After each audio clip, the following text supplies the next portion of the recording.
nigga high as a motherfucker, by the way. Let me go fast forward. I am the nigga, young dog. This high ass nigga.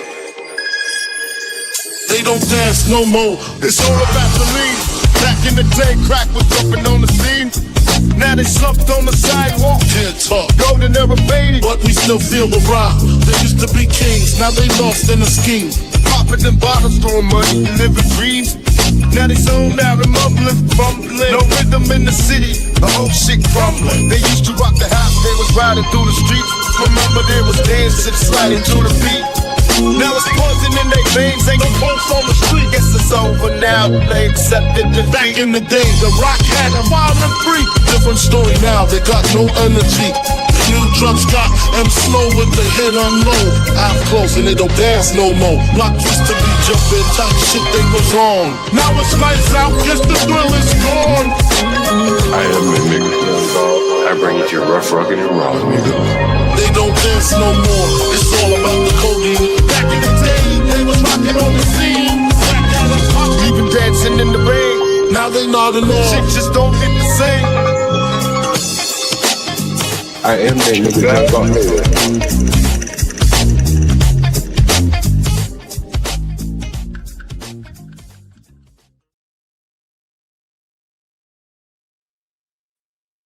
Since the beginning of this conflict, and spoken out about the anti-Semitism that has erupted on these college campuses many times. And something's happening, though, with this whole debate that is really, I mean, I genuinely believe you'd be hard-pressed to find somebody in the public eye who's been as outspoken a defender of not every move Israel's taken in the war, but of Israel's right to defend itself and of the just backward awfulness that we've been seeing on college campuses and the backlash against American Jews than yours truly. I mean, I have been at the pointy end of the spear on this, and I completely agree with that. And it was all heartfelt, and it remains heartfelt. Yes. However, my contention here is that some in the pro-Israel camp are so knee-jerk about calling you anti-Semitic or getting deeply offended if you say anything that doesn't align with their narrative, that it undermines their own Charlie cause. Kirk there. I think that's Megyn Kelly. Megyn Kelly, and apparently over the last couple of years, he's shifted a little bit on his stance with Israel. He was on Patrick Bet David a while back, and he was talking about how Israel is a fortress and on the verge of a civil war and things like that. And so I was wondering, and I was talking to BeBrave, what was it? What was the cause of someone that would want to kill him? And clearly, you're hearing the outrage of the liberal left. And so I was just going through some of the clips. I wasn't very familiar with Charlie Kirk. I don't follow his politics that much, but he seemed to be a guy that kind of colored within the lines there, not really upsetting the apple cart. And here he is, was seemingly assassinating, and what looks to be a professional hit there. So we're going to play a couple clips of Charlie Kirk, and then BeBrave will be up at some point this morning. Let me text him, let him know we're live here, and let me get live. And I'll put the link in the chat, and BeBrave will come up shortly. And let me put that link in the chat there. And there's a link there. And so, yeah, so I was looking through some of Charlie Kirk's recent interviews, trying to see what did he say that was so controversial. And I noticed he said something with Patrick Bet David, and we'll play that clip at some point. But other than that, it seemed to be his turn on Israel. And clearly he had some political aspirations and ambitions, and he may have been on his way to be vice president of president. He's 31 years old. He's married, a couple of children there. And let me see if I can find this clip while we're waiting on BeBrave here to come up here. And it was Patrick Bet David had a clip with, let me see. Oh yeah, is this it? That is not it. But Patrick Bet David had a clip with Charlie Kirk recently. PBD Charlie Kirk. I highlighted that clip earlier today. where he was talking about the Israel. I wanted to play that one first there. But, Charlie Kirk apparently had been to Israel, and he was on his way to Israel. Wow.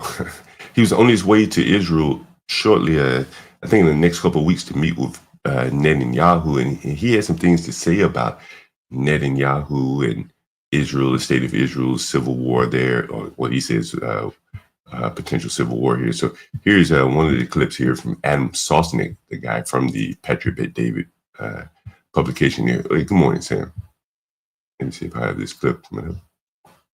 We just waiting on BeBrave here. Close these tabs.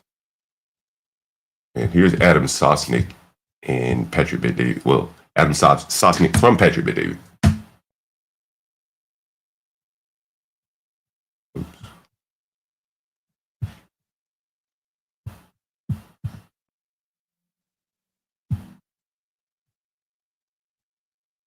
of ethnic cleansing. I think temperatures For Israel, it made me a stronger Christian in a way I can't even tell you. the whole concept of ethnic cleansing, I think temperatures need to go down. It's not egalitarian. Yeah, no, people are killing people for multiple reasons. What's up, Brave? Hey, John. What's going on, Brave? Oh, regular old happy run of the mill day in the land of white wonders.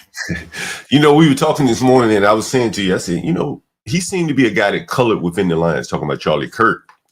And for him to be killed, man, that was rather interesting. And it was very professional, his killing, you can tell by that. And it had to be more than his on the ground politics here. What do you think about it? And I was telling you, he's kind of been speaking kind of strong words about Israel there. Yeah, I haven't. I prior to yesterday, I couldn't have ever quoted Charlie Kirk, even on the weather. So I know nothing about him. And then all of a sudden I'm learning. And you are correct. Number one, that whoever did that, if he was crazy and an individual living in his mom's basement, prior to that, he was very well trained in being a sniper. But yeah, I don't know, as far as like coloring outside the lines, John, you probably, you don't have to go far outside of that line and you're in trouble. In other words, because I think he was blessed from the beginning. From what I read yesterday, how he was like somebody talked him into doing it, and he becoming a political activist and everything. And so they probably seen a lot of talent. You look like a big old handsome white dude, taller than Trump, real smart, family. You said you got family, kids, everything. Yeah, the dude, nothing but presidential timber. So somebody probably decided, we don't need this kind of president in the future. Who knows? I don't, I mean, it's just, he got very risky with what he was saying about our friends in the Middle East. Yeah, I was trying to find that clip, Brave, where, here's one. I'll play this one, see. And this is from the Patriot BeDrave show, but this is one of his hosts, Adam Sosnick.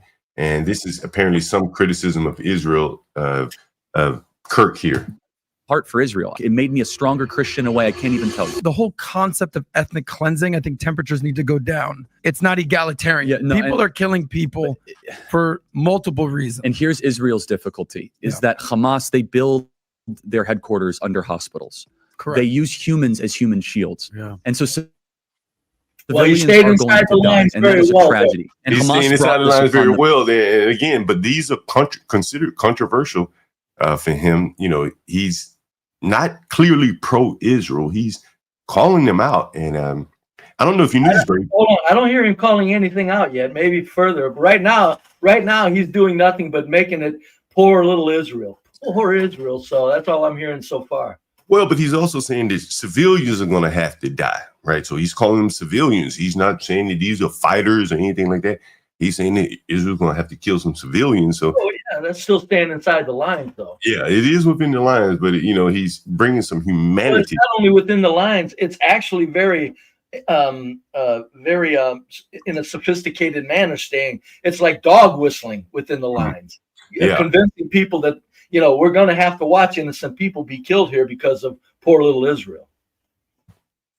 Themselves. My wish, my plead to Israel is be precise, be focused in your retaliation. You have a moral right to go and seek the blood of the people that did this. What I think would be bad for Israel, and I have a heart for Israel. It made me a stronger Christian in a way I can't even tell you, right? Be able to see where our Lord rose from the dead. My heart for Israel is that they don't overreact. And so that is him saying that he doesn't want them to overreact. And I'm looking to see if I can find this clip of him and Patrick Bet David. But before I do that, I can play another clip of him with Megyn Kelly. Megyn Kelly saying, you know, hey, we both support Israel here. And, you know, but any little criticism of them, we get called anti-Semitic there. And so, you know, I think that is where the pushback to Charlie Kirk came from. If they're looking for the motivation for the people that pull this off, I don't think it's necessarily political in the domestic aspect, Brady. Political in the domestic aspect. I mean, you mean as far as a left-wing goofball? Yeah, right, a left-right. No, I'd have to hear what he said about Israel. If he goes on and the stuff he says about Israel is scolding Israel to any extent, yeah, he put himself in danger. Yeah, you know, I think he probably shouldn't have went in there. He probably shouldn't have went there. And here's a tweet, especially as up and coming as his momentum was going. Yeah, you know, I think Brave. Are you familiar? Was Charlie Kirk? He was turning point. Is that correct, Brave? That's what I read yesterday. I'm not outside of yesterday and a little bit of reading. I always say I only do enough reading to be dangerous. I know nothing else. I don't know a whole lot about Charlie Kirk at all, because to me, the name just conjured up political zombie, and you know me and political zombies. It's like I feel sorry for them, and they're like children to me. Go ahead. And as I told you, he used to run conventions here, right behind my house here in PG County. I'll bring you up to Second Black. And one of the things he, you know, you could tell that he was a mainstream kind of organization, because I think people like Nick Fuentes, maybe even Candace Owens at one point were not allowed to the event. So you could tell he was trying to keep it within the lines of political correctness here. So here are a couple of clips about Israel, Brave. And I think this is where people are saying he started to go kind of off the reservation here. And Jewish donors, they have a lot of explaining to do, a lot of decoupling to do. Jesus Christ, do I even need to bring Jewish donors have been the number. Who's saying the Jewish donors have a lot of explaining radical to do? open border neo. That's Charlie Kirk right there, Brave. Okay.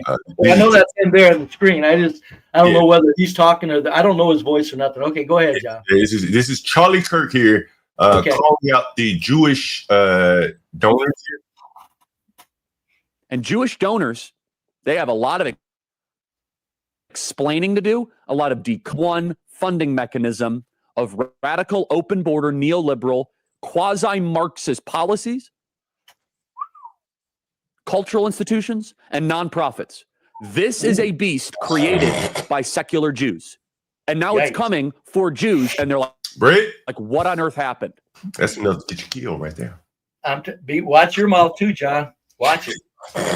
Don't say that word in connection with we're talking about the power. That was not smart to say that. Not in this position. You don't want to point out that there's people, you got to leave that to conspiracy theorists like me to say something like, your Marxist shit is out of your mind. He didn't say that. But to point out who's behind it, no, he shouldn't have done that. That's a bridge too far. Damn, it is. For someone with political aspirations and what people were assigning him potential president ambitions on this guy, and you listen to what he's saying. I mean, he sunk his. Well, look at the momentum he had. Not just college. Yeah. Well, President Trump comes out and makes a statement on this character. The president. He's met with Trump many times, Brave. I'm just saying, for a president to come out and flags to go half-mast, it's like, yikes. Someone is saying this is AI generated, but I'm not sure. No, they're saying this is real. Here's another clip here. Here's the rest of colleges. It's the nonprofits, it's the movies, it's Hollywood, it's all of it. It's like time for you guys to wake up and say no. Yeah, and I'm assuming this is real here. Here's another clip of him. It wouldn't surprise me if it was AI generated because he sure is sounding lies. Yeah, someone saying, you know, I better not play it because someone is commenting that this is AI generated. I bring blacks up. He may be. I'd be very careful because you know, it sure sounds like he went off the rails. Now, someone's saying the episodes are still up, and he also was not pushing for the Epstein files. He wasn't wearing a bulletproof vest. Well, that wouldn't have saved him anyway. Here's another clip where he's speaking with Megyn Kelly. We'll play a little bit more of this clip. I'm assuming this is real here. Lane's father, Robert Maxwell, who was obviously a spy of the Israeli intelligence agencies, that there was something else going on here. Epstein was not some sort of whiz kid hedge fund manager. Epstein. And so that's him talking about Epstein, Brave, and here's him with Megyn Kelly. My contention here is that some in the pro-Israel camp are so knee-jerk about calling you anti-Semitic or getting deeply offended if you say anything that doesn't align with their narrative, that it undermines their own cause. And I have to tell you, I find it very irritating because I do feel like some of us have earned the right to have some credibility on the subject of Israel and don't want to be called those names when we have some mild pushback on some of the overreaches. And also with respect to, you and I speculated about this at the Turning Point event, whether the possibility of Jeffrey Epstein possibly being a Mossad agent or asset or affiliated with, that's been turned around on me too, to you must be anti-Semitic. What the hell? That's such bullshit. The same people who say you can criticize Israel, that's fine, we won't call you anti-Semitic if you criticize Israel, now turn around immediately and say you're anti-Semitic for even raising that. Megyn, you're hitting on something this very is Charlie Kirk, important. Now, let me first say, I don't want to judge an entire group because there's been many people in the pro-Israel world that have been very sweet, very kind, very nuanced, very Charlie. You know, with us, you don't have to agree all the time. Okay, I'll slow it down because it's that they probably sped it up for the clip. Oh, okay. Let me play it up. However, and I will say this, the behavior by a lot, both privately and publicly, are pushing people like you and me away. Not like we're going to be pro-Hamas, not like we're going to, but we're like, honestly, the way you are treating me is so repulsive. I have text messages, Megyn, calling me an anti-Semite. I am learning biblical Hebrew and writing a book on the Shabbat. I honor the Shabbat, literally the Jewish Sabbath. I visit Israel and fight for it. And there's another article out in the Times of Israel today. I could read it on air. I was just reading before I got on. Charlie, what are you doing? Like, what am I doing? I'm sorry. Like, let's just take a step back here. Like, I'm an American citizen. Yes, I want Israel to win. Yes, I'm a Christian. But like, some of the mess, and you've seen how I've been treated, Megyn, by some, not all, by some. No, it's very irritating. It's been so unfair. They were coming after you after the Turning Point for, among other things, you had Dave Smith there. Dave Smith is allowed to criticize Israel. You're on both sides. The Israeli side was overrepresented. Though. No, you're not allowed to. It's even worse than that. Again, I just want to repeat for the 5th time. I love Israel. I want Israel to win. But my moral character is now being put into question, Megyn. Not my decisions. Not like, hey, are you doing this? Is it smart or is it dumb? But no, I am a bad person if I do this. And I could go. I mean, I just saw the first clip there, Brave, where you know he can you can clearly tell that he's getting some pushback from some parts of the Israelis, the Jewish sect, and that's very interesting.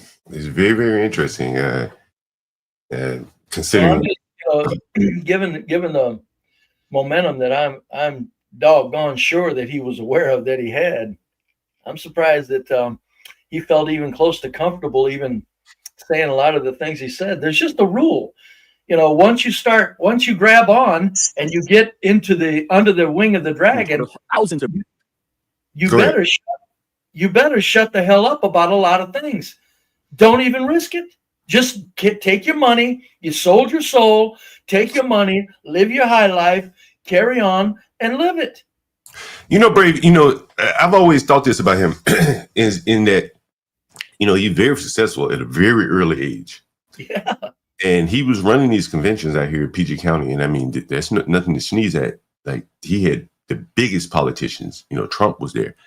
You know, he had to be inserted into that position. you don't get there at 31 without some people choosing you. And the people that likely chose him and funded him, seemingly he's talking against these people. Yes, because who owns the media that propped him up? Hello.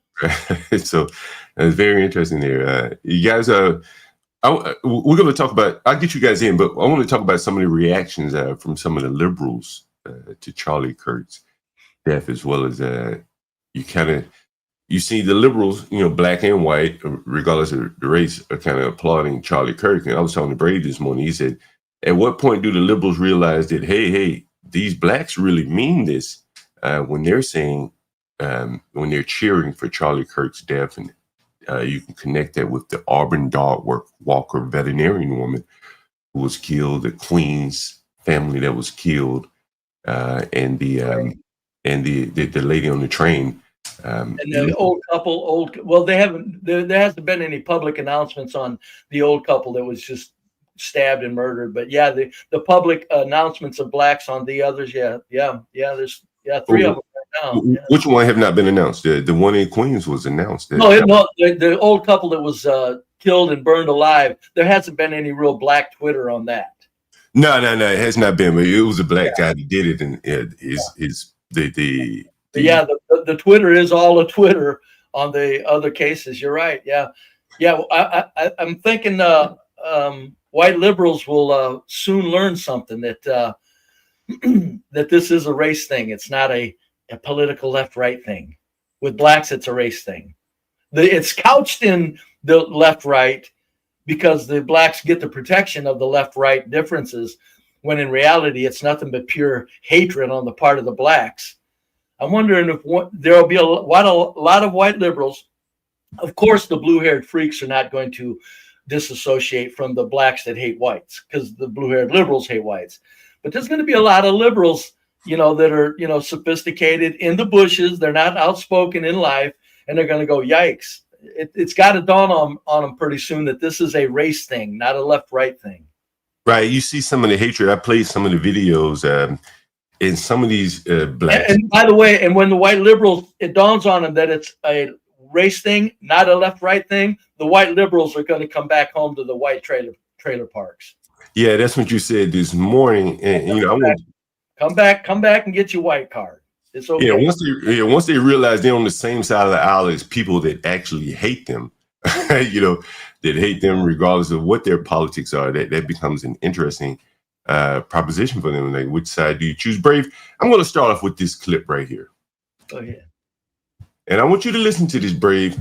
And I just want you to listen closely to this. And all of you guys I do not care. I do not care. We do not care.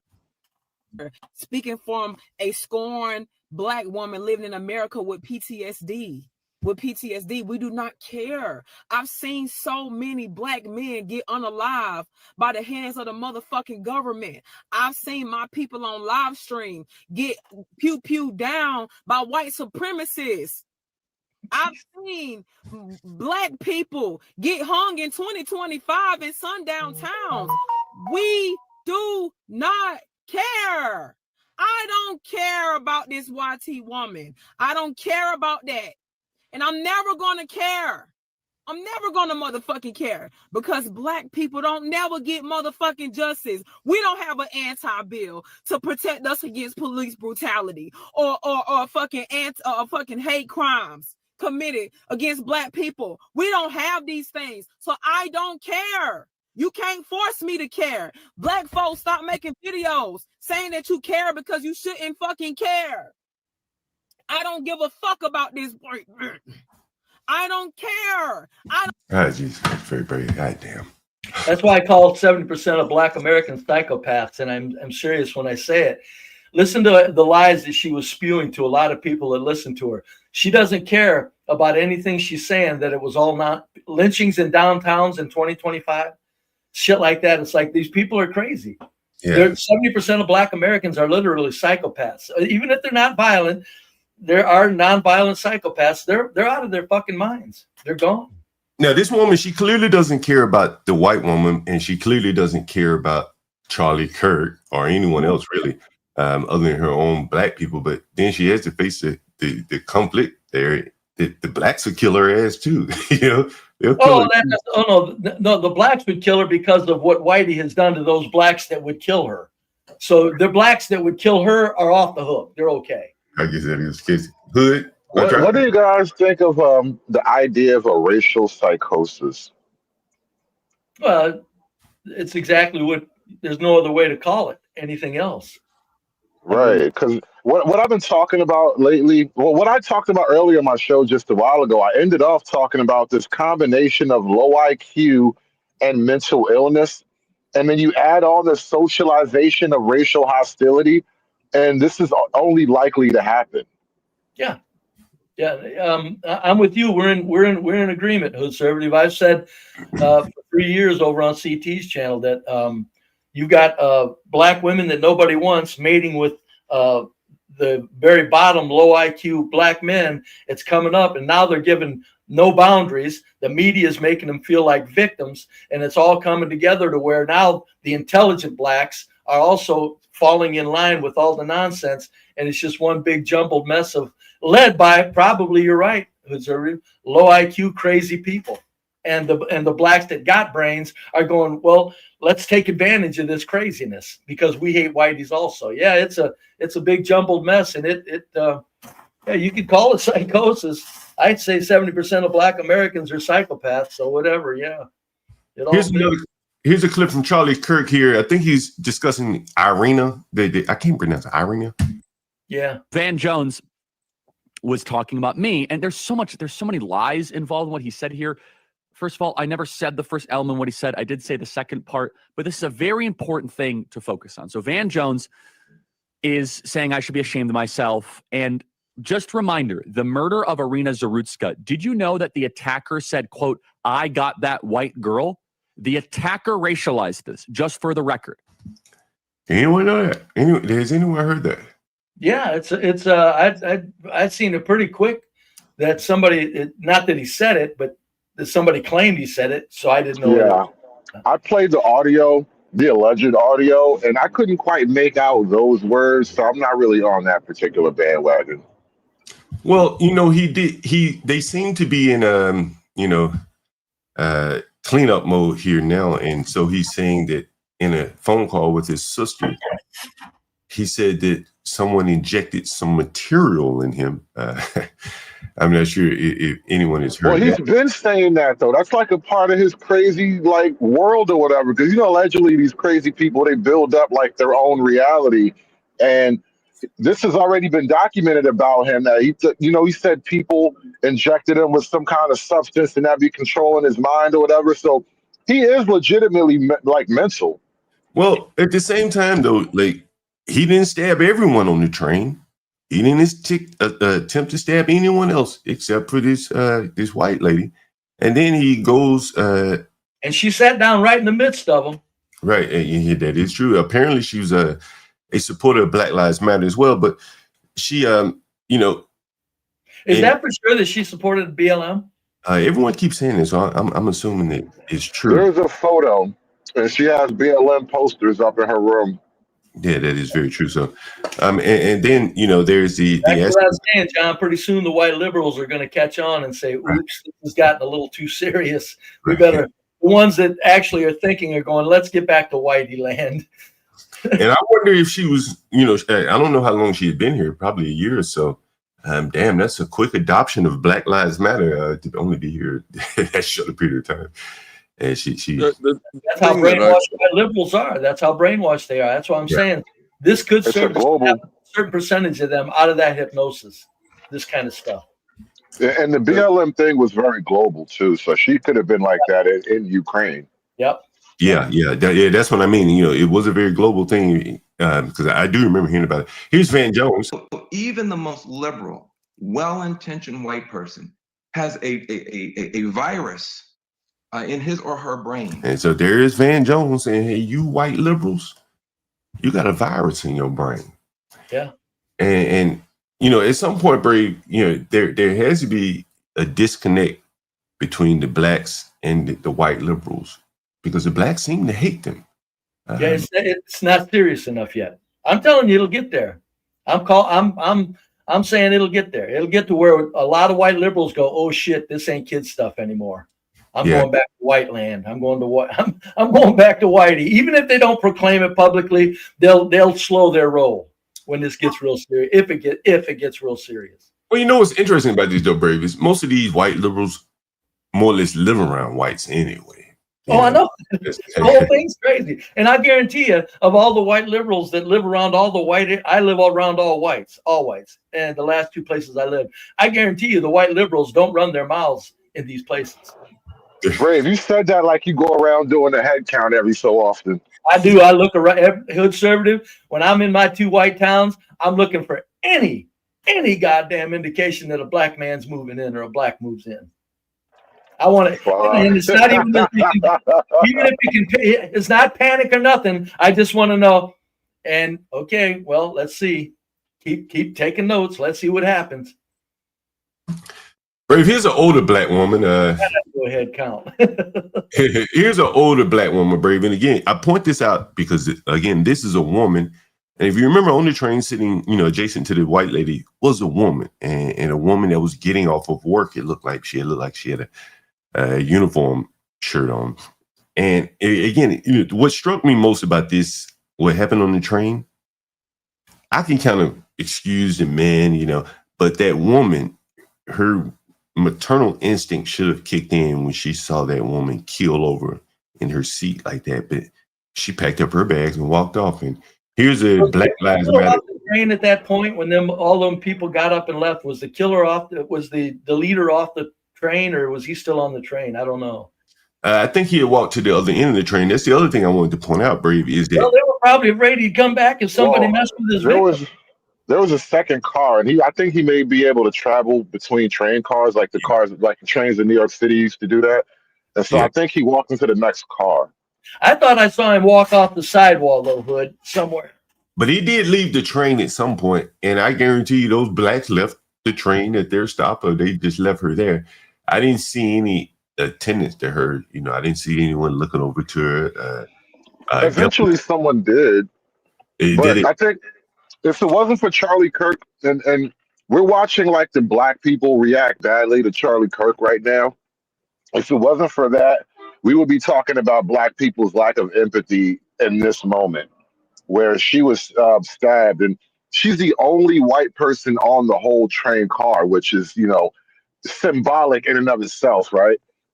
And then she gets attacked by a tarantula monster, and the ballerina's there just bleeding out, and the black folk look at her and then get up and walk away.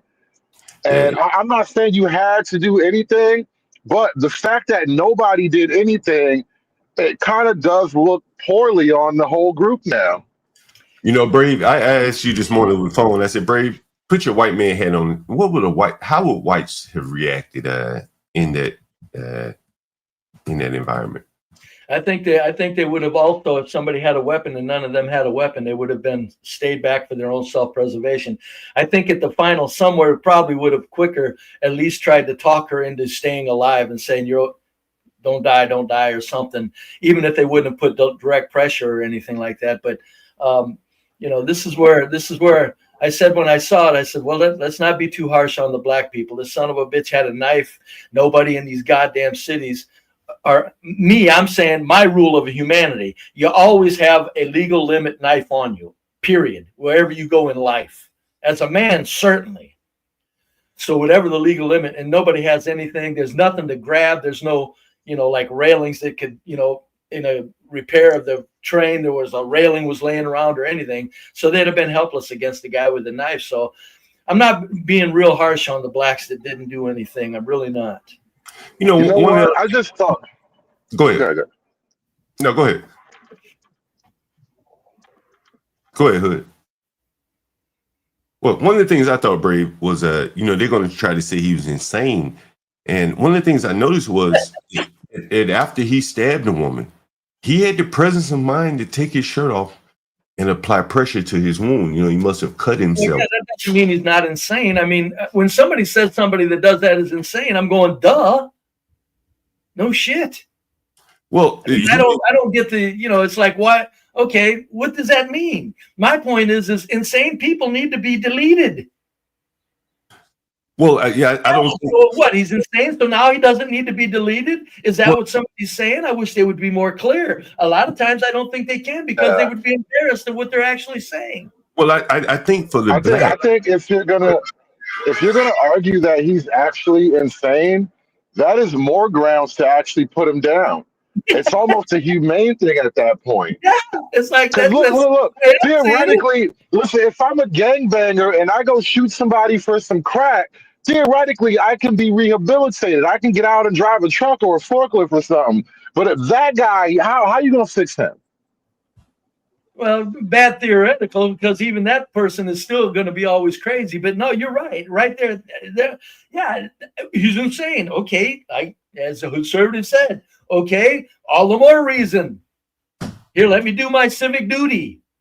I got this rail that was on this train. They were doing construction and repairing, and here's a handrail laying here.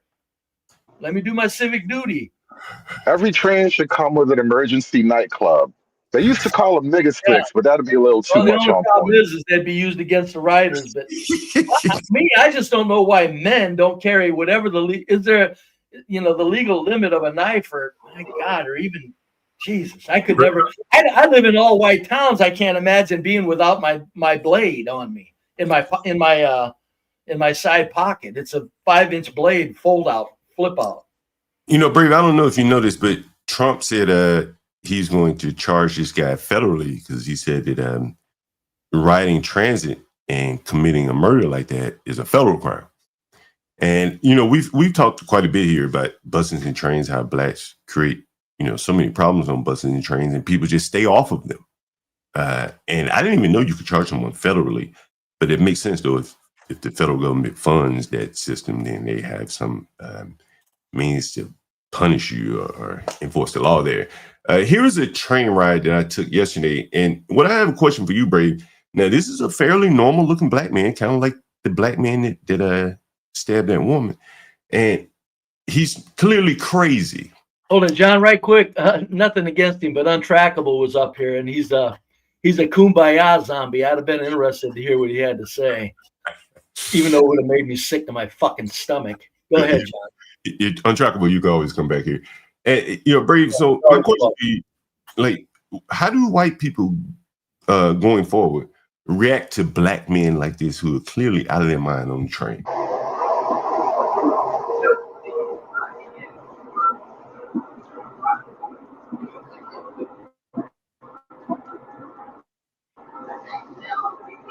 See when they start wiping their face and rubbing their face, he's having some kind of mental delusion to him.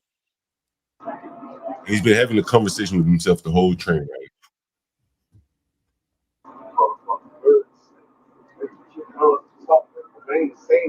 Evil, dirty ass, fucking words, foul ass, old voice person, good, okay, fucking good ass, they told that shit, but they allow their own fucking kids. Okay, I probably never, I have a kid. I'm a doing a solo with you, but they got another step, no company. What, how many put them over? What, 15, 14, that's it, 10, 16, none of that, bro. I stopped talking to them, over like one, two, three, bro. Okay, other than that, bro, I'm not, bro. Okay, I'm talking about it, bro, and I'm gonna raise my life. The rest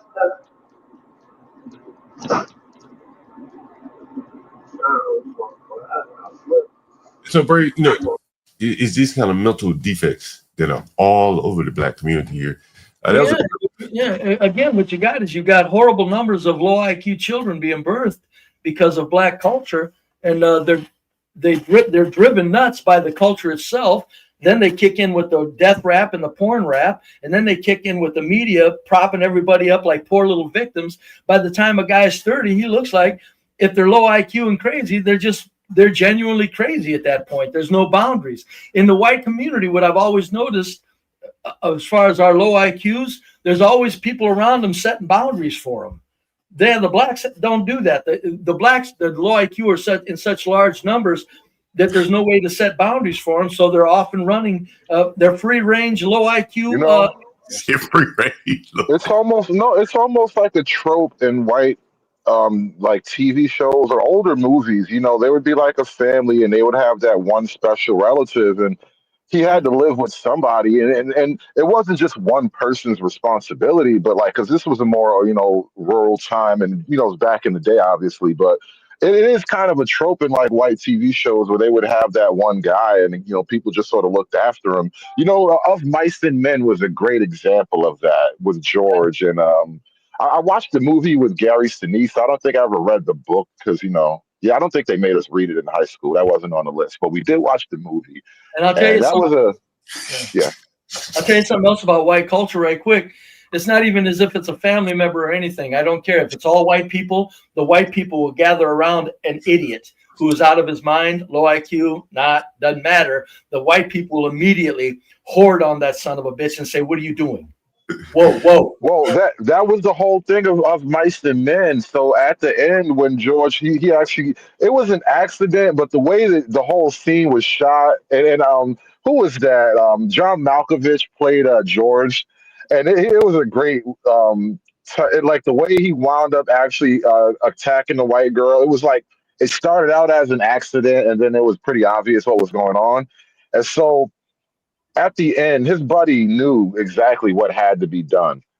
And the thing was, if I do it, it's a mercy killing. If I let them have you, they're gonna lynch you. They're gonna string you up no different than one of these niggas. Like it was basically like that. And so he had to go put him down so they didn't actually really get him.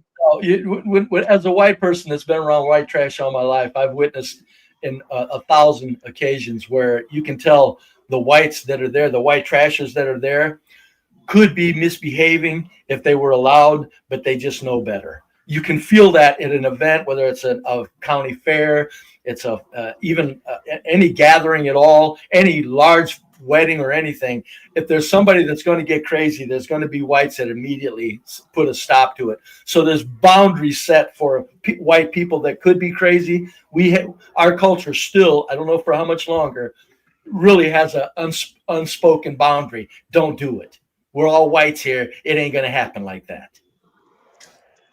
Guys, take a look at the screen right here. I saw this and it just struck me as interesting. Take a look. Grab me out. Hey, yo, grab me out. Let's go up, guys. Come on. Let's go up, guys. I don't know. Let's go. I have no idea. Let's go. Come on, guys. What are you doing? Get the fuck out. That's right after the Charlie Kirk murder there. The black man saw some hats and he decided to go over there and get him some hats. Yeah, there's money in those hats right now. Those hats are evidence, man. Hey, you bet brave. Well, that's true, but I tell you what, There if he could be- gets out of there and can substantiate it. God damn, Brave. Look, There Brave, could be blood spatter on those hats right now. Jesus Oh Christ. man, that'd be what you Brave, we're in fucking Utah right now. What are the odds that damn black man? Yeah. Grab me out. Hey, yo, grab me out. Let's go up, guys. Come on. He probably outnumbered 90 to 10. Oh, he was throwing them out to people, so he didn't have his business hat on. He didn't have his headlights on. But I'm no no one, them son of a bitches and putting them up under my shirt. but these are nothing what Trump has. So you think they're gonna have value to them? Fuck yes. Especially as the hood conservative said, like he said, blood splatter on them. Oh my God. You never know. I mean, these are collectibles at this point, and people collect all kind of macabre things. So, like, don't be Yeah, they surprised, go man. past collectibles right into a fucking somebody's gonna pay good damn money for it if it could be proven. Oh yeah, they were There- they were there's a cheering that day. They were cheering yesterday. Those people. Yeah. I've seen they were cheering. Yeah, that's kind of weird. That's very weird. That did anyone hear about that dog walker that was killed in Florida? Anyone hear about this? No. Oof. I mean, this may have been as bad as the lady that was killed on the train.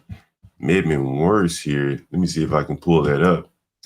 So basically, there was a lady. She was a retired professor in Auburn, Alabama. Oh yeah. So I'm very familiar with that. And so I read an update to this clip here. And if I can pull that up here. But before I do that, man. Let me guess the race. The race is. But before I do that, man, I got to play this. I did a video on this, and this one kind of touched me a little bit. And so I'm going to play this. And from a landlord's perspective, this one touched me here. I will tell you this. Take a listen to this.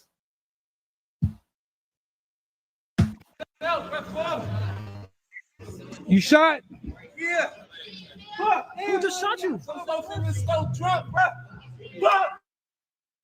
They just shot you? Yes. Man, fuck. Call the ambulance, call the police. Did you hear what he said right there? Hey. Listen. Shot you? Yes. Man, fuck. Call the He ambulance, said, I gotta call go the to work, police. man. Fuck.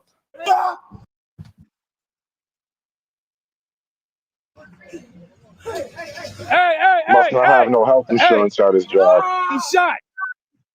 Nah, man. A young man like this probably doesn't even have, he's probably not a professional guy, hourly worker maybe. And you're going to hear him, man, I thought about it. This could be one of his. This isn't the guy that's on the ground talking, is it? Yeah, this is the guy on the ground here talking. Sounds like it. I'll back it up again. Could you imagine though? Like, cause you know how you on your way to work, you get up in the morning and you a little slow, shit's moving a little slow for you. Now you're 5 minutes late for work, but it's only 5 minutes. You might be able to make that time up if you hustle. And then you're almost there and some niggas shoot you in the fucking ass. And again, just recently I had a 60-year-old tenant who had broke ribs and he still had to hump it to go to work. Broke ribs and all, 60 years old. Here's a man with bullets in his back saying, damn, I had to go to work. That let you know that, he was up against it, bro. Financially, that job meant everything to him and financially. And You shot? Yeah. Who just shot you? he said some dope fiend in the store shot him. Contact They crews. just shot you? Call the ambulance, call the police. I gotta go to work, man. Fuck. Hey. It's probably a good man that ran his mouth to the wrong person. They shot me in the store, man. Fuck. They shot me in that store across the street. They call the store. Listen. You got dreads.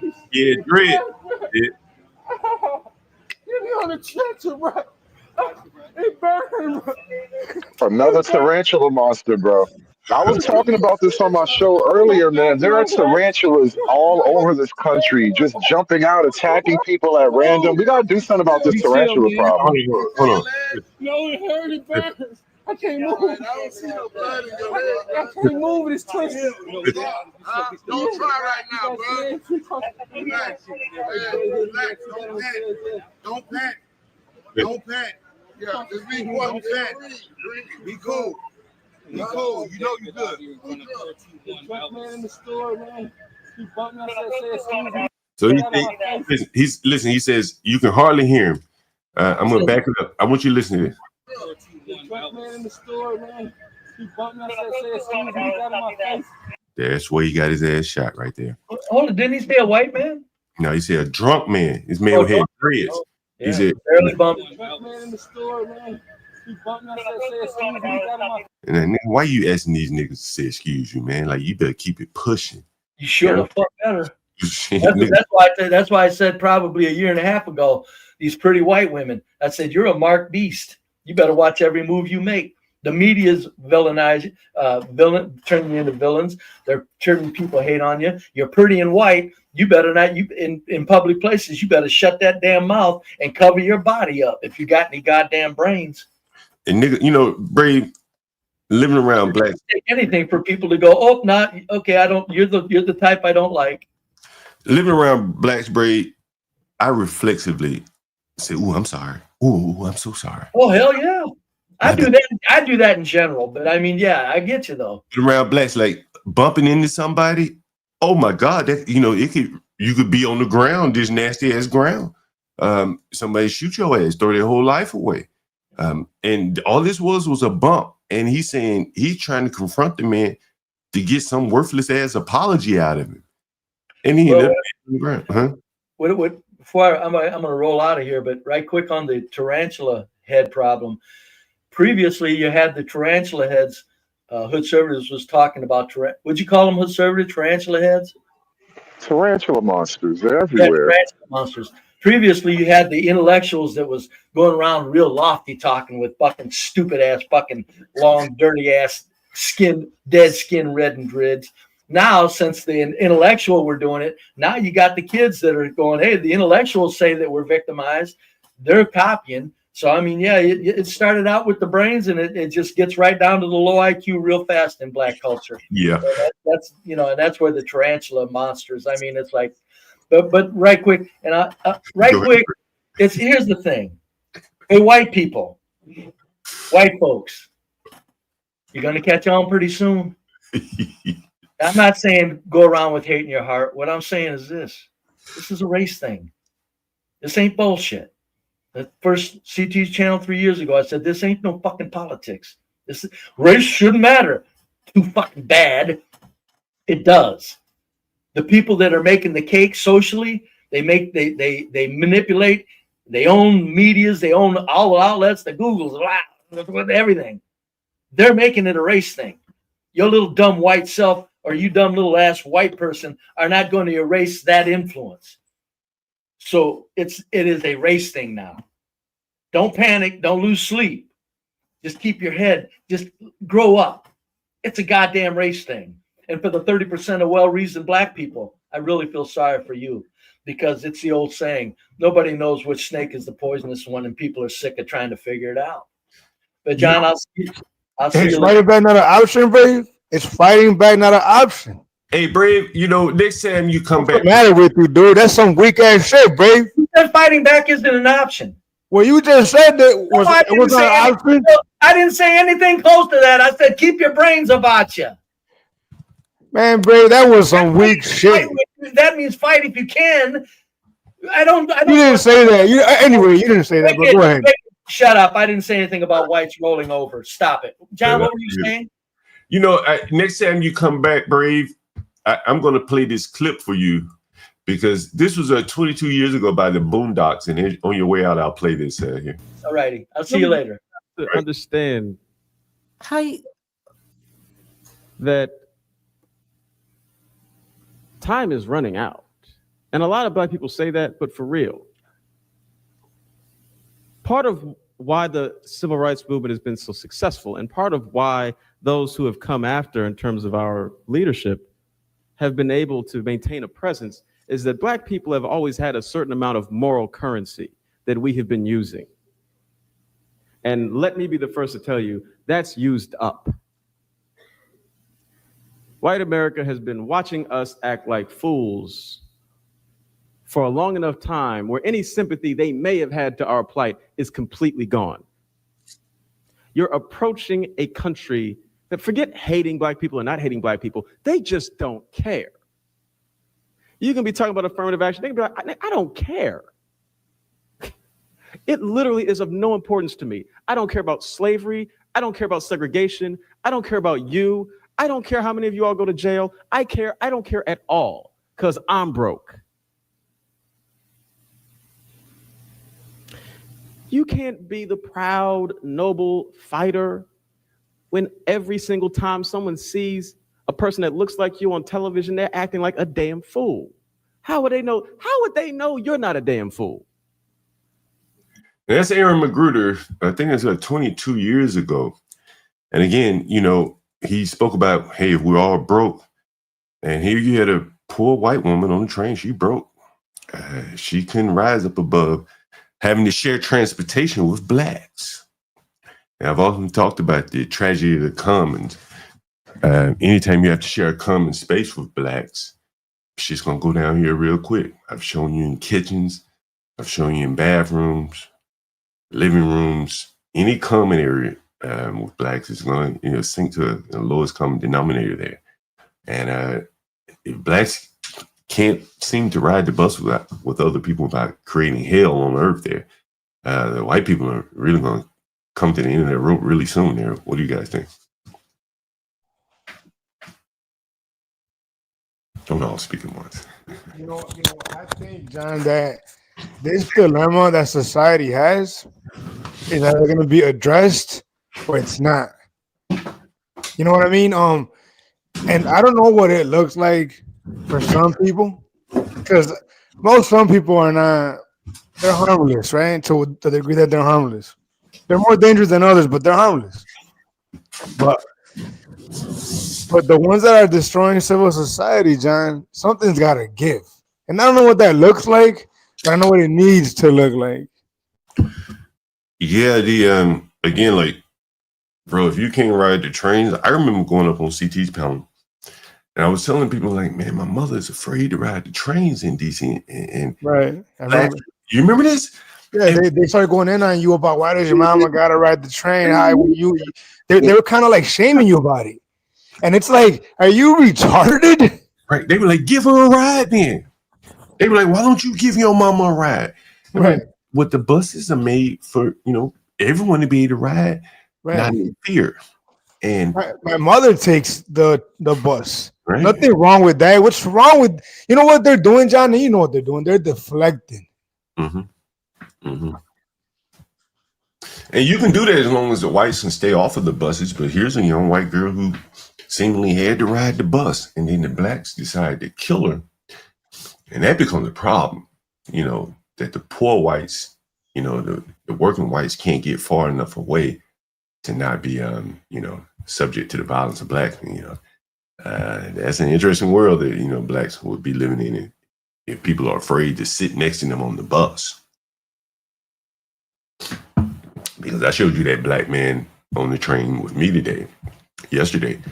How many women or men, hell, would have been wary of him considering what we've been seeing the last couple of days here? I want to cover this story here. I don't know if you guys, if someone came to your house late at night, it shit happened to me one time, actually. If someone came to your house late at night and they needed to charge up their phone, would you open the door? Hell no. A stranger? Yeah. Right. Fuck no. I would probably even answer the goddamn door. Mm. What about you, Wicked? You gonna open the door?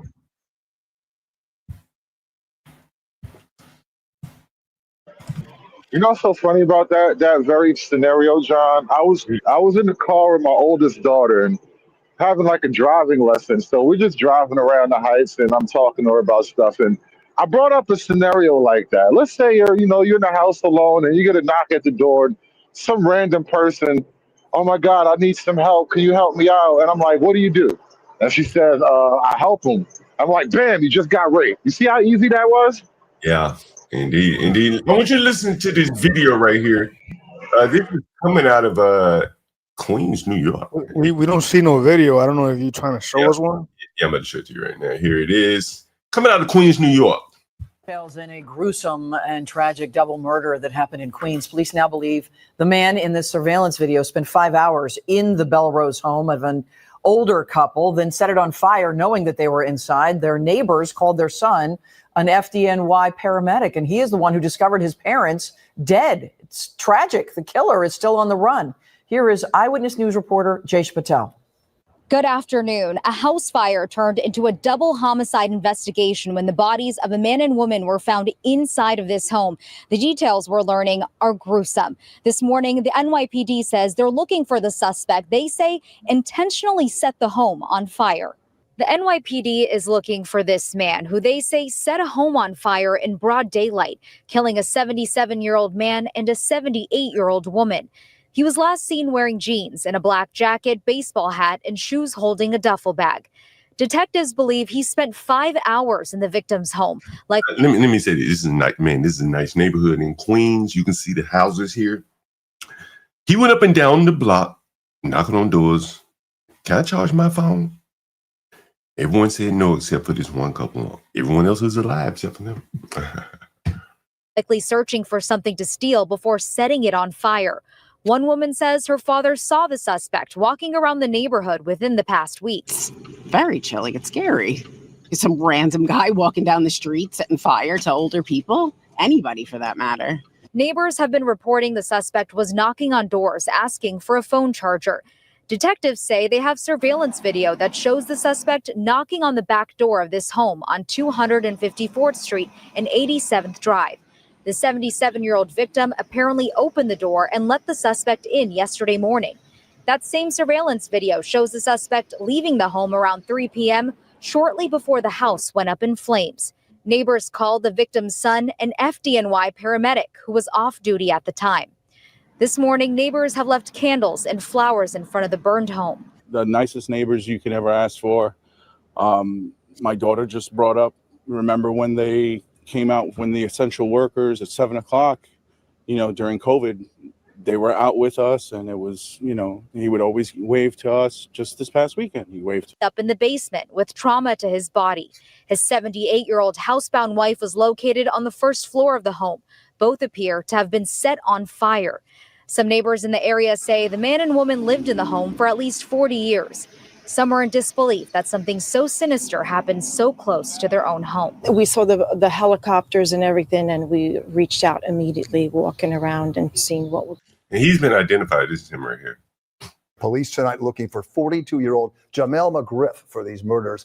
They say he was on parole and has a criminal history and is a known sex offender dating back decades. He's wanted for the murder. That's what I was going to point out there. He more than likely sexually offended, whatever the word is. They found them in separate locations, and I think she was tied up. Maybe the man was stabbed, if I'm not mistaken. My initial thought was, he sexually assaulted the woman. Murders of Frank and Maureen Alton. They were killed in their home in the Belrose section of Queens yesterday. Investigators believe the fire was set to cover up their murder. The fire was probably set to cover up his sexual assault of the woman.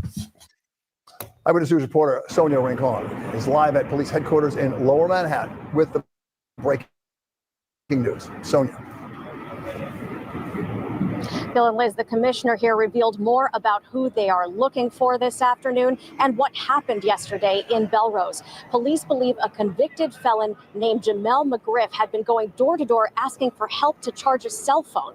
And the victims, identified as Frank and Maureen Alton in their 70s, were kind enough to agree to help him. And a few hours later, they were dead.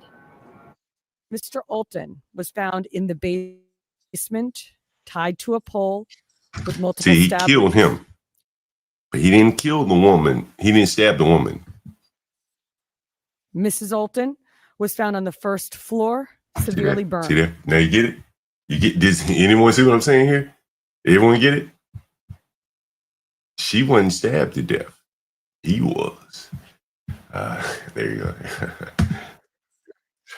At this time, there is no known connection between Mr. McGriff, our suspect, and our victims beyond this chance encounter. That horrific chance encounter at the couple's home on 254th Street in Belrose has shaken the quiet neighborhood. This is one of the most disgusting things I've ever heard of, that crime like this could be committed in this area. I'm telling my boys now to be vigilant, and it's heartbreaking. The NYPD released this photo of the suspect at someone's door in the area, and this video of him walking through the neighborhood yesterday. They believe he is 42-year-old Jamel McGriff of the Bronx, who served 16 years in prison for an armed robbery 20 years ago. Mr. McGriff was last seen on video from earlier today, pawning 2 cell phones at 385 Fordham Road. Man, who in told the you about Bronx. the cell phone shit first? Man, I remember mentioning the cell phone hustle 2 years ago. No one caught on. What would a pawn cell phone be good for from a man like this? If he don't come back and get the cell phone, what you gonna do with it? Think about that. Anyone ever thought about that? What's that cell phone worth? Explain it to me. Can anyone have any idea? What does the cell phone work on resale for the pawn shop? That's my point. It's worth nothing in America. But with immigration. Oh, they can sell those across the seas. They can probably just gut the phone and reprogram it or something. Right. It's off the AT&T network and stuff like that. And so what you have here, and you notice he went to the Bronx to sell the phone. He probably sold it for a little bit of nothing. But that phone in Pakistan or something probably goes for a little bit more than nothing. And so now you have what I've talked about is a a market for stolen items that would not exist without foreigners. That's why you had to go to the Bronx and sell it, right? So they probably sent it to, the Caribbean or to Albania or wherever the hell they are. There's a lot of people up there in the Bronx from a lot of different places. You know what I heard about recently? Wearing a And black this is like t-shirt. a bunch of Muslims in Minnesota or something like that had a car ring, sending cars all the way back to like Africa or the Middle East or something like that. Oh yeah, you heard about that? I think it was in I don't know where, but they were sending a lot of cars back to Africa that were stolen. Yeah. If you've ever been to Africa, it's they don't have the credit facilities that we do in America. So what they do is everything's kind of like not like Cuba, but you had people have to maintain cars and stuff. I was in a car wreck in Africa once, and the guy I was driving with, he hit some lady in the back of the car, and they both knew that calling the police was not an option, period. And so she got out of the car. She said, "You hit my car. You dented my bumper." And she said, "Well, follow me around the corner," and they had people on the side of the street fixing bumpers and shit. Like going to the dealer and ordering a new bumper. Like it's not an option unless you get it shipped over here. Someone steals a bumper off a car and sends it to Africa. So yeah, that's kind of how that works there in the third world. So that's kind of what you're seeing there: bumpers, phones, mirrors on cars, everything. The incident details are still under investigation. The commissioner says the fire yesterday afternoon set off an alarm that alerted the Oltons' son, who is an FDNY EMT, and that he found his parents dead in their home. Police now, with the help of the Regional Fugitive Task Force, are looking for their killer and asking for the public's help. If anyone sees Mr. McGriff, please do not approach him and call 911 right away. Again, this individual should be considered armed and dangerous. If anyone has information about Mr. McGriff's whereabouts, please call Crime Stoppers at 1-800-577-TIPS. Yeah, what's up?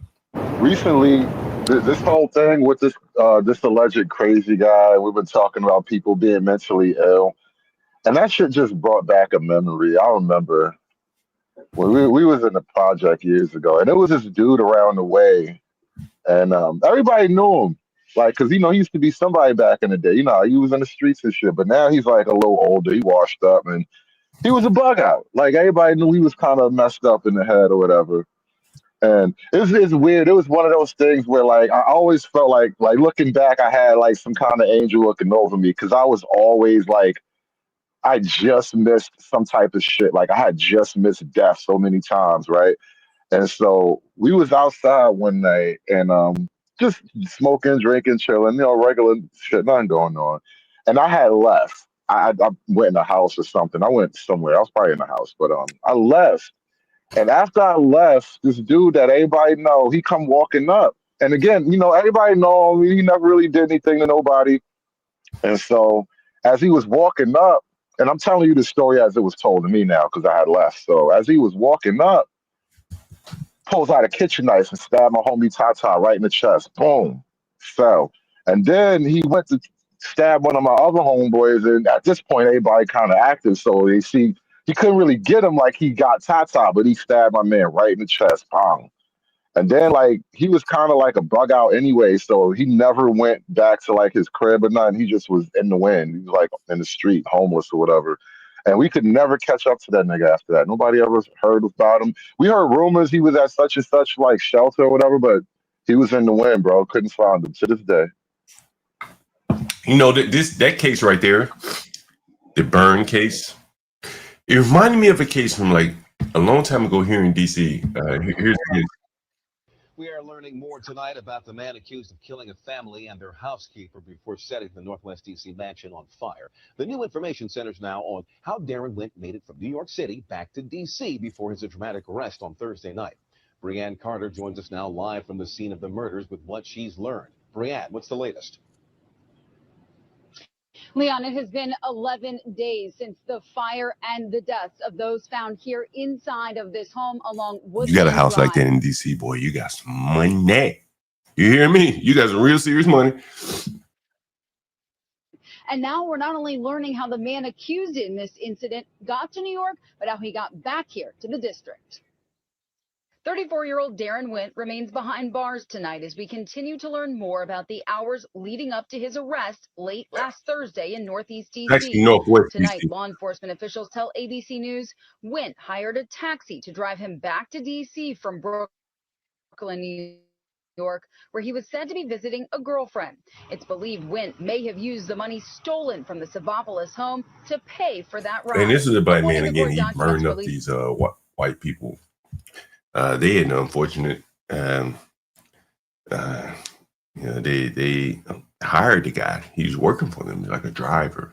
They were very wealthy people, and so he took advantage of them, stabbed them, robbed them, so on and so forth. Reveal new details about the brutal murder of a retired Auburn University professor. Harold Dabney III now facing capital murder charges. It's after police found the body of Dr. Julie Gard-Chinelli in the woods near a dog park in Auburn. Our Natalie Williamson is live in the studio with your late reporting. Natalie, this appears to be a random attack. Yeah, it does, Lenise and Cameron, but investigators aren't saying anything about a possible motive right now. But we've learned the attack happened around 10:15 Saturday morning in the dog park. Tonight, a lot of people are commenting about Dr. Gard-Chinelli and how much she impacted those around her. Tonight, an Auburn man is charged with 2 counts of capital murder after investigators say he killed a retired Auburn University professor. Police say 28-year-old Harold Rashad Dabney III was arrested yesterday after they found the body of 59-year-old Dr. Julie Gard-Chinelli in a wooded area within Kiesel Park on Saturday. According to these court documents, Dabney used force against Dr. Gard-Chinelli and stole from her.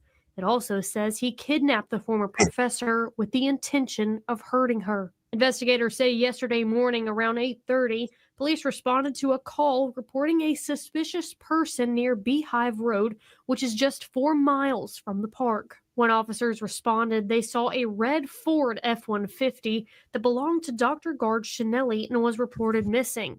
That's when they discovered Dabney had stolen her truck. Dr. Gard-Chinelli was a full-time professor in the Department of Clinical Sciences at Auburn's College of Veterinary Medicine for nearly 2 decades. To the people that knew and loved her, she was so much more. It's earth-shattering. It's a loss that can't be filled. She is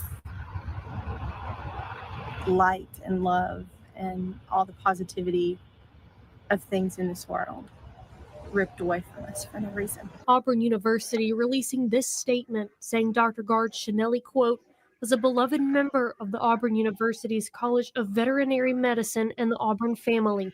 She served as a faculty member in the Department of Clinical Sciences in the Large Animal and Food Animal section from 2003 to 2021, when she retired as a professor emerita. Auburn sends our sincere condolences to the family and loved ones of Dr. Gard-Chinelli during this unimaginably difficult time. According to court documents, Dabney is charged with capital murder robbery and capital murder kidnapping. John, you know what I've been thinking about a lot lately? The idea of lynchings in America, like the historical context of lynchings in America. Like I talk about this on my show before, because I kind of look at this black crime thing, and I was hip to Colin Flaherty years ago before this was before anybody knew what black fatigue was. Colin Flaherty had written like his 3rd or 4th book on the shit, and when you're in school and they teach you about the history of racism in America and what black people went through and all the trials and tribulations. And Did you ever hear "Don't Make the Black Kids Angry" by Colin Flaherty? I heard of it. Yeah, that's one of the great ones. Probably one of these more popular. Yeah, go right ahead though. But we get taught that because America hated black people so much, that we would occasionally just grab one and hang them up in a tree and have a picnic and, take pictures and bring the kids and all that. And so that is the history that we kind of get taught as students growing up in this country, that, niggas would just get hung up every now and then because, that's just what it was to be black in America. Sometimes white folk just feel like having a lynch party. And so then there was that movie like Birth of a Nation, which they like allegedly played at the White House back in the day, and it was like the Klan. Silent And movie. Yeah, the silent movie. the theme of that movie though was at the end of slavery, the white women of those areas in the South, they will be overrun by violent, sexually aggressive Negroes who want nothing but to rape and plunder white women's bodies, right? That was the real heart of that movie or whatever. And the thing is, knowing what I know now about crime rates, and especially something like sexual crime rates, black versus white, like white men are not on the hunt going after black women and anywhere near the capacity that black men target white women for this type of crime. And so now that I look at this reality and I think back at what I was taught and how my teachers must have lied to me, how everybody must have been lying about the true nature of black people in America and the nature of black and white relations in America. Because here's a thought to ponder, right? What if the Question. majority of those guys, here's a question to ponder. Yeah. Shout out to questions to ponder. What if the majority of those lynching victims were actually guilty of some horrible shit? Well, And you just you sympathize with them because they're black. I've talked a lot about Emmett Till.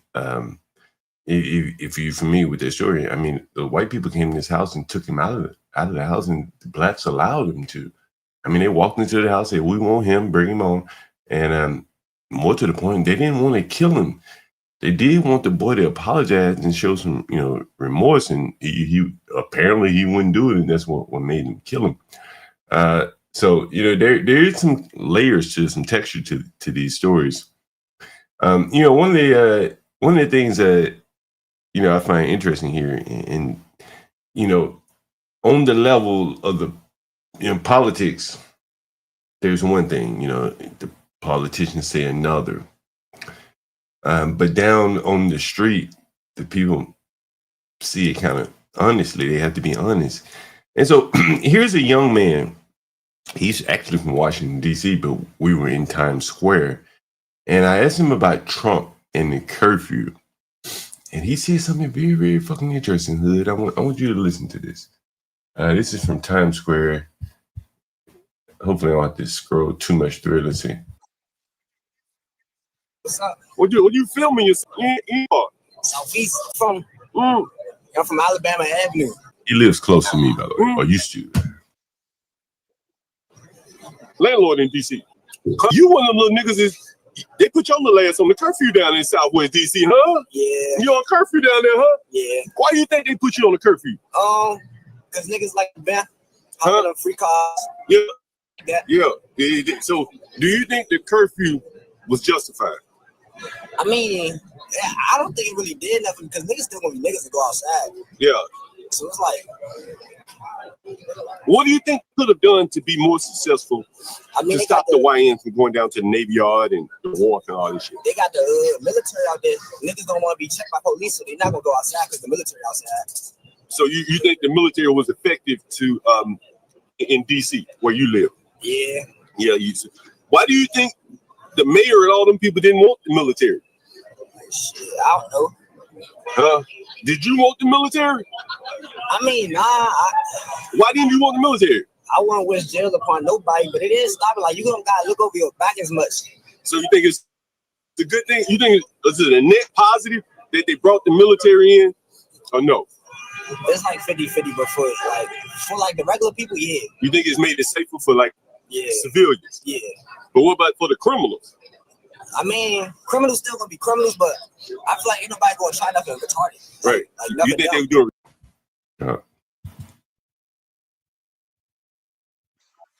The curfew. Nah, not really. What do you mean? Because the only people that be outside is young people, like out real late night doing wild stuff. But I mean, you know, it's mostly blacks. Would you say that's fair? Yeah. Do you think the curfew was directed at black people? Nah, I feel like it was directed towards young people, like just young people in general. And who are the most of the young people that, like, you know, when they go down to do the wharf and the Navy Yard? You know, it's mostly black people. Is it almost all black people? Or? Yeah. Yeah. Like, do you ever are any white kids down there? Yes. Is it really? Yeah. Yeah. But they don't be doing what we be doing. They just be down there. What y'all be doing? I don't think I can say on the podcast. Yeah, you can say it. Oh, you know, smoking, drinking. Yeah. Yeah. And what the white kids be doing? They don't smoke and drink. They be walking their dogs.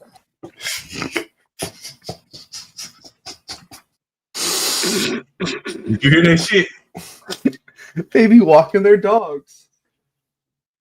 Hey, Bumpkin Man, my bad. I meant to call you back yesterday, man. I was in so much pain, still in pain, man. You're good. It's okay. It was a ridiculous day yesterday, anyways, buddy. Yeah, we get together, man. No problem. Yesterday was crazy. Not gonna lie. But you hear that, Bumpkin, and you hear this young black man say, "Hey, the whites are walking their dogs, and we be out here smoking and drinking." I mean, you know, he could understand justifiably. Hey, the curfew, the military, it's good for everybody else except for us. You know, makes things, you know, it's very interesting that, you know, you know, the politicians didn't want it, but he like, it makes it safer for everybody. He understands that. Right. Yeah, it's very interesting. What's been up? Go ahead. Only people that are consecutively out there doing dumb stuff is going to deny that the military need to be in these areas. I'm gonna be real with you. It's almost like the whole like trope where it's like, we don't like the police. Yeah, bro, because you're trying to push drugs in the corner. Of course you don't like the person that's going to put you in jail for doing illegal activities, bro. Like, what are we talking about right now? You know, one of the things he did say, though, was like, you know, he don't wish jail on anyone. And, you know, because he acknowledged that they're out there doing things that will get them put in jail. So that is very interesting. Yeah. Hey, Pumpkin, what do you think about that white woman stabbed on the train in Charlotte, North Carolina? That's a white man. Yeah, I want you to answer this question from a white man's perspective. You can be as politically correct as you like. But does that make you like? Do you have thoughts about that? It doesn't. It doesn't surprise me. What do you mean it doesn't surprise you? That's kind of type of shit's been happening for years. What do you mean? What, random attacks? No, I mean they you mean from blacks or just random attacks in general? Random attacks in general, but I think you know what I'm talking about. Yeah, I mean, let's from a white person perspective, you saw what happened on the train. They kind of like the non-caring, no compassion. No one tried to apply pressure to her wound, anything like that. Three or 4 years ago, you had a black individual just roll up in a random yard in suburbia and shoot a 5-year-old white kid in the face. Was that D. Marquise? I believe so. That was in Georgia, right? Yeah. Because hey, how about the guy who walked into somebody's home in Texas and just stabbed a kid in his crib? Yeah, just stabbed a kid in his crib. Like, yeah. That was also a black individual, and that was a white baby. So obviously there's a problem. Obviously, some of these people, for instance, this individual, I think it was like 13 or up to 20 times that he was incarcerated and released? Yeah. 14? Yeah, I think 14. 14. Yeah. 14. Obviously, this person should have been evaluated. This person is not in the right mental state to just do that unprovoked for no reason. People don't just unprovokedly for no reason just slit someone's throat like that on a bus. Can you conceive, though, that like she was the only white person on the bus? She was the only white person on the bus. There was plenty of other women on the bus. And there was at least one other woman that in direct contact with him. But like, you know, can you conceive like some hatred that he just may have had directed toward white people. It could have been sexual hatred, as we saw in the house being burned. That was a sexual predator. He probably committed some kind of sexual act on the woman. That's why he burned her up. Do you think there's something else to it other than just mental illness? Yeah, I mean, obviously there's mental illness there. We're not denying that, but yeah, it's a hatred for white people. There's no other justification for it, because if it was a hatred for women, there's plenty of other women on that train. Sorry, on that bus. Yeah, he passes a lot of women. He passed a lot of women. Right. If it was a hatred just for people, there was plenty of different opportunities, right? Especially farther back in the bus, where he could have sat and done it to another individual, you know. But he specifically went and sat behind the white chick that was minding her own business. That puts What? Do you think that puts the average? You have someone talking, and he bragged about it. Yeah. Is that your girlfriend in the background? Your wife? I'm not sure if you're married or girlfriend. I know you said yeah. Hey, so what does she think about it? His exact words was, "I just killed that white girl." Oh, his exact words were, "I just killed that white girl." Yeah. Okay, so your lady has heard that he. So what does she think about that? Oh, she's walking out of the room right now. Do you think she's more wary of blacks, considering what he said there? I just killed that white girl. She's smart. She's wary of them. Yeah, no, I think genuinely, I think genuinely, it'd be dumb not to. I think we're at the point now where public transportation, I'm not doing it. You know something, John, and I've been making this observation and this prediction for a while now, and I think it's starting to turn into my favor. There was an image that went viral a couple weeks back with this young girl. I think she was Scottish, and she was holding up two blades, like a hatchet and a long knife. Don't pull and she that was up, defending bro. herself. She was defending herself against like some migrants or something, and so she kind of went viral for that. And now when we have this image of the ballerina, I like to call her a ballerina. I like to remember her that way. But she was curled up, terrified, right in the moment that she was dying. And there's a picture going around of her frozen in that moment. And I think what's going to wind up happening is a lot of white women are going to be radicalized. Like that's the snowball that's going to go downhill. And it's going to pick up a lot of white men on the way. But a lot of white women are going to be radicalized. And a lot of this social left-wing shaming order that is in place right now, it's going to evaporate almost overnight one day. And a lot of white women are going to quietly give the nod, and a lot of white guys are going to go without guilt. And wherever that may take them, that's where they're going to wind up. But we're kind of approaching that moment where the white women are not going to shame you for racism for much longer. Okay, John Galt, why would a white woman need to be radicalized? Well, some of Because these these white radical women. Let me answer that. Let me answer that. I have theories. I've been thinking about this for a while.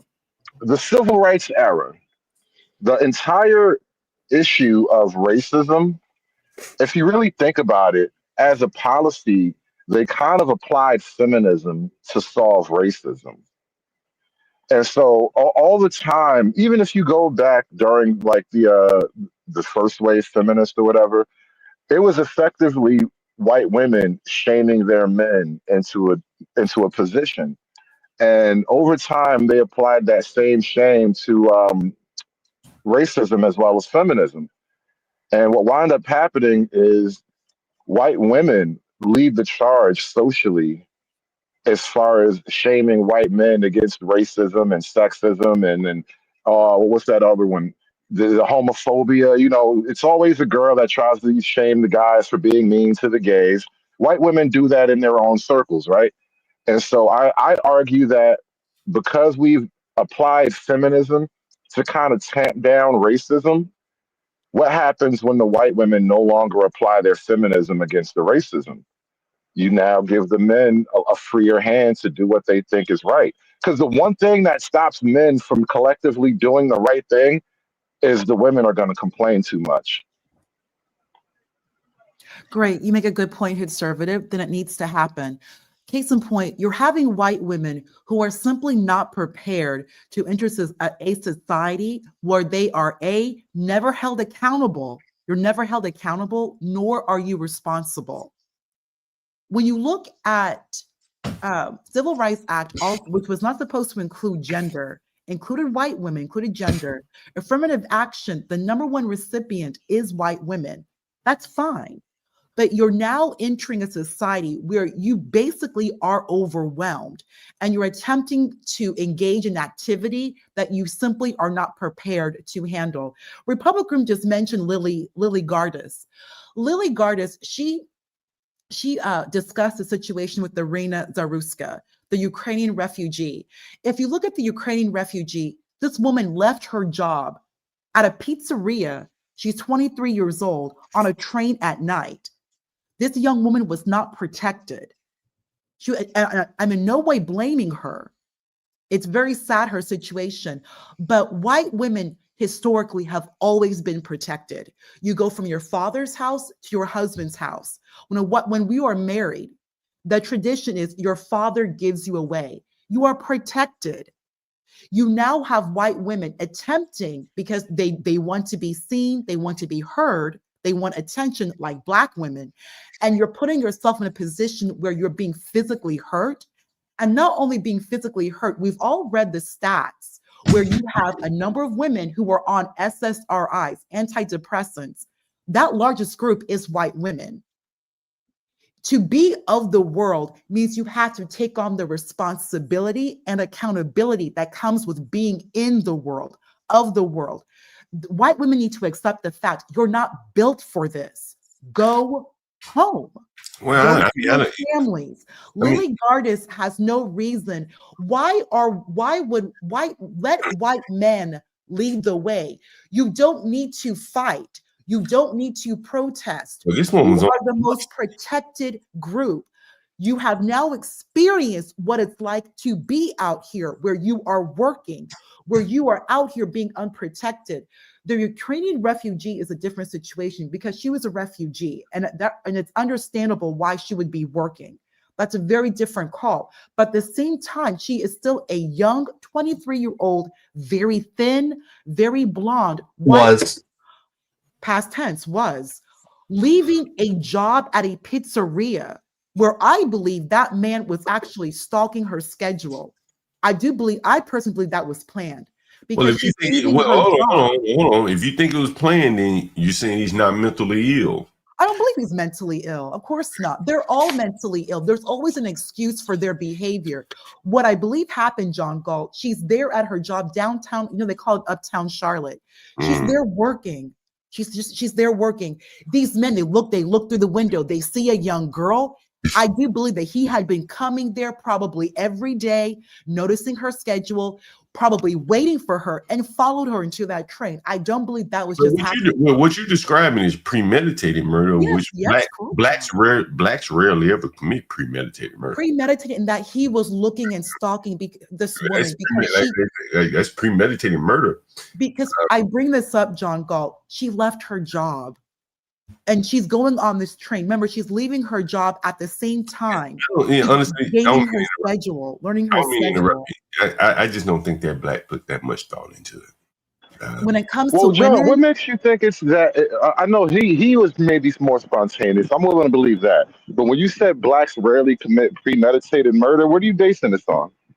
Statistics. Yeah. Really? You very rarely see a Black person get charged with what do they call it? Premeditated. It's like first degree murder. Like a lot of it is like, oh, you bumped into me and I shot you, like the guy that I showed on the street. That wouldn't be premeditated. Premeditated, like hit, like the man who killed Charlie Kirk. That's a hit. That's premeditated. But here's the thing, right? It's a gray area, because is it premeditated if that man woke up today and said, "I'm gonna go kill a white person," finds a white person, kills that said white person? It's a random person, sure. But he premeditatedly said, "I'm going to go kill a white person." Well, again, that would be kind of premeditated in the mind, but it would be random from the standpoint of he Of didn't who the plan victim it would out. be. He thought it out, but he ain't playing it out. He didn't. And then legally, you could never get that in court. By the way, that You is could damn legally near never get that in impossible. court. But are we going to get a hate crime from this, though? That's the question. Well, I think you're going to get. Trump has already charged him, so you're going to get federal time, which would be a lot stricter than state time. So that is a good thing, though. I think that for many people who just bent over backwards and say, "Hey, crime in the inner cities is just something that we got to deal with," Trump is saying, "No, you don't. We can bring down federal charges on these people, which is new." Good. Before, good. Yeah. I'm sorry. I'm just gonna. No, go ahead. Any justification that Trump has at this point, everyone needs to shut the fuck up and let him do his thing. I'm gonna be at this point. I'm gonna be real. Like, what non-justification does he have? All right, Charlie Kirk shot dead. Any justification that he brings down on the left at this point, it's justifiable. This woman randomly killed on a train. Any justification that he brings into these inner cities, justifiable. I mean, yeah, and that is kind of what Brave is saying, is that like the white people who want to play kumbaya and think this is political, the blacks have somewhat of a racial agenda beyond it. Yeah, they're all on the same political side for the time being. But there's what Brave said. There's a racial element to it. Is your girlfriend back in the room, Bumpkin? No. I just can't believe, John, that the white folks are allowing such a subpar, imbecile group to kick their ass. At this intellectual game they're playing. The blacks are beating their ass, John, and the blacks are retarded. Well, I think, partly that may be the reason why Charlie Kirk, let me show this to you. This is Charlie Kirk, right? And Charlie Kirk was a guy that they thought was of presidential timber there. And so here's some of the things he's saying. I want you to listen to this and you tell me, like, could he be an issue politically? And maybe if that's the reason why you had to get him out of the way here. Here's Charlie Kirk. From Masadi was. And listen. I live like a capitalist every single day, Shank. I live as a capitalist, okay? I live when I believe. No. What do? I get dirty every single year. Crime, like, I'm sorry, if I see a black pilot, I'm going to be like, boy, I hope he's qualified. Because of DEI, it begs the question, when you see a black pilot, you wonder, you say, I hope they are qualified. If I'm dealing with somebody in customer service who's a moronic, I wonder, is she there because of her excellence, or is she there because of affirmative action? It almost creates thought patterns that are not necessarily. No one really cares when it's HR managers. Affirmative no one action. cared when it's kind of paper shufflers or even engineers.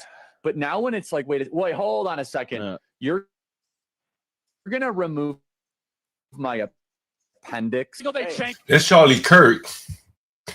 I don't think that's what, put him in danger there. I think the people who use the blacks, when he started criticizing them, saying that they are funding this radical activity, that put him in the line of fire there, in my opinion.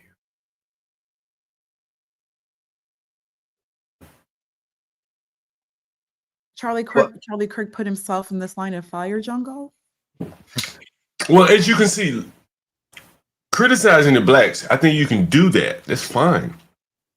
But once you start criticizing the people who empower these blacks, who fund these groups, and that's some of the earlier clips I played, I think that's what got him in trouble.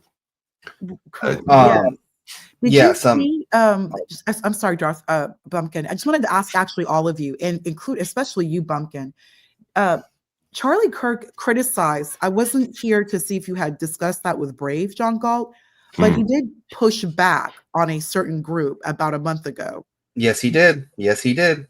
Yeah, and we played some of those clips earlier, and I talked to Brave this morning over the phone, and he was like, if that was my son, I'd have told him, don't do that. And we played some of the clips. I was looking, I think I played the one from Patrick Bet-David, where he was talking about Israel, and because Charlie I also put the link in the back. Bumpkin, Charlie Kirk and Megyn Kelly. I'm not sure if you've seen that link. I played that. I played it earlier. I haven't seen it, and I can't see the link in the back because I joined a little bit later. Questions, if you want Okay, to I'll post put it it there for you again again for right me. now. Thank you. Yeah, I would say yes, he did. He did definitely question that group of people, and I would 1,000% say every single receptor in my brain from all past experiences, all the way from JFK to present, I would say that absolutely that plays a factor into why he was shot. I don't care what anyone says. I don't care what anyone says. Okay. Yeah, as I said earlier, he used to have a convention that, because Turning Point is his organization, right? A co-founder, yes. Okay, who's the other founder with him? I have no idea. Who is the other founder of TPUSA? I'll get that for the both of you right now. 1 second. Yeah, thank you. Let's find. Let me look that up. But anyway, so I was going to say though, if you're familiar with the area, familiar with the politics of the, like the national politics of the area, he made a lot of headway at a very early age. And I don't think that came out of happenstance. As I was saying to BeBrave earlier, he had to be chosen. He was able to get Trump and all these other people to come to his convention, the Turning Point right here in PG County. And so he was chosen. He was able to make a lot of money. He had a lot of influence. And he may have just stepped outside the lines there when it came to talking about who's funding. So groups. the other founder of TPUSA was Bill Montgomery.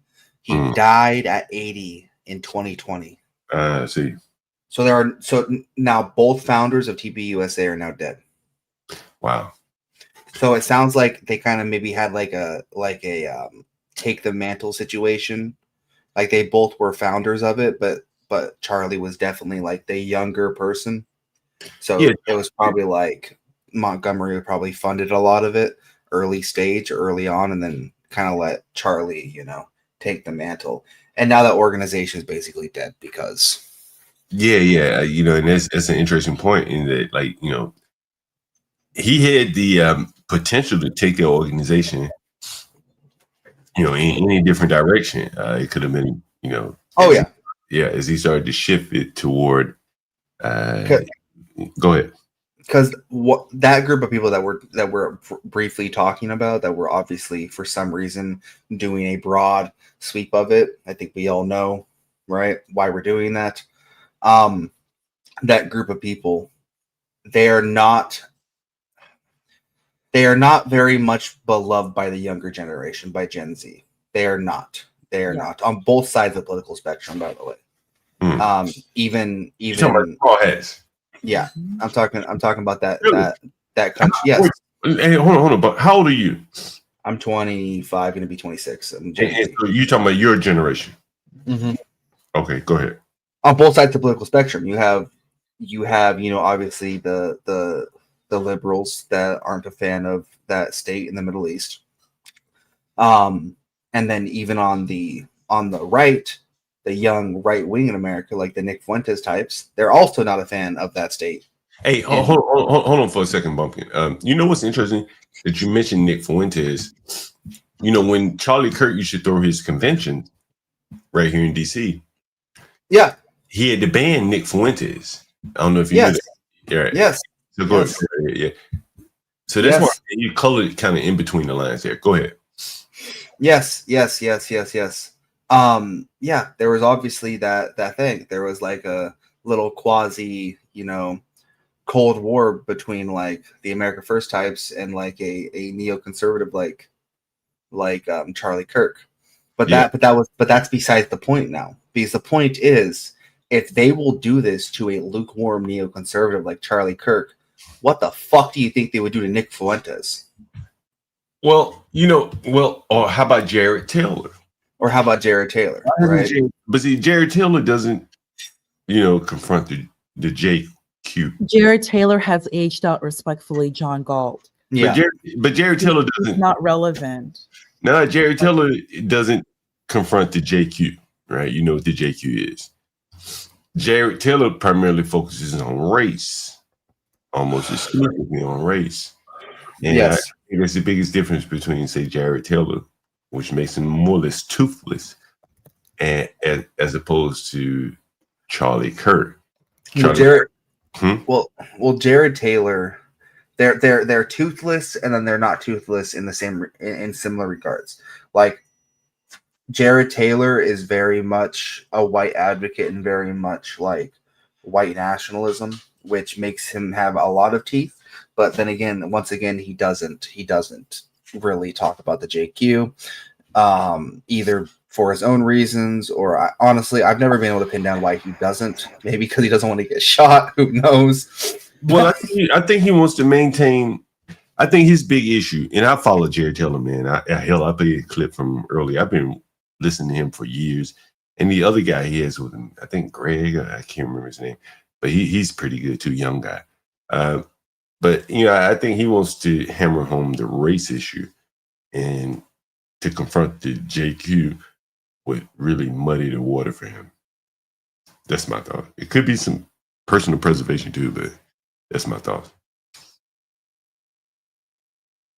Yeah, for sure.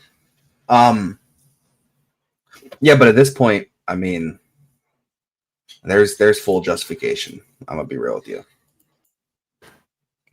And I don't think these things are going to slow down. I don't think these political assassinations are going to slow down. I think they're just going to get worse. I think we're going to be entering into like a year of lead for America, to be honest with you, the more these ramp up. Patrick Bet-David was like speculating, what if someone from the left, gets Charlie Kirk? And he's, let me see if I can find that clip, but he was more or less speculating, what if he says, this is Patrick Bet-David, so, take it for what you will. But he's saying, okay, we're doing very well in the country. And he said, well, what could take the country down? He says, if I'm speculating, I'm a businessman, I'm looking at potential risks from this, that, or the other. And he says, let me see if I can find it.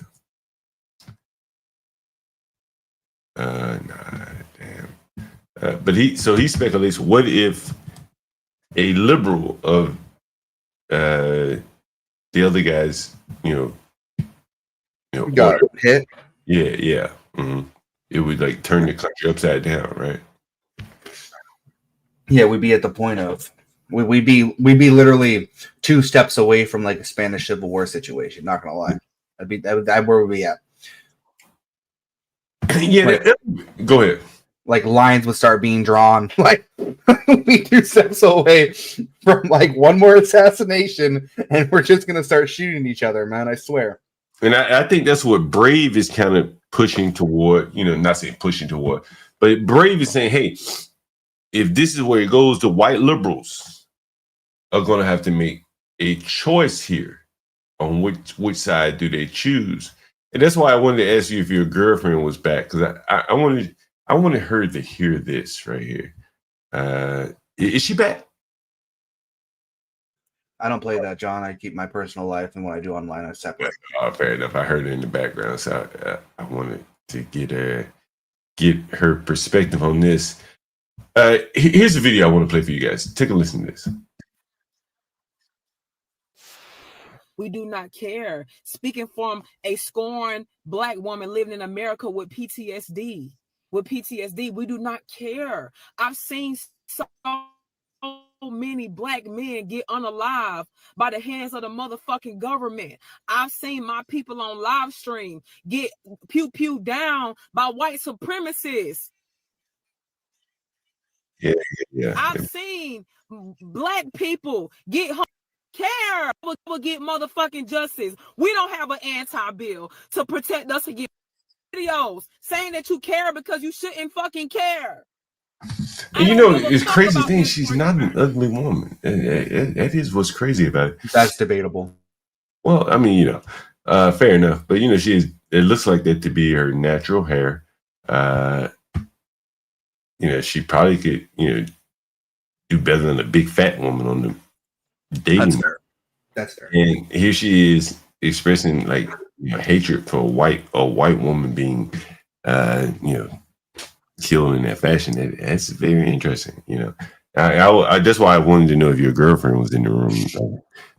From a woman's perspective, how would she feel about hearing something like that? Yeah. I can't do that, bro. But I understand. Well, maybe you could ask her and then, give us some feedback. I'd be curious to know. You want to drop that in the back? I could definitely give you feedback on it. Well, just tell her. Just give it a general. If you heard a black woman saying, I don't care about this black woman being killed, this white woman being killed in such a heinous fashion, I'm curious to know, since we don't have any white women on the panel, I'd be curious to know what does a white woman think when she hears something like that? Right. Okay. But John Galt, again, respectfully, why would they care though? I think, isn't it the sisterhood bond of sort? What sisterhood bond though? Well, I always hear about sisterhood, women, this, feminine, this. That doesn't exist. Well, you hear it, out in society, feminine, gender, women are under attack, this type of thing. No, that has like that. We know this country's passed a lot of laws for domestic violence and things like that. That's domestic violence, though, completely separate from what occurred to Iryna. But protect all women, shouldn't it all kind of be all encompassing? I don't think they go man in No. Okay, John, the vast majority of violence to women is from her partner, someone that she is intimate with, someone that's in her household, someone that she knows. What happened to Iryna is rare. What is these types of crimes towards women, this street crime where a woman is just attacked by a man she does not know, this is rare. This is rare. That's why part of me is thinking that he was following her or learning about her. These types of men, they see women, they just get attached to them, but she has nothing to do with him. I'm not sure if this is rare. I'm coming from that perspective. I just showed 3 cases in the last 3 days where a family was burned up, a woman killed on the train, and a woman. But that type of crime, as compared to domestic violence, which is a very that's the more common violence towards women. That's what. But it shouldn't all be encompassing though. Okay, domestic violence is one leg of the stool. But you got a woman that's dragged into the park, probably sexually assaulted, and that has to draw some sympathy. And then you hear this woman on Twitter saying, "I don't care that this woman that we share this genderhood with was killed in such a fashion." It's just kind of odd to me. John, like, let me give you an example of what I mean. My cousin, his son was killed a couple of weeks ago, and like as a man, I'm looking at him like, damn, what's it like to lose your son? I have a son. What would it like to lose your son? And so it's like the manhood aspect of it, as a man, you have dreams, designs for what your son might accomplish, particularly if he looks like you, acts like you. And so I can kind of, have sympathy for him just solely off of that. And here's a woman, the woman that was sitting next to that white woman, that she looked like she may have had some children. And she's looking over at this woman at her weakest hour and no sympathy, none. Like that is it's something to that. I'm telling you, it's something to that. Would you want to date a woman like that just packed up her bag and got the hell off and left that woman to die on her own? Like, that's the most heartbreaking part about it, bro, is there were so many people around that just did not even help her. They witnessed it happen. That dude walked away and they had ample opportunity to go over and try to save that woman's life, but they didn't.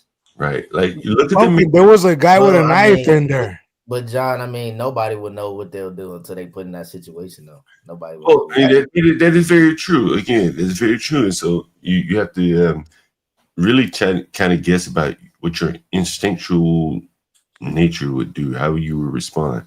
And something would hold me there. I want to say, for me, I couldn't just leave that woman to die on the train by herself. I couldn't. But then again, I couldn't save her. Emily. John Bumpkin. But a guy did go up to her, though. A guy did go try to help her at the end. John Bumpkin. A black woman was raped was, I'm sorry, wrong. I'm sorry. I can't say that. I'm sorry. Sorry, John. A black woman was GRAPED. The prostitute? On a train, on a subway train in New York. No one helped her. No one helped her. I remember that. So these types of crimes, these violent crimes to women, is in the public. So violent street crime towards women, a lot of people are anesthetized regardless of race. No, fuck that. Race matters. Ponder made a very good point. Race John, matters. step in for a second and say something. No, fuck that. Race matters when the offenders are always almost black. It matters. Okay. Right, oh yeah, I'm not saying you're definitely black people are always going to be big victims. So I get that. You don't get a fight from me, John. I swear I come in peace. First of all, about what you read. That video you showed with that black woman. Like I always say, another deluded black woman with seeing things that she's never seen. Listen to. I guess what I'm trying to say is this. I'm frazzled right now because it's frustrating because black women like that often see black men as victims when they aren't. Yes. And so white women focus on like their womanhood, which is going to lead to their protection of their children. Black women on here are, typically it's like it's about a black man. This woman didn't see any black man being lynched. She didn't. And white supremacists. So black people have this, there's like a script that's on the brain that is so fake and such a lie. It's like believing things that never happen. It's really sick. So I will say this. She's talking about an anti-lynching bill. No one's being like lynched anymore. So again, this is a lot of black women on the screen. I'm sorry, partner. Let me say this one more thing. I think, John, there's an elephant in the room that I think that you often you play this card. And I think what you're trying to say is you're assuming that all black women are jealous of white women. And so that this is why would you date a woman like that? This black woman didn't do anything. You saw all these males around who didn't act. And I'm glad, Ponder, you did make a very good point. Like, first of all, I mean, when I saw the video, which these people were up close to it, I think people are becoming sadly so numb to violence, but I would have stepped in just that's the human I am. I would have run to render her aid. And as a nurse, I would have felt, I put in the chat, that I would be even more obligated to do so. That's just what it would come natural to me to do that. I would have fought him off if I'd seen him fighting her. I would have done that. But to try to make this about this black woman who was over there on her phone and she got up like, I don't know if everyone knew how severe the situation was. It's bad that they didn't render aid. I'm not defending people who didn't. Right. Help wasn't there. But I think, John specifically has this angle where it's like, oh, look at the black woman. This black woman didn't do shit. Look at this black woman. Like we're supposed to save. Like a black man did help her though, John, at the end. A black man went and helped her. To save everybody, that we had to always be at everyone's beck and call, be at everyone's labor. It's our responsibility to carry the yoke and the labor of the world. A lot of black women are not going to do that. And as you notice on this upload, most black women, their focus is only to save black men. They're not going to take a Christian black woman. Yeah, she's the type to want to. Not even a black woman, Ponder. Black women don't even help. I've seen black women don't even help black women. Black women do not help black women. Unless it's an opportunity to like humiliate or denigrate another black woman or defraud her, that's when you'll see a black woman to pull a lick. But to be a genuine Christian, to be, oh wow, there's a woman who's an aid, who needs aid. I will give her grace and help her. There was a guy with a knife on the train. I think you're missing the point that maybe 15, 20 years ago, I think somebody would have helped her out. You know what I'm saying? A guy did help her out, bro. Wait. The world was different, I think, 15, 20 years ago. All right. People were united more. You know what I'm saying? They wouldn't have let that happen 15, 20 years ago. Like, what happened? He had a knife. He attacked her. 2011 and 2001. What could they have done, Jay? to that song "Where We're Night"? What could they have done? John, you're on mute. It couldn't have been stopped. It couldn't have been. Yeah, but what should they have done, John? Well, should they have rush and get gutted? No, it couldn't have been stopped, right? He did it so quickly that it could not have been stopped. But again, I mainly focus on the woman, on the sister that was sitting by him. Yeah, because the Songword had a knife, John. But at this point he had stepped far enough away. I don't even think she looked over at it as much as not far enough, John. He was still there. He could have lunged at her. He wasn't gone. No, he's right there. What about the man in the back? What about the man in the back of the bus? I wasted it all. I bet you didn't. The Songword had a knife, Bumpkin. You wouldn't have done shit either. I would have, bro. Hold on. Okay, describe. What does that look like, Bumpkin? Hold on. What does that look like? No, hold on. I bet you none of those people called 911. Well, hold on. Wait. What does that look like, Bumpkin? No, wait. I don't want to hear from Bumpkin yet. I bet you none of those people called 911. Very few of them. If any of them called 911, the ones that were closest to her. Clearly, how do you know where the phone call came from? Do you know that they didn't? That someone didn't, call 911? You could see them as they were sitting there. The black woman, she started packing up her bag and she like, I'm about to get the hell out of here. Does that mean she didn't call 911? Okay, now that doesn't mean that. It's fair. But you're talking about physical intervention, John. That's different. Well, I'm saying one. Get involved. The police is so just. I think Epoxy was on your channel. Mentioned that the Charlotte Mecklenburg police is very, very bad, very petty, very high school. So wicked. One second, wicked. I'm trained for physical intervention, specifically when it comes to knives, right? So you would have disarmed that son word? Yes. Oh my Bunkin, I'm sorry. I just don't believe you, bro. I'm sorry, dude. I respect where your head is. I'm not trained to do it, right? I don't deal with it every day, right? I'm not trained to do it, right? But hold on, Bunkin. Let me get this straight, right? You're telling me right now that you would have rushed at that songbird who just finished murdering somebody, and you were gonna engage him without a weapon? Yes. Yeah, you can get that from me. Yo, them people, I don't know. I think I would have even been. Oh, go ahead, John. I'm sorry. I was gonna say, I think they knew she was stabbed. You could see the black woman starting to pack up her bag. She knew something. Work at like 4:30. The damn girly. You hear about Charlie Kirk? And then even on top of that, John, to Bumpkin, you're trained. If you think you would have done it, which I doubt, fine. But people are not trained like that, Bumpkin, and you expect them to do what, Bumpkin? Like, I'm just saying this. I wouldn't have left her there. I wouldn't have gotten off the train. Oh, son, man, tried to help her at the end. He pulled her off and he tried to render aid. She was gone. There you go. So, at least someone helped her. And that's what I'm saying. Good on that dude for trying. Yeah, kudos to him. What was the time lapse again? Because I know we're raking over some of this stuff again. What I'm saying, I know we saw that I didn't like when looking at that. I couldn't tell what happened. I know when I saw that clip, I think it's disappearing now. They have it blurred with Charlie being shot in the neck and blood pouring. It was like 10 seconds. She bled out in 10 seconds.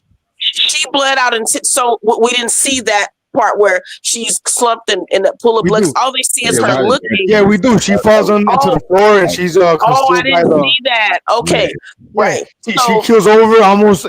She's in shock at first. She kills over and then she bleeds out, and it happens so fast. And that son word, mind you, is still there. He didn't go away, I think he's toward the other side of the train, though. Yeah, but that's what for that song word. That's like what a 2-second rush. I mean that matters, John. Look, but there was white people that didn't do anything either, though. They didn't do anything either. That girl everyone on this panel, that white girl just sat there and just bring up race. There's a reason why there is law enforcement. There already is public transportation, law enforcement who are supposed to be there. I wonder why. As someone mentioned already, the average person is simply not trained, nor understands how to handle situations like this. Right. Especially, she's right. Like you mentioned, you're trained, Bumpkin, and I believe you're a CEO. You're trained. The average person is not. And you have an average person get involved and then risk their own life. People are being told to not only mind your business, but don't involve yourself in trying to save someone when you can A, make the situation worse, or B, get your own self unalived. Yeah, no, I definitely agree with that. I'm not saying And I just don't think it's appropriate when you're like trying to have women involve themselves trying to subdue crime. We don't know what happened. As many of you discussed, this happened very quickly. And lastly, we all pay taxes for these reasons, to have the appropriate personnel be available. One thing we don't see, where is the public transportation turnstile or personnel? But to your point, question, the reason we need the police in there is because of race. Do you know that, right? You understand that, right?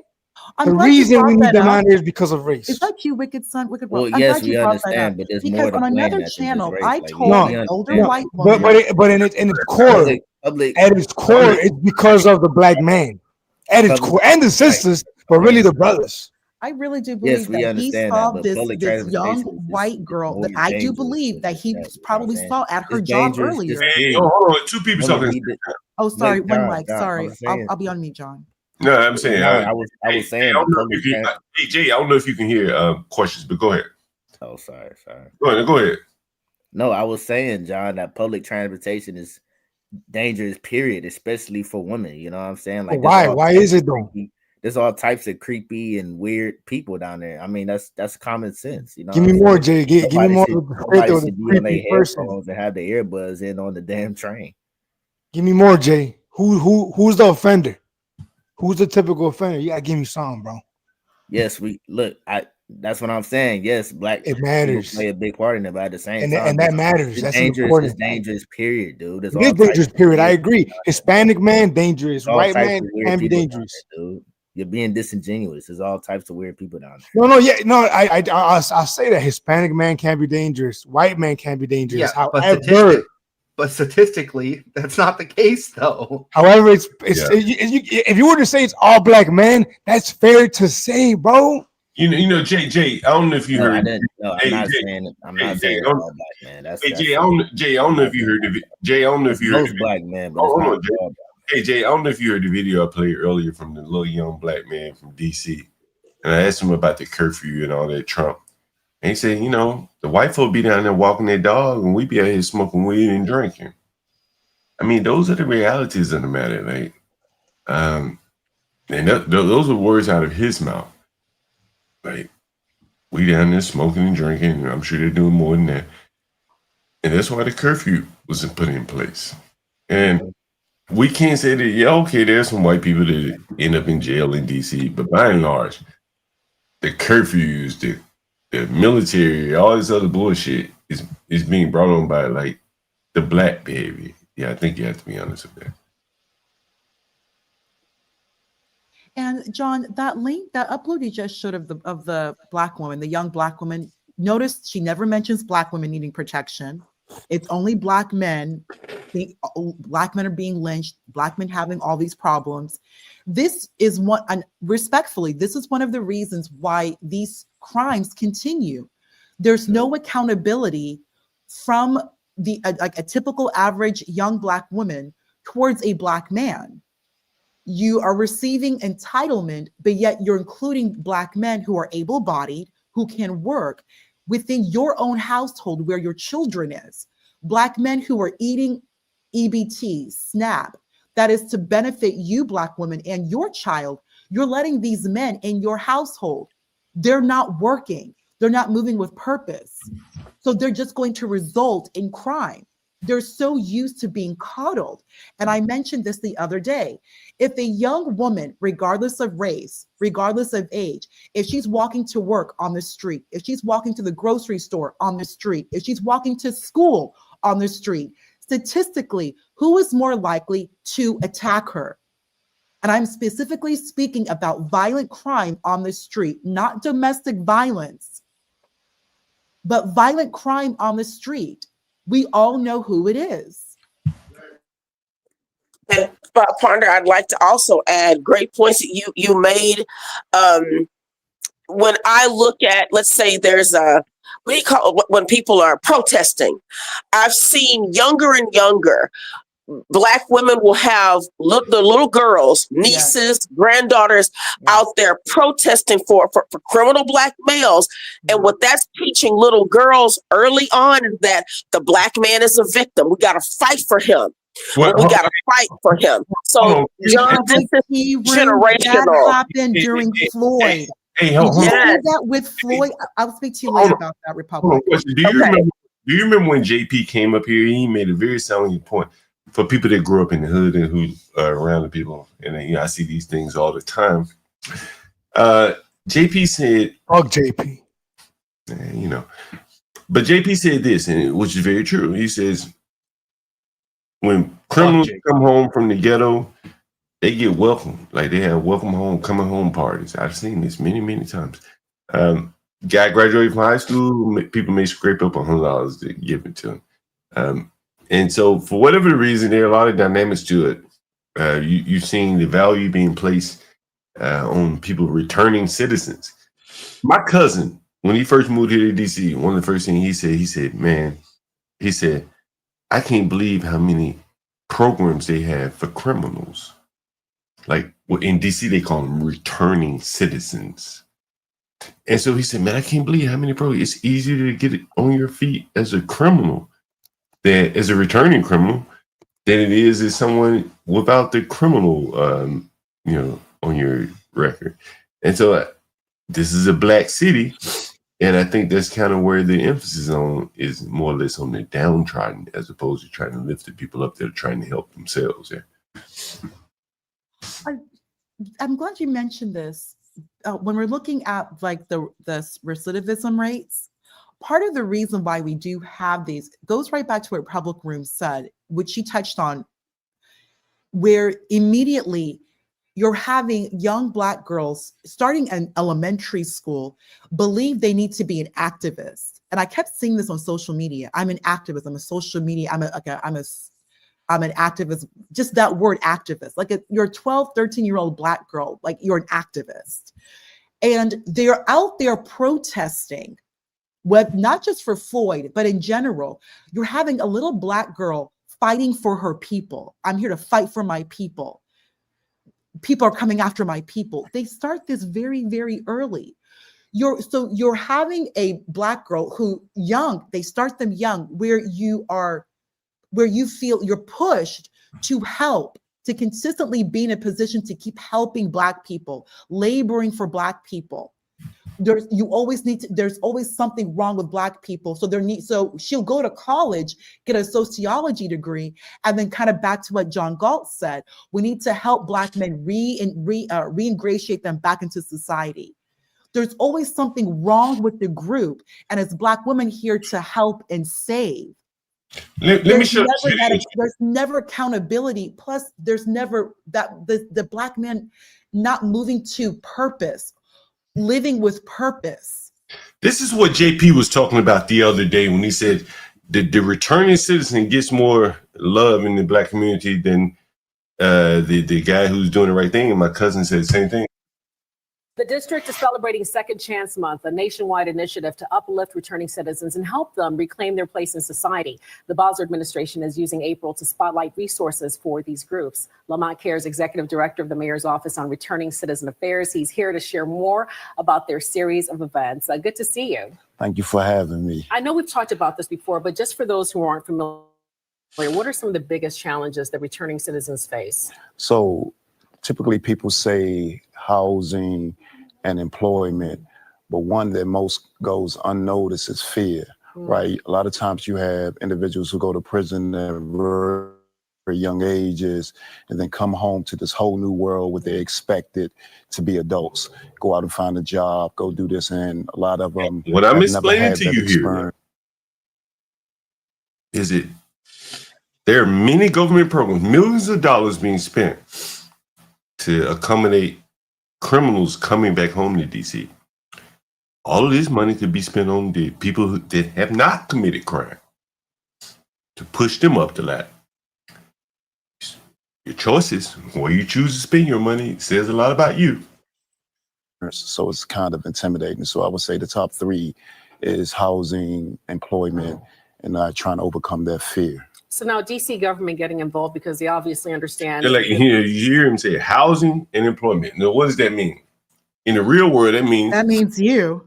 That well, means that you're means going to get a voucher. right. That means that's damn right. You. That's So in other words, the man who comes home from prison jumps in line over the working class man because he get a government check to pay his rent. Understand? And then the same thing applies with jobs.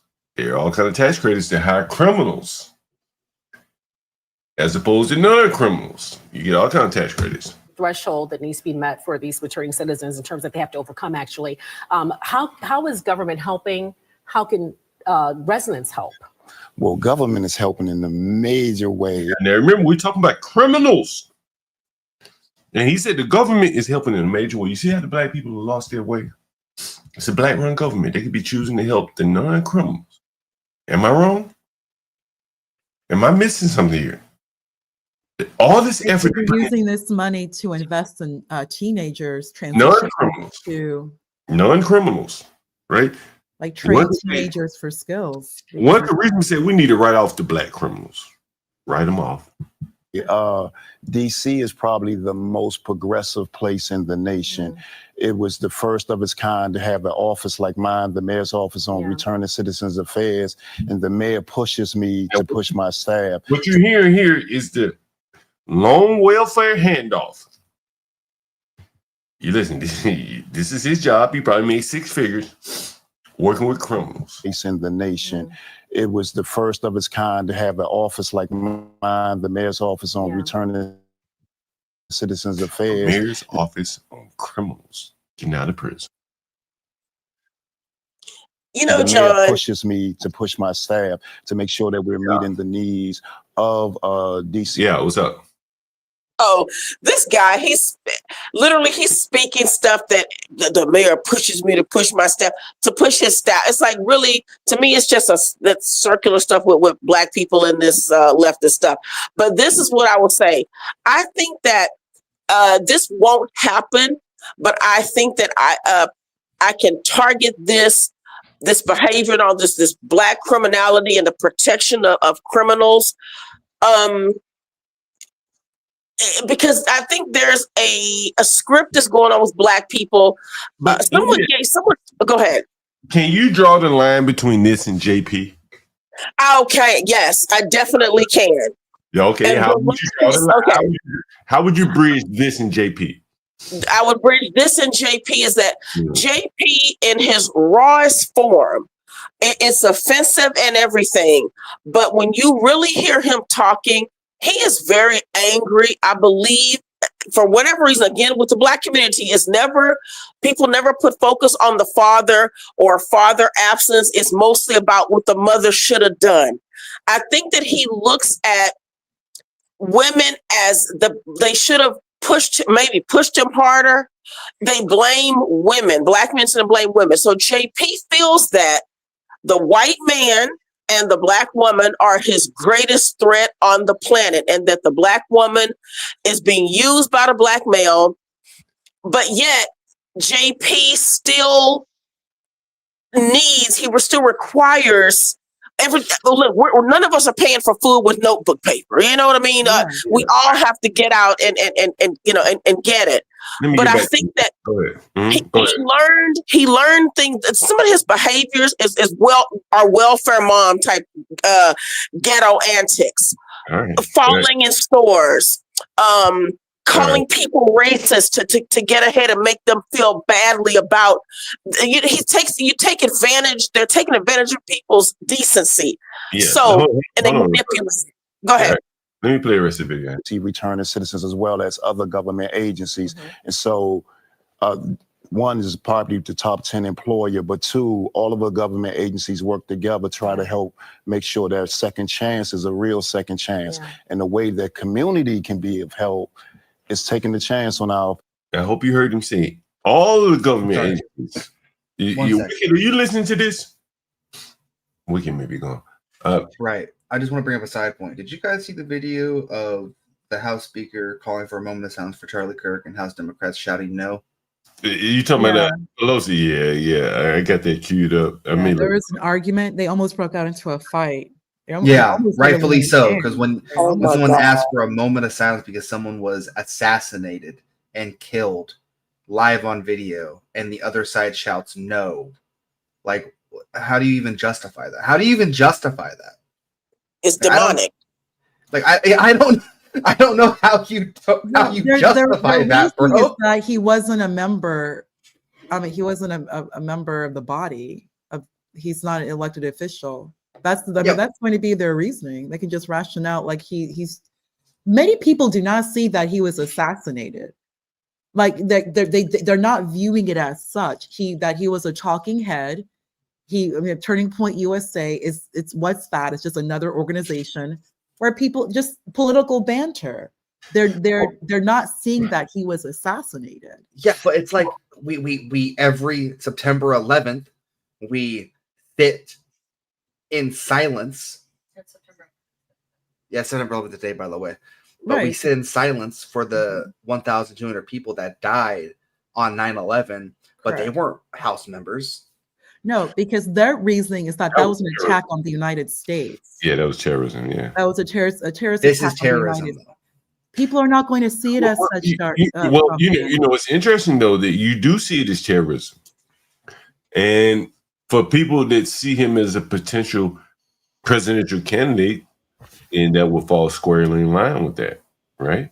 Right. But John, I mean, I just feel like I just don't understand why would they want to do it. Like Charlie was like a good dude. Like I just don't understand why. Well, a lot of people don't see, respectfully, I think that was conservative John. A lot of people don't see him as a good dude.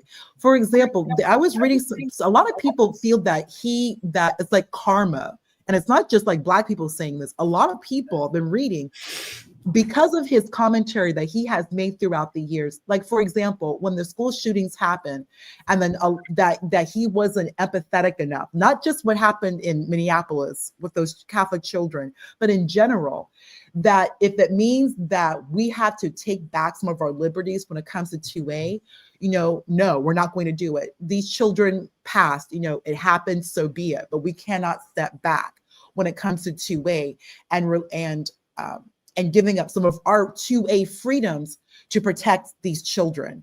He's made some comments that many people find very just incendiary.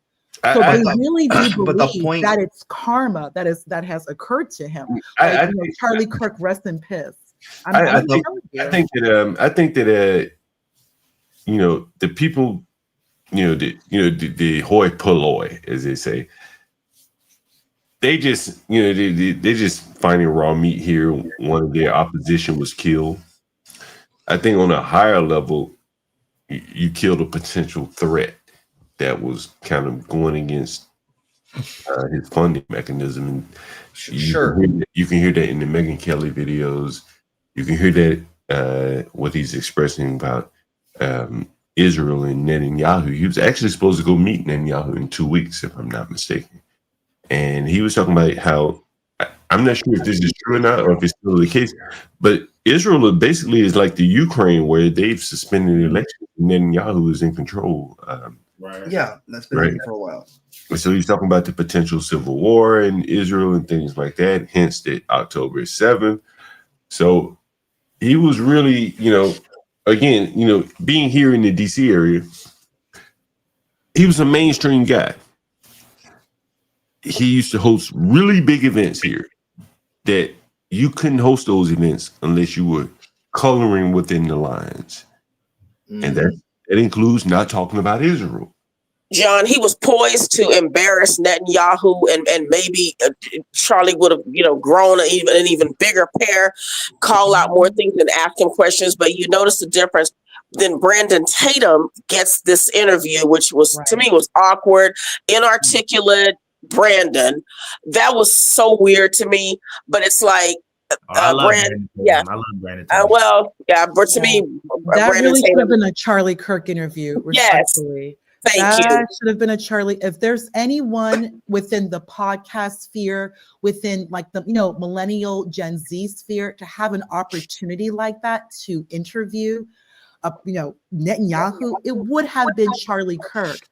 But with intellectual integrity, especially, I don't know. He has the platform.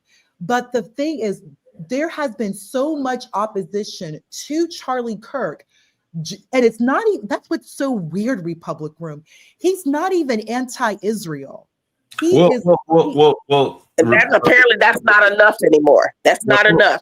John Galt, he respectfully pushed back on some things. But questions, once you start questioning funding mechanisms and things, yes, you're right. Yes, you're getting off into like the murky waters. And he was questioning those things. Hell, that's what he said.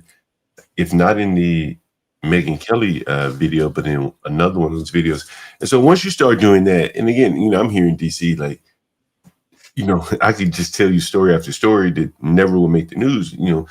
Every Congress member, every new Congress member, APAC, I think it's APAC. Yes, they bring around a group of people and say, hey, you looking to fill your staff, Congress member? Here are some people, wink, wink, nod, nod, you need to hire. That's how it works. Yeah. That's just at the new AOC Congress member level. Go look and see who she hired, and you'll see how the game is played, and on it goes. And so once you start talking about funding mechanisms and things like that, which is what he was talking about, and he has command with a lot of young people.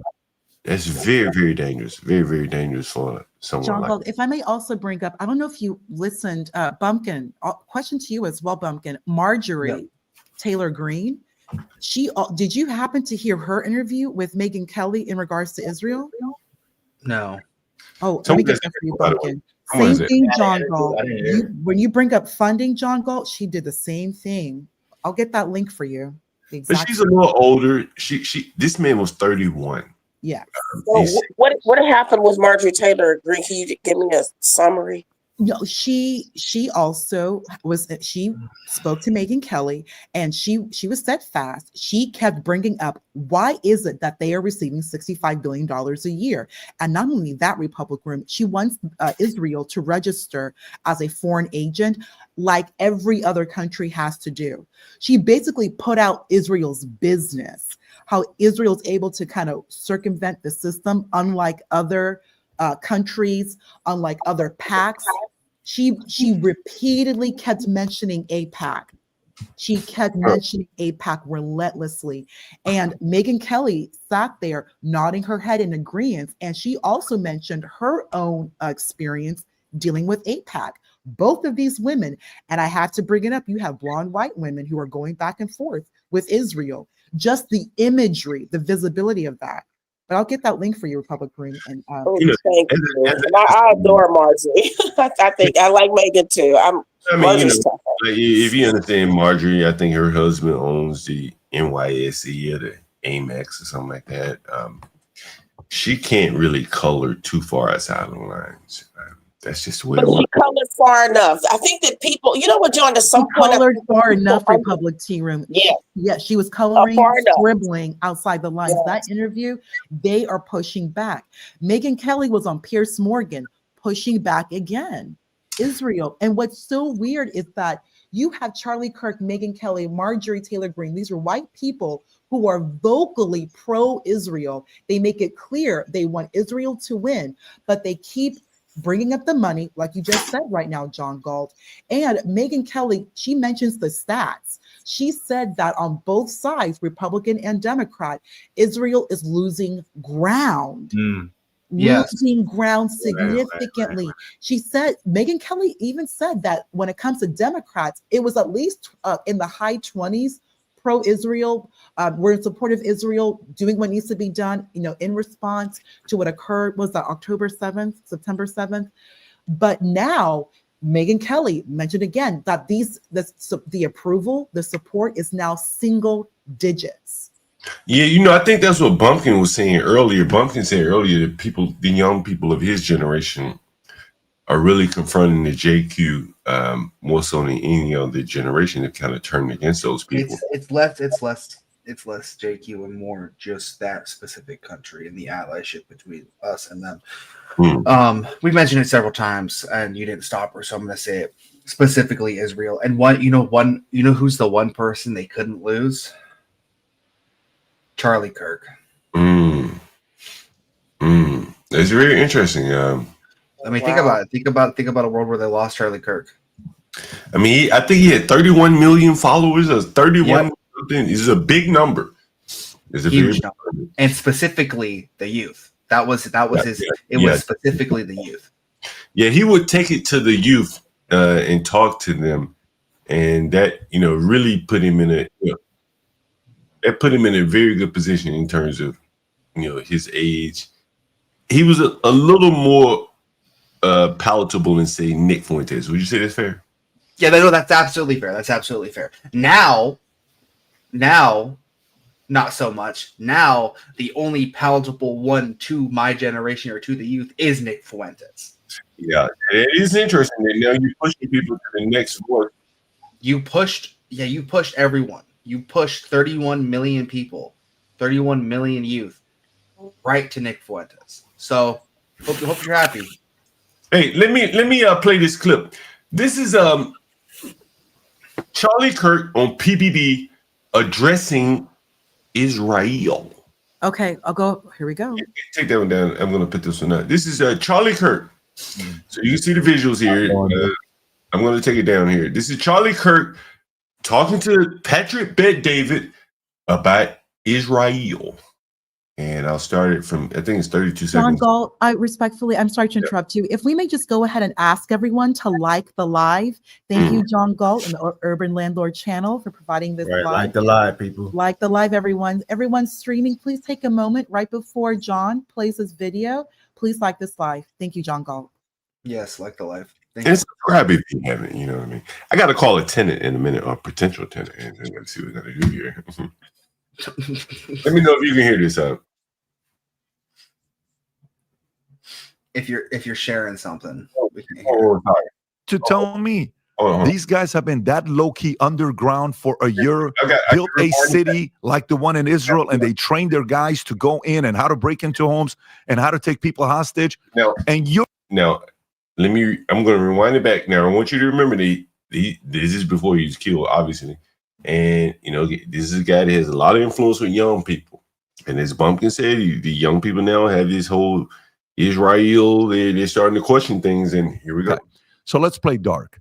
Did you need something like this for you to create a war to the point where the re-election percentage of a president goes so high when there's a war so you can get re-elected? Maybe. Is it because the amount of chaos you learned in 2020, the elections was so chaotic, so it increases the chance of you being able to win another election because the more chaotic it was, you can tell people what we're going to be doing and they're already accustomed to it. Maybe they'll be more open-minded to it. Maybe. Is it because maybe even on the other side for me that I think about Netanyahu and Israel?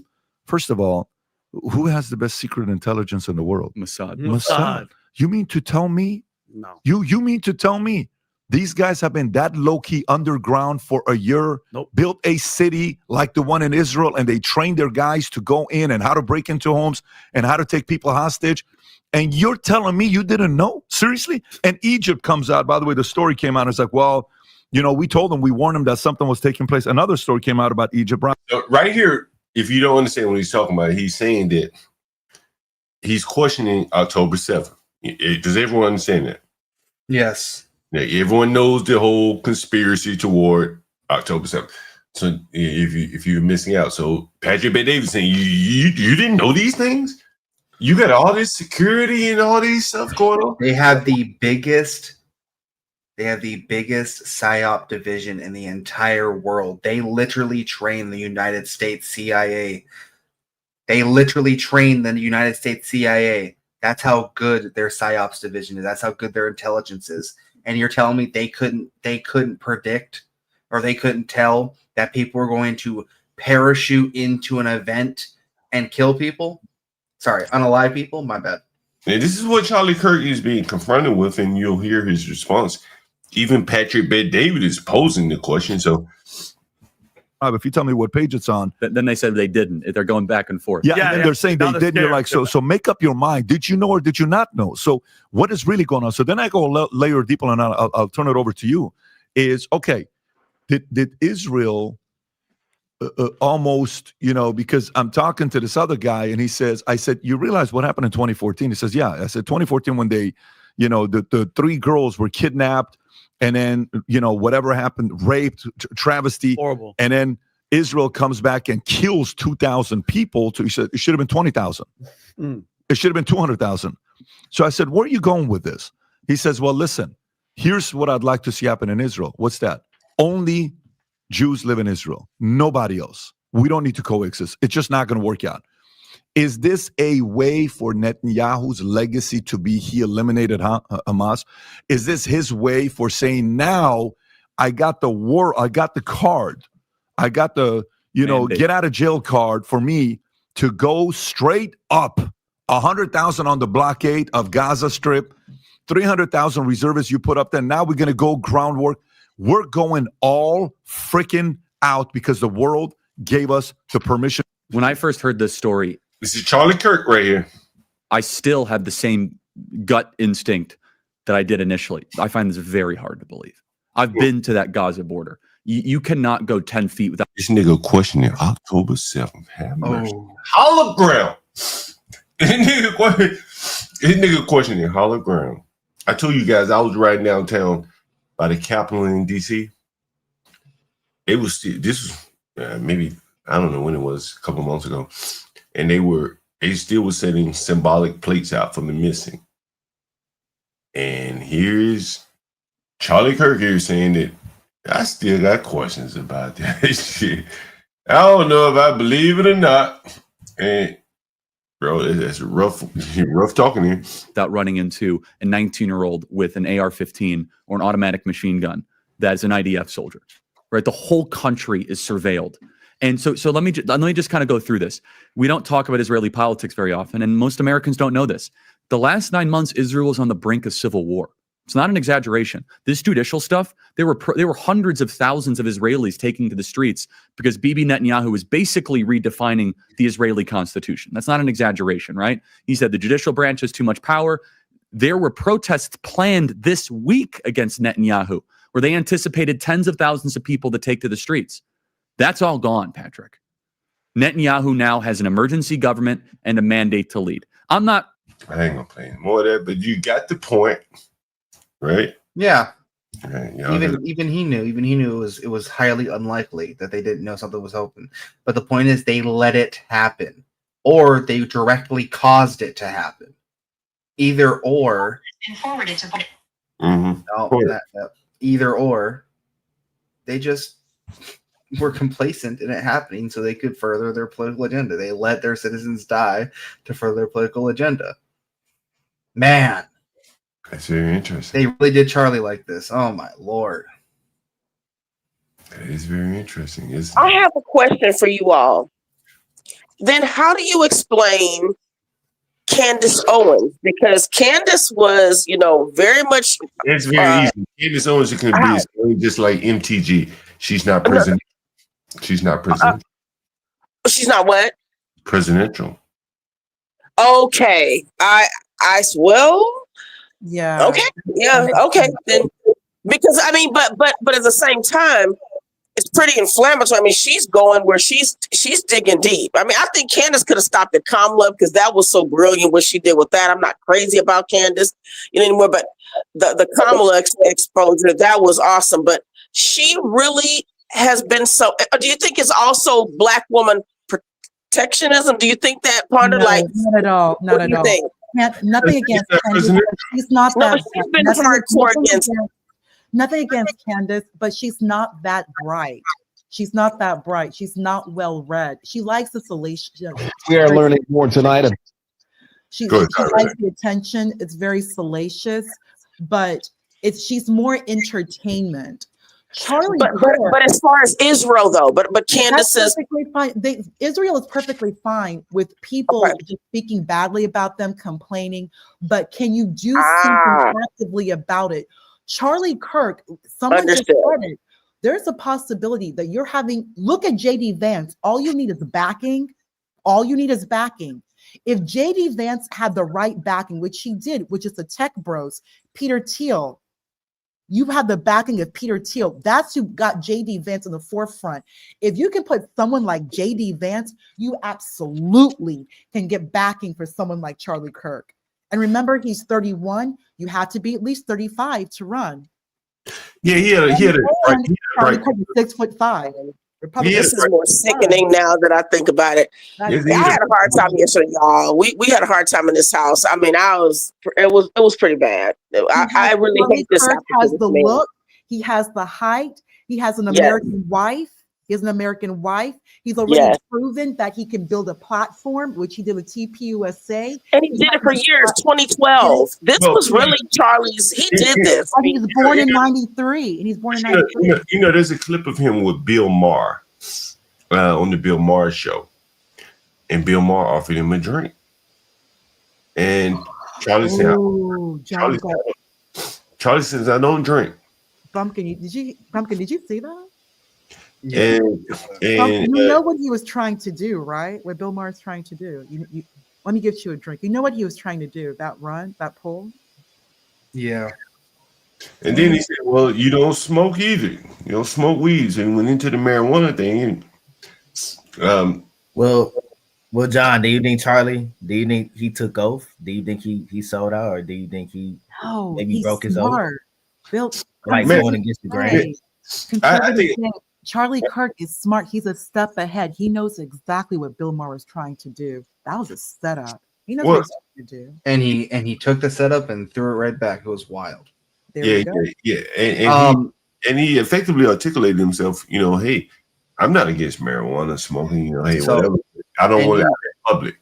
Which I don't really do weed. So here's to anyone that doubts that Charlie Kirk was on the way to the presidency. He currently was at 31 million subscribers on a personal account, right? Right, that's correct. That was on his personal account, not TPUSA, not the influence TPUSA. On a personal account, 31 million. In the last presidential election, it was, I believe, 140 million people voted. Off the rip, with no backing whatsoever from GOP or Democratic parties, and nothing like that, which he would have got it from the GOP, obviously. But just off the rip, he could have been presidential. Just off of those numbers alone. Yeah, I think the biggest thing about this, as you mentioned, those statistics, is as we go further and further into this, the media is losing its grip on being able to control narrative. Someone with 31 million subscribers probably has access to 40 million people, because they're going to share it easily. And so that puts him in a position where he's uncontrollable from the typical. From a media standpoint, John Galt, he is his own platform. He does not need the historic communication agents such as cable television, network television. He is direct to house. He can just partner. Think about it. He can just partner up with Elon, and Elon would do it. And they can just basically disseminate information. And you think about it. We talked about someone like Michelle Obama, who's reached the heights of political power, and she doesn't have the reach of Charlie Kirk. So you really see the danger of someone like him. Michelle Obama doesn't want to run, though. Regardless if she wanted to run or not, like she doesn't, have the reach of some Don Lemon. He's come out on the YouTube streets. He can't. He definitely don't got the reach of Charlie Kirk. Sadly, he can't get none the of reach. This matters because So in some sense, you play offense by, eliminating someone that was could be. I think that this, hopefully for the younger generation, this might have ticked them off badly enough, and to think, oh, you're trying to scare us now. So you do this in front of us because now you're obviously trying to shut down speech. I wanted to say also about.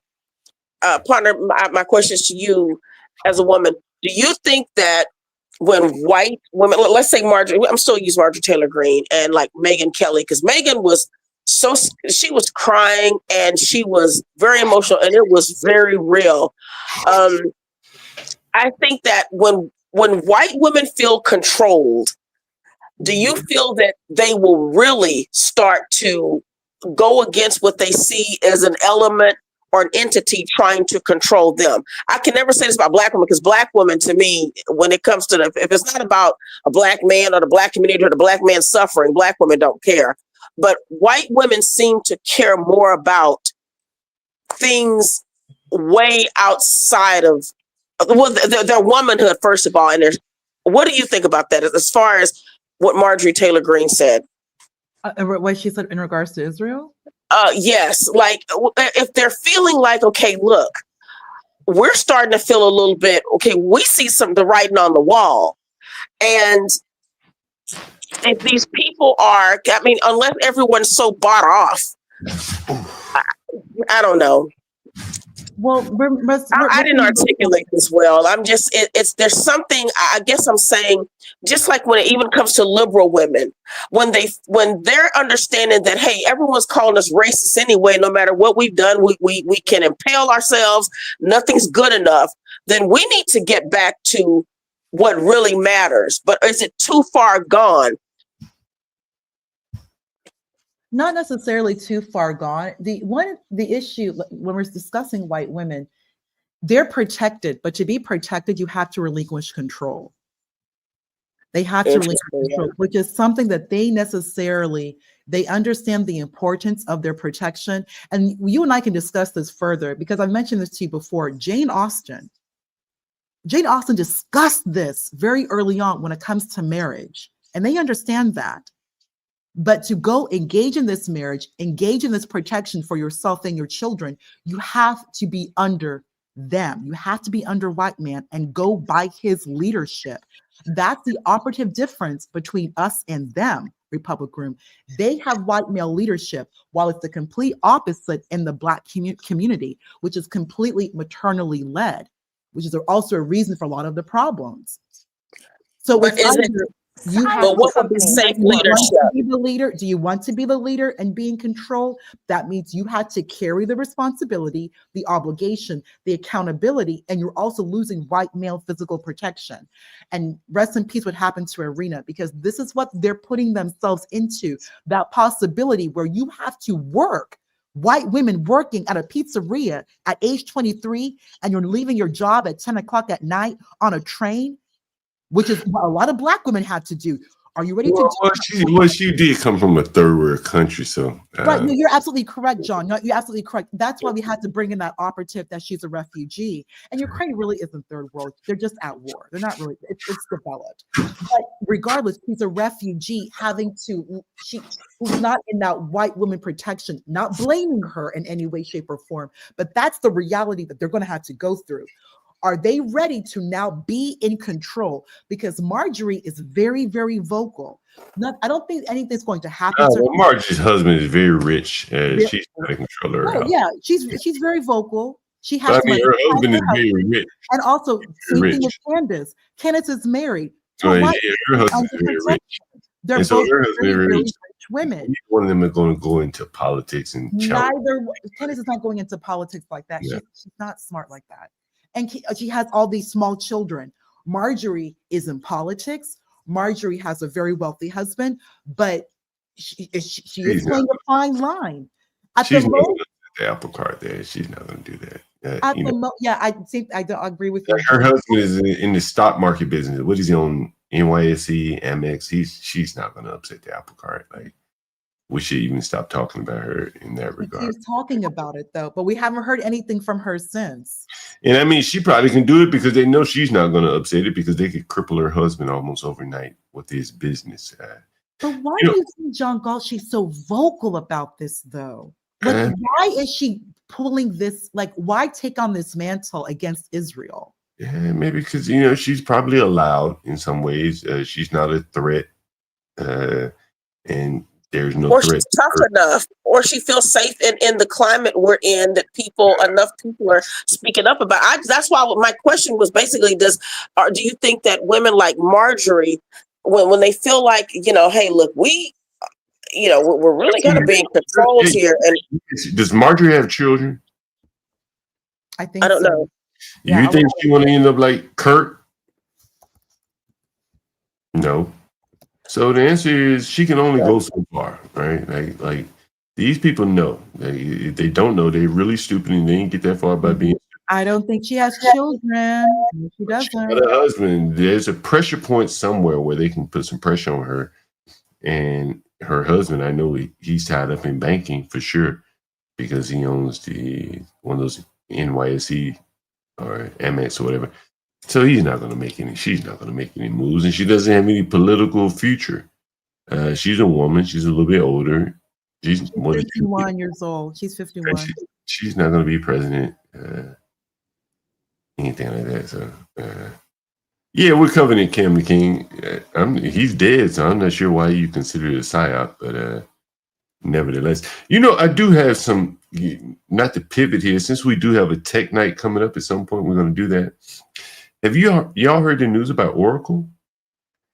I heard that. I heard actually good news about Oracle. Yeah, very, very good news and bad news. Stock price went up 27%. Oracle, and that they have they have a huge backlog of cloud orders.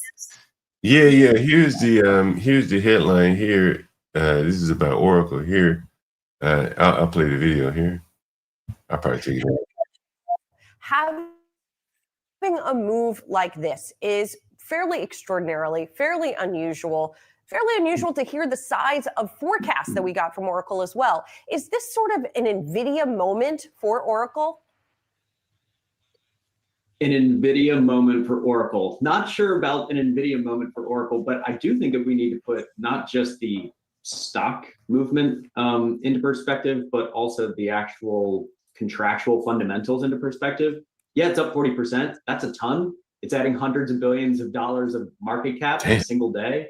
But they booked in the last 90 days, or I guess, the 90 days ended last quarter, about 10% more than they had booked in business over the previous 4 full fiscal years. So it is a big stock movement, but it was also a massive bookings quarter, the likes that we have not seen, not just from Oracle, but from any other software vendors. I guess that's what I mean in terms of it being an NVIDIA moment. In other words, this is a company that's been around for a long time. We all know the name Oracle, but to see it put up these kinds of forecast numbers, as you point out, in terms of the backlog, in terms of the bookings, for business that is pretty well known and understood, at least we thought, is surprising, right? So Anurag, how are you thinking? For those of you that don't know, you know what Oracle is. It's a database company. Oracle. Yep. It's a largely enterprise database company. There are small databases like Access. You have a little database on your computer. John. Stuff like that. I know, Brave. John Galt, real quickly for your audience, before you start, if you don't mind, sir. Larry Ellison actually had a meeting early this year with Trump. And it was Trump, Larry Ellison. They were speaking in regards to new technology, of course, cloud. Oracle had purchased a medical health, like a healthcare database company that is like a huge repository of medical data, I think called Cengage. And Oracle actually moved its headquarters, John Galt, from Austin, Texas to Memphis to be closer to the medical industry. Yes, sir. Really? Remember they were in California? I think. And then from California, they moved to Austin. They actually moved from Austin a few years ago, not long ago at all, sir, to Memphis, Tennessee. That's interesting. What's interesting about this is that as Oracle being a database company, it's really all about collection of data. You have to have that ability to collect data. And Oracle being an enterprise database company, they had a facility to build up databases at enterprise level. And so this gives them a hell of an advantage when it comes to AI. And I think that's why they're having so many bookings here. That's exactly why. And Ellison actually mentioned that. Out of left field when we knew they were building this business. Yeah, we knew they were building this business, but to get this size of an order so early on, I mean, I think that is really impressive, largely because there are so many companies out there that don't want to do it in-house. In fact, they don't have the capital to do it in-house. So they are looking for hyperscale. And so what he's saying is that you can hear that companies that want to get into AI, they don't have the capital. And so they're leaning on companies that are well capitalized. And Oracle clearly is one of those companies. What do you think about that, Ponder? Oracle investing into AI, or companies that lack the capital to accurately or appropriately engage in AI or invest in AI? I think he was saying, let's see exactly what he said here. To do it in-house. So they are looking for hyperscale cloud providers in-house. In fact, they don't have the capital to do it in-house. So they are early on. I mean, I think that is really impressive, largely because there are so many companies out there that don't want to do it in-house. In fact, they don't have the capital to do it in-house. Right. So he's saying that the companies that want to build out AI software, stuff like that, they don't have the capital to do it. And so Oracle is coming to the rescue of them. And I'm sure they're taking all kind of positions that are favorable to them, and that is why the stock is rising. There's so much demand, as they talked about there. Oh, absolutely, John Galt. First, when we're looking at AI, when we're looking at capital, first it comes to those who have resources. Just from an education standpoint, it's very difficult to find people who can implement these solutions. So Oracle, like you just mentioned, the database is excellent. They've already had 12c, Oracle 12c for years now. They are cloud ready. Oracle was a little bit behind when it comes to cloud. AWS came in number 1, and then Microsoft with Azure, a very strong number 2, then Google, then Oracle. So Oracle's been number 4 for years. Well, however, yes, sir. I think one of the things you're seeing here, and I'm going to pull up an article about Adobe later. They're not having the same positive outcome with AI as Oracle is. And one of the things I see is that, again, if you look at any Fortune 500 company, they probably are running Oracle. Yes, they are. Everybody does. Everybody runs on Oracle. Everyone, John Galt. Everyone. That's a lot of data. A lot of data. And like I just said, Oracle is in the medical industry now. And there's nobody who's utilizing AI like the medical industry. Larry Ellison actually gave a great example when he met with Trump, where you can actually now use this technology, use AI as a predictive measure. I was watching it with my mother. These AI use cases, John Galt, they're amazing. We'll actually talk more about this on the John Galt Tech Live, on the John Galt Tech Talk. This is a great subject to go deep, do a deep dive. There are amazing medical use cases specific to AI, John, and not just natural language processing. When it comes into intake, I'm literally talking about when you're using AI to actually do a 3D form of a patient, and you can actually start predicting what may be wrong with the patient before it occurs. Absolutely amazing. And using the AWS platform to do it. Because Oracle's very well integrated with AWS and with Azure. So if you're a business already using AWS or Azure or both, you really should only do 2 out of the 3. You don't want to use all 3. Either you use one platform, maybe 2, and that's it. You don't want to use everyone.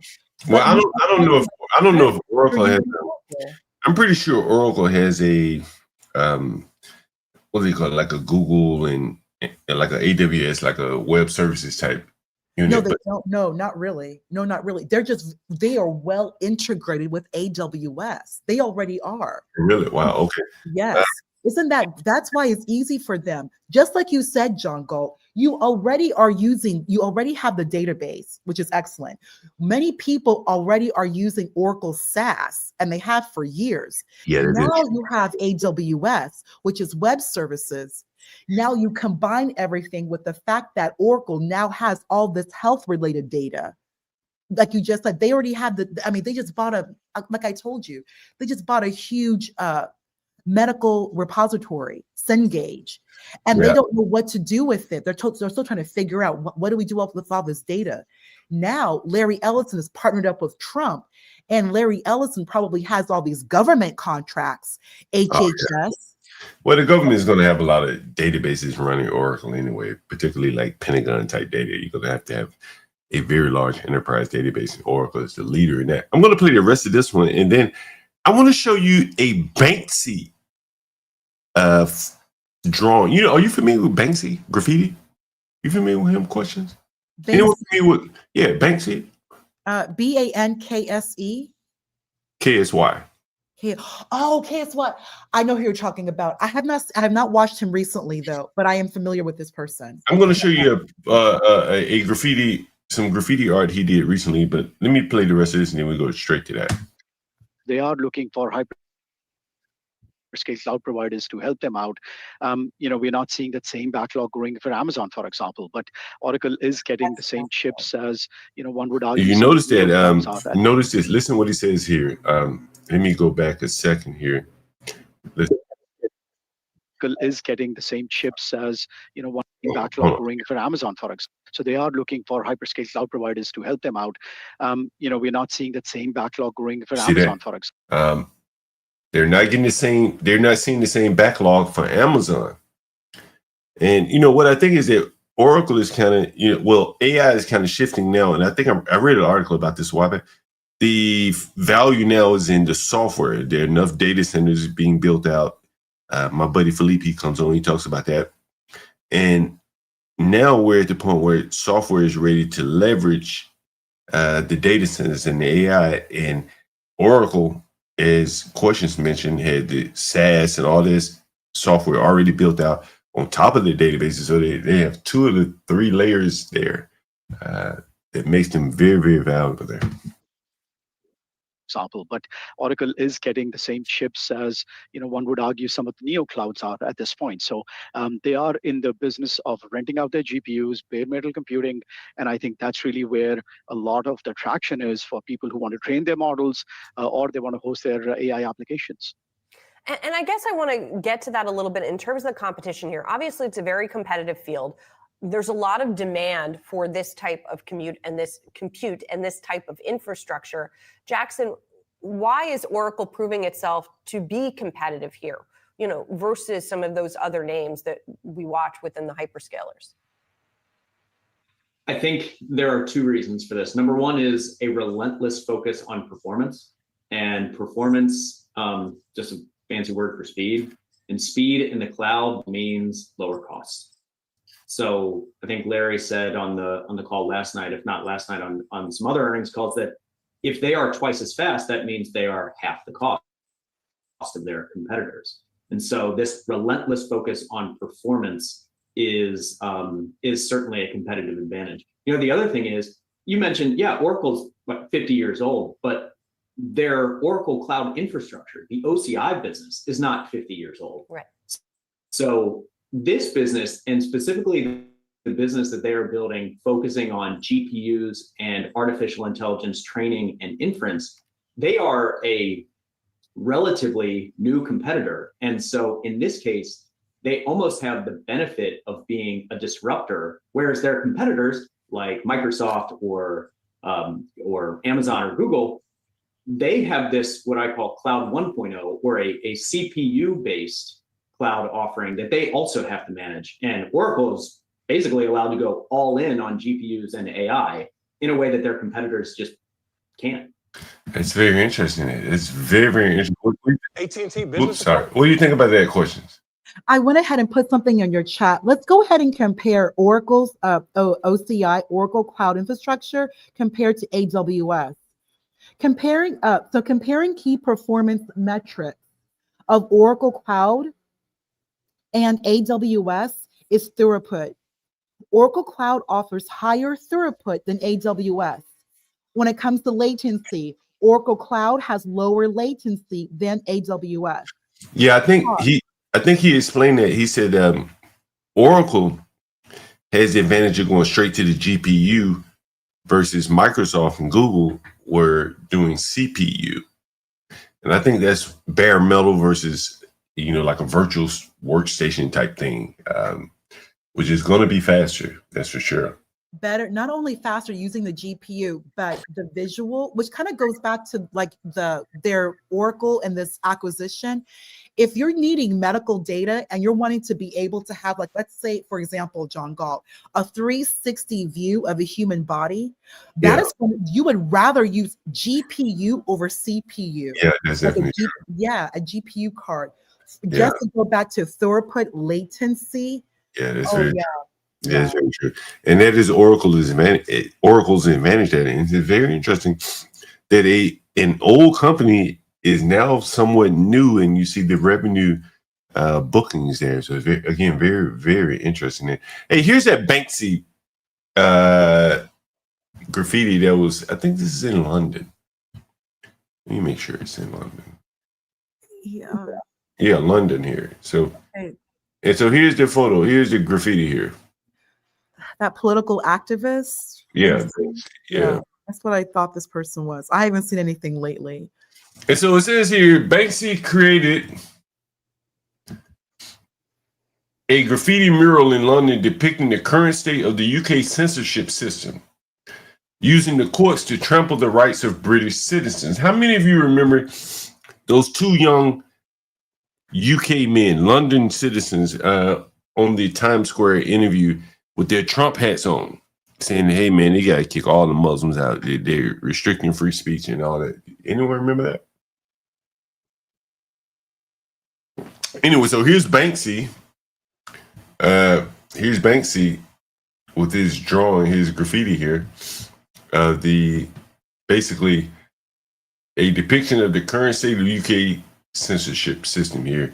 And I guess it's a man with the Magna Carta or whatever being hammered down by the government here. So you see this photo here. And so the government put up a wall here to remove the photo. And you can see the video here.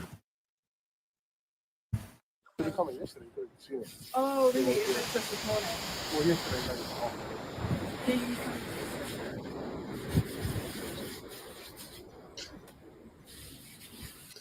And that is the end of that. And so what was left of the graffiti was this.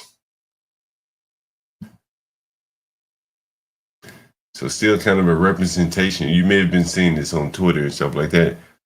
I wasn't sure what you were seeing there, but that is Banksy's, the remains of Banksy's representation of UK censorship. And what you will also find interesting is this right here. And I'll see if I can zoom in on this so you see it closely. Let me see if I can zoom in. You notice that the camera is pointed outward here. You see this? This is while the mural is there. Once they removed the mural, they pointed the camera inward. As you can see it here, now pointing inward. At this point, they're more concerned with who's coming to see the mural, which makes it all very rather interesting there.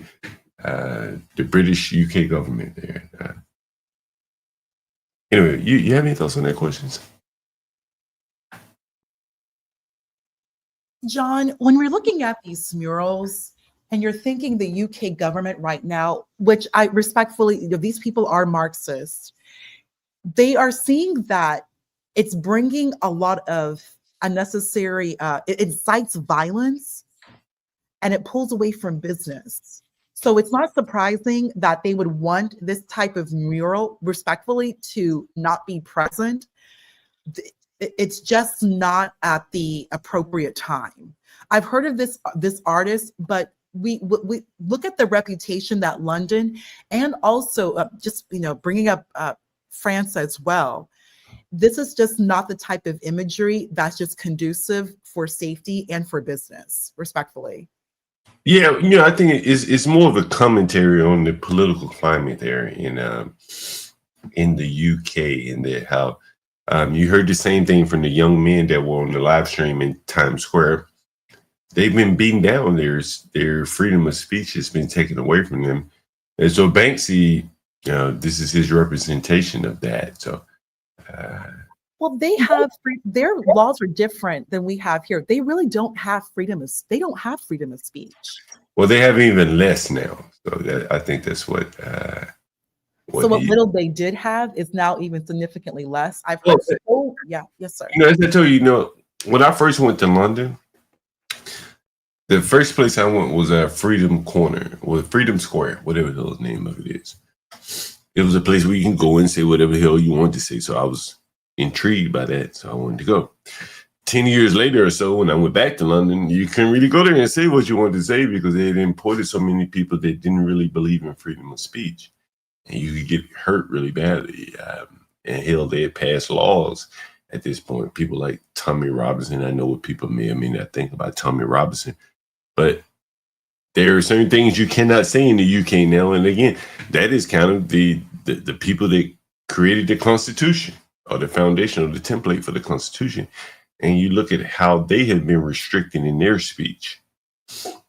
So is it a stretch to say we could be restricted in our speech some of the same ways there? So very interesting.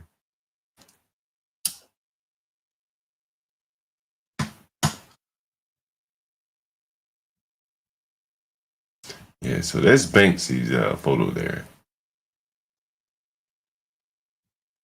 Question, do you have any other thoughts about Charlie Kirk?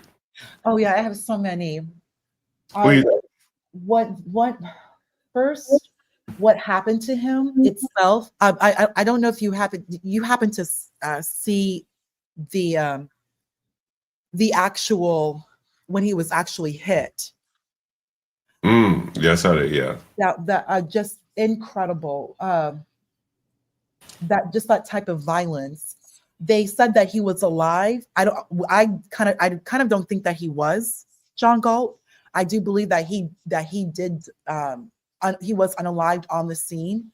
What they were releasing, that they said critical condition, they were artificially keeping him alive. It very well could have been so, yeah.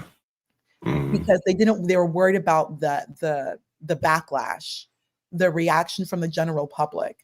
I do see where Bumpkin's direction. This is someone who could have been presidential material. And not only that, give me your opinion, John Galt, almost like in a JFK-esque type of way. He had the hair, the look. Yeah, he wasn't Catholic. People keep saying that he was Catholic. He wasn't Catholic. He was evangelical Christian. And he was smart. He knew he was being set up. Like when you mentioned that, I actually forgot about that. The Bill Maher, that is real slick what they were trying to do, set him up. That was a setup to see where his weaknesses are and try to get him on camera. Because if they knew that he had that alcohol weakness, they could use that to their advantage. And respectfully, I do think that they were doing Epstein, that they were doing that, Epstein was, finding your weaknesses and then using your weaknesses as a way to blackmail you. Yeah, that was very interesting because he turned it all down, but I think he explained himself very well, and that made him very an even bigger target because they don't have anything to get him on. Well, he came up as reasonable, and I think that's what a lot of people don't want to think, that, he's reasonable. So him looking reasonable, having a reasonable position, even on marijuana, I saw this. Here's a guy who has 26,000 followers. And look what he posted on YouTube. I'm not sure if you can see this, so I'll maximize it. Oh, Themis. Yeah, I'm familiar with him. You're familiar with Themis? I'm familiar with Themis. Themis, I think it's worth to have a cost of, unfortunately, some gun deaths every single year so that we can have the Second Amendment to protect our other God-given rights. This is a prudent deal. It is rational. Nobody talks like this. They live in a complete alternate universe. Charlie Kirk on guns. Oh, he was quoting Charlie Kirk. Yeah. He's quoting Charlie Kirk there. Yeah, I was kind of touching on this earlier. I think it's worth to have a cost of. Unfortunately, some gun deaths every single year, so that we can have the Second Amendment. What he's doing is he's justifying Charlie Kirk's death. Yeah, he is, because that's what I was saying, John Galt, is that some people are basically stating that this is kind of like karma, that he was so. Charlie Kirk was so adamant when it comes to two-way that even if some people are unalived, that is based not that Charlie Kirk said collateral damage, but are we willing to sacrifice our liberty for security? I mean, if you'd ask Charlie Kirk, hey, would your death be worth? Would you sacrifice your click to read more? Someone says click to read more. Okay, I'll do that. Or just link to TikTok video. Maybe I click on the TikTok video and see what it says. Oh, this is famous. Pointing out that violence should not be tolerated, and my heart goes out to everyone who is unfairly experiencing any kind of violence. They kill me when they say this shit. You don't fucking mean that. Like, and he's gonna say, first of all, no violence. Then he gonna say, but this one is acceptable. That's what he's gonna say, right? I bet you some kind of. Particularly around gun violence. That being said, I wanted to address the Charlie Kirk thing, and I think that it is important that I point out that Charlie Kirk, in an interview, made very clear that he was okay with certain people being unalived by gun violence, and that a part of maintaining the Second Amendment is that some people each year would pass from gun violence, and that he would be okay with that.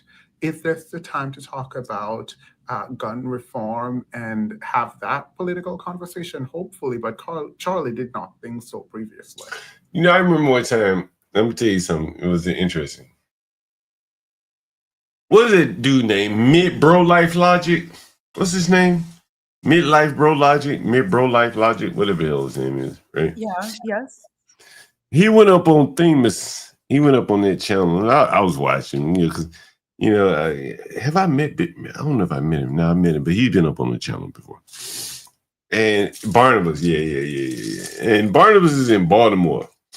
And Barnabas, I was telling Barnabas, I said, Barnabas, you in Baltimore. He had video. He showed us video. People breaking in his house and shit. And I said, Barnabas, I said, man, let me put a camera outside your house. And we get video of the Negroes just acting a fool. You want to go viral? You want to build your YouTube channel? That's my suggestion to you. And he was talking about how the blacks are breaking in his house. I said, man, just film it. But Barnabas, he trying to go political, so he shows up on Themis and Roth or whatever. And he thought he was going to be the same white man to come up on Themis and Roth. He thought it was, an honor. And that white man just talked all over him. That gay black man just talked all over him. He couldn't make headway with him. And the point I'm making is that, like, Barnabas is white, and that guy sees Barnabas is white above and beyond all this other stuff. And so, like, he had no use for Barnabas. And I remember talking to Barnabas after he somewhat despondent about it, distraught. I thought he was going to get more out of it, and it didn't work out for him. And I think that's just the way it works sometimes. And I think that's kind of what BeBrave is saying. In that Themis, whatever hell he is, we just got news from the chat, John Galt, that a suspect photo release. Let me find that immediately. Latino for Trump. Talk that talk. How are you doing? I'm all right. I was told that they found that gun in the woods area. They locked up that dude yesterday, and they let him go, and then they locked up another person. I have a video of that too, but they let him go too, didn't they? Yeah, they let go of both of those two people. Yeah. Yeah, because the second guy had a rifle, but it wasn't the one of them like a BB gun or something. Yeah. Yeah, that was a hell of a shot, though. That was a hell of a shot. Yeah, it is, man. To be honest, bro, I don't know. I'm gonna say this. I think it was another Transformer, bro. Oh. Yeah, I think it was another Transformer. I mean, we could sit here and say the J stuff, but I think they have video of him. Someone had video of him running out of the building or something. So. But the thing about the angle earlier with the whole J stuff, it's like, dude, nah, man, the J's got this guy bought off, dude. If anybody's gonna hurt him, it's the other side. It ain't the Jays. You know, the thing is, man, I was thinking about Latino. Tell me what you think about this. Someone called me and they're like, you know, John, you know, like my buddy, it was actually my buddy Philippe, I'll be honest with you. And he said, man, you know, because Philippe showed up on one of my live streams and he said, man, you know, because, you know, I got a handful of threats myself. And so he said, John, you know, like anybody could just walk up on you on a live stream, just fuck you up. God hope not, dude. And, you know, I was like, damn, I ain't ever thinking about that. I be videoing these niggas. You never know who might. Yeah. You know what I mean? And, you know, you think about a guy like this, he's much more out in the open. And so you would, as many threats as he's had, you think he'd think, like, put a little bit more thought into his security to be that wide open. Someone could have just jumped up on stage and killed him. You know, me personally, I would do my events indoors. Yeah, and the way he's talking, the stuff he's talking, I don't think you can talk like that without adequate security there. I mean, he should have taken a page out of books out of Trump's assassination attempt. I mean, shit, you got to know. And this is the thing, bro, John. There's a video of him in Ponder. I'm pretty sure you've seen it around where he talks about that his life is on a threatening basis every day. Oh, really? Wow. Yeah. So this is the thing. So if you know this stuff, like my man, like you probably thought you were invincible. Yeah, that's no bueno. No bueno. I don't think it had to do. No, you're absolutely correct. It's not just him. Charlie Kirk, Nick Fuentes. Nick Fuentes even said in that interview with Candace Owens, he does not even feel ready to start a family because he is always under constant threat. He has been unbanked. That's Nick Fuentes at age 26. Charlie Kirk, age 31, he simply just made some pushback against Israel.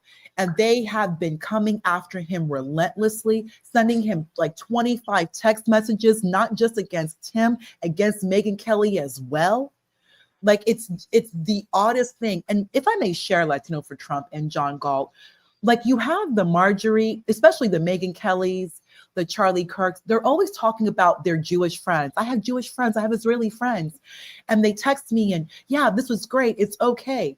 But then like they say one thing that does not even, it's like you have to color inside the lines. If you color just a little bit outside the line, they come after you so hard.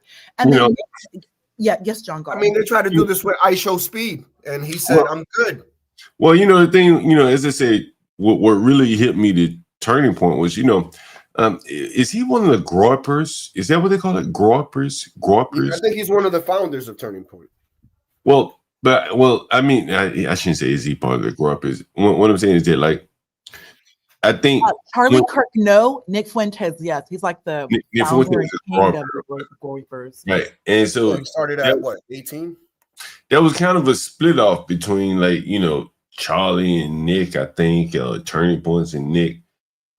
Because it's a lot of it, and I remember it being here, it was centered around Nick not being invited to this Turning Point event that they have every year here at the National Harbor. And, you know, he had to make a decision. Am I going to go mainstream? And that doesn't include Nick Fuentes, or do I go off into the extremes? But it seems at some point he's now gravitated toward Nick Fuentes anyway by questioning Israel. And that's not part of the, that didn't come with the job description to be questioning Israel if you want to have that many followers and have that kind of funding.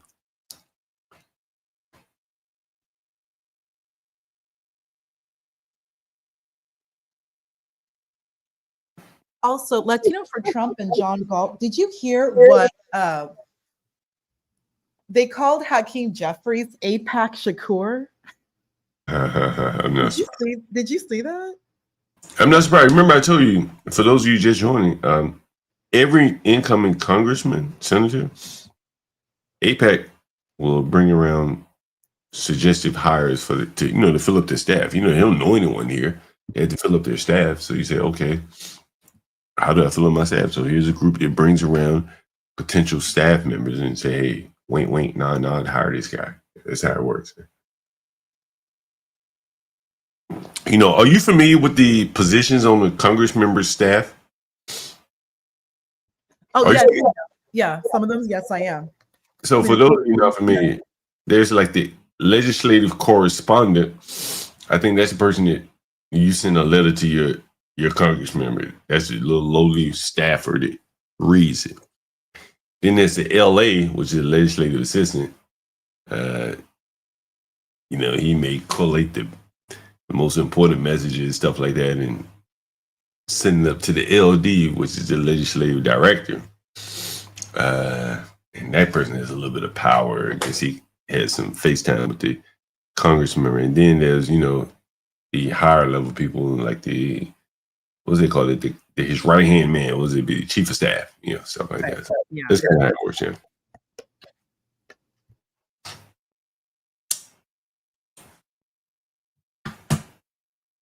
You know, I need to make some money here, don't I? I need to make some money, huh?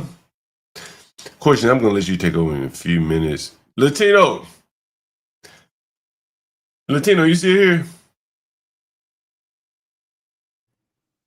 No, he stepped away. He'll be right back. I got to call a guy. I think he's an African. And you know what's interesting here in the DC market now, the foreigners have really, really put a lot of pressure on the Black Americans. Like, they're persona non grata in terms of renting to people. Yeah, I don't know if I told you guys, the old 60-year-old. What happened? He went down DC government complaining. To you? About me. Oh, right? Lord have mercy. Yeah, he behind on the replay. John. I'm sorry, before you get to your story. No snitching. I mean, what is that? I thought he was going to get the young niggas to murk me, but he went to the government. That's what they do. You understand? Like, I be trying to tell y'all people, like, they government minded, they government focused. He didn't even know my name, bro. They just sent me some shit. They didn't even know my name. He just like just government. That's who all solves their problems here. And so, like, no one wants to deal with these people, bro. You owe me money. What the fuck are you going down to the government to complain about me for? Yeah, I think next time I'm on the stream, I'll show y'all guys. It's like Pander said. The problem is that they never want to see themselves be accountable. Yeah, this nigga put a complaint on me, bro. They didn't know my fucking name, bro. It's always somebody else's fault. This is crazy, bro. I get back from New York, I see this big ass stack of paper. I'm like, what the fuck is this? And like, no, he didn't. Nigga, you ought to be thanking me for, like, you know, giving you a little flexibility. But, you know, there's a thing, you know, when you're dealing with the blacks, like, they will sick the government on you. They cut at every level of, no, what I'm saying, like, listen to what I'm saying. At every level of their lives, the government is their backstop. Yeah. You know what I'm saying? So I got a complaint with my landlord. Government. I got a complaint with my baby mama. Government. I got a complaint with my employer. The government. Racist. He government. And only goes, and like, bro, I'm gonna tell you, in business, bro, no one wants to deal with the government. No, they don't. They want the government as far away as possible and less regulation. And less regulation as possible. And these are people that are their first, you know, action is government. To sick the government on you. You understand? So why is that? Because they like their whole livelihoods has been, you know, centered around the government coming in to solve their most complex problems. You understand? It reminds me of what you said a while back. You said that Black people are not mostly into their culture, but they're more into the Democratic Party than they are their own culture. Bro, like, listen, yeah, that's correct, man, bro. I bet you, like, and I played some of the videos, and I'm not gonna play them again. It was blacks talking about how they were cheering on Charlie Kirk being killed by, bro. And I follow politics more than probably most people. I guarantee you, most of these people that were the blacks, and this is what I'm drawing. This is a distinction between the blacks and the whites, because the whites can take their video down, but the blacks can't take down what's in their heart. Yeah. and they are just happy that Charlie Kirk was white and was killed.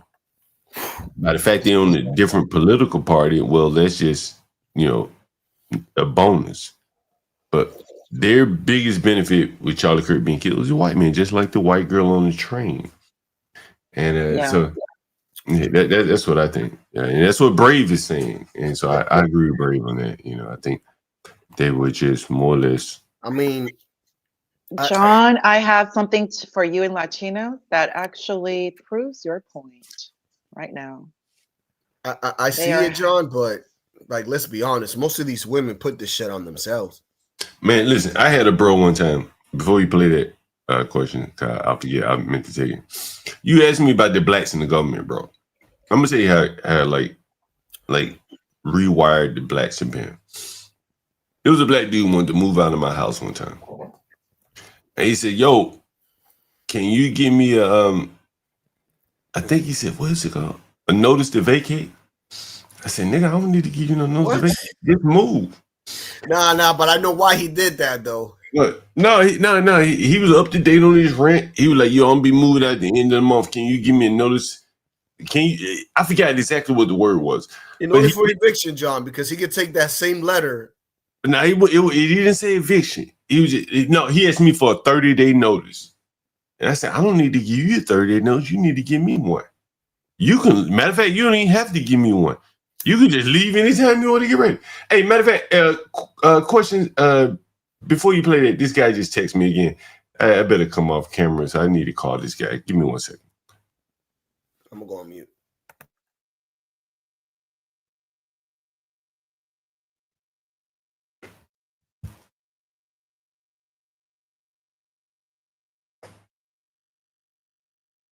Hello.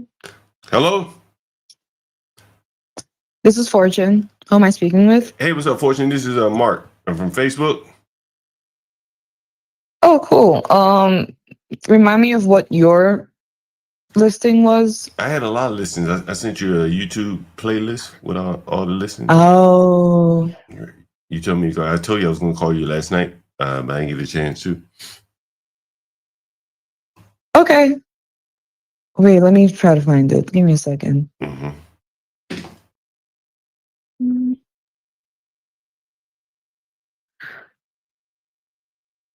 Okay, perfect. I found it.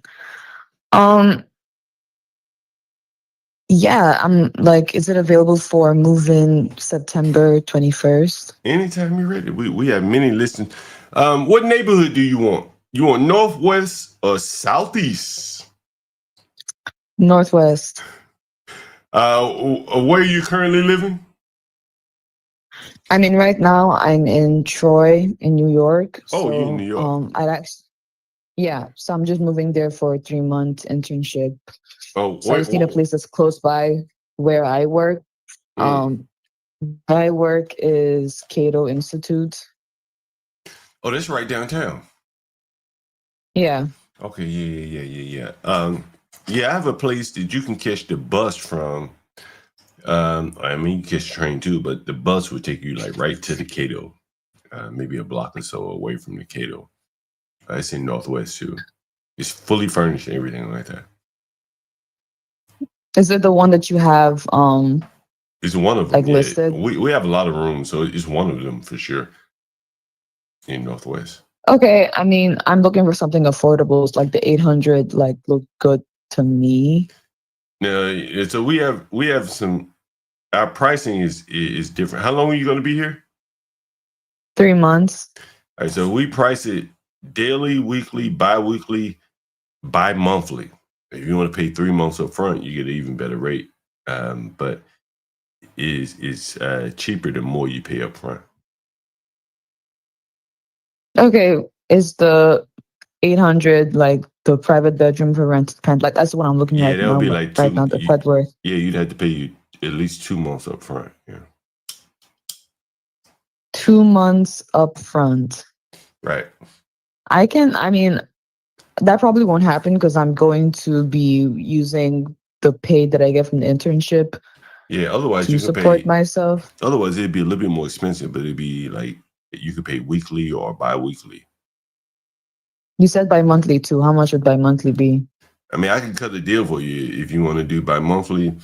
The best I probably do for you like $850. It'd be $1,700 for your first 2 months, and then about $900. I give you a deal, maybe $900 for the last month, or you can pay for all 3 up front, and then you get an even better deal. Did you see the David Bowie? Did you see the David Bowie room? No. Well, it's not David Bowie. Who is that guy that killed himself?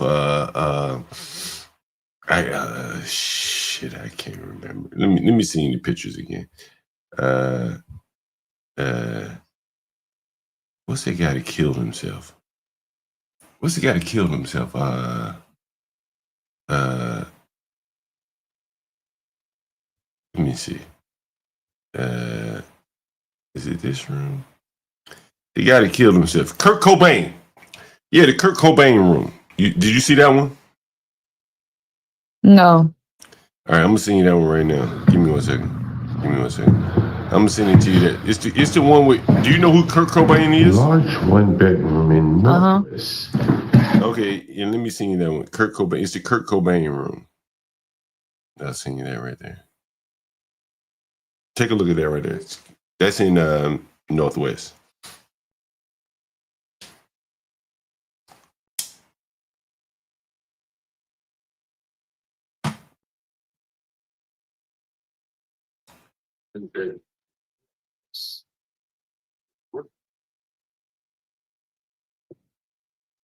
You see it? Yeah, it looks fine, but I'm just specifically interested. It's the one that I'm looking at available, like the gorgeous, like it's the private bedroom. Okay, so that's the one I'm looking at. I'm just trying to focus now on like payment and like move-in dates, and also can I get like a room tour, like the whole building tour? So I'm trying to see like what the kitchen looks like. I'm not sure if the kitchen is in the pictures. Let me see. But there is a kitchen. Yeah, it's not. Yeah, but there's a Yeah, kitchen. that's why I'm trying to like. Yeah. There's a kitchen there though for sure. That's the only house we have with kitchens. Okay, perfect. Are you like in the location, or are you close by, or can I call you later when you're in there so we can do like a FaceTime and a walkthrough? I'll be there tomorrow, so we probably do a FaceTime, something like that. Okay. And so you say you're moving to DC for a Cato Institute, and we don't do credit checks, so we just do like basics, like safety, security stuff. Where are you from originally? I think I sent all this information. I get so many messages. I didn't get a chance to read it. Just give me your general spiel. Where you from? Yeah, so I graduated recently. I'm in Troy, New York right now. I got this internship in DC trying to find like short-term affordable housing for just 3 months, September 21st to December 14th. And I'm international. I was born in Nigeria and then grew up in Mozambique.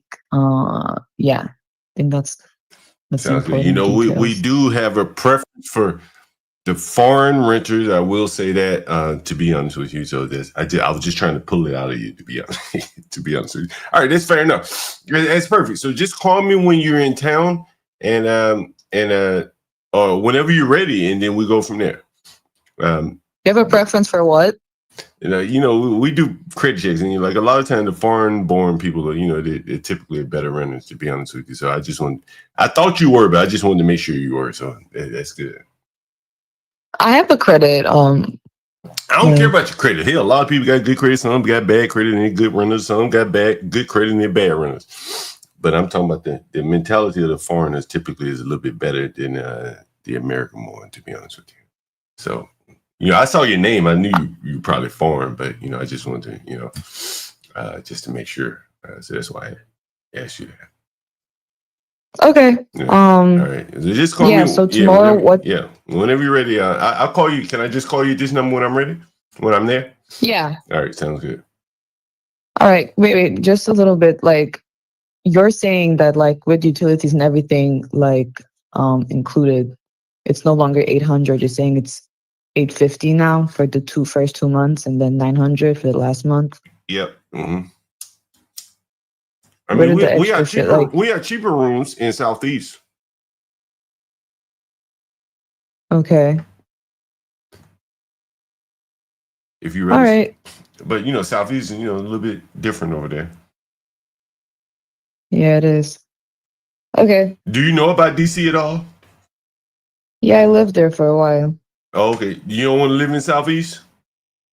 No, I don't think right now is the best time for me living in Southeast. I think it's the Seoul city is getting weirder and stranger, and I would just want to be in a safe place that gets me to work. You don't think Southeast is safe? Mm-mm. Why not? Mm-mm. What's wrong with Southeast? I'm just asking you. You just be honest. I mean, nothing's wrong with it. What makes it like unsafe? I've just seen some things. I mean, what have you seen over there in lived Southeast? there. What have you seen in Southeast? Oh my word! Are you from Southeast? I live in Southeast. That's why I'm curious. I'm curious. What have you seen in Southeast? I mean, if you live there and you're saying it's fine, then it's fine. No, I want to know what you've seen, though. I'm just out of curiosity. I just want to know what you've seen. I've just seen a lot of shootings. Really? In Southeast? I mean, yeah. Now, who was doing the shooting? Who knows, really? I don't know him personally. But you saw shootings over there? Huh? You saw shootings over there? Cell shootings? You saw shootings in Southeast?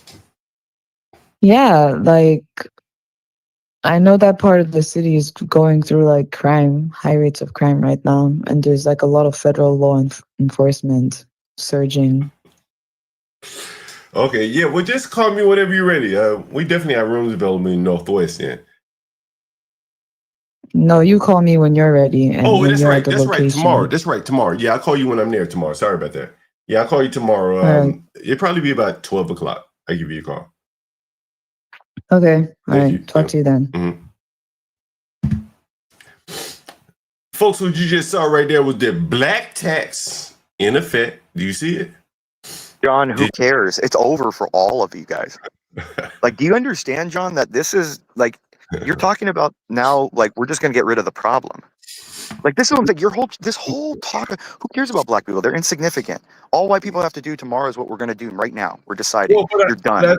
But I think, hold on, Pierce. Do you understand what's going on, John, right now in the world? Or are you just obsessed with blacks? That's all you talk about.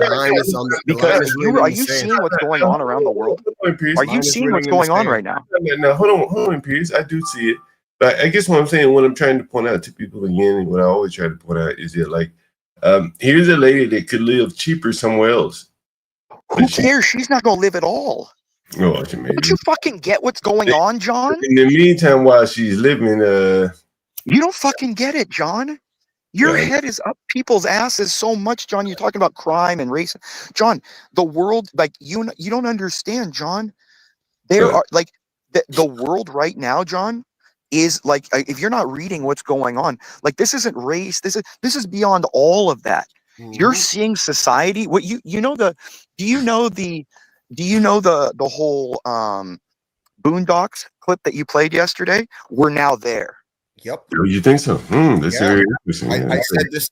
This is what I This isn't white people hating black people. No, it's racism. Everybody. This is nothing about racism. There's no racism, no hate. John, people have just had enough. Mm-hmm. This is where society is just John. Do you want me to read you a quote from Alexander Solzhenitsyn? Do you know who he is? Yeah. The Russian guy. You want me to read you a quote from him, John? Because this is where we're at now, and I'm going to read this to you. And I would like for people in your audience. I agree. Pierce cut out. Pierce, you cut out, buddy. John, I'm gonna explain something. John, He's I'm Can you hear me here. or no? He's here. Can you hear me or no? Yeah, you cut out. Repeat what you Can you hear said. me You still just or cut no? out. now We we can hear can. you. Okay. Hear you. Hold on, Piers. Before you read someone that most people may not know, Solzhenitsyn, he wrote the book. What's the name of the book? He wrote. It's called the Gulag Archipelago. The Gulag Archipelago, and where he talks about if we had just resisted, right? If people, it's more than that, John. It's literally a documentation. I think this is a famous quote though. If we had just resisted, if we had taken hammers at the people that showed up at our doors. Imperious too. No one wants to hear the quote. No one wants to hear anything. You guys just want to talk amongst yourselves. That's fine. Go ahead. Be stupid. This is what I'm saying. You guys don't know what's coming. You guys have no idea what's coming, dude. Hold on, Pierce. I just wanted to give them like a precursor before. They're too stupid to know. They don't. They need. This is what I'm trying to say, John. All of these people. See, this is what I'm saying, John. Just keep talking. Just keep talking, John. No, give us the quote. We're ready for the quote now. I just want to give them a forward. No, it's not about the quote. It's that you idiots are still talking. Okay, your idiots are still talking. Go, keep talking, John. No, you're about to read it, so now go ahead and I'm not going to read shit. Okay. I'm going to let it come over all. You don't want to know about it. You guys don't want to know about it. You just want to talk. You want to talk about stupid shit like racism. That's gone now.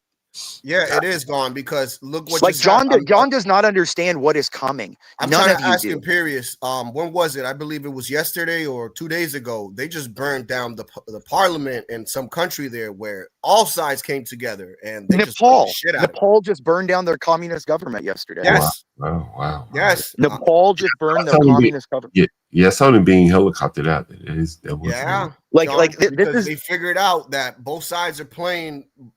Both sides are playing it, dude. This is what I'm saying. It's literally it's a reorganization. Like the whole idea of all these isms and these social contagions that are going on in our society. It's done, John. Hey, let me ask you this, Imperious. Do you think it's done because, as Aaron Magruder says, people have just hit the wall financially? And people are just tired of care. Like, remember, the only reason all of that, like those isms and stuff matter is because people care. Yeah. Is that like a rich man's problem? It's called John. There's an old book called The White Man's Burden back in the 1800s. And Imperious. I would sit here and say it's a white woman's problem. Imperious, when I was in Africa, right, and it was right after, or maybe right during COVID. One of the Africans said to me, he said, "COVID is a rich man's problem. The disease goes where money is. There's no money here, so there's no COVID." And so, kind of the isms are the same way. It sounds like you're saying. The isms go where the money is. There's a Simpson episode talking about an ism is just that, John. This is what I've been trying to say for so long. The people that are attacking you are using your very philosophical morality against you when they themselves have none. That is the entire game. Yep. It's them saying, "Look, I'm an atheist pig. I can, grape babies and kill them in the womb and do anything because I don't have any morality." Yep. But you have nobody. have a morality. I don't have nobody to look up to. So who's going to? Yeah. So I can do anything I want, but you have a God. What's interesting is that when I was listening to Charlie Kirk, one of the things that you can't not take by listening to him a little bit is that he kept referring back to Christianity. Yeah, he was deferential to the Israelis. But he was very Christian. I think if you listen to him, he kept going back to that as Christian faith. That's why I brought up the guy that was offering him liquor, Bill Maher, and he said, "Look, I don't drink alcohol. I don't smoke weed." And that's where they screwed up, John. They killed someone so innocuous. They killed somebody so bland and no harm. The guy was harmless. Well, I think they killed him.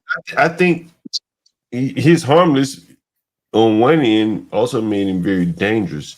I know, that's what I'm trying to say. He's harmless to them because people think of harm. Most regular normies are thinking of harm like, "Oh, he's going to go up and punch me in the face because he gets mad at a riot." No, that's not Charlie Kirk. No, he was a very intellectual man.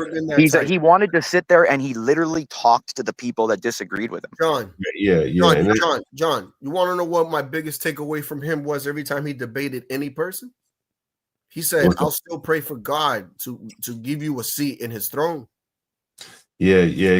So to him, you could disagree with him, you could hate him, He still has love for you. Yeah, And that's why he can't lose. That's the whole thing. The celebration of what they're saying right now means nothing. Because remember, for us, death is just the beginning. He's now sitting at the table of the king. I am actually so it's a different. I'm jealous of him. Yeah, he is now immortalized. Yes. What he is going to do right now is going to turn this nation back to Christianity. Damn right. Amen. His death is going to return us to the fundamental root of Western civilization. Yeah, that is very interesting. That Because what is Western civilization if you had to describe it? Christianity. I mean, unlike a politician getting killed, which makes this very interesting, is that he was not a politician.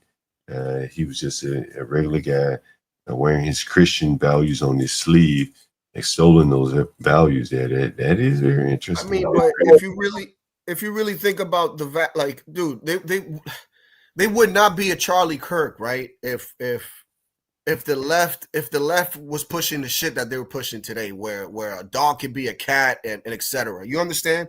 So Charlie Kirk is just a guy trying to bring the boundaries back to norm, dude. Like Hey, that's all he wants. Hey, hold on, is this Linwood right here? Because it could be a fucking porn bomb. No, this ain't no palm. This ain't no palm bomber. But I do want to say that. Linwood, before you start your shit, don't disrespect the dead, please. Okay? I'm not. I don't. Well, I'm gonna be honest with you. This. I mean, he was mainly Linwood. Disrespect Charlie Kirk, it's just gonna fuel what's coming, Linwood. I mean, you well, don't understand, Linwood. It's already coming. It's already coming. No, it hasn't, Linwood. I'm hearing Linwood, talks. I'm hearing the talks. No, you have no idea, Linwood. I do. You don't. I know Linwood, exactly what the hell's you're not going a student of history, Linwood. No, I actually am. This type of violence. Let me say this, Linwood. What was the Reconquista? Let me be honest with you here. And I didn't come here to talk about no history facts. Reconquista? That history I don't know yet. That I don't know yet. That was the complete and utter annihilation. But I don't think it's going to get that far. I mean, that's you don't really. Why would you not? Linwood, let me say this, please. Why do you think white people are so pacifist when they're the ones that started all the world wars? Well, let me say this, please. Let me say this, please. Because I ain't coming here to get into no history lesson. I came here to land my plane here. And I came here to speak real spit. Charlie Kirk was funded and financed by corporations.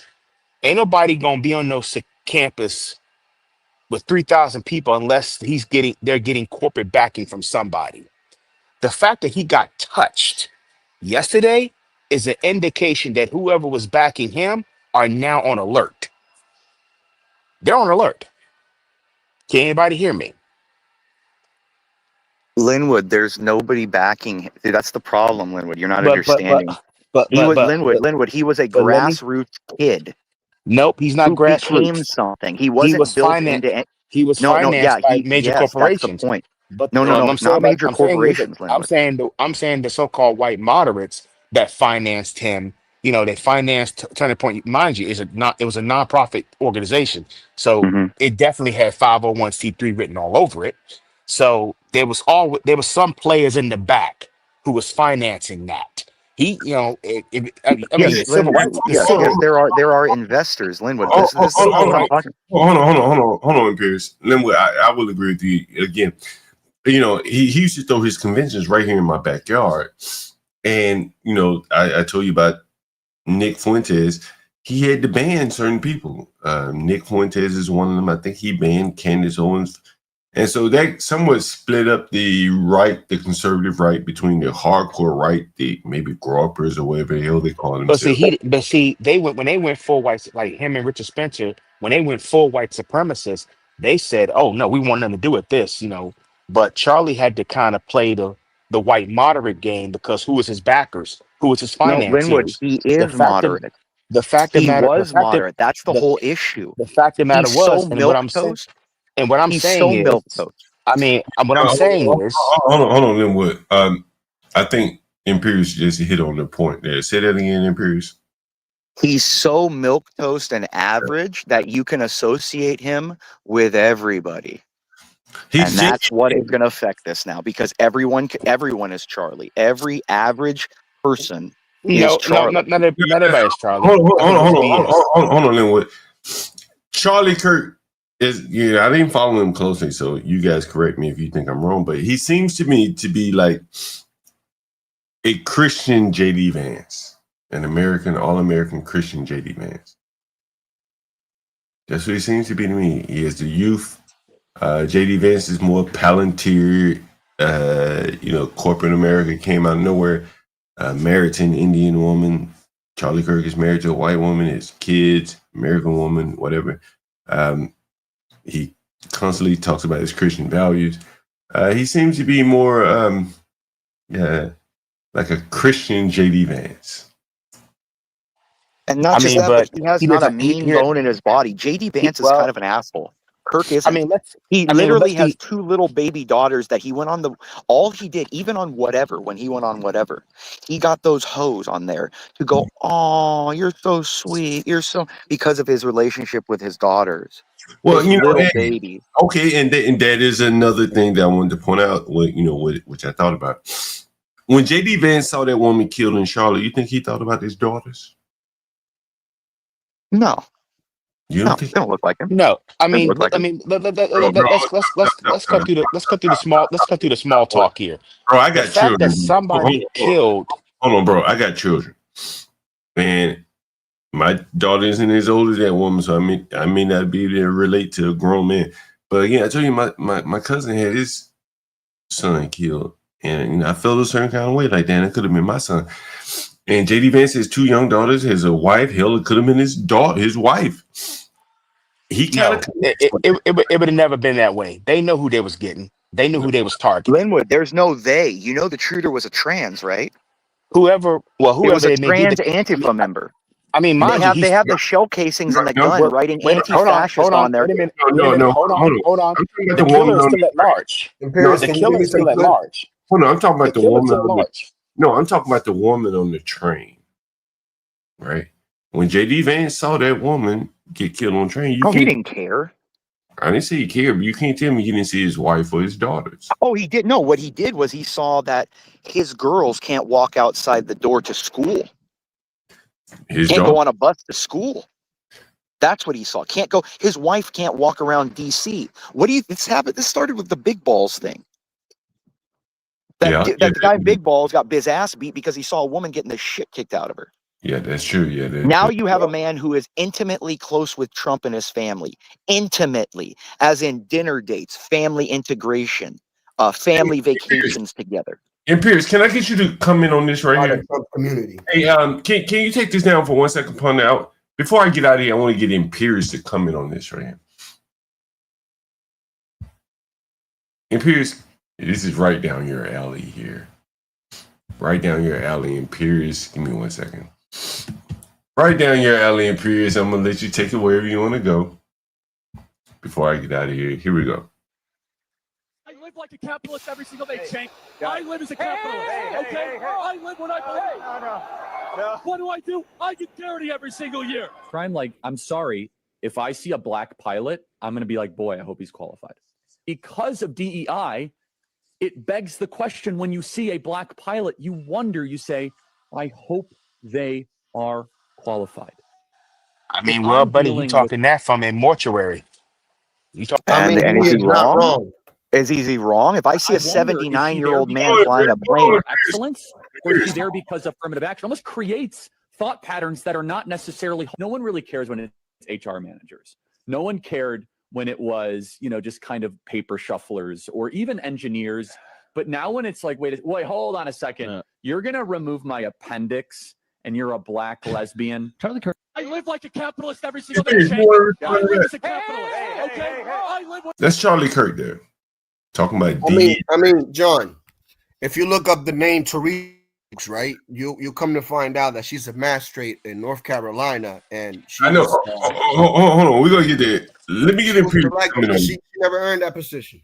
I know. Let me get in. Pierce. You heard what he said about DEI pilots, doctors, and shit like that. What do you think about that, Imperius? I don't think anything of it. I think he's right. Again, you have to understand the Overton window has now shifted. But it is now. It is. Hold on. Do you want the answer, or do you want to talk over? Like this? You asked me a question. Yeah, you're right. Go ahead. Sorry. You understand now that it is okay on the news to bring up the 13.52%. It's okay to bring up crime numbers for blacks and Latinos compared to whites and against women, and that the Overton window has now shifted. I haven't noticed that, but go right ahead. You haven't noticed that, John? I can give you clips where now it's okay to bring up that, you know, black people have committed 593,000 violent assaults on whites. Only on Committed. Fox News. Only on Fox News. Talk, or this is what I'm saying. This is. Oh God. Go ahead, Pierce. Go ahead. Well, remember, Linwood doesn't want to come to the straight numbers. Go ahead, Pierce. That black people are 13% of the population, but have committed 500. Don't end up like Charlie Kirk, buddy. Can I? I'm just gonna go, John. I'm gonna go because I don't have time for this. No, go ahead, Pierce. Go ahead. Okay. All right. The sheer numbers: 593,000 violent crimes committed by blacks on whites last year. 93,000 committed by whites on blacks. Whites are 68% of the population. Blacks are 13. How does a 13% of the population commit 450% more violent crimes on the larger population, John? That's the only, and this is the same thing that Sharon runs from, Linwood, all these people. There's a reason when my name comes up anywhere, shivers come down, because I'm bringing the most uncomfortable conversations, because those are the only ones worth having. Well, let me ask you this question, Pierce. Are other whites talking about the black crime amongst themselves? They're starting to. Really? They're starting to. Can you give the audience an example of a conversation that you've had among one of your peers? Well, it depends the kind of white. Like there's the white where it's kind of like they'll pause passively aggressively. For example, hold on, Pierce. Just give me one that you've had recently. Well, I was talking. I was at a buddy. I was grabbing steaks with my buddy. Last week, and it's just the simple idea of we're tired of it. We're tired of dealing with things that nobody that we know does. Like people are just tired of hearing about people and being affected by people that are nothing like the people they know in their own lives. It's simply that. I have no knowledge of anybody in my life that would go into some store and if they're upset, start screaming and yelling, throwing things on the floor, smashing tables, yelling and causing it. I don't know anyone in my life like that, John. Did you hear the lady that just called in looking for a place to rent, and she said she did not want to live around black people because of the shootings that she had seen in DC? Yeah, I mean, John, I made this observation. She was African, right? She was not black. She was African. Yeah. No, I know there's a complete difference there. Oh, yeah. But not just that, John.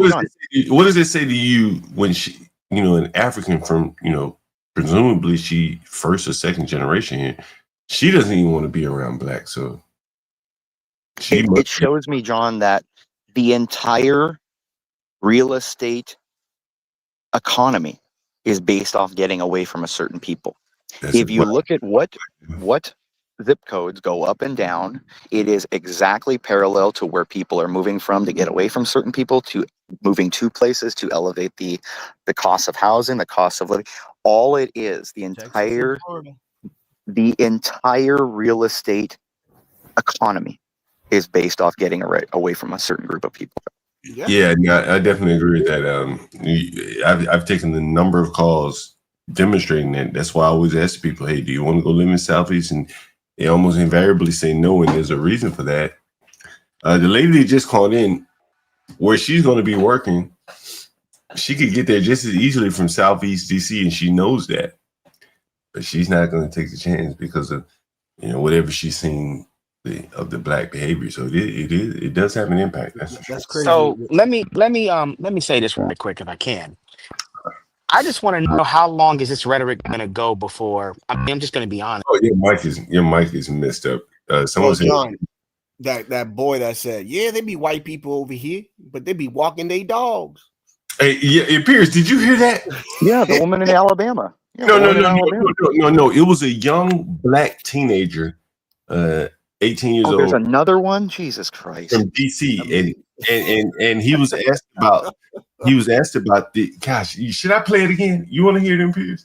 I played it. Yeah, play it. But this is what I'm saying. I don't wish this upon a young black girl. She didn't do any. This is what I'm saying, John. Where does this is what to return to humanity? You must get rid of the inhumane. Listen to this shit, Imperius. Listen to this shit, Imperius. Could have done to be more successful to stop the YN from going down to the neighborhood. Because niggas like Beth. Because niggas like Beth. Shit. You one of them little niggas. They put your little ass on the curfew down in Southwest DC, huh? Yeah. You on curfew down there, huh? Yeah. Why do you think they put you on the curfew? Because niggas like Beth. Huh? Free cars. Yeah. Yeah. Yeah. So, do you think the curfew was justified? I mean, I don't think it really did nothing because niggas still gonna be niggas to go outside. Yeah. So it's like, what do you think could have done to be more successful to stop the YN from going down to the Navy Yard and the wharf and all this shit? They got the military out there. Niggas don't want to be checked by police, so they're not gonna go outside because the military outside. So you think the military was effective to in DC where you live? Yeah. Yeah. Why do you think the mayor and all them people didn't want the military? Shit, I don't know. Did you want the military? I mean, nah. Why didn't you want the military? I wouldn't wish jail upon nobody, but it is stopping. Like, you don't gotta look over your back as much. So you think it's a good thing? You think it's a net positive that they brought the military in, or no? It's like 50-50, but for like the regular people, yeah. You think it's made it safer for like? Yeah. Yeah. But what about for the criminals? I mean, criminals still gonna be criminals, but I feel like ain't nobody. I'm gonna get to this part right here. The curfew. But notice, John, he isn't completely against it. Even someone you would assume would be like, get them all out of there. He's even like, maybe we need it. He's not against it at all. I want you to listen to what he's about to say. That's what I'm saying. Listen. Outside is young people. Nah. The curfew. Nah, not really. What do you mean? Because the only people that be outside is young people, like out real late night doing wild stuff. But I mean, it's mostly blacks. Would you say that's fair? Yeah. Do you think the curfew was directed at black people? Nah, I feel like it was directed towards young people, like just young people in general. And who are most of the young people that, like, when they go down to do the wharf and the Navy Yard? Yeah. I mean, it's mostly black people. Is it almost all black people? Or? Yeah. Like, are any white kids down there? Yes. Is it really? Yeah. But they don't be doing what we be doing. They just be down there. What y'all be doing? I don't think I can say on the podcast. Yeah, you can say. Oh, smoking, drinking. Yeah. And what the white kids be doing? They're smoking, drink. They be walking their dogs. Oh. Regular white people with Caucasian stuff. Yeah. Yeah, John, that's what I'm saying. Like, the problem is that even now, random people who may not even be the whole law and order this type are tired of going outside and seeing graffiti, tired of seeing bums, tired of knowing that you can get jumped and killed. Hold on, did you hear what that motherfucker say, Pierre? I think you look what he said. No, I heard it, John. What white people do? He said regular. White people walking their dog. Yeah, we're just walking our dogs, John. We're not out there smoking, drinking on the beach. But Imperius, my daughter has asked me many times, bro, in the past 3 years. She's like, I want to go to Paris. I want to climb the Eiffel Tower. I'm like, dude, no. Never. Don't even go there. Dude, I put her a YouTube video on how that shit looks like. And she's like, oh my God, I've never thought that this shit looks like this. I'm like, yeah, because you watch too many goddamn Disney movies. Oh, bro, let me tell you, when I went to Paris, I never forget this. I'm walking down, there's like a little walkway, streetway, park, whatever you can walk in front of. And the police were chasing Africans up and down the street because they were selling trinkets and stuff. And apparently, I guess you can't sell trinkets right there. And they were chasing them up and down the street. I said, damn, everywhere you go. Everywhere you go. Hey, questions, are you in the background? I'm going to step away. I'll let you take over. Hey, I was just going to confirm that Imperius is correct on the statistics. And you can look at the Bureau of Justice Statistics, which is the government agency, and also FBI.gov for the criminal data law enforcement information, if anyone in the chat wants to confirm what he said, which is he's correct. So. Let me ask you this question, Ryan, before I get out of here. Yeah. I know you in a real black ass area, Center City black, and you out on the suburbs. No, we do. Jonathan Ogden lives around here. I know. But all the white. Oh, Jonathan Ogden, the big old offensive tackle. Yeah, But yeah. let I me would just say. let me ask you a question before I get out of here, man. Are the whites having conversations among themselves? Like, damn, like this crime in Baltimore is like, what the hell? Are they having no type of conversation among yourself? There's been crime in Baltimore, horrendous crime for a very long time. So I understand it. So are the whites saying like, hey man, are you seeing like if anyone says something like untoward to you that you wouldn't normally expect them to say, like, man, you see what happened in Baltimore? 15 people died. No one in your circles.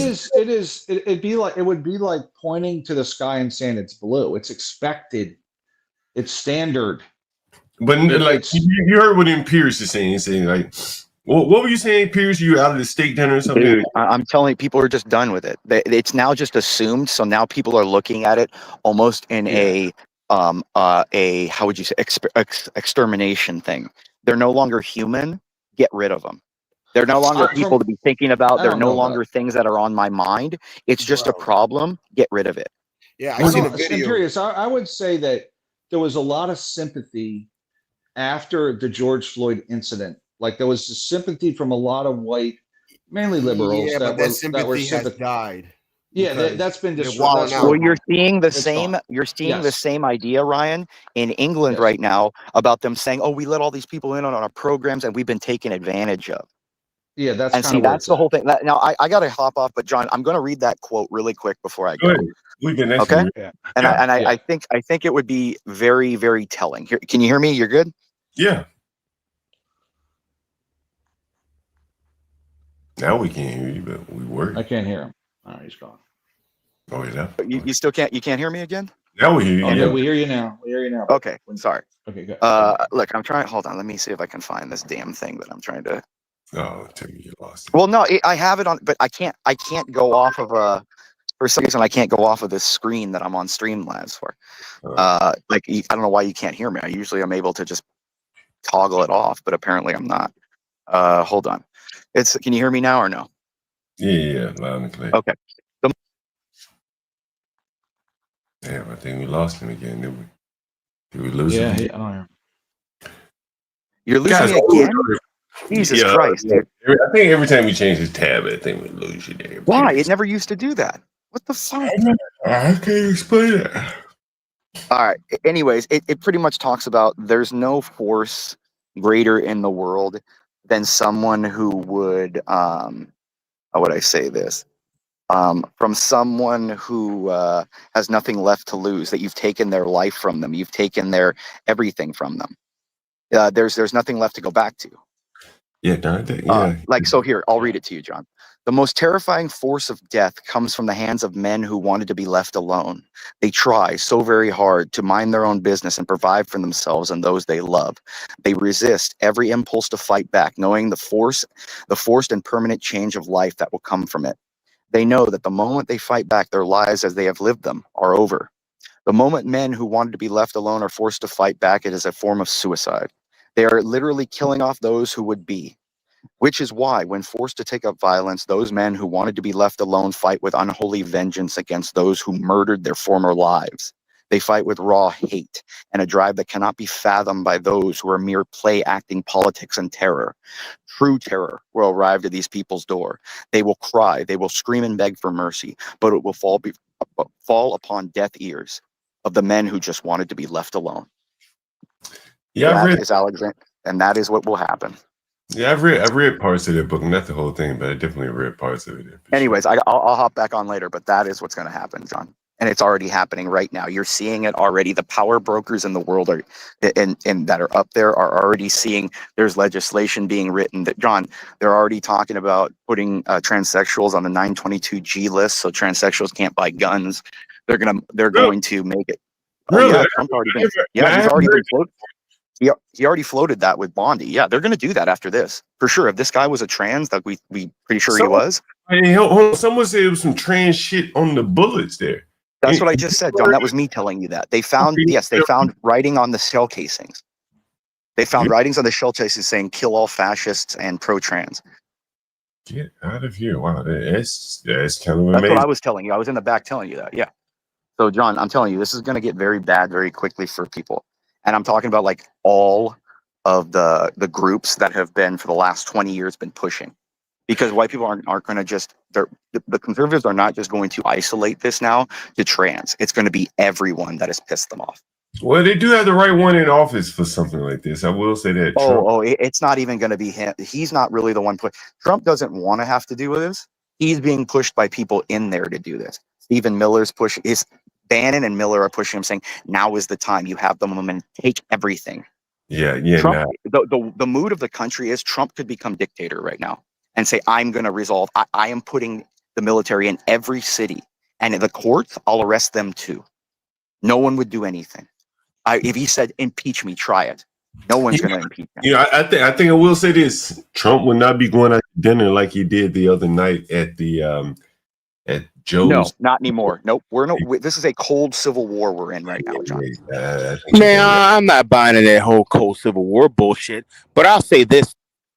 Hey, hold on. I gotta hop out. I'll be back, John. Sounds good. Hey, question. I got to step away. Are you able to take over, or I can end the stream? It's up to you. But Ryan, go ahead and talk. Tell us what you think about this whole Charlie Kirk thing. Were you a big fan of Charlie Kirk? I think it's disgusting. I think I've heard a lot of back and forth on the internet, on social media, about, well, he deserves it versus it's a national tragedy. I've heard that too. It's just like, I think it's too early. I think anyone that's politically, it wasn't political, but it was political. It wasn't a politician. I just think that it's ridiculous. Like, you shouldn't. I don't think he deserved it. It's ridiculous. He deserved to get his neck blown off in front of his kids. Like, that's just stupid. Did you follow Turning Point? Not really. I mean, I think what he was doing by debating and wanting to have open debate and like freedom of speech and having debates, I think it's that was the great message. Though I don't agree with all of his politics, I did think it was good to talk to college kids and get them politically involved. Like, I don't think that's bad, so, but I think it's egregious what happened. And I think that, you think it was a professional hit? You think it was a professional hit? Yeah, that was definitely a professional hit. It was too good of a hit. Right. That was a professional hit. That's not a hard shot. Hold on, wait a minute. Wait a minute though. You mean to tell me? Hold on, and then we don't take over the conversation. I'm talking to Ryan. Ryan, you think that that was an easy shot? 200 yards. I mean, I could do that right now with one of my AR-15 with mid-range scope. That had to be a two-man team, isn't it? That's what I heard. It had to be a two-man. Like, somebody was looking and then somebody was shooting. Ryan, do you think you could have gotten away though? You could have gotten the shot off, but could you have gotten away? I could have hit him from 500 yards. But could you have gotten away though? Well, that's the question. He left the rifle. He scurried down the building. I think the fact that there's no footage of him leaving the scene is crazy. Like, I think someone had footage of him leaving the scene though. I don't think it's the footage they're putting out. I don't think that's the same guy. They had two people they put into custody, and then they took those people. Well, they're not the ones we're looking for. Well, who the hell y'all looking for then? Yeah, it's weird. I mean, because look at it. This happened all to, and I'm not trying to say the word good in the context of, that was a good hit. This was planned.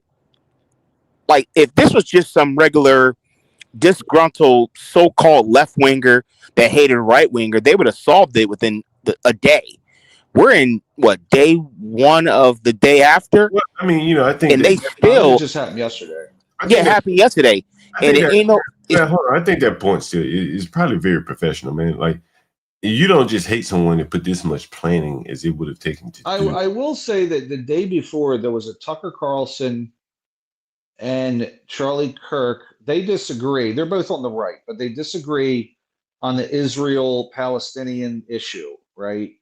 Tucker's against Israel bombing the shit out of Gaza. Charlie is not totally against it, so therefore he's for it, which I don't think he's for people dying. I just think that they disagree. And Tucker the day before was on All In podcast talking shit about Charlie Kirk, and then boom, a day later this happened. So, but I don't think it was Tucker Carlson, but it's just interesting. So if I had to guess, it might be motivated by the support of Israel, if I had to guess. So just a guess, but it could have been his ex-girlfriend's father too. I mean, I don't know. I'm just speculating. Maybe it was about the Israel issue. Brother, this hit was way too good and way too clean. You mean tell me you have 3,000 people out there, and mind you, this man has security out there. He always walks with security because he even said that he was threatened. Like but like I said, if this is just it's an easy shot, believe it or not. It's an easy shot. I don't think it's easy. The Trump shot was an easy shot. It's wide open. You got bullet drop, wind, and you got if you dial your scope in. That bullet hit the teleprompter, and the shard cut his ear. Hey, Ryan, let me ask you this question before I get out of here. And make some time for A if she's coming up. Ryan, you saw the Baltimore Ravens. They lost a close one the other day, huh? Yeah, go ahead. What about it? I saw this one play by Lamar Jackson where he scrambled back about 20 yards. He eventually made the first down.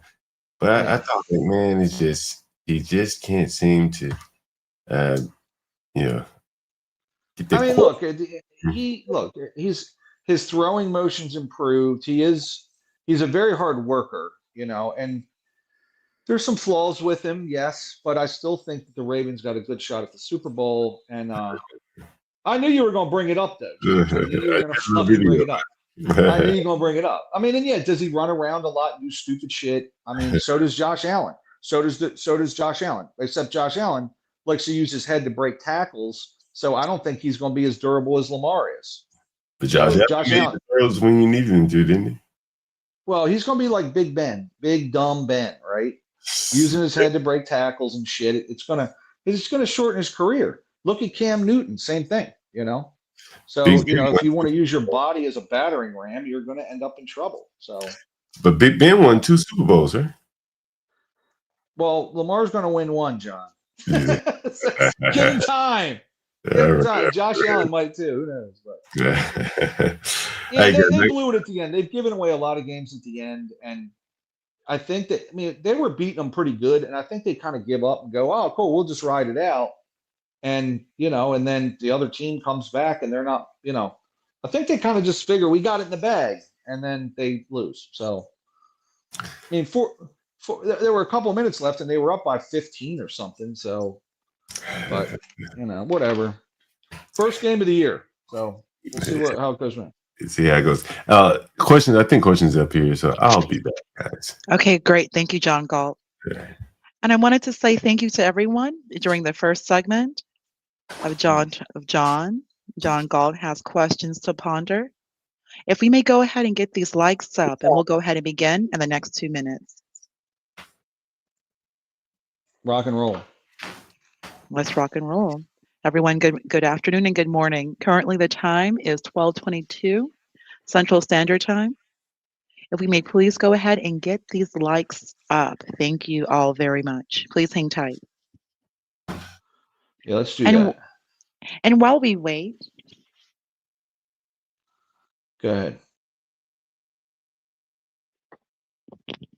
I do want to go ahead, right here, Ryan. I do want to go ahead and show a quick vid from about 5-6 months ago.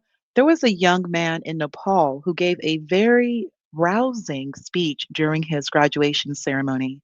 I do want to go ahead and show this quick vid, this short, because as many of you know, the Nepal parliament was sacked. And it's very interesting given the fact this conversation was had during a graduation ceremony. Give me one moment.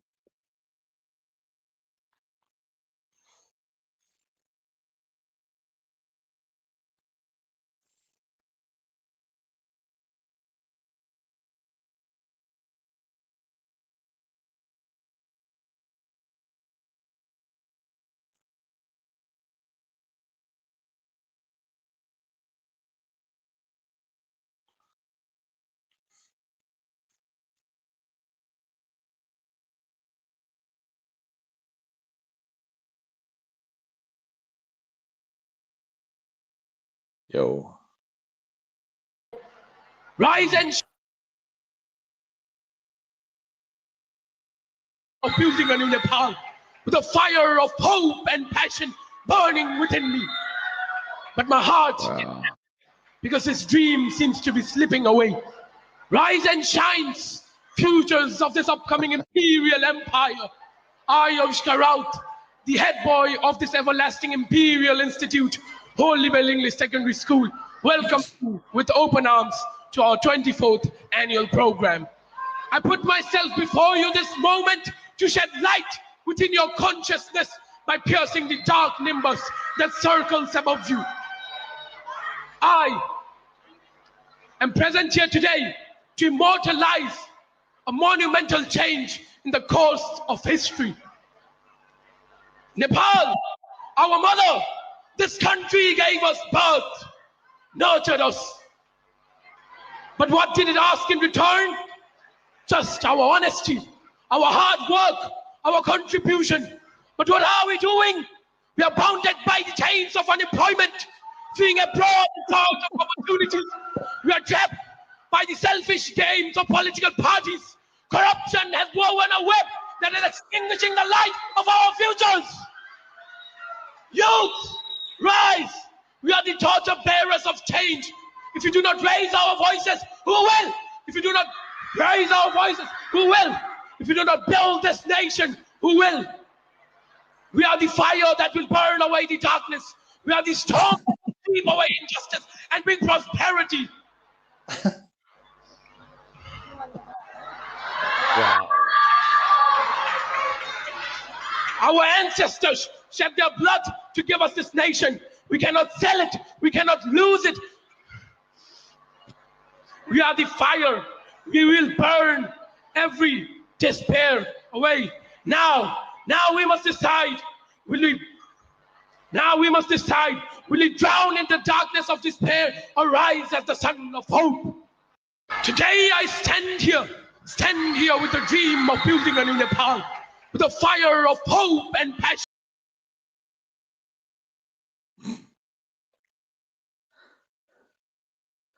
Yo. Think about that. Think about that, Ryan. Ryan, Latino for Trump. We heard what happened in Nepal. This occurred, I believe, either yesterday or 2 days ago. And that guy was from Completely. Nepal. That is a very, I think he's about 18 or 19 years old, Ryan. Yeah, it's Gen Z doing it over there. They're tearing it up. But I just got to ask you this, Ponder. Yes, sir.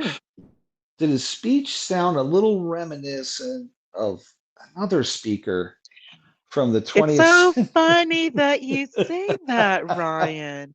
Because Because it's so funny that you He sounds happen exactly to like him. mention that. Yo, If you read the comment section, um, let me bring up the comment section. Good Everything Lord. you just No, said is that what right it says? now. Is that what it says? yo, Ron, Das you're ist gonna eine laugh. Tisch.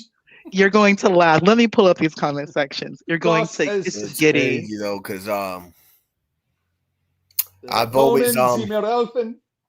so Ryan and Ponder, Yeah.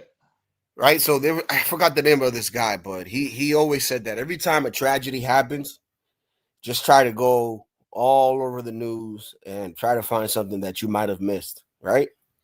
Yeah. Because every time something tragic happens, most of the time it's usually a distraction, right? This is what this guy was saying. So now going back to Charlie Kirk getting popped, right? Then you start you start noticing that became bigger news than Nepal taking over their government. Yeah, right? but I don't. Right? No, but listen, right? Well, this is what I'm trying to get to, right? Yeah. Those people got together, bro. Left, right, center. Everybody came together, bro, and did what they did yesterday, bro. Okay.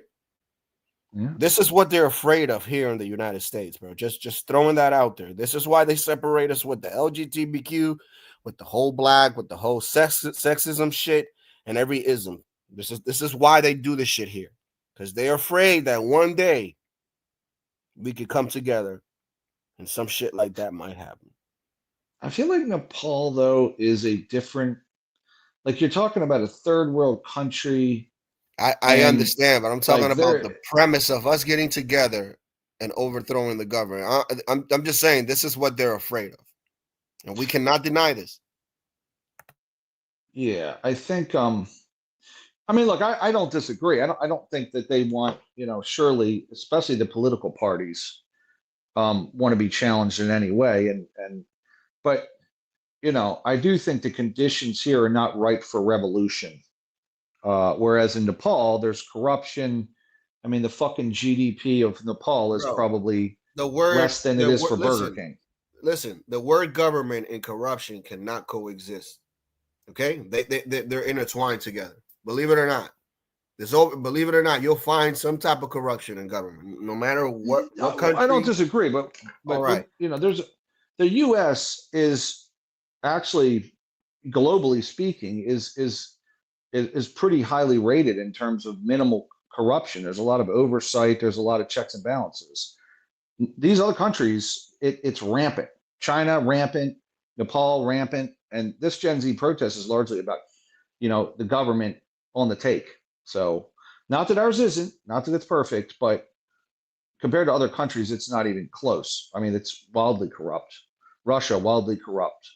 So, I think right now who's watching this very, very closely is Xi Jinping. He's on his border. It's all young people protesting, and believe me, he wants to tamp this shit down as quick as possible. He don't want it to happen in China because in China, between the ages of 18 and 30, 25% of people are unemployed, and even larger numbers they're educated in college and they don't have jobs there. That's because it's saturated. The same thing is happening here. It's just that we don't seem to notice, but it is. But I don't know if you guys noticed too that Russia attacked Ukraine, and two or a couple of their drones ended up going to Poland airspace, and they shot it down. And then they invoked the article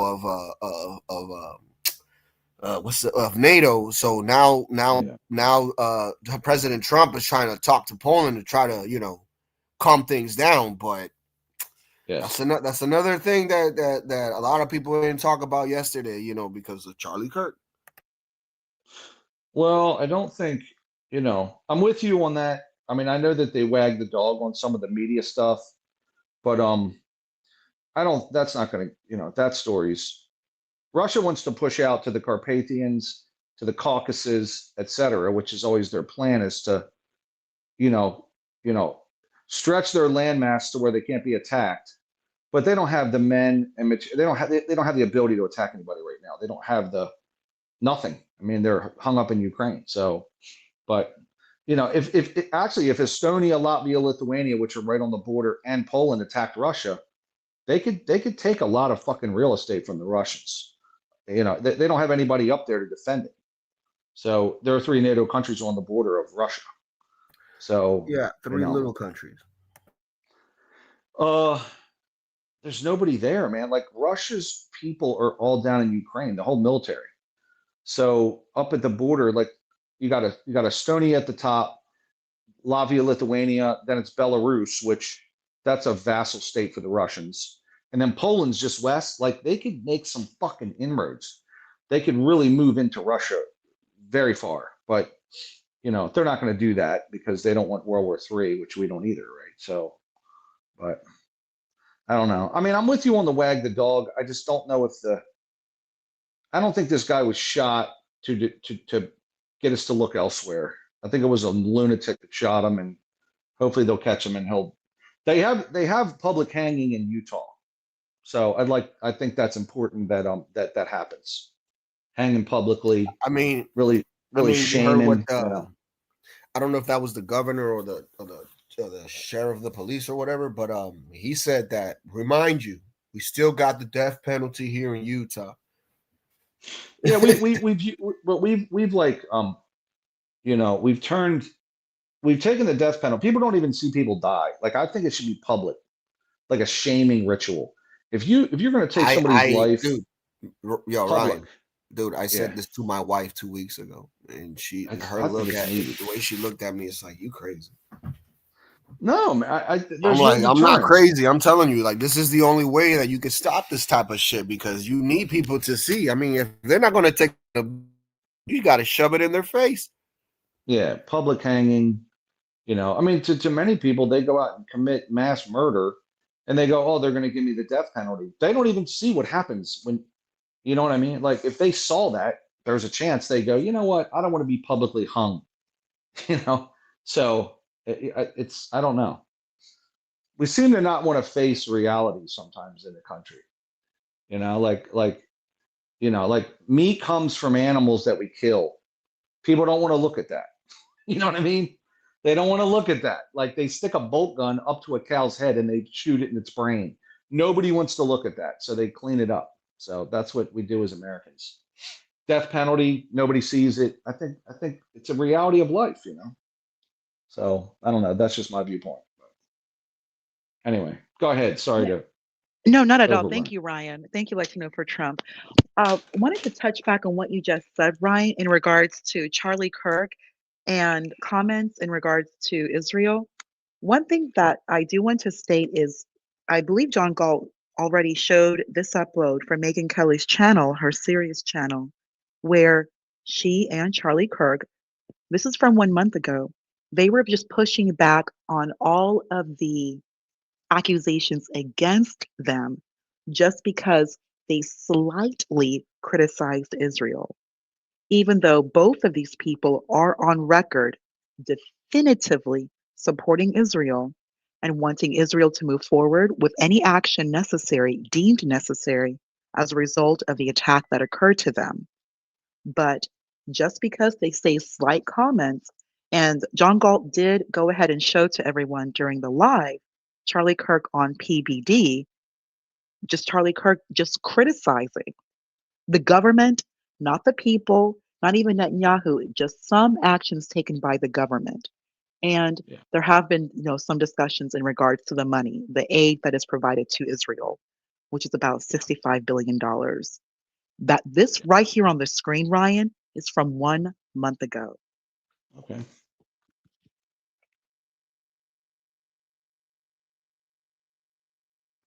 Israel since the beginning of this conflict and spoken out about the anti-Semitism that has erupted on these college campuses many times. And something's happening, though, with this whole debate that is really bothering me, and I wonder if you're feeling it too. So I genuinely believe you'd be hard-pressed to find somebody in the public eye who's been as outspoken a defender of not every move Israel's taken in the war, but of Israel's right to defend itself and of the just backward awfulness that we've been seeing on college campuses and the backlash against American Jews than yours truly. I mean, I have been at the pointy end of the spear on this, and I completely agree with that. And it was all heartfelt, and it remains heartfelt. Yes. However, my contention here is that some in the pro-Israel camp are so knee-jerk about calling you anti-Semitic or getting deeply offended if you say anything that doesn't align with their narrative, that it undermines their own cause. And I have to tell you, I find it very irritating because I do feel like some of us have earned the right to have some credibility on the subject of Israel and don't want to be called those names when we have some mild pushback on some of the overreaches, whether it's, whether they're winning or losing the propaganda war right now. And my contention is they've begun to lose it. And I realize it's propaganda coming at us from Hamas, but their numbers have turned here in America. They've turned, not so much with Republicans, a little bit with Republicans, but completely with the Democrat Party and with independents. They have shifted mightily from at least double digits highs to single digit lows now with when it comes to approval. And also with respect to, you and I speculated about this at the Turning Point event, whether the possibility of Jeffrey Epstein possibly being a Mossad agent or asset or affiliated with, that's been turned around on me too, to you must be anti-Semitic. What the hell? That's such bullshit. The same people who say you can criticize Israel, that's fine. We won't call you anti-Semitic if you criticize Israel. Now turn around immediately and say you're anti-Semitic for even raising that. I completely reject that. And I raise this as a pushback against my friends on that particular strain of the aisle to watch it, because you don't want to alienate people who are openly your friends by going nuts in your crackdowns on mild Nuts is the pushback right on word. anything related to Israel. Now you take it. I'm so glad you brought this up, and I would second that, Megan. I think I have a bulletproof resume showing my defense of Israel, both on campus, on social media, to great, let's just say mockery and scorn at times, because I believe it, right? I believe in the scriptural land rights given to Israel. I believe in fulfillment of prophecy. And again, I'm not a theologian, but I'm a Christian. My life was changed in Israel. The spiritual energy is so amazing there. I want them to win. I've said that repeatedly. Same. And however, Megan, you're hitting on something very potent and important. Now, let me first say, I don't want to judge an entire group, because there's been many people in the pro-Israel world that have been very sweet, very kind, very nuanced, very Charlie. You were with us. You don't have to agree all the time. However, and I will say this, the behavior by a lot, both privately and publicly, are pushing people like you and me away. Not like we're going to be pro-Hamas, not like we're going to, but we're like, honestly, the way you are treating me is so repulsive. I have text messages, Megan, calling me an anti-Semite. I am learning biblical Hebrew and writing a book on the Shabbat. I honor the Shabbat, literally the Jewish Sabbath. I visit Israel and fight for it. And there's another article out in the Times of Israel today. I could read it on air. I was just reading before I got on. Charlie, what are you doing? Like, what am I doing? I'm sorry. Like, let's just take a step back here. Like, I'm an American citizen. Yes, I want Israel to win. Yes, I'm a Christian. But like, some of the mess, and you've seen how I've been treated, Megan, by some, not all, by some. No, it's very irritating. It's been almost so as if unfair. They were coming after you after Turning Point for, among other things, that you had Dave Smith there. Dave Smith is allowed to criticize Israel. I can't believe the sleep apnea pillow exists. Have you heard about Gorilla Ergo? It's the cutting-edge ergonomic pillow that people actually look forward to laying their heads. You had both sides. The Israeli side was you're not allowed to, overrepresented. though. No, you're not allowed to. It's even worse than that. Again, I just want to repeat for the 5th time. I love Israel. I want Israel to win. But my moral character is now being put into question, Megan. Not my decisions. Not like, hey, are you doing this? Is it smart or is it dumb? But no, I am a bad person if I do this. And I could go, you saw it, Megan. It was trending on Twitter, thousands of tweets and text messages. And if I were to be charitable and generous, I will say the people that are attacking me are in a hyper paranoid state because they're at war, and war tends to make things black and white, and you're a hammer looking for a nail. So I'm trying to be charitable, Megan. Literally, I'm trying to cut as much slack as I can, right? Like, okay, what would it be like if all of a sudden... 1 month ago, Ryan. 1 month ago. 1 month ago. Mm-hmm. Well, and here's then how what I see happened it. to him? Yeah, please. Yeah, he got shot. So he was called, but I truly believe that he does side with it. I don't think he sides with Netanyahu, and he has called out some bad behavior from Netanyahu, who obviously is now, he's gone a little nuts, right? He's bombing the shit out of the place. But, to him and Tucker Carlson got into it, and Tucker is anti-war on all levels he just wants to make peace everywhere, which isn't reality. Like, he's on drugs, because I'm like, dude, Putin doesn't want peace, you idiot. He wants to kill everybody. He wants to take over his neighbors. But, peace this, peace that. I'm like, that's not reality, you dumb fucker. So, but Charlie Kirk has been very much about supporting Israel, more so than Tucker has, by far. And this will be, the assassin, in my view, is a pro-Palestinian, some bullshit like that, I guarantee it. And, or maybe a trans, I don't know. A paid hit, I don't know. But I guarantee it's somebody on the left. Because they say that right wing commits all the crime. All the these extremist things when you have the left shooting at Trump, trying to shoot him again. F Trump written on bullets, F Trump written on magazines. You got the Supreme Court justices where you had a guy show up with weaponry to take one of them out. I mean, the left has got lunatic. Look at Antifa. They're literally burning Portland down by the day and claiming, oh, yeah, in the name of social justice bullshit. So the left has many, many lunatic radicals that are mainly anarchists, in my opinion. I don't think it's the right. The right does not have a premium on any of this. And if you point, I don't see any left-wing politicians or influencers or activists being gunned down or even attempted. Steve Scalise was shot like 6 years ago when he was a senator Yes, on that ball field. I don't see that. He was a congressman. He was a congressman, right? I don't see the right-wing extremism that the Biden administration kept talking about. Actually, there's plenty of it. I mean, there's records of it. Okay, You're talking about Linwood, respectfully, where? let's go ahead. Let's give Ryan 2 more minutes, and then you can come in for 3. Okay, Linwood, let's make sure we can hear everyone. We want to hear everyone's point of view. Ryan, please continue. Ryan, please continue. 2 minutes. Thank you, sir. And I'm not saying that the right wing doesn't have its share, its crop of idiots. The Luigi Mangione situation was, I mean, if you look out there, the progressive wing of the Democrat, I'm not talking the mainline Democrat, Biden Democrat, the kind of the standard Democrat, but the progressive wing of that party was cheering this CEO getting shot in the street, United Healthcare guy. And I'm like, number one, they got Luigi hats on for Luigi Mangione, who is, old. He's a blue blood. He's from old money. But either way, they're cheering this guy on. And I'm like, that CEO was a schmo. Like next week he'd be the CEO of Home Depot. The following year he'd be the CEO. He's just a manager. He's in the cog of the wheel. There's larger problems than just shooting the CEO of a healthcare company. That doesn't work. I mean, it's a structural issue with our healthcare system.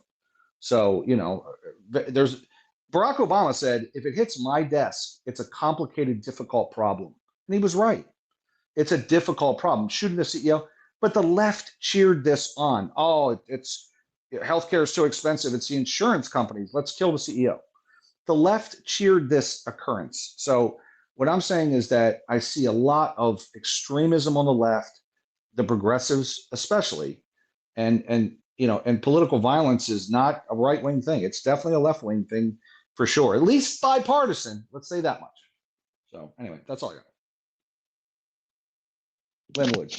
Thank you so much, Ryan. Linwood, come in 3 minutes. Respond. Well, what he said was incorrect. It's actually the Democratic Party that has been affected by more political violence than the Republicans. I mean, we can go back to when Obama was in office with Congresswoman Gabrielle Giffords. I remember that day vividly when she was shot in the head. And luckily, she survived, but now she's a permanent, she's permanently disabled and can't really speak like she once did. Then you go to Trump supporters being physically assaulted at rallies. So now you see Steve Scalise get shot, but then CNN gets bomb threats. So I'm gonna call it down the middle. CNN receives bombs.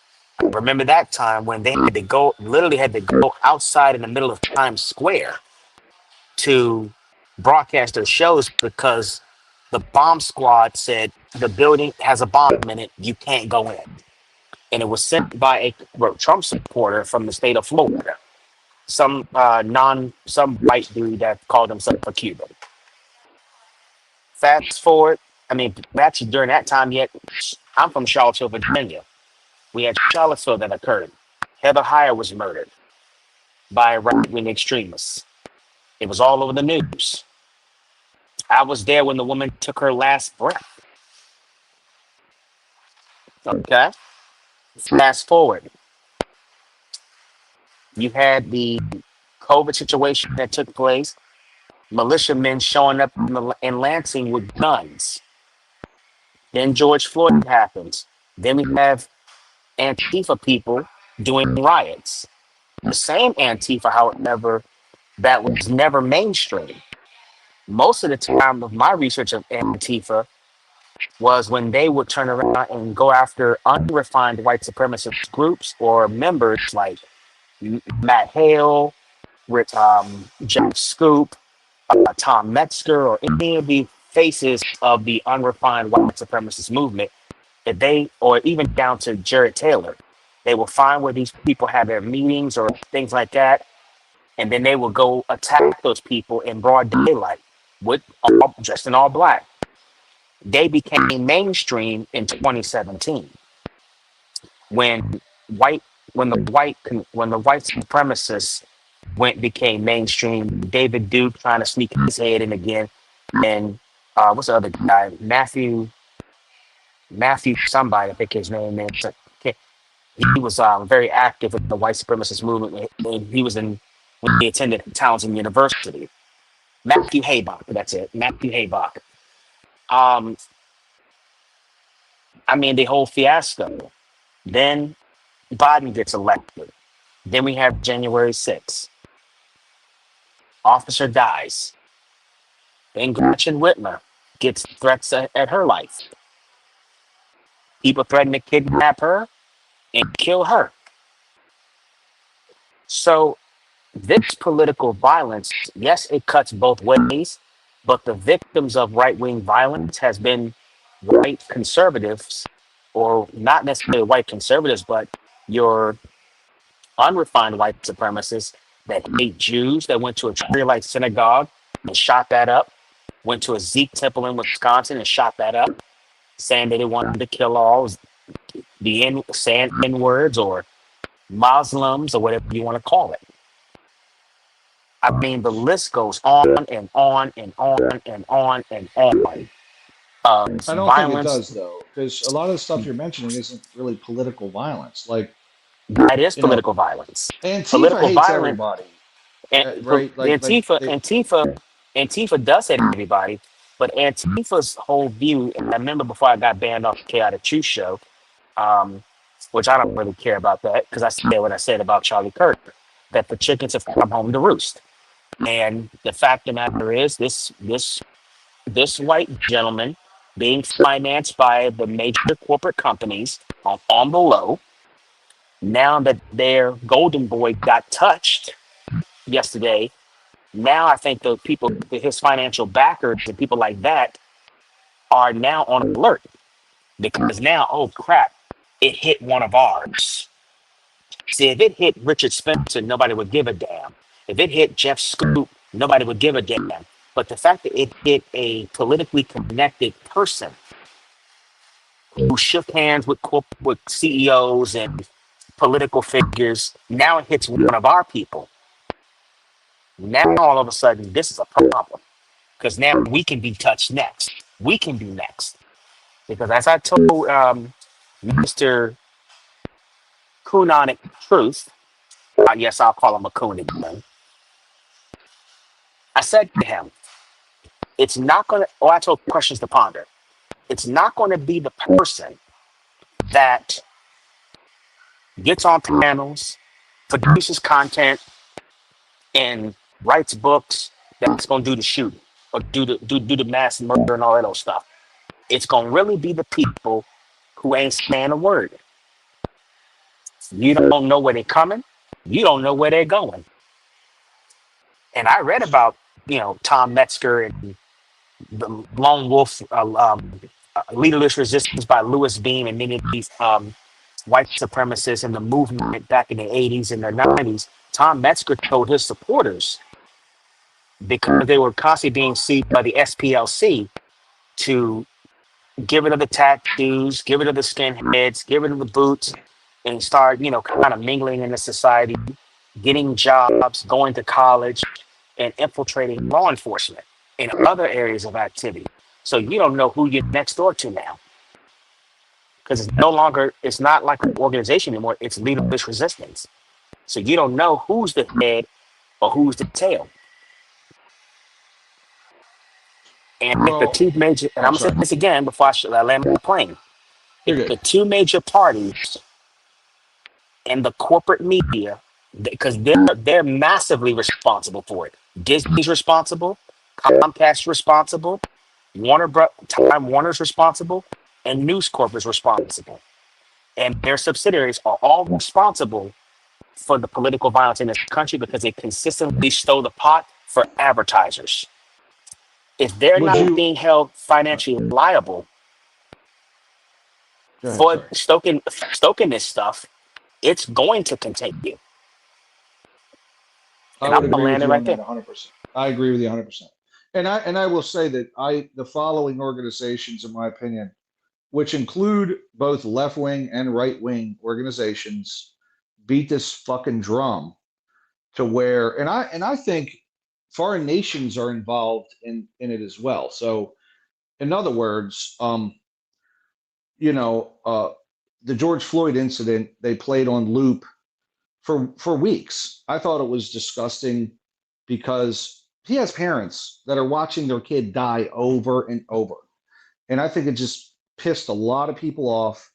I think that was wrong. I don't think that the Charlie Kirk thing should be played over and over on loop either. Like but I think MSNBC they beat the drum. Fox beats the drum. Newsmax beats the drum. CNN beats the drum.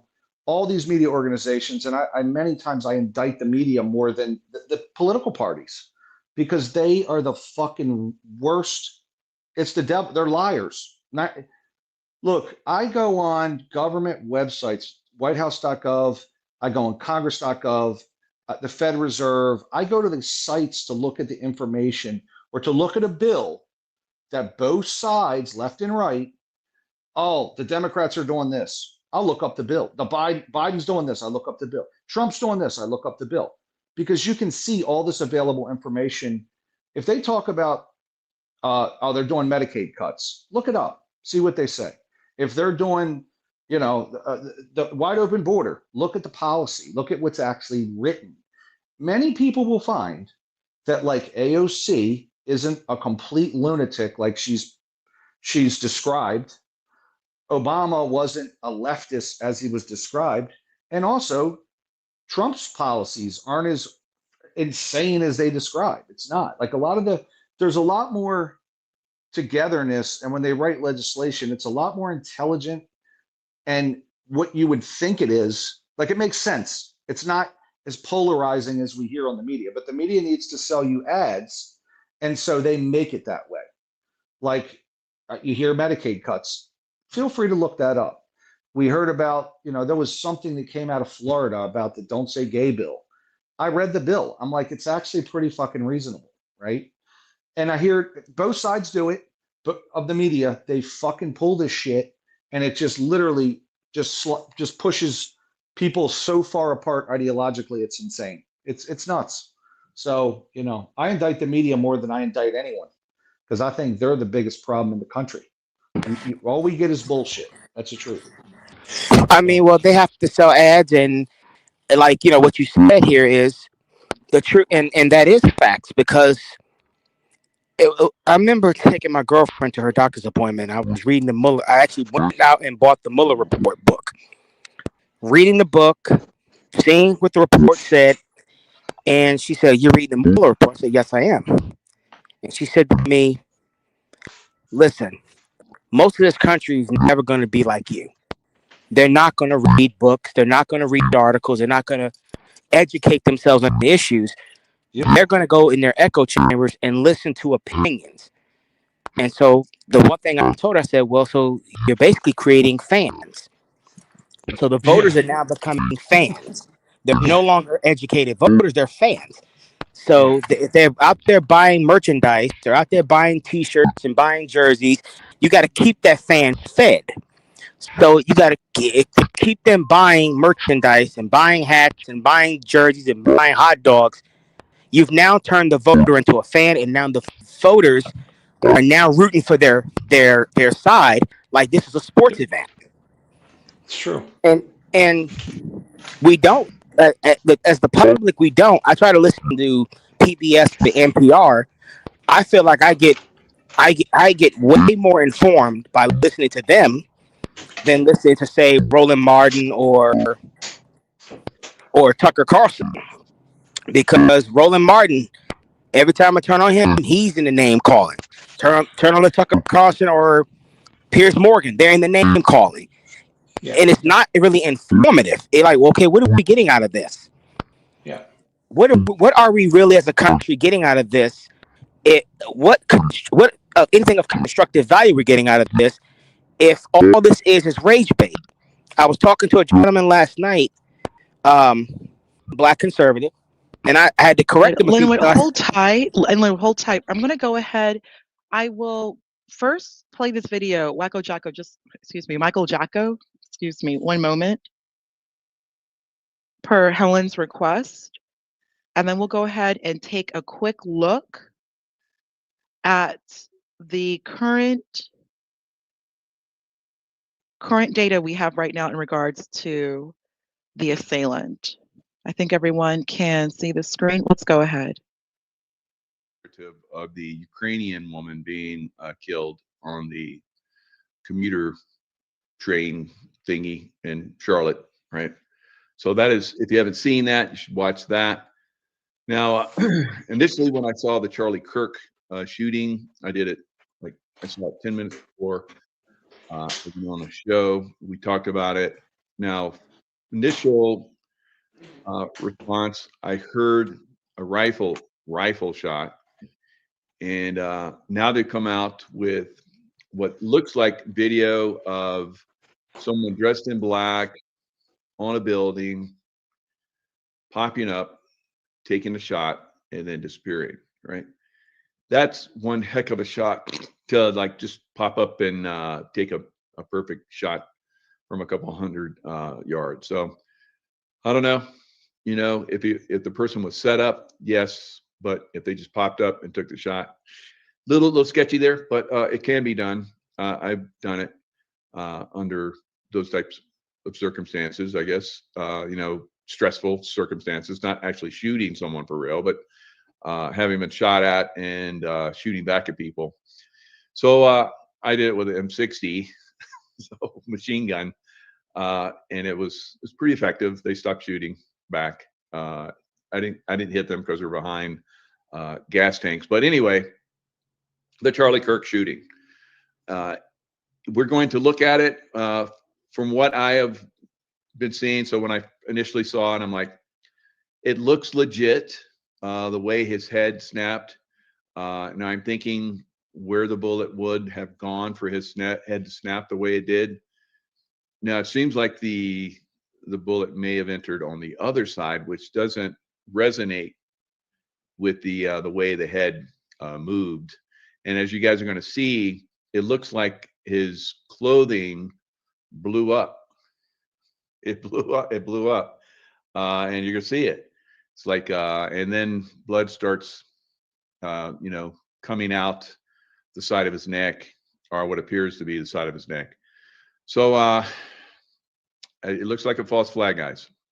Right? I know it's tough because, you know, this gets built up really quick. People's emotions get involved, and then they want to fight to keep those emotions, to keep their thoughts of what it is. But as you guys know that you've been watching me for a while, then I'm the destroyer of narratives. All right. So now, why would they create this narrative? Why would they do that? What is this about? So Charlie Kirk, they're saying he's dead. So that means we're not going to see him again in whatever, you know, business format or whatever that he was in. Now he does have children and a wife. What happens to them remains to be seen. Are they going to have a funeral? What's going to happen? How are they going to like play this? So what kind of narrative are they looking at day before 9/11? Right now, I'm gonna play these different things, and we're gonna look at you know, an expert that looks at the numbers and numerology. He basically bashes both sides, so he's going to bash both sides. So that's the way he is. But I respect his opinion, his viewpoints, and what he looks at. You have to respect them because he brings up some excellent points. about numerology and how all of this stuff is based on numerology. They play these games. Now, who's involved? Looks like almost everybody, unfortunately. So we'll see. We'll see, how this plays out. Now let's look at some of the video, and we'll just go through this and we'll analyze this together. And there'll be more of this that will come out that will validate, I believe, that this is a false flag. It's going to be impossible to hide because we already have this information. It's already been shared. Now, the narrative here. I'm going to talk about the narrative because he's asked a question just before he shot about transgender mass shootings, and then he gets shot. Right? What are the odds of that happening? So you have to look at the preponderance of all these different things, and you have to go, yeah, it's bullshit once again, right? So let me blow this up the best that I can so you can see this. Now I want you to watch his body. This is from a side. There was one that showed him where his head, snaps back. It looked legitimate, like I said when I first saw it. I was kind of surprised that they announced his death. So, but I guess it's his time. His usefulness is gone, and they're taking him off the stage, and someone else is going to replace him. All right, so here's the question. You see the microphone is down in his lap. So someone will ask a question, and this is in University of Utah. So Zachary Hubbard's going to destroy this narrative with the numerology, with the Mormons, with the Masons. It basically, he's in their territory. We saw the mass shooting in Utah. The one shooter from which I've said is fake too. Of course, people died. They did kill people. Was Charlie Kirk killed? I don't know. But from what I'm looking at, it looks extremely suspect. So like I said, we'll dissect this. So do you know how many transgender Americans have been mass shooters over the last 10 years? So do you know how many transgenders have been mass shooters over the last 10 years? Too many. So too many. So he picks up the mic and he puts the mic back down in his lap. So this is how he takes questions. He puts the mic down, pulls it up to his mouth, answers the question, and puts it back in his lap.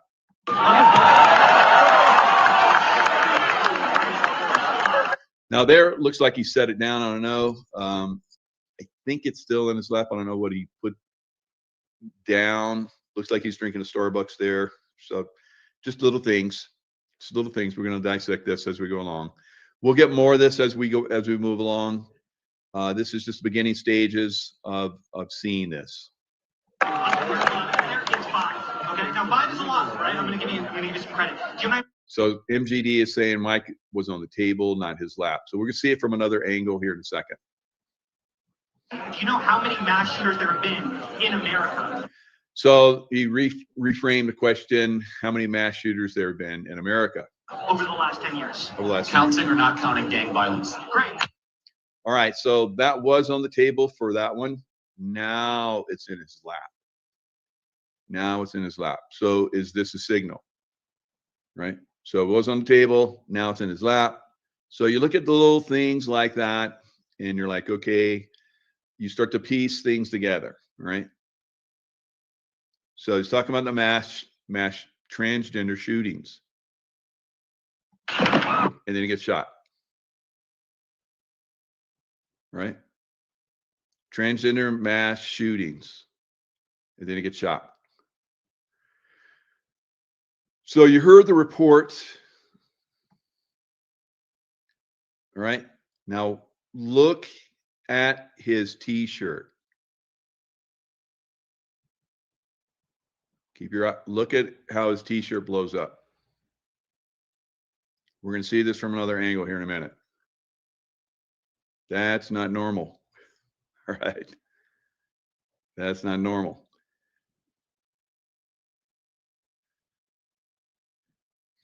Then he falls over. Looks like acting to me, guys. It doesn't look like somebody that got a fatal shot in the neck. You get trauma in your body, you react massively to it. You saw President Kennedy's head when he got shot with a bullet. You saw how his head whipped back. That was real. All right. Now this, shirt blowing up. I mean, this dude's full of shit. Won't do that. All right. Now he rolls over. Now the blood starts coming out. All right. Now, when you were hit, that's when the blood starts coming out, especially in the neck area, where you have the carotid, where you have the jugular vein. So shirt goes up. All right. If I poke you in the eye, all right, what are you going to do? You're going to retract from that pressure going into your eye.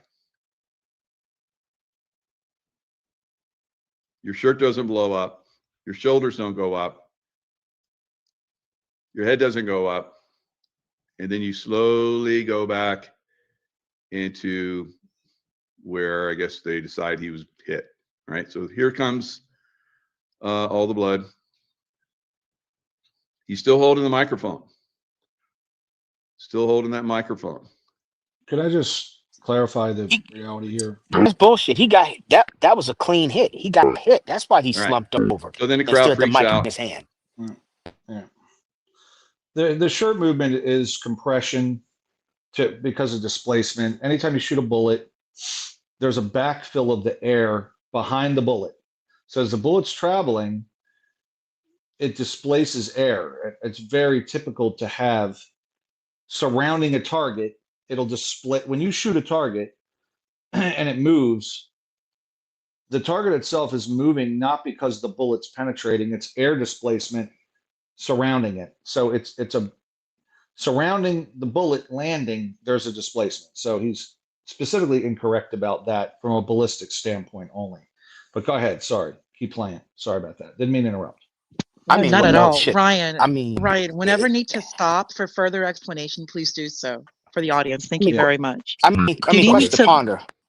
Yeah, go Question to ahead, ponder. Linwood. Look Yes. at this shit. I mean, look at this shit. You can't tell me that the blood starts coming out, and like the gentleman just said, when Ryan, sorry, the bullet came in the air, hit him, and he automatically slumped over. And that's where the blood got started. This ain't no conspiracy. This man was targeted. Well, I mean, I don't agree with I don't agree with Charlie Kirk. Personally, I don't like the bastard.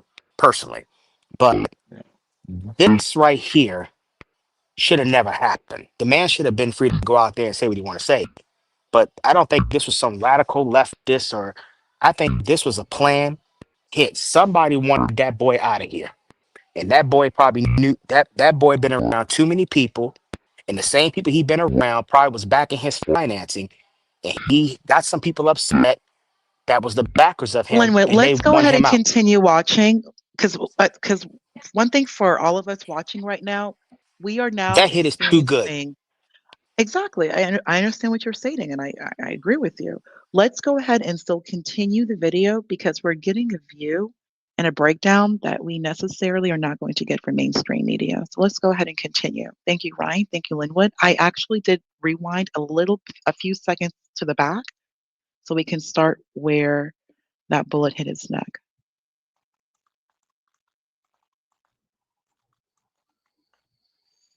All right. So then the crowd freaks out. And it goes to black. All right. So that is that one. Shirt goes up. All right, if I poke you in the eye, all right, what are you going to do? You're going to retract from that pressure going into your eye. Your shirt doesn't blow up. Your shoulders don't go up. Your head doesn't go up. And then you slowly go back into where I guess they decide he was hit. All right, so here comes all the blood. He's still holding the microphone. Still holding that microphone.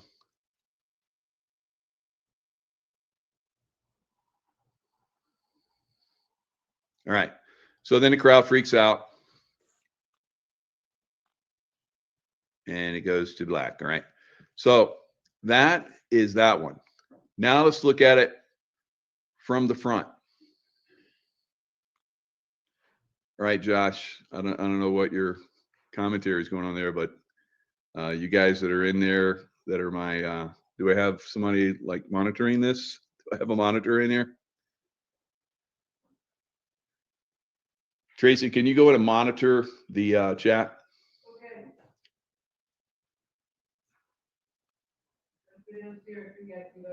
All right.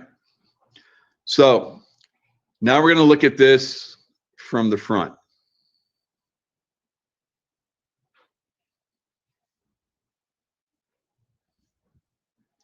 All right, look at Josh A. Looks like we might have a troll in there, so look at his commentary.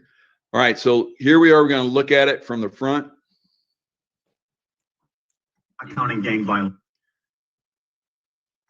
Great. All right, so same thing.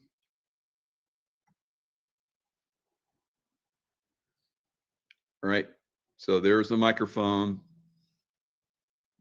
right there. Let's see if we can blow this up.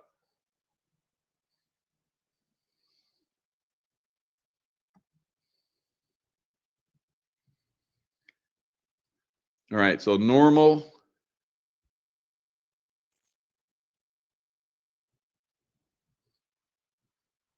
Then the shirt blows up.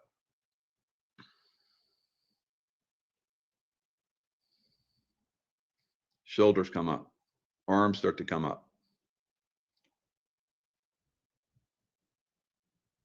All right, it moves forward slightly and up. So again, if I hit you in the throat with my fist, you're not going to come into my fist. You're not going to come forward into my fist. Your body is going to retract away from pain and trauma. Your shirt's not going to blow up, right? So it almost looks like his face is contorting.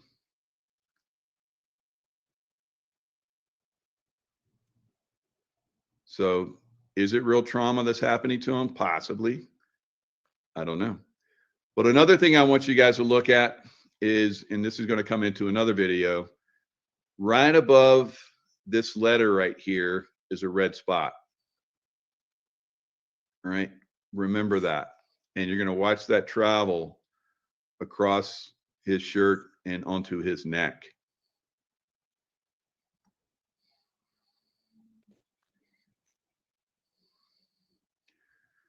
All right, so now look at his shirt. Look at his t-shirt. It looks like there's something in there, doesn't it? Look at the bottom of it. See how it pumps? Looks like there's something in his shirt that is pumping up.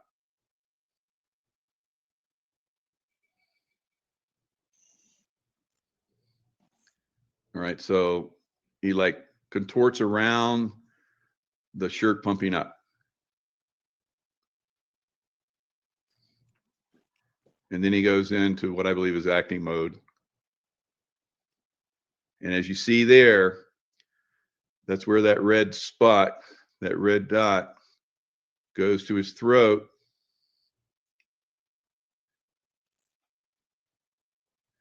And starts to spill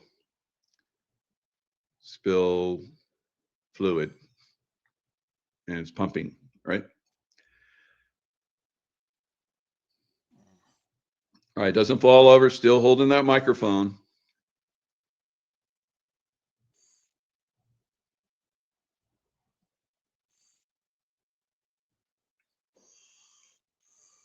All right. So that's that one. All right, let's put this one aside. We may come back to that.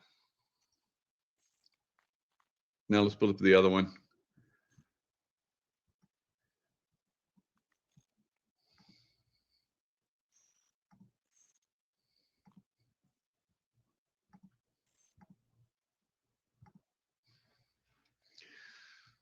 All right, so this is another view.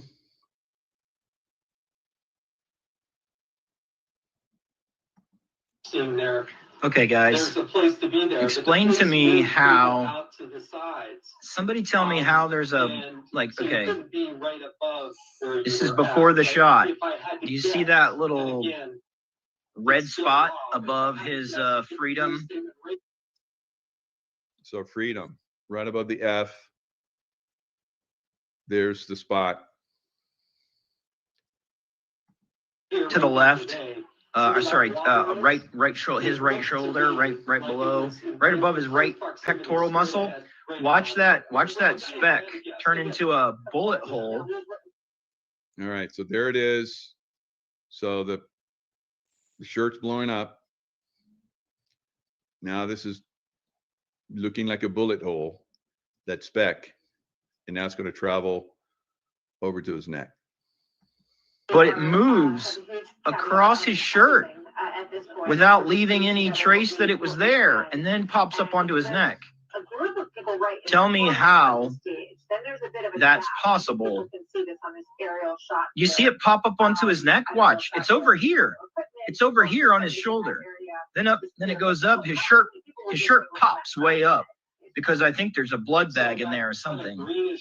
But look at that, how it pops over. Now where's the hole? Where's the damage to the shirt, if that's where the entry was? This is off. This is off, guys. This is not correct. Okay, guys. Okay, so there it is in the neck. And now we're going to go backwards, because you guys saw the blood that was, the fluid, right? The fluid that was coming out of that bag, that's whatever is, got pumped up under his shirt. Explain to me how, somebody tell me how there's a, like, okay, this is before the shot. Do you see that little red spot above his freedom to the left? Sorry, right. All right. So, we're not going to do it again.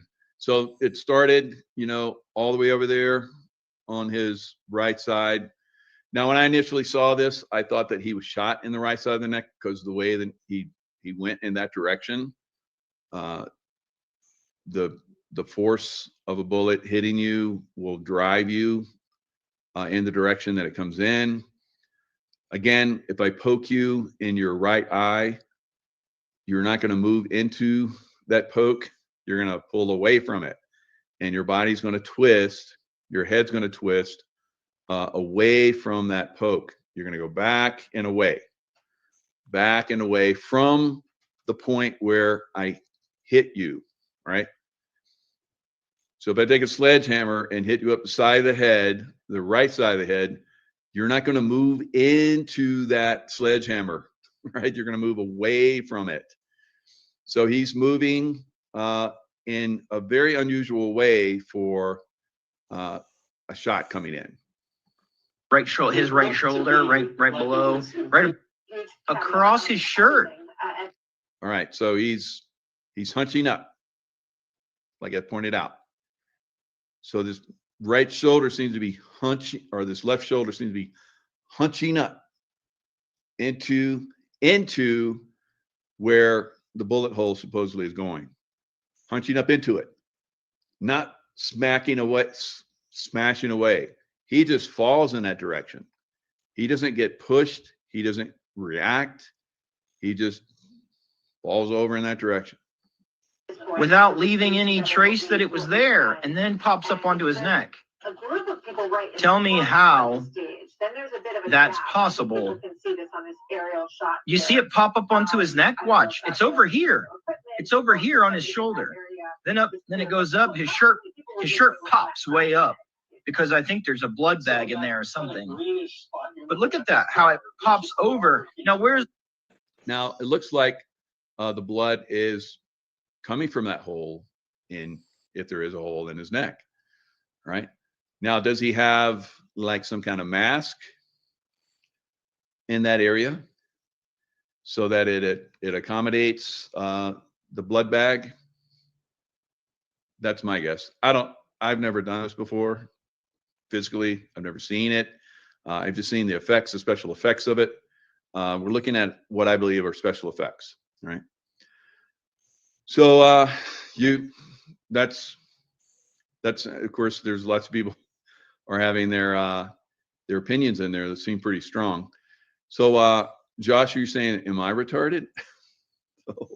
No, I'm extremely well trained and have a vast amount of knowledge. There's no way that I'm retarded, right? So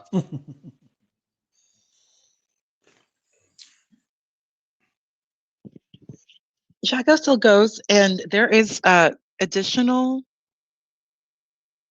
All He right, has so additional. Yeah, go ahead. can Yes, sir. Can I give you some feedback on it? No, please do so, Ryan. Please do All so. right, so here's the deal. So number one, I don't know what kind of camera. So you literally need something that's the shutter speed would have to be fantastic. I don't know what this was filmed with, but More you than would likely when an you're iPhone, if you think about it. With you would everyone, yes, either we're and thinking probably absolutely. like an iPhone. Let's probably like a 16 at the very least. So the Utah. thing is the shutter. I think it's a bullshit video because the shutter speed would have to be incredibly fast. So we don't know what it was filmed on, but I don't think that I don't know what that was. I do know though that Linwood had said he thinks it's a professional hit. I know that the shooter was on a building, and a professional hitter knows how to adjust the scope when he's on a building because it affects your distance, etc. as a person that shoots. So when you're on an elevated structure, downhill or uphill, so to speak, there's a cosine. So in other words, like, I don't know if you remember from geometry and shit, cosine. So gravity has more of an effect on the trajectory of the bullet or the ballistics. So you tend to overcompensate when you make a scope adjustment. There's no shooter that's going to shoot at his neck. It's the dumbest spot to shoot. You take a head shot, which is also stupid, or a chest shot. In my opinion, the shooter, and so if you're on taking a shot from an elevated point, you're going to compensate up, meaning he was likely aiming for his chest. I would bet money he was aiming for his chest, and he missed high because he's going to make a scope adjustment and end up putting the bullet higher than he was intended to hit. So that's a sign of like an amateur shooter, not a professional shooter that understands ballistics, etc., like a hitman.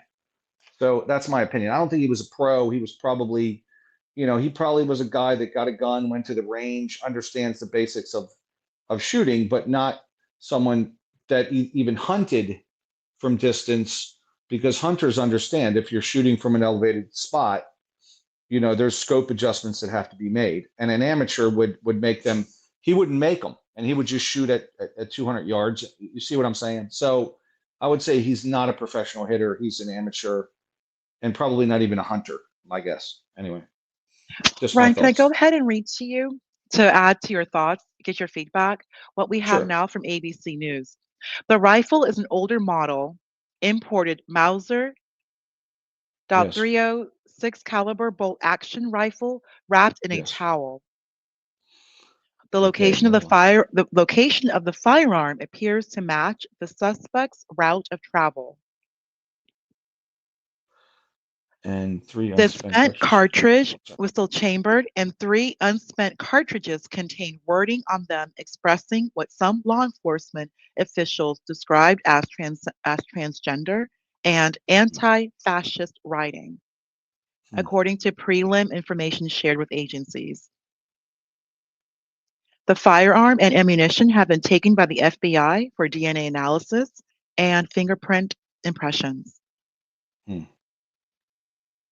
Wanting to go ahead and get your feedback from there, please. What say you? Well, the 30-06. So it's a. I mean, I've shot that before. It's got a 30-06, which is like it's a very high-powered rifle. It kicks like a mule. If you shoot it, and I mean, it's a very old round. In terms of the rifle, it's a very old round. It's been around for probably 100 years, approximately. And they actually dumbed the round down to a 30-30 eventually because it kicks so hard. That bullet will blow a hole in anything. It's a hunting.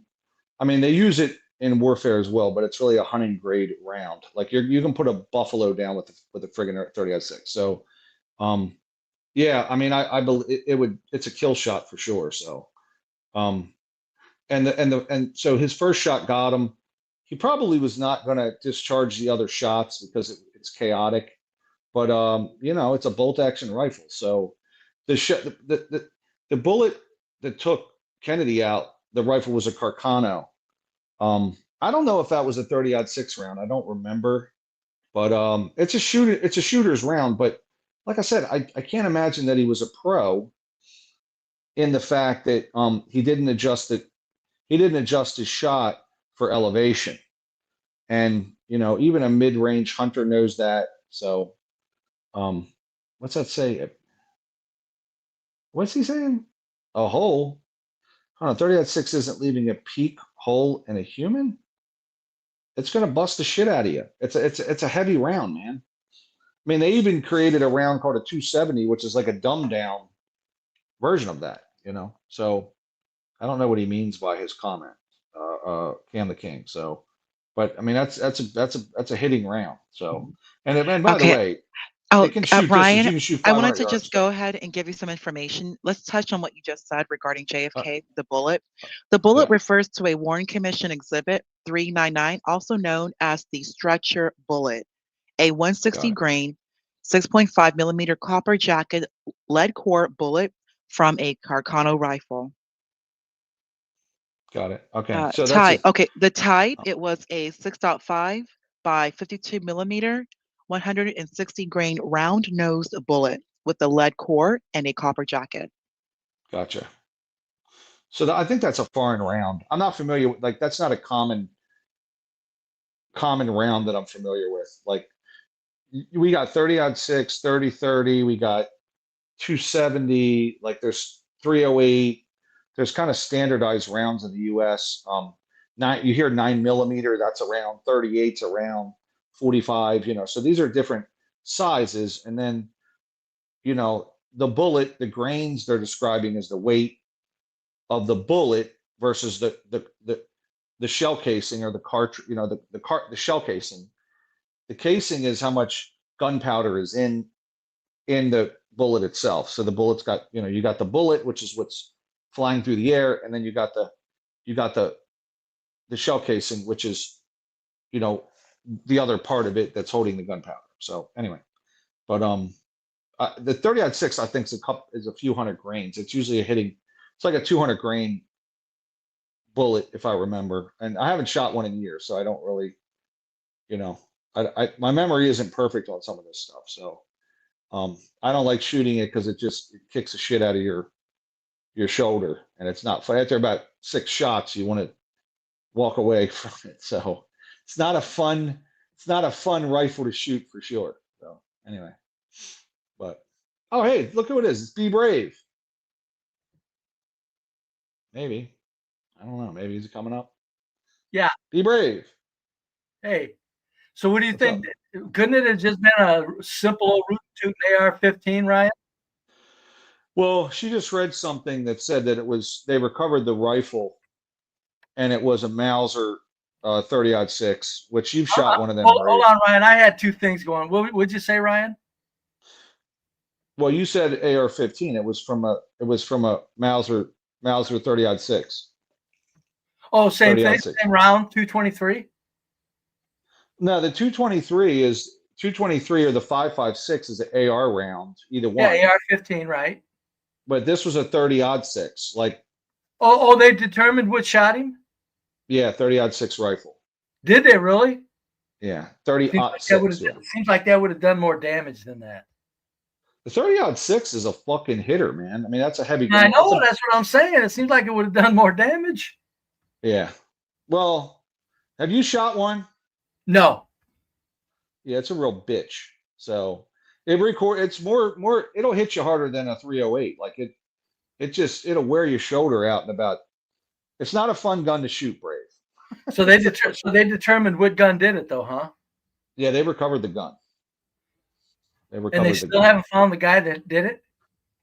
Apparently no, which I think it's like how there's got to be cameras everywhere. Like how do you not know? So, and he must have a very elaborate getaway plan, but they got the gun, They have a picture of him, Brave. Here we They have go. a This picture of him? guy. Oh, there's Yeah. Do you no see it? shit. Yeah. Oh, they'll get him now. He's done. The FBI released images of a person of interest sought in connection with the deadly shooting of Charlie Kirk. Yeah, he That's won't. him? He won't. He won't last long. Whites don't hide people. We turn them in. The FBI also said Thursday it has recovered what is believed to be the weapon used in the deadly shooting, a high-powered bolt-action rifle. The rifle is an older model, imported Mauser .30-6 caliber bolt-action rifle, and it was wrapped in a towel. What the hell kind of scope did that bastard have on it? For God's sakes! It was only a 200-yard shot, but well, I know, but still, good Lord. He had to hit that center on his neck to come out the other side, or it would have taken a front chunk out or a back chunk, but to hit dead center to go all the way through, it's like, wow, what a shot. Here's the thing, Brave. He hit him in the neck. Nobody's shooting for anyone's neck. That's not what people do, right? Yeah. So because it's too small of a target. Unless they don't want a headshot to make it too dramatic. I mean, Well, I think it was a chest shot. And the guy was elevated. He was up on the building. And when you are elevated, there's scope adjustments for that. Like you can't just dial it into 200 yards and go, we're good. So that's why this guy's not a professional shooter, because you don't think so? No, when you're elevated like that, he's a lot more than somebody living in your mom's basement, though. Yeah. I mean, he's obviously worked a gun and he shot, but the scope adjustments you have to make because of the fact that you're elevated. If you don't know what you're doing, you're going to shoot high, and he shot high, in my opinion, because I think it was a chest shot. Like that's the best. When you're shooting somebody, you want to shoot them in the chest. It's the largest area to hit. It didn't appear difficult. Yeah, it didn't appear to much of a downward angle either, which was strange. Well, so from the building, if he's 200 feet off the ground, mm-hmm. and you got a 200-yard shot, like there's calculations for that where you're not going to miss. I'm just saying, it's just still. It looked like that was like straight through. You'd have swore that some bitch was about ground level the way that bullet went through, but then again, 200 feet away, it's not going to be the downward angle. I think it's hard to figure the.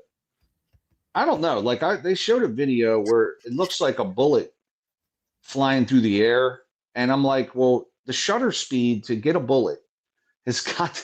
You got to it's not your iPhone doing that shit. You got to have a fucking camera to get the bullet in the air. They fly at super fast speed, right? So I think that might have been a made up video, or that part of it was made up. I don't know. But it's just really terrible that this is happening in the United States. Much like Kennedy, all the people shot publicly over political bullshit is just sad. It's sad. So, and on the college campus, it's sad. So, and then you hear people online, well, he deserved it. I'm like, I don't think anybody deserves to get shot in front of their wife and kids for their political views. And, the guy did get a lot of people to come out and think politically in their younger lives and try to foster debate. And I think that's really noble, for a 31-year-old to be doing that. His wife and kids were there. Just watching their dad get his whole neck blown apart. So it's fucking disgusting. Yeah. So, and Utah has public hanging. I think that would be fit for this. Fucking hang him publicly if they get his ass. So Ryan I think you Bray, got here's the to make bullet an from example of this JFK. shit. Let me see it once. Oh, there you go. That was an Italian rifle. And that was an Italian, the Carcano. I think it's an Italian made rifle. I know it was a Soviet, like an Eastern rifle, you know. Have you seen the number? Have you seen the number of experts that said there's no way that Oswald could have got 3 shots off that junk gun? I think he could have got it. I mean, crack, you know, crack, crack. I mean, he had 6 seconds. If you're a good shooter, I don't know if he would have been accurate with all 3. That's a difficult shot because he's moving. Well, you guys the one went into Kennedy. Most people think that Kennedy was all bullshit. So, but this Kirk guy, yeah, no, this looks like to be on the up and up. My first mind was when I was told what he was talking about and talking about as far as a certain group of people. I thought maybe he went too far, and somebody said, you know what? As a future president, you're getting way out of hand already. You mean like talking about trans or something? He was talking about trans at the time. No, he was talking about October. The other 7th. group. October 7th. Oh, Yeah, do you want me to go ahead? No, he supported Israel more so than many. Right. No, he was like Tucker. Yeah, he was just questioning October 7th, the whole legitimacy of it. No, was he? Yeah, I think he was. Yeah. I thought that was Tucker saying that. So no, Charlie Kirk did so too. I'll go ahead and pull that vid from Patrick Bet David. I'll go ahead and do that right now. Brave, Ryan, I'll find it. While we wait, here actually is JFK. Yeah. What through the Zapruder film? Mm-hmm. Let's see. Why do you think they waited 10 years to show us the film? There's no evidence on Kennedy that has compelled me to say it didn't happen. Like there's. That's funny, Ryan. You'd have to have an engraved lettering to convince you. Okay, well, just listen.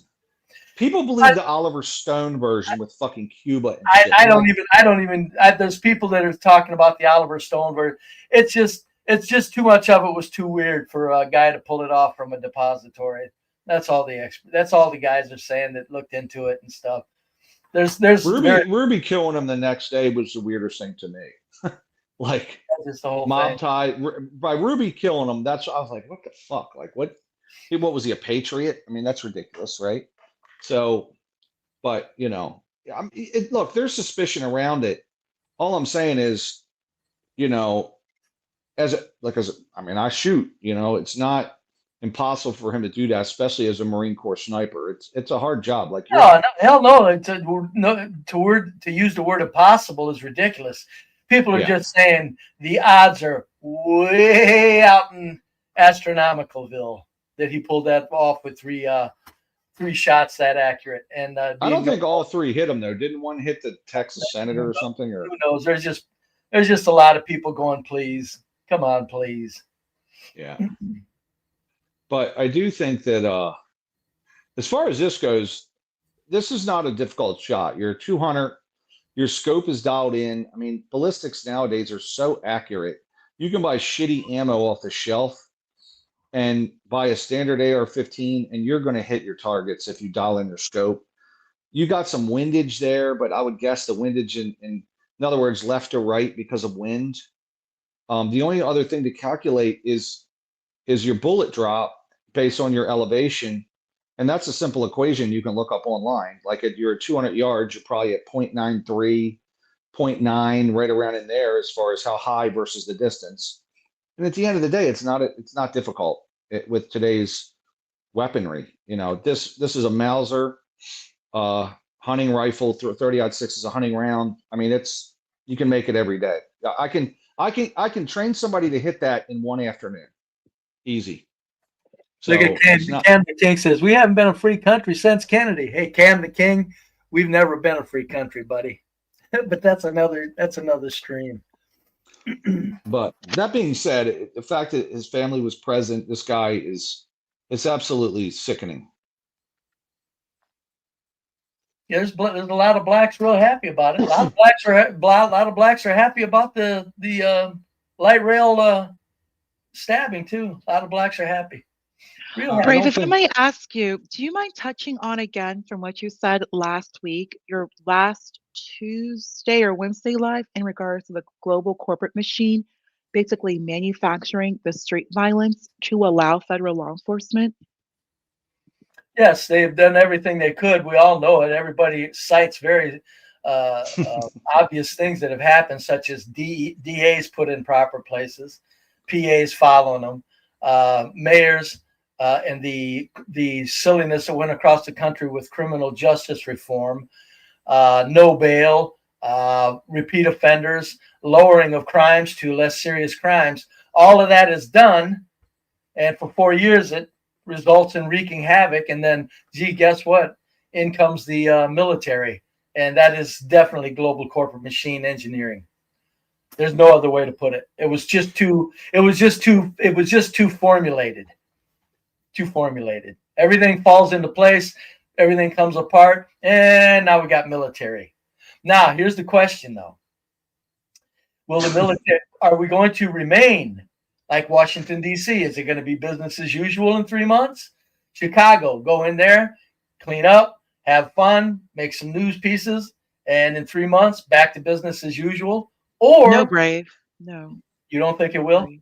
No, Brave. Once the federal government is involved, they never leave. Yeah, they've left places. The National Guard have been employed and unemployed, deployed. Well, okay. Given it, look, if I might ask, please give an example. No, I don't. I'm sure it's happened. Riots, uprisings. There's been a lot of National Guard setting on standby. I'm sure of it. It'd be nice if I was wrong, because I want the federal government to stay. I want it to stay. I fell for it. Hey, global corporate machine, I'm with you. Bring in the military. If people don't catch on to your engineering of destroying the streets, and we got to bring in the military, I'm game. I want the military. If the global corporate machine wants to take us to that level, I'm going. I'd rather be at that level than not be able to ride a city bus or a train. The only reason I say this, Brave, is because they have federalized DC to resolve crime, as opposed to one incident like a riot, or to provide no order target. Because of situation. Right. Exactly. There's no target. We have a problem. The solution is to federalize, as opposed to we have a riot, or Rodney King or Floyd. Yeah. That's solving like a direct issue. As Ryan said, a target. There's no target. Same thing with Chicago.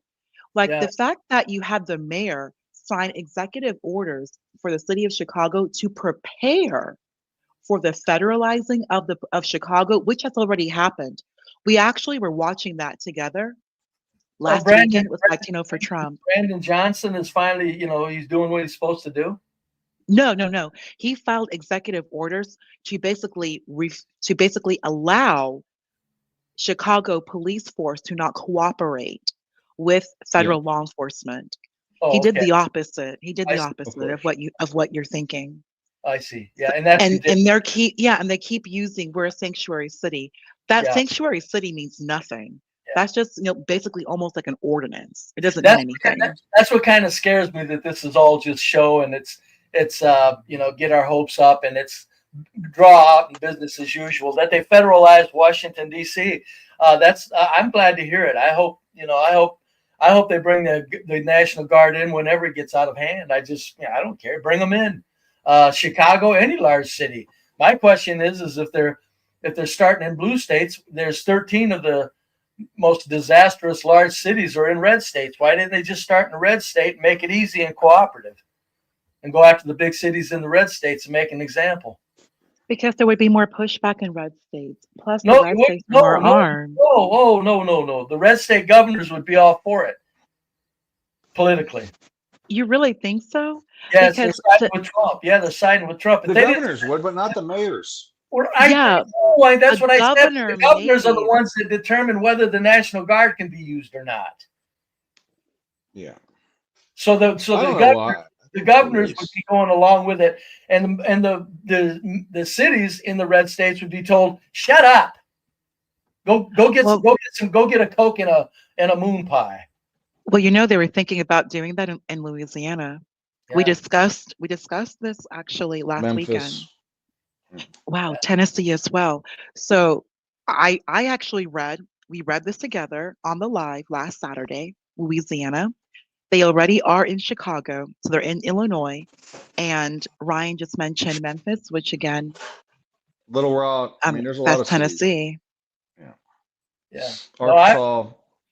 But the thing is, I don't care. I don't care if it was engineered, and I don't care if it was a setup. I'm going. Hey, Look, if they have Brave, the power, hold up. If they have the power to engineer this and set it up, I'm going. Okay, bring in your next phase for Christ's sakes, and give us some peace and tranquility. Look, Brave, can you tell us what your title was to your show? Can you tell everybody what the title was to this show? If I remember, it was global corporate. No.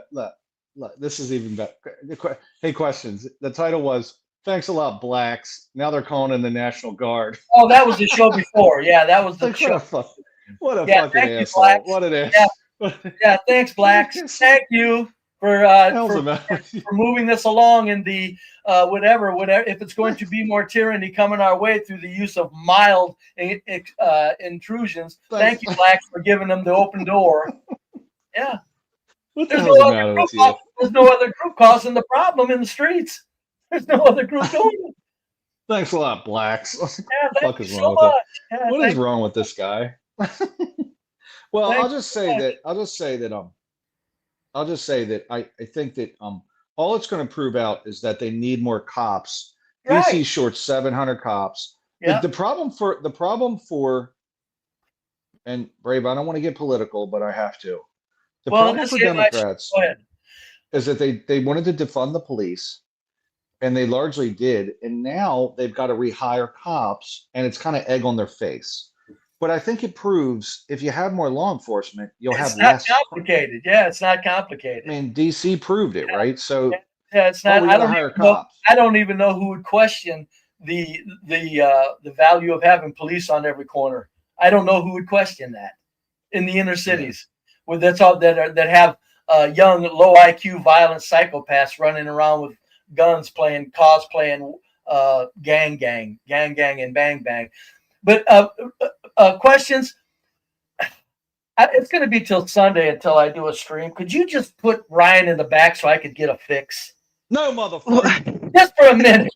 Just for a minute. No, put that bastard in the back. Fucking You know how I feel about Ryan. He is just too awesome. I can't do that. You're lucky, Ryan. You're lucky. I can't do that. Ryan is too great. Ryan is too great. But I do want to show all of you a good laugh, because now there are some Black people who want to federalize Utah because of the white on white crime. I'll go ahead and play it right now. Listen to these idiots. Is getting out of hand. I think that Donald Trump needs to send the United States Marines to Utah in order to take control of this, because white people just taking guns and shooting each other for political reasons is just unacceptable. He's talking like they've done it 20 times or 30. Decades.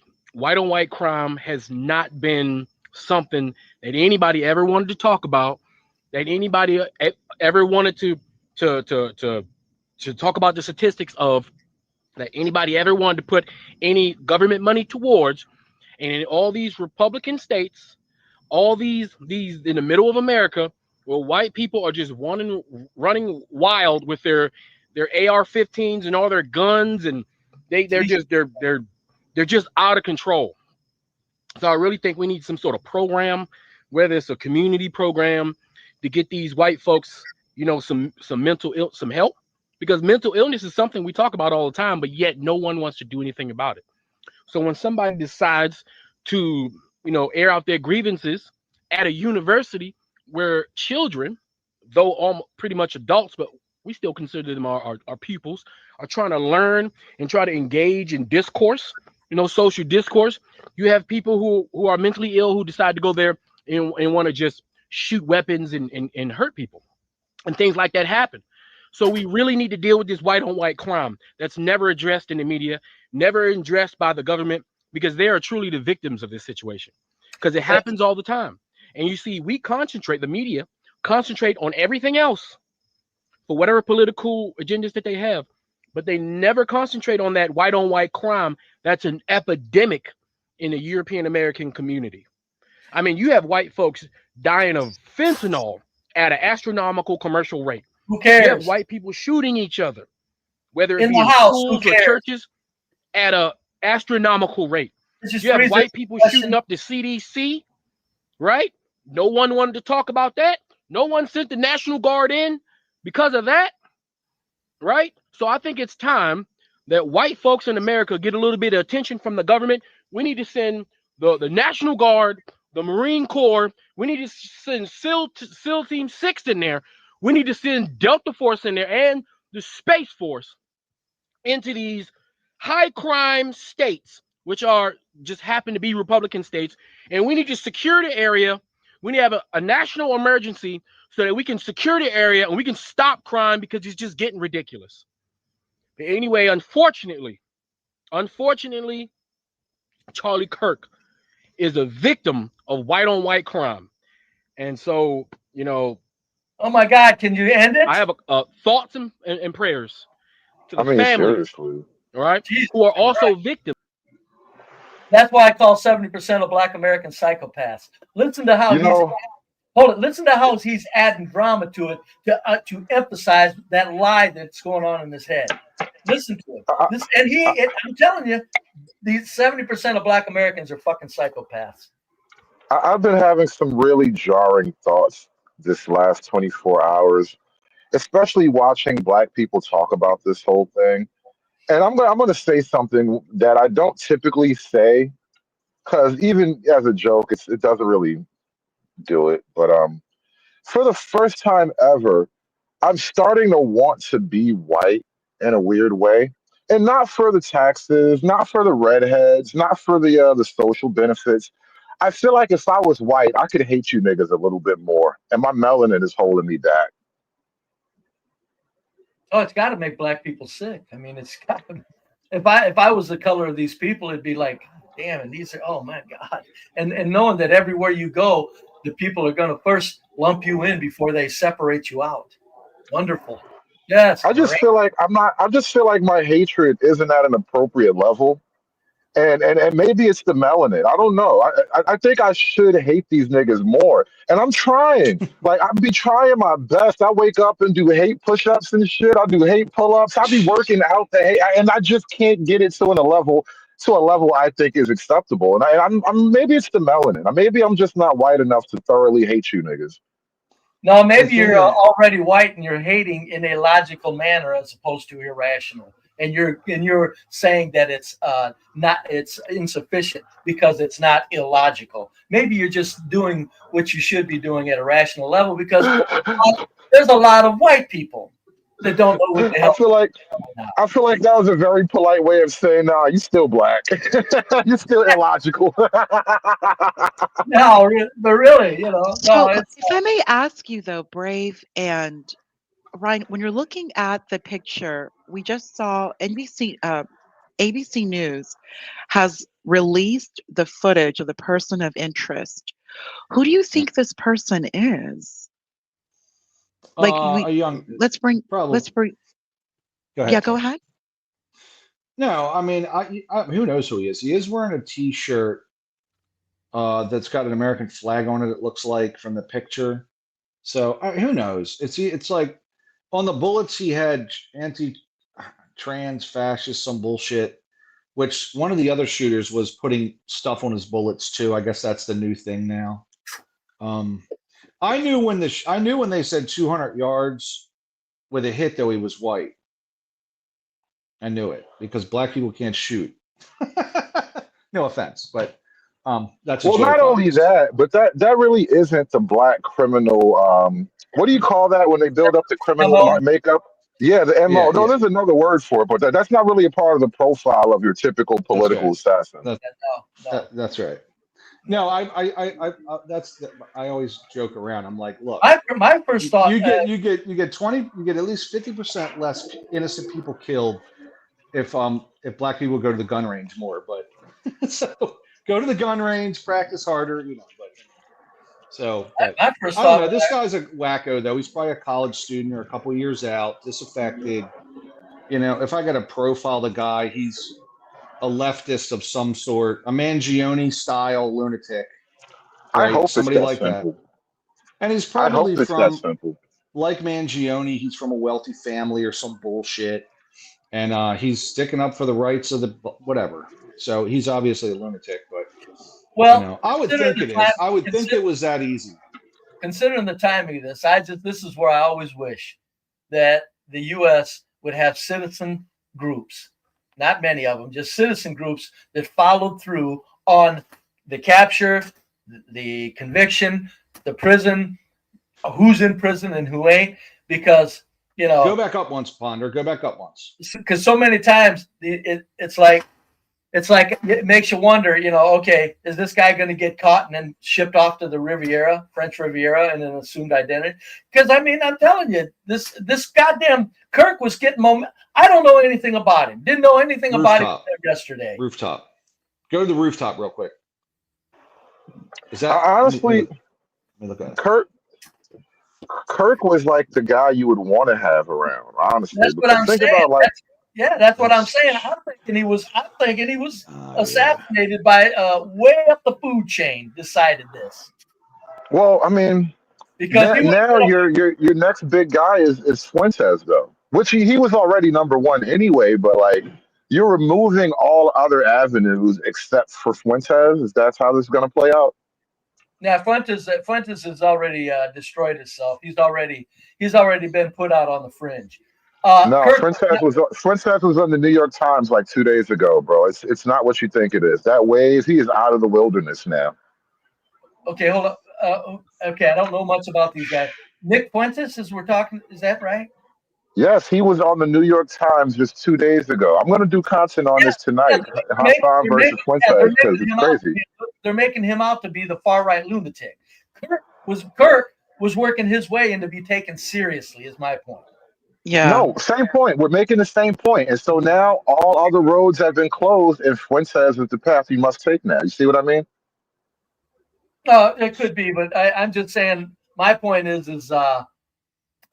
Fuentes, nobody's gonna take him serious. They're taking him serious, but Kirk, from the sounds of it, was somebody that was making, you know, that's what you're saying, Hood. He was the last serious somebody to be taken serious. The rest are clowns and could be very well engineered. I played a clip of Andrew Clavin, and I forget who he was speaking with, some lady, and he was talking about the ballerina, the lady who was killed on the train, and he was saying how, as much as he hates it, that kind of incident, that type of crime, and then the reaction and watching how black people talk about it and how the media treated it. Andrew Clavin from the Daily Wire says, and I quote, "You're giving racist credibility. You're giving guys like Nick Fuentes credibility, which he did not earn," end quote.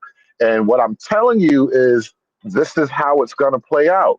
The argument that you're making against Nick about him being too fringe and too far right, it won't matter anymore. You're never far right enough if your people are dying. And that's kind of the sentiment that's pushing people to that direction. You're right. I think it could. I think you're correct on that. It wouldn't matter because people at the ground level will want him, but it's always what happens in the halls of royalty that matters. And Nick Fuentes, they got ways to stop Nick Fuentes where it counts without right. So what exactly, Brave? So what? I'm saying it looks like Kirk was somebody that they might have had a hard time stopping. Correct. And the halls in the halls of royalty. Correct. He Charlie Kirk, 31 years old, 6'5", already very, very close to Trump, very much within MAGA. He could have easily received backing from Peter Thiel. He could have been one of like another JD Vance. They could have put him into office. He could have. He actually looks better than JD Vance. JD Vance with an Indian Hindu wife. Charlie Kirk has an American wife from Arizona. Yeah. Blonde, two Here's the kids. thing. Gen Alpha and Gen Z, I guess, are the two youngest generations we're counting. The one thing that ties them together, even on the political extreme, is their anti-Middle Eastern policies. And what's happening is even Kirk was nominally, on he was on Team Little Star, right? And so the team with the little star, I think it was. they started to get on Kirk's nerves even. And so within the last month or so, Kirk starts to break ranks with them. So these would be the power brokers that you're referring to in a lot of ways, right? And so now Kirk is breaking ranks with them. And what it leaves now is a void where Nick was the most right for the longest time. There's nothing you can do to buy credibility like that. Well, all I'm saying is that at the ground level, Kirk was very comfortable for people that were sick of everything. Nick Fuentes isn't near that comfortable to a lot of people because of what he says in public. Kirk was the guy that said everything just right and very acceptable. And then he went haywire and talked about October 7th. That could have been his doing. That could have been his doing. No, Brave, he was vocal. He went on several podcasts, not just the Patrick Bet David, very, very vocal in questioning what happened. What is that? October 7th. Yeah. Then a month ago, Brave, I have it right here. 1 month ago, he and Megyn Kelly, he was on her show, very frustrated as to why he was basically being labeled anti-Semitic, and so was she.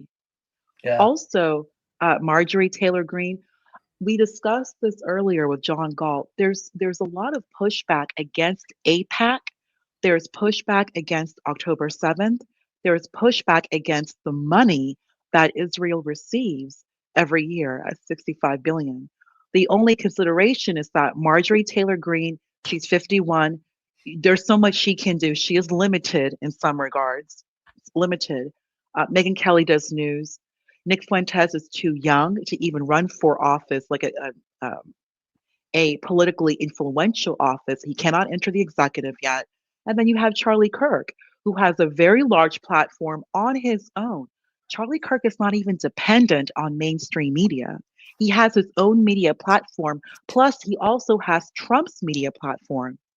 And he does have financial backing. The only thing missing is to have a billionaire power broker, which could be Peter Thiel. With that alone, he would be unstoppable. Peter Thiel would be on the team that wanted him ousted. Peter Thiel isn't going to back somebody that's going to rock the boat. I'm just thinking. I just want to know. I want this assassin to be trailed, snatch him, trail him, courts, prison, in prison. Where's he go from the courts? Does he going out the back door to the French Riviera or what? That's all I'm saying. I want to know. These are the type of people that you want to keep a real close eye on, and we don't. That guy that's in that film could be nothing more than understood that what he's going to go through, the motion, and then out the back door he goes off to the French Riviera for the rest of his life. Yeah, that's very true, Brave. That's true because he does look very young. Yeah, and that's why I'm saying. I just wish that there was a way to track these people, it's because this is just it's like Kirk. This is all Kirk. And like I said, I didn't even know his name before yesterday, but from everything I've heard, that guy was going to be taken real serious real soon. Yes, correct. Yes. And also to what Hood Conservative said, the data actually supports what Hood Conservative is stating right now in regards to the younger generation being more apathetic when it comes to Israel and Palestine. And this also is something that Megyn Kelly mentioned on her show, both to her Charlie Kirk interview and also Brave on Piers Morgan. she made it very clear that Israel is losing support and by double digits. Well, if the losing young people are support. apathetic, that would mean Israel's support isn't in danger. Apathy I- means nothing. well, Apathy is worse, bro.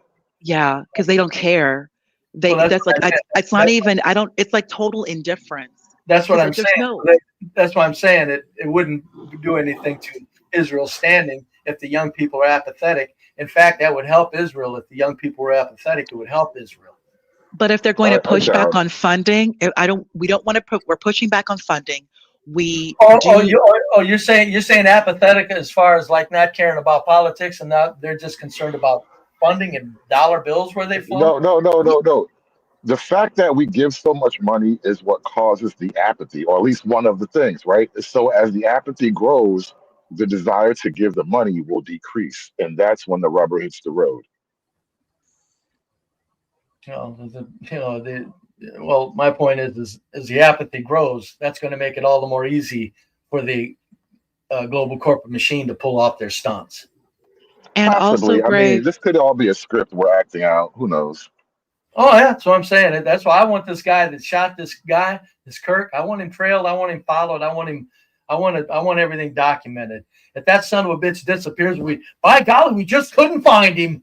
That's gonna piss me off. It's like, all right, now come on, you can't find this guy. Jeez. Well, Brave. There's just Brave. There's no excuse. Well, no, there's not. If they can't find him, that means there's no excuse to not be able to hit. find him. Yeah. You guys realize the longer he goes without capture, the more this just rings of high level agency involvement. Planning. Oh, no, not even plan. Everybody has a plan, but who is responsible for the plan? Let's say he gets caught in the Badlands of Utah, something like that. Okay, fine. It was a transgender shooter. He went crazy, right? If we find out this guy is in Belarus in a safe house, this is an international incident now. Yeah, and to make it look international, also gives cover to the people actually pulling it off, because when you go international, nobody knows who did it. So it's like, yeah, I would argue the opposite. If it goes international, everybody knows who did it. Yeah, but for the most part, nobody. My point is they can't put their finger on it. You won't be able to convince them otherwise, and the apathy grows. Yeah, no, I'm just saying from what I heard about Kirk, I'm going, this sounds awful creepy, because I don't keep up with superficial official nonsense politics. Don't care to and won't ever. But from the last 2 days, what I've learned about Kirk, I'm going, ooh, yikes! That dude was going to be somebody real fast. There was a shooting. Let's put it this way: if it wasn't planned, the global powers that be got real lucky on this one. Somebody did their bidding. Put it that way. There was a shooting in Minnesota. To deal with. A guy shot some Minnesota politicians, all Democrats, like state level politicians, and I think there was a couple, like a husband and wife, and then another lady.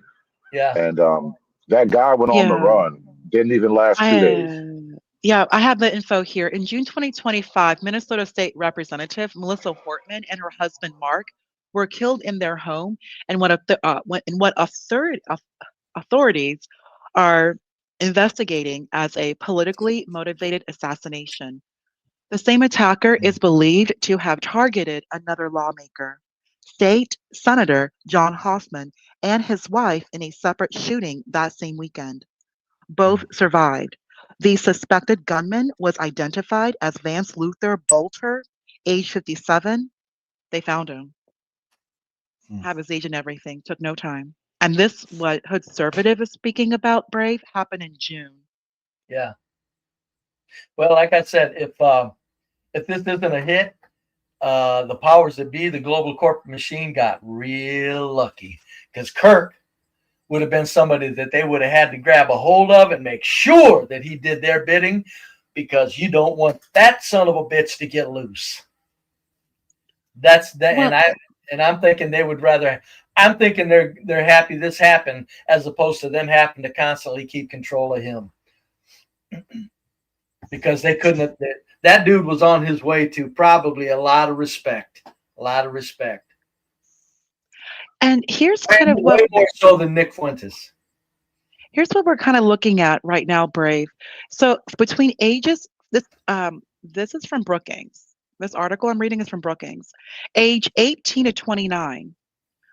Both, so 45%, according to Brookings, their stats, 45% of people ages 18 to 29 have a favorable view of both Israel and Palestine. Favorable. 11%. What was the percentage to have a favorable view? For both, 45%. Yeah. Okay, go ahead. 11% view Israel favorably and Palestinians unfavorably. Yeah. 17% view Israeli people unfavorably and Palestinian people favorably. Okay.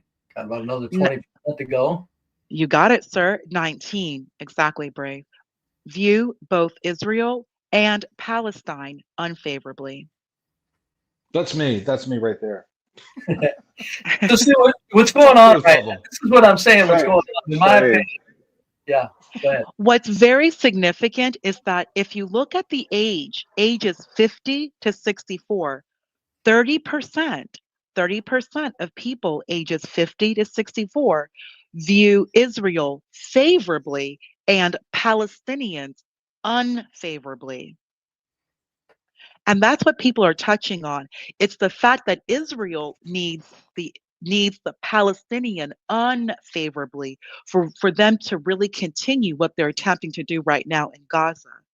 Because the younger generation, it significantly drops where people just don't view Palestinians unfavorably. Either they view Israel and Palestine as the same, favorably, or both unfavorably. But you don't see high numbers of people between 18 and 29 who view Israel favorably and Palestinians unfavorably. In fact, it's the lowest number, as you can see, only 11%. Everywhere else, it's a yes for both or no for both, or 17% who actually outright view Israel unfavorably and Palestine favorably. That's the concern right now that they do have. And this also leads way as to why they would want to address Charlie Kirk. You have someone like Charlie Kirk, 31, huge platform specifically for the college age kid, Gen Z. His entire platform is Gen Z, a generation who already does not support Israel across the board and Palestine as a no. Well, I think what's more danger of a Kirk is if he wanted to, he could just take politics in a legitimate direction, no matter what the issue is. What I was saying, what I'm giving Kirk credit for is the way he'll stay in the middle. He could be the one. He'll stay where he belongs. Is he could take. He could just get a following to where, you know how people say Trump. Well, Trump's his own man. Bullshit. We know he's a corporate agent. Kirk could have been closer to the real deal of being his own man, is what I'm saying. Kirk could have done it and pulled it off a little better than anybody ever has. And I think eventually, they would have got to him and said, look, don't stop it. Don't take yourself so serious. But you got to remember, when it comes to Israel, a lot of their power is for people to hate them. They draw power from that. They really do. It's a known fact. Please expand, Brave. Please expand. The more victims that the Israelis are, the more that they can claim that everybody's against them, and the more that they can say that we have to do this because everybody hates us. So what we do is protecting ourselves, and it's self-preservation. They get to claim self-preservation, the more people that hate them. And it's been that Theodore Herzl said that before, and when he passed away in like 19, he was the founder of modern Israel, supposedly. They got a statue up there. He said it's a must that small hats must be persecuted for the small hats to pull off their agenda on this planet. Okay, so are we finished now? Yeah, back to sandbox. Back to the sandbox, Ryan. Back to a real conversation, not about global corporate machines. Okay. So look, I was just reviewing the ballistics, and mathematically, again, high position, probably 200 foot high on the building, 200 yards. It's gonna. I don't think. No, he wasn't 20 stories up, buddy. That wasn't a 20. 200. Okay, maybe not. Maybe you're right. Yeah, maybe not. I don't know how many stories it. Yeah. So, but my thing is nobody's making a neck shot.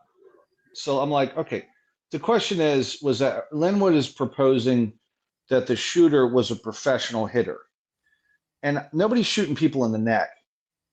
So my theory was, when you shoot from a high or low angle, there's different math with your scope, right? So most of the time you hit high when if you don't adjust your scope, you hit high when you have angle because of cosine and things like that. So essentially I'm speculating he's not a pro hitter. So okay, let's say this. If he's not a pro hitter, because I think he was, it was a hell of a slop shot, right? You aim for the chest, not the neck. I said he missed. And that's why I used the word slop shot. If it wasn't a pro, it was a hell of a slop shot to hit that neck. In other words, he should have missed. Well, it hit high. You aim for the chest, it hit high. That far out of the. What I'm saying is, he wouldn't have calculated height into it because he didn't know. All I'm saying is, if he wasn't a pro, it was a hell of a slop shot. Correct? Yeah. But that's all I'm saying. So if it's not a slop shot, that means he was a pro. Because you're not going to pull that off unless you goddamn. Even any hunter, any moderate person, like this guy went and got a rifle, and he went to the range 10 times, which is easy to pull that shot off after 3 times. Laying on the fucking roof, and if your scope's dialed at 200 yards, it's easy. They released a picture of the guy, and it should only be a matter of time before they have a hard identification on this guy. That's right. You'll know more to fill up the conversation. This should be about 6 hours from now. They got him. Yeah, or at least a name and all that bullshit. So, and supposedly there's DNA on the rifle. I don't believe it. Why would he leave fingerprints all over the rifle? That would be just dumb. So, I mean, he fled the scene. So, because he's trying to. He's not afraid of getting caught. He's going to get caught. They're going to snatch him, deal him, due process, off the prison, and out the back door to the French Riviera. He goes. Oh, why do you say things? It's all good until you hit that crazy part at the end. Ryan, I know. Fucking global corporate bullshit machine. Come on, man. This guy's a lunatic that hates Charlie Kirk because of his trans. No, what you calling me that for? Oh, you're talking about the shooter. And he's mad about it's a Luigi man, whatever the fuck his name is, 2.0. Yeah. Right. Well, he shot a CEO because he's mad. And I'll say that. He got a slap. Is Luigi Mangione related to Chuck Mangione at all? Actually, you mean like the guy, the Hustler magazine guy? Wasn't he like a trumpet player or something? I don't know. That name came up in my head. I know that name from somewhere. Oh, I'm thinking of Guccione. Guccione was the Hustler magazine guy. No, this was some guy who made music. Mangione was like a producer, a music producer. Or something. Right. Not sure. I don't know. I know that Luigi Mangione is from one of the most wealthy families in Baltimore, and he went to the most expensive private school. So they're calling him a freedom fighter. I'm calling him an old money, blue blood punk chump. Fucking guys got called him. Yeah, he's another one that I want to make goddamn sure he's in. We need citizen watch groups, man. Let's make sure I want to make goddamn sure Derek Chauvin's still in prison. It's such a weird phenomenon how like all this communist shit comes from like the children of the wealthiest people. Absolutely. Look, Mandami. I mean, I'm from Uganda. Like, dude, your family's from money. AOC is from the upper, like from Westchester and shit. She's like, I'm a girl from the Bronx. Absolutely And not. It's I bullshit. just got to say this. This guy is like Indian or Muslim or Arab or something like that, but he's from Uganda. And you just know he has slaves in his family's property. Like they There's have a no question. compound in Uganda with actual slaves, and they're happy too. I bet you they're happy. They smile like the midget from Fantasy Island. Like and it's just like fucking Willy Wonka's Wonderland over there. And I don't like he's over here trying to tell us about we should have a communist grocery store and let all the prisoners out of jail. It's so crazy. Yeah, they did. They did. Well, that's just engineered. No, they did a piece on this Mamdani, and the wedding he went to was like had $500,000 wedding in Uganda. In Uganda, yeah, Uganda. I mean, it was an outrageous amount of money for a wedding. I want him to win. I want him to win because we have to teach Americans that. Yeah, it's going to sure teach them, Ryan. It's going to sure. You guys don't want me to ever go back to the city, man. That's fucked up. Well, I'm just saying that like people want free buses. There's no free anything. Everything comes at a cost. State-run grocery stores have empty shelves. They print money. It's no problem. Brave's a socialist, so that's that. But yeah, they print money. So I mean, it's everybody talks like free everything. No, they're not. Don't worry about your taxes. Your taxes are not funding half of what goes on in these large cities because there's not enough taxes for them. It's all state-run grocery stores. They don't work. State-run grocery stores don't work. They're closed. The state-run grocery stores could work if they were put to proper use and they were engineered into existence and used properly. You know what that would entail, Brave? A profit motive. It would simply entail that the people of the citizens of the nation don't have to worry about goddamn fucking pieces of human shit that would rob the state-owned grocery stores.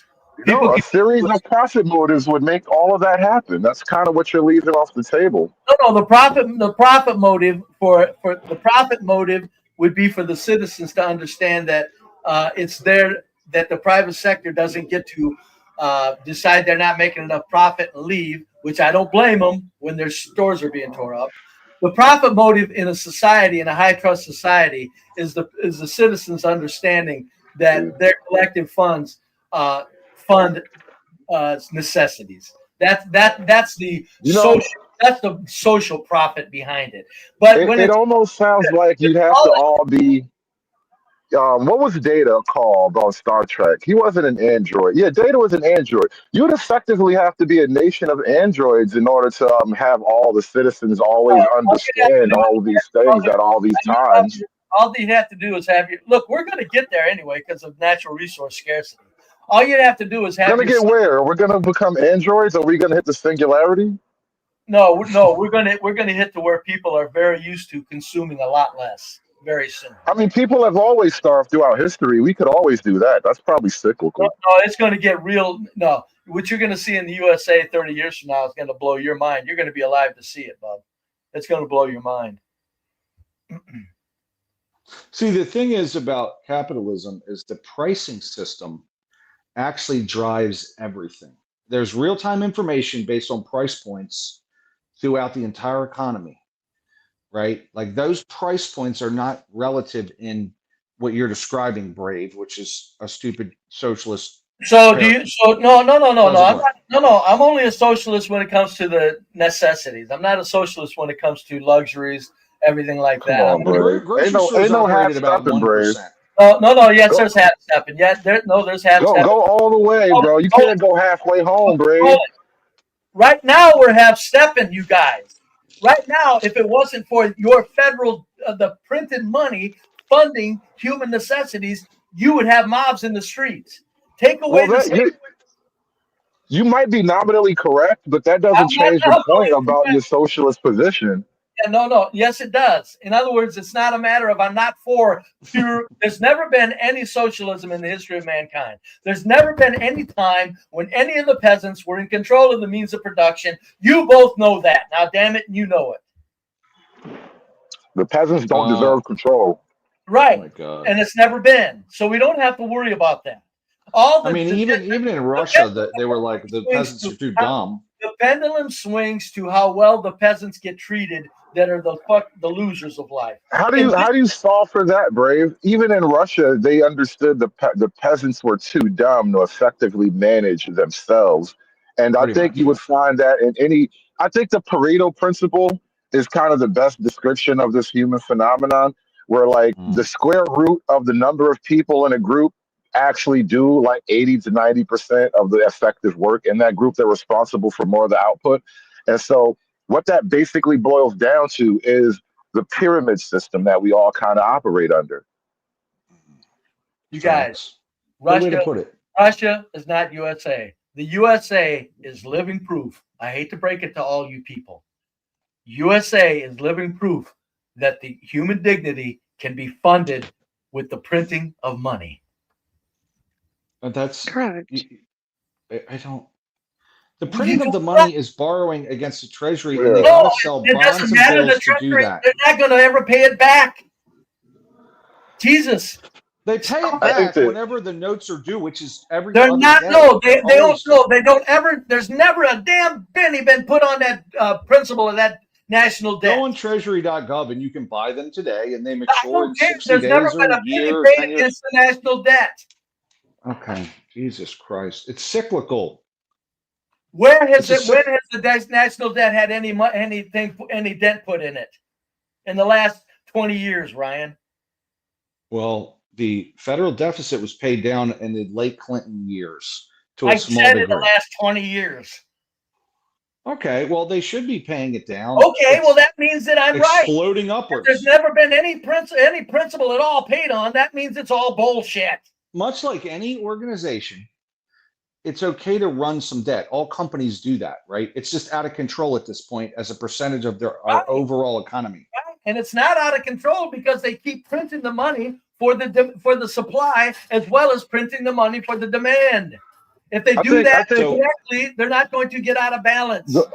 The one place I would meet Brave halfway or even more, there is a problem with this fiat monetary system. I think perhaps the gold standard was just a more understandable thing, because right now it does feel like made up numbers, and numbers on the graph go up and everybody must be happy, but on the bottom nobody's really feeling it. So there's something really weird with these magical numbers. Yes. Well, it's really weird. I'll just say in other words, it's so weird. There's no sense in thinking that we're ever going to know the reality of it. Brave, respectfully, there's a reason why we cannot go back to the gold standard, sir. I don't know. There's a reason. Whoa. No, wait. Whoa, please. I don't want to go back to the gold standard. I've said the minute I heard that, I said that's bullshit. There's not enough gold in the world to back $100 trillion of global economy. Exactly. Right. There's not enough gold. There's not enough gold. Or the gold would have to be $1 million per ounce in order to do it. Here's the problem with Brave, with your idea, Brave. Just let me get this out. It's not my idea. I'm just describing what's taking place. Okay, well, I'm going to give you a better analogy. Oh, yes. If you look at the U.S. economy as a pizza pie, and when you cut 8 slices, right, they're the dollars in the pie. When we borrow money, that it's like taking the same size pizza pie and now taking those 8 slices and making them to 16. You have less to eat, right? That's the same thing. It's inflation. So you follow what I'm saying? So our dollars buy less when you print money like they've done in the last several years, and that's why we've lost buying power. What in the goddamn hell do you think is going to stop them from doing that? Is my question, Ryan. Do you remember pictures from Germany in World War II? No, that's all World War II, where there were money barrels full of paper money. Yeah, that's where we're going. Why did that happen, Brave? Fantasy right-wing bullshit. I'm telling you, before that happens, they're going to go digital. Okay, but that would kind of help it out, where you just get some kind of credit and the arbitrary. I mean, the value of the credit is always arbitrary. That's maybe the only. You just have to replace one scam with a better scam, I guess. But your argument for printing money is literally what killed Germany, and you know what happened after that. I'm saying exactly. It's not even my argument. That's what they're doing. So they're going to continue. And I guarantee you, and sooner or later, a challenger will emerge. That's the history of this sort of I thing. hope so. a challenger in the form of what, pray tell? A guy with a little tiny mustache. A fiscally Conservative. responsible president. If you look into that rise of that person, you'll find the same people that financed him to his rise financed the wars. Conservative. Oh, Jesus Christ! I know Okay. you guys live in a fantasy land. They're Yeah, but trading ours is natural backed by resources. actual reading and stuff and literature. Oh, to hell with your actual reading. They Your put out bookshelf shit has a they bunch want of you to car read. parts on it, bitch. We've seen it. They're right now we're in space with Russia, and supposedly we're enemies with them. Nothing sinking in. Look at what goes on with us in China. It's not total war. But everybody says China and U.S. Oh, look out! They're coming at each other. Look at what they do. Look at what China does for us. Honestly, America and Russia are more natural allies than fucking China would be. Well, okay, get rid of Putin. Very good. And since Russia and America have been for 200 years very natural allies, it would be like, you know what? Do you think all of a sudden it's broken? Do you realize how quick the Cold War happened right after World War II, where Russia and USA were together, and immediately, oops, let's turn the page here. And they all remember the Cold War hit. Come on, you guys. If I remember correctly, we supported like the White Army way back in the day. I think we might even sent a few people over there. Buddy, I'm going to tell you something. We lend-leased them. There's so much bullshit in history, conservative, that if you looked into it, it would blow your goddamn mind. That's why I say, look, the national debt should be the big neon sign that says that should really alert people. Wow, this really is all bullshit. That's all I'm saying. That's all I'm saying. I don't know what you're even. I don't understand. I know you don't, but that because you're confused doesn't mean what I said has no validity. That should alert. That should be a neon sign. Something ain't fucking right. Because that. But if you actually learn, if you understand accounting like I do and economics, that doesn't even. Like I the politicians don't. The politicians don't even talk about the national debt anymore. Okay, well, that's fine, man. I know, that's fine. Go back to your stand. It's okay, Ryan. Yes. It's okay. There's an official version that makes you very comfortable. That's what they put that out there for. And well, no, I just understand how. Then there's what's in your Treasury face. works and there's no. Then I understand how it works. Yeah, no, so, I know it's not how it works. It works very well as an illusion. It's the. I'm telling you, FOMC, things like that. The whole thing, the IMF, the banks, all of it. It's all magnificent.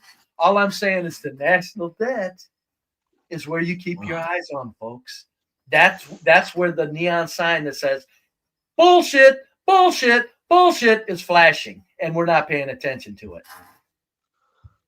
Well, okay.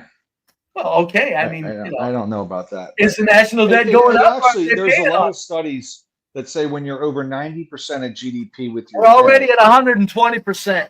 I know that, motherfucker. Hey, easy, Tiger. God damn. Okay, sorry. So the thing is, over 90%, there's multiple studies at like from Wharton and other schools of economics. So much for those studies, huh? Japan's been over 130% for 30 years.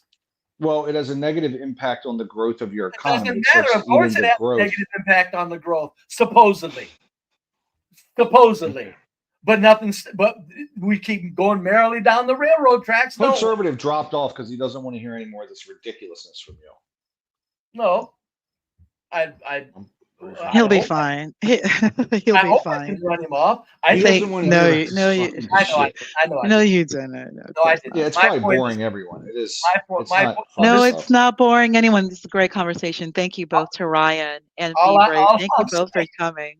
All I'm saying. And yes, everyone, please remember to like the live, show appreciation for the panelists, BeBrave and Think.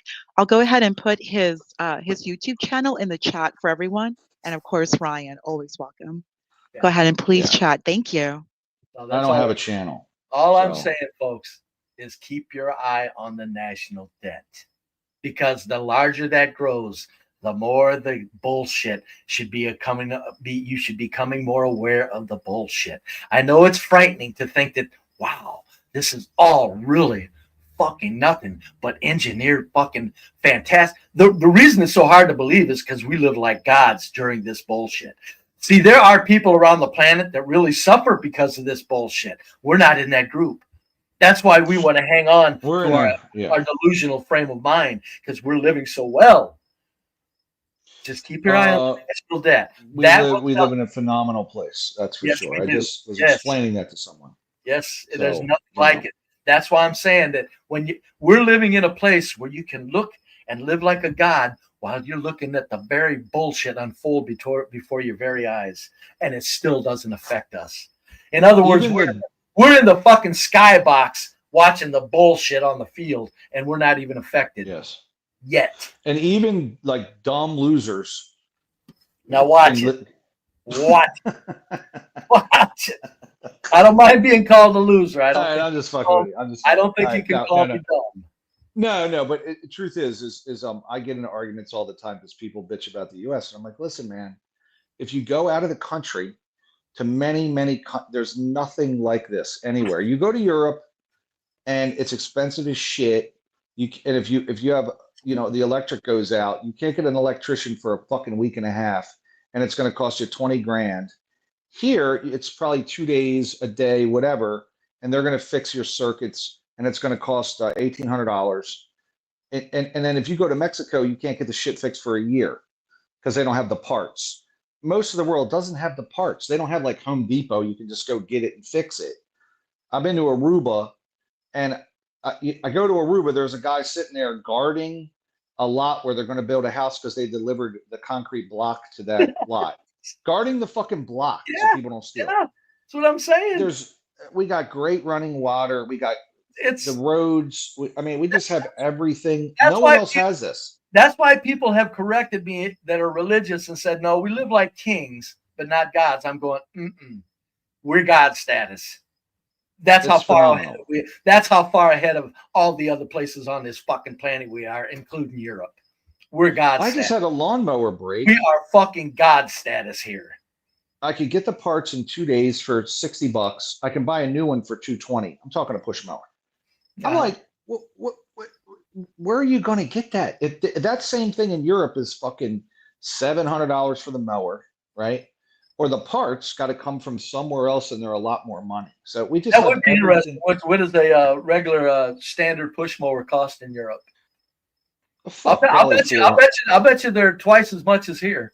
Right now, here they're about a good push mower, a really high quality push mower here, not self-propelled push.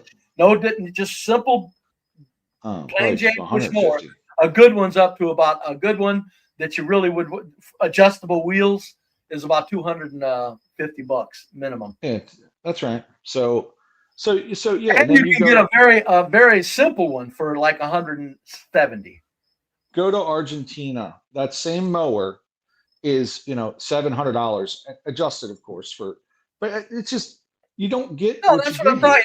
It would be interesting to see what the conversion rate. What does goddamn it US dollars? What's a mower cost in Europe? That would be interesting to know. What's it cost? If Ivan was up here, he could tell us. You got to go buy a goddamn push mower, Ivan. What are you going to pay? Tell us. I'll ask him that next time he comes on my stream. Yeah, it's just food Which prices country, here. Brave? Which country, Brave? Which country, Ryan? Oh, just pick Bulgaria. Any of the kind of not the UK, but any of the European nations that are still basically white, and they're still not living as well as we do. Bulgaria. That's where Ivan's from, I think.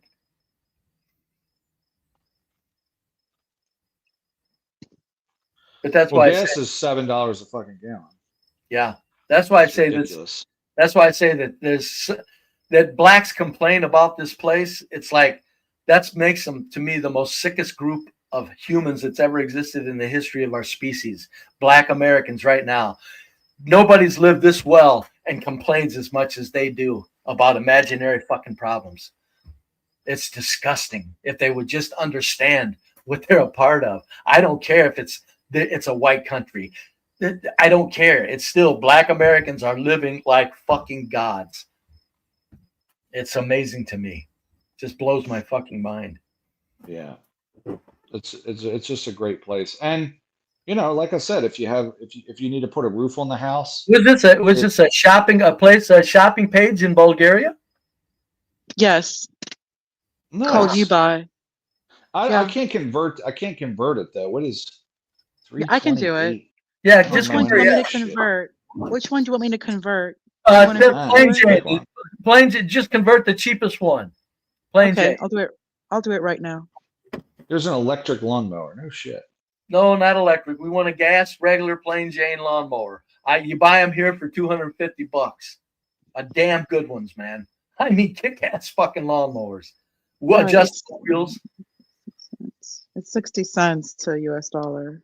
Yep. So here, that means that $250 here, you're looking at about $150. Yeah, 340. Which mower are you looking at? Which mower? That first one? What's it say? Lawnmower, electric lawnmower. So much for the $700 drama, Ryan. Yeah. All right. Well, I'm sure it's still a better deal. Oh yeah, no, it's still It's 150. So that their cheapest lawnmower that you're viewing on your screen, that 252 push mower, this one's about $150 US. Yeah, that's an electric lawnmower. It's probably relatively the same. Yeah. So that's what I'm saying. Overall, it's still, you know, there's no comparison. There's nothing. Yeah. There's no comparison. Yeah.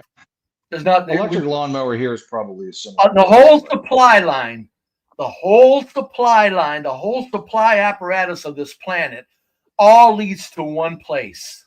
The United States. Yes, that's what people don't fucking get. How can you complain when that's the reality? But they might not have gas mowers. It doesn't matter. It doesn't matter. Oh, keep in mind, you know what I didn't think of? Like you just said, Brave Ryan, supply chain. This is to buy. Still have to delivery, supply chain. I haven't taken that into account. Oh no, go to the one on the right now. So gas lawnmower, 170 cc. Yeah, if the one on the right, engine with forced air cooling, steel deck, 3-in-1. So it says all the way on the right, it says 861. If you look at that one right there, that's a gas lawnmower right there. That's what we have here typically. Not all these dumbass battery bullshit mowers. So 861. So I guess I don't know what that converts to in US dollars, but that's still, I'll show you. 60%. That's still goddamn $500. Yeah. Yeah. You got it, Brave. About $514.54 cents. Yeah. And that doesn't include shipping. We still have to take into account shipping, which would be expensive. You're calling me dumb, Ryan. See how I'm doing this math in my head, Ryan? Oh, buddy. Dumb loser. Okay, well, what? 860 times 0.6? And what didn't matter? Did you see how quick my fucking dog can do that shit? math. In other words, call me a loser. You got to leave the dumb part out. Is my only point, my friend. What did you say? 550 approximate? No, I said 5, and I was close to 514. Oh, okay. Did you? Oh, you said 5. Yeah, that's right. 0.6. So yeah, that's logical. 430, 514, 500. Yeah, that's pretty close. Yeah. Anybody can do fucking fractional. No, my point is as quick as I am at it, I don't think you can call me dumb. Do you mind retracting the dumb? Okay. Call me a loser. Dumb. All right, thank you. Golly. Okay, that's fine. Hey, I don't think you're actually dumb. A two-bit fucking loser. I was fucking with you. You know I don't actually. I know you were. I'm just having fun. I mean, you're fucked up and shit, but. Well, yeah. All right. So yeah, but my whole point was, one of us, we just have access. If you go out of the country, Australia is pretty close. Australia is pretty decent. There's no place. The reason why there's no place close to the U.S. is because of the entire top to bottom security apparatus that is here when needed. Well, that's true too. That's what I'm saying. That puts the cherry on the soda. There's no place. We pay to defend the whole goddamn world, which we shouldn't have to. There's no place. There's nothing like the USA. For people to complain while they're here, I would hate to be that person meeting my maker, because your maker, when you get up there and you're complaining in the USA, your maker is going to ask, what the fucking hell more did you want from me? I put you in heaven down there. What the hell more could I have done for you? Yeah. And if you don't appreciate it, here's the bridge under Mumbai for your next recycle. Try that on for size, dumbass. No, you don't want that. Or be like in fucking Burundi or I was going some to write a bullshit. movie script. Nepal. I was Nepal's going to write a blowing up. movie script, changing places. The opening of it would be where fucking people working in fucking offices and shit like that are complaining about the fucking rain. Bloop! You switch places with somebody in fucking Mumbai. Let's see if the fucking rain bothers you now, dumbass. And then at the end of the movie, of course, they would all come back. And at the end of the movie, they would have the question again, how was your day? And that person that got a toast of the other life would go, it's great. It's wonderful. I love it here. Absolutely. And no more pissing and moaning. It'd be a funny movie. It'd be a comedy movie. It'd be a good one. Well, if I just ever get off my ass and just actually do something once in a while. Jeez. That would be good. Yeah, it wouldn't hurt.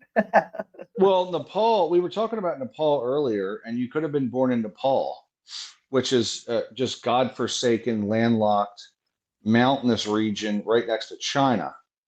Like, that would really suck. Anywhere over in the Southeast Asia corridor, just anywhere. This is a good place to be. That's what I'm saying. There's nothing. There's no way in hell. There's no way in hell that anybody can complain living in the USA. And yet look at the fucking black Americans. Listen to them. It's fucking disgusting. That's why the most disgusting fucking pieces of shit on the planet. 70% of black Americans are out of their fucking Why are you taking a right turn here? We're talking about Charlie Kirk and how good it is here, and you just turned it into, you racialized it. Why was that necessary? Because they're the group because they're the ones that do the complaining. It's listen to them. Listen to them. Well, how can you do that? How can you talk about you got problems in this country when 70% of black Americans, just like white trash, they're all fed, they're all housed, they all get medical care. Okay, we were at Luigi Mangione, and my larger argument is that these young people, largely, and liberals, and these people complain about all this shit. There's no group that fucking pisses and moans and causes the havoc in this culture that black Americans do.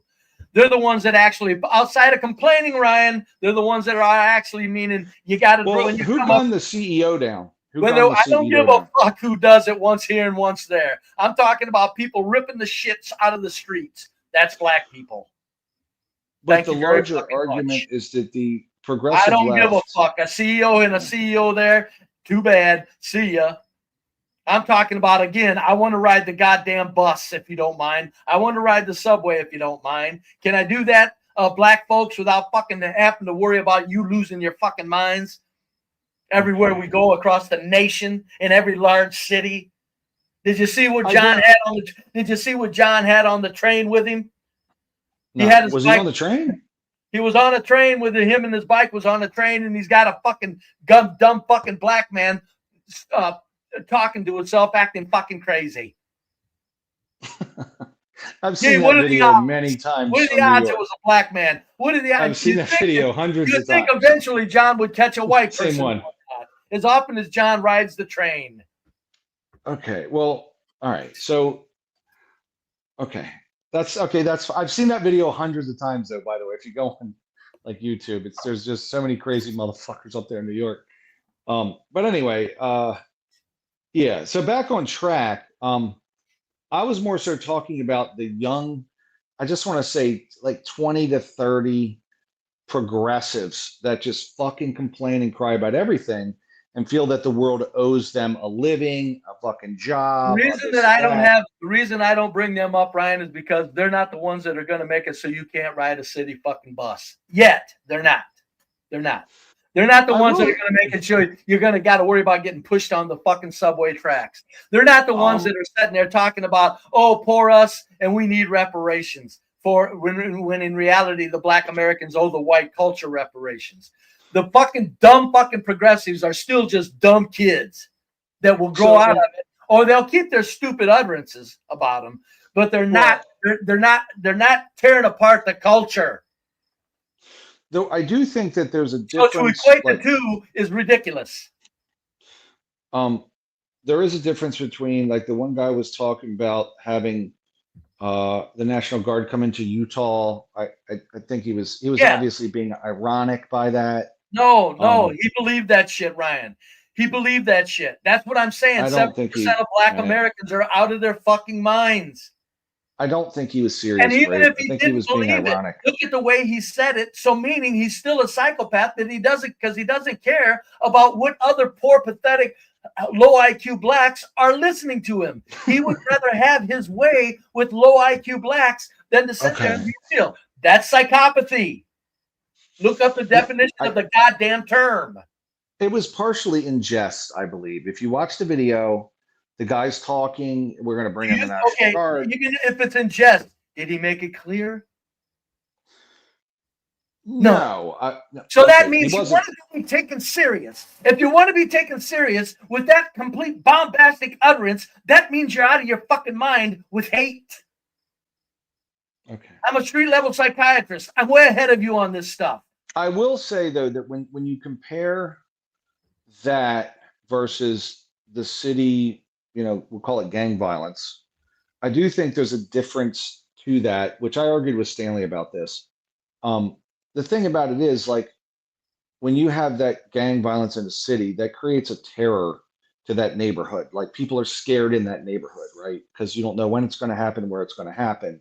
Correct. Whereas individual assassination, like, you don't think it's going to happen tomorrow. No. You know what I mean? So and people don't even care. It's a different categorization of crime. Generally, the person is rounded up, dealt with. Many times they kill themselves. In other words, you know how many of the mass shootings, of 300 mass shootings, you know how many of those this year have no suspects in custody? 60% of them. 60% of 300 are still on the loose. Okay. Now, hold on. That means that there are black people that are housing them and feeding them. Because these shooters aren't the people that have their own little house and their own little apartments. There's people that are feeding and housing people that will kill somebody and wound 5 others because they shoot into a crowd. 60% of the 300 are still on the loose. That's black American fucking 70% of them are psychopaths. And look, this is a problem. And then you got the guy in Utah talking the way he talked. 70% of black Americans are out of their fucking minds. I do think that that campus, though, it's going to shake up the campus, but they're not going to be scared in a week. Whereas in these communities, these shootings, you never know when it's going to happen. In Baltimore City, people avoid the areas because they're like, shit, I don't know when this shit's going to go, when it's going to hit the fan. So I do think it's different. It creates a terror to the neighborhood. And I think people should be charged with that, by the way. If you're going to shoot indiscriminately into a bunch of people and you don't care who you hit, that's terrorism. You need to go to jail for terrorism in addition if you hit anybody. So that's my opinion. But I don't know why this is being compared other than that people are pissed at Trump. That, to me, they're mad at Trump, so they're going to, drag this into it. Did it ever occur to you that the reason it's being compared is because they're so goddamn desperate for something, because the black race looks like such a pile of fucking shit that they need to grasp at straws.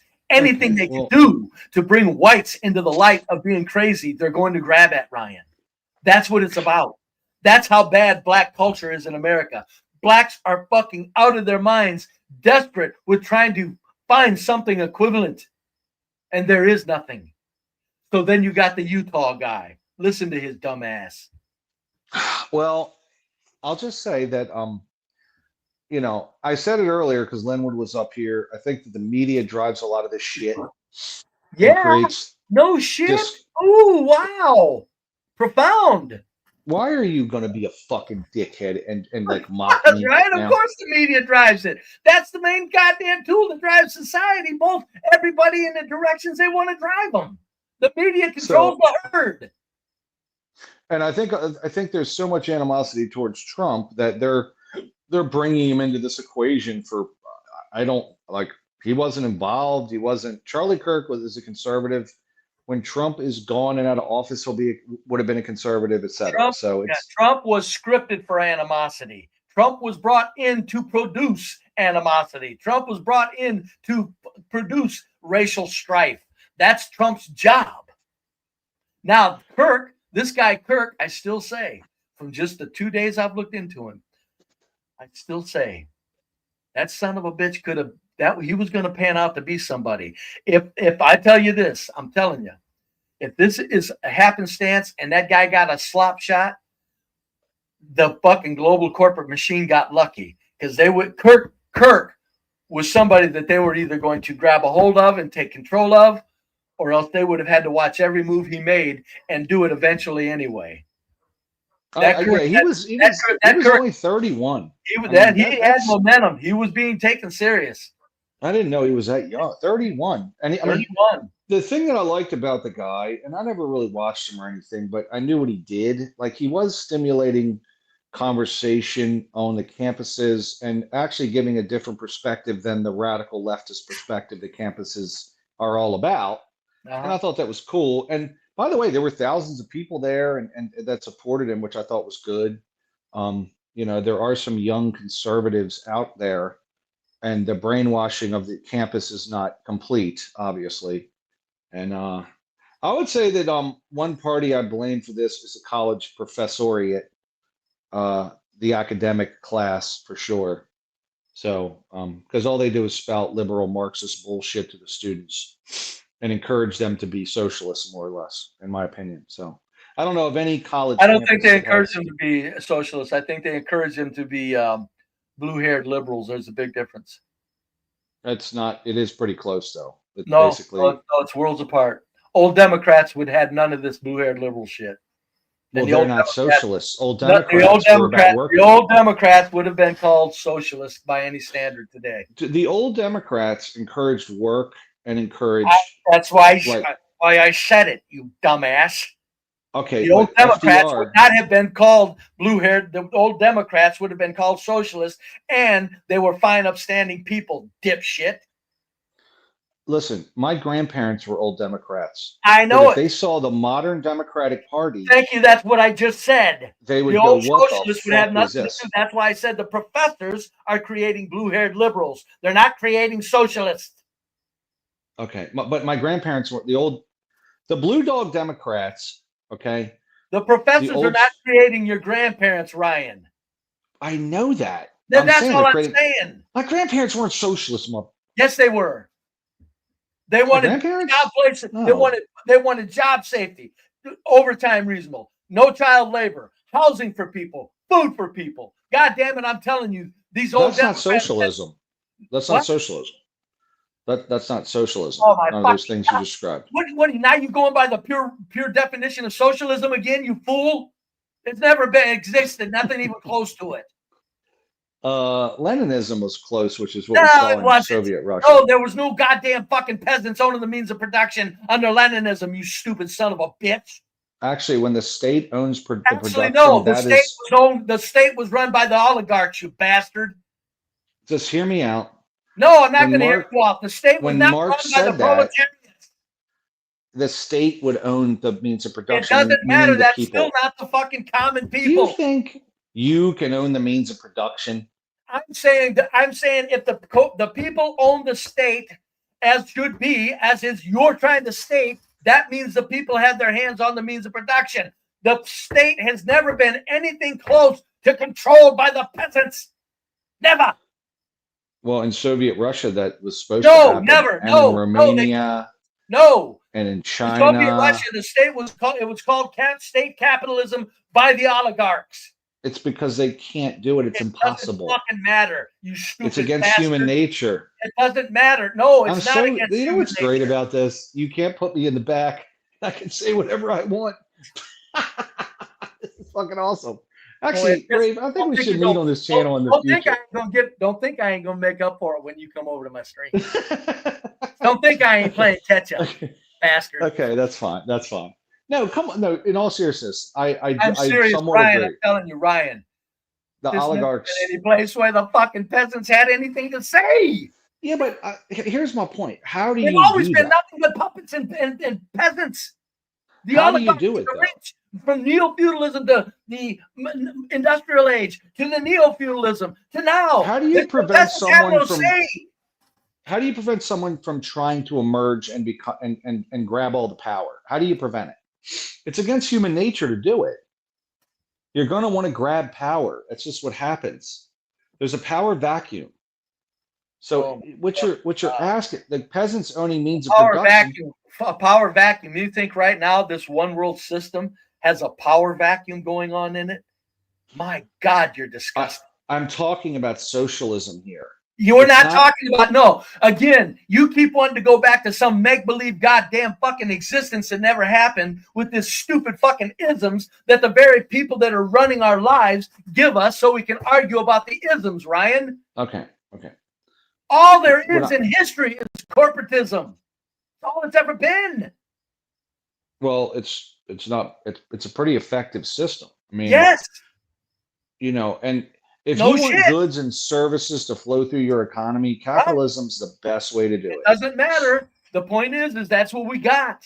And right now, the most magnificent thing in this country is the fucking peasants. Every sale and price in this country, the price the point peasants is feedback. are living like gods. There's never been feedback. any place in history where the peasants lived as well as they do in the USA right now.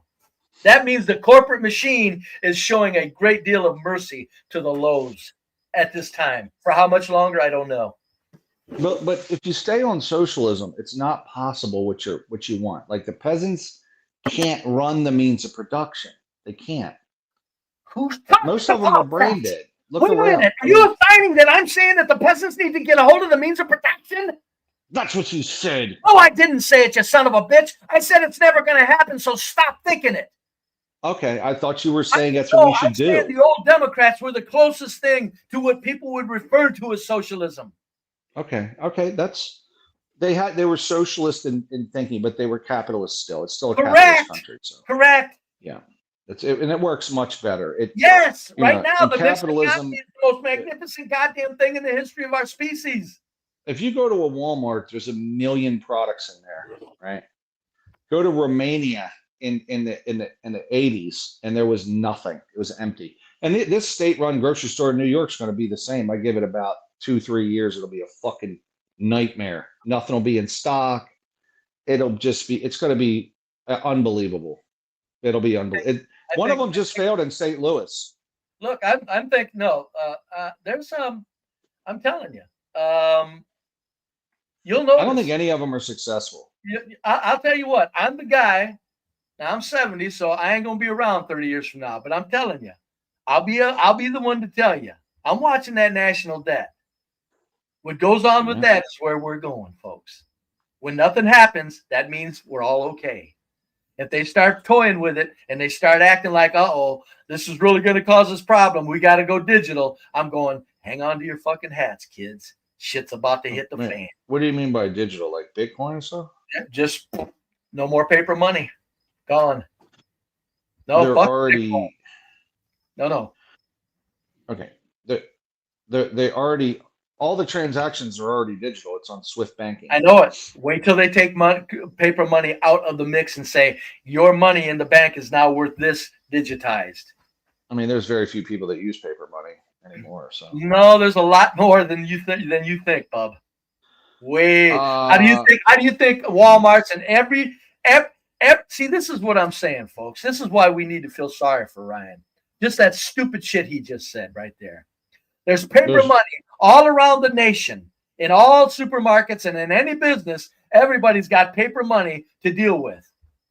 And he says it's Preston Zaponder will chime in on Swift banking. Maybe she can help us here because Brave doesn't seem to understand how international transactions are done and how the global banking system works. I'm not talking about international transactions. I'm talking about paper money as far as the peasants in the USA. Nobody's using paper money. Nobody's using it. Everybody uses a card. Black markets arise.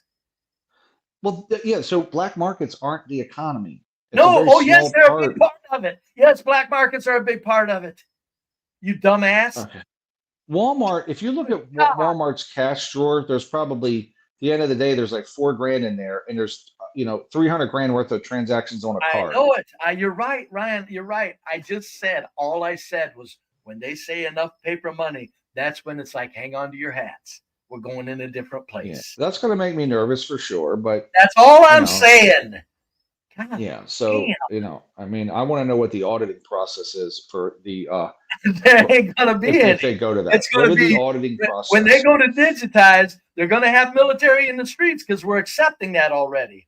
And then what's going to happen is when they go digitize, the military is going to be there. So don't get uppity about it, children. But what's the end game? Like, does the government just want to take over the population? It's a much more efficient control of the global populace. They already have control. All they're going to do is they're going to say, you know what?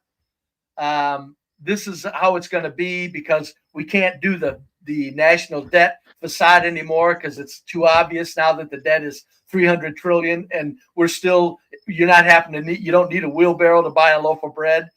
I know that's dramatic and I'm exaggerating. I'm making my point. When the national debt gets so high and the inflation still isn't disabling, that's when they're going to go, you know what? We can't play this game anymore. I'm saying they're going to play it out until it wouldn't. How high do you think the national debt's going to get before they say anything about it, Ryan? I say they've been talking about it in Congress a lot. I mean, no, you don't hear any politicians talking about the national debt. The Republicans talked about it when Biden was blowing a lot of money. It doesn't matter. Nobody talks about it seriously. My point is the national debt is at like 38 trillion. Yes, it's ridiculous. When that son of a bitch hits, the GDP is like 27 trillion. So when that national debt hits, it's 30, but it's okay. You're close enough. Go ahead. Is it 30 now? Is it? It's about 30 trillion this year projected. Yeah. Oh, okay. So it doesn't matter right now. What is it concretely right now? 28? Well, the year's not over. Okay, right. So there's a projected number, and I think it's 30 trillion. Right, but if they had to fucking nail it right now, it'd be at 28 probably.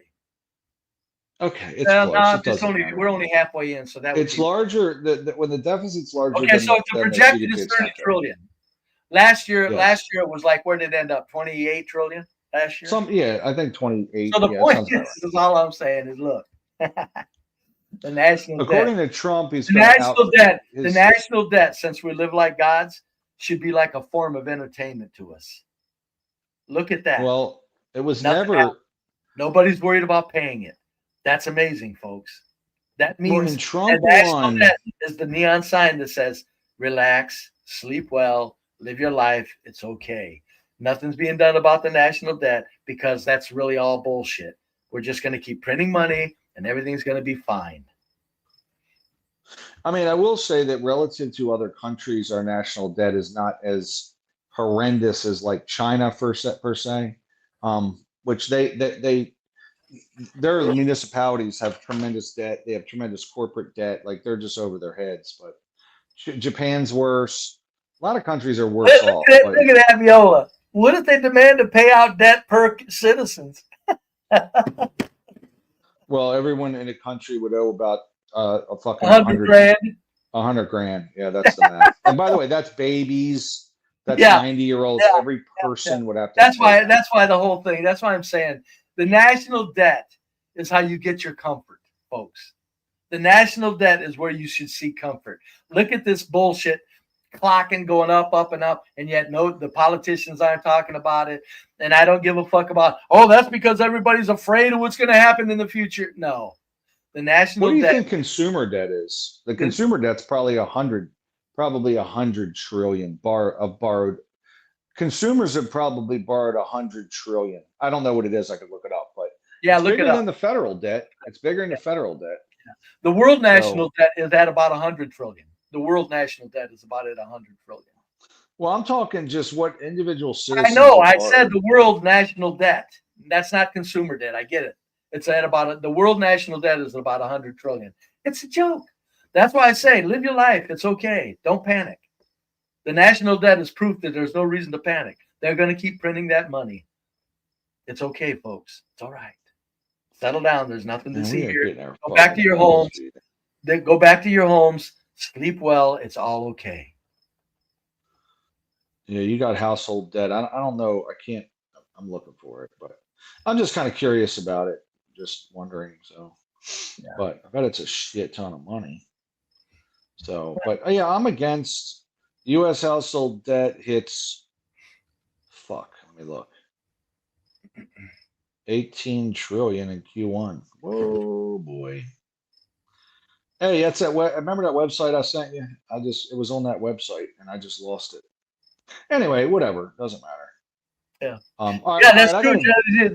gotta- The higher the debt, the more money they get to steal from us. You know why? Because when they print the money, it turns into concrete, tangible assets such as copper mines and lithium mines and the lands. See, so when they're printing that money and then we're all playing along with it, they're buying up the planet with it. They're maintaining ownership of the planet. Well, that's the corporations are doing that, not the federal government, though. That's who do you said when? What do you think when I said they? What do you think I'm referring to? Well, the the global debt, corporate machine. but the federal government's the one that's put us in debt, not the Right, corporation. supposedly, as opposed to like the federal government is being sent directives. Here, do this. Well, they're the ones borrowing the money by. I said that they're the ones giving the directives. My point is And then Genesee they hand out most of the money. Tennessee said They that they're just give it stealing away. from us, and in reality, they are. When the money gets printed and it goes into paper ownership on paper, legal paper ownership, that copper mine, that side of that mountain, just turned into a real asset with printed make-believe money. Yeah, but the corporation owns it, not the government. That's what I said. I didn't say the government would own the goddamn mine, you dumbass. I said there are people that turn this printed money into real concrete assets. I The didn't say problem the government. is they're essentially taking the money that you have in your wallet and making it less valuable. Right. Dummy. I know it. Yeah. So so your buying power goes down. Yes, correct. This year you can buy less than you did last year, and next year you'll buy Why? less They're buying the sides of mountains with printed money. because it's inflationary. Right. Whatever. No. So why are in you other words, it for becomes real borrowing the property. money? You want to borrow this fucking money. It's a bad idea. Well, It costs everybody money that has any money. In the their real world, pocket. it would be, Ryan. It would. But see, we're not in the real world. That's my whole point. We're living in a goddamn fantasy land, and we're the ones that get to live like gods in this fantasy land.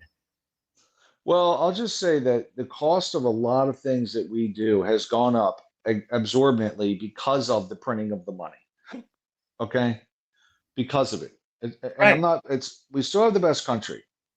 But when Right. you have college, education, healthcare, and all the shit, And I'm telling you, the cost housing, of it and the cost housing, of the cost of living hasn't went up near to the degree of their printing the money. So in other words, they're printing money, which is causing inflation, but the inflation hasn't gone up the inflation hasn't gone up at the same rate they're printing money. That's bullshit. It hasn't.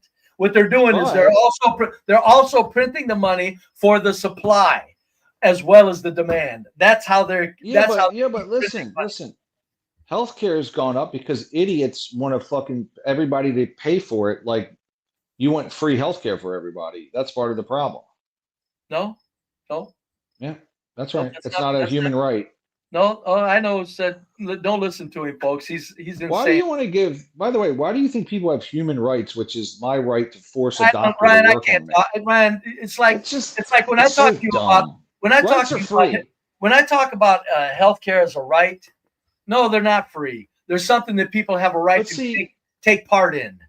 State the whole thing, though. You're not saying the whole thing. You have a right to walk down the street without your brains getting clobbered in. How do you protect that right? You pay for policemen. You pay for that right. But hear me out. When you say the rest of what your feelings are, which include this, if you're an able-bodied person, you go to work, or we're going to put you in a fucking internment camp. That's what you really want, and I agree with you fully. Well, that doesn't matter. It still doesn't make healthcare any less of a right. It's a right, but it comes with the duty of working if you're able-bodied. All rights come with the duty of preservation. How do you preserve rights? In order to have your healthcare, you have to work. You employ law enforcement. You have to work then to get that right. Right. That's so that's saying. a duty. Nobody's ever gotten out of work. Nobody. And that's a reasonable thing. I agree with you. I think we're going to give you health care, but you better have a goddamn job, or we're going to give you a job. That's right. We're but going to it's give still you a right. job. Yeah, it's still right. So that's what Trump wanted. So you agree with Trump then? Sounds like you agree with Trump. If Trump says healthcare is a basic human right, I sure as hell do.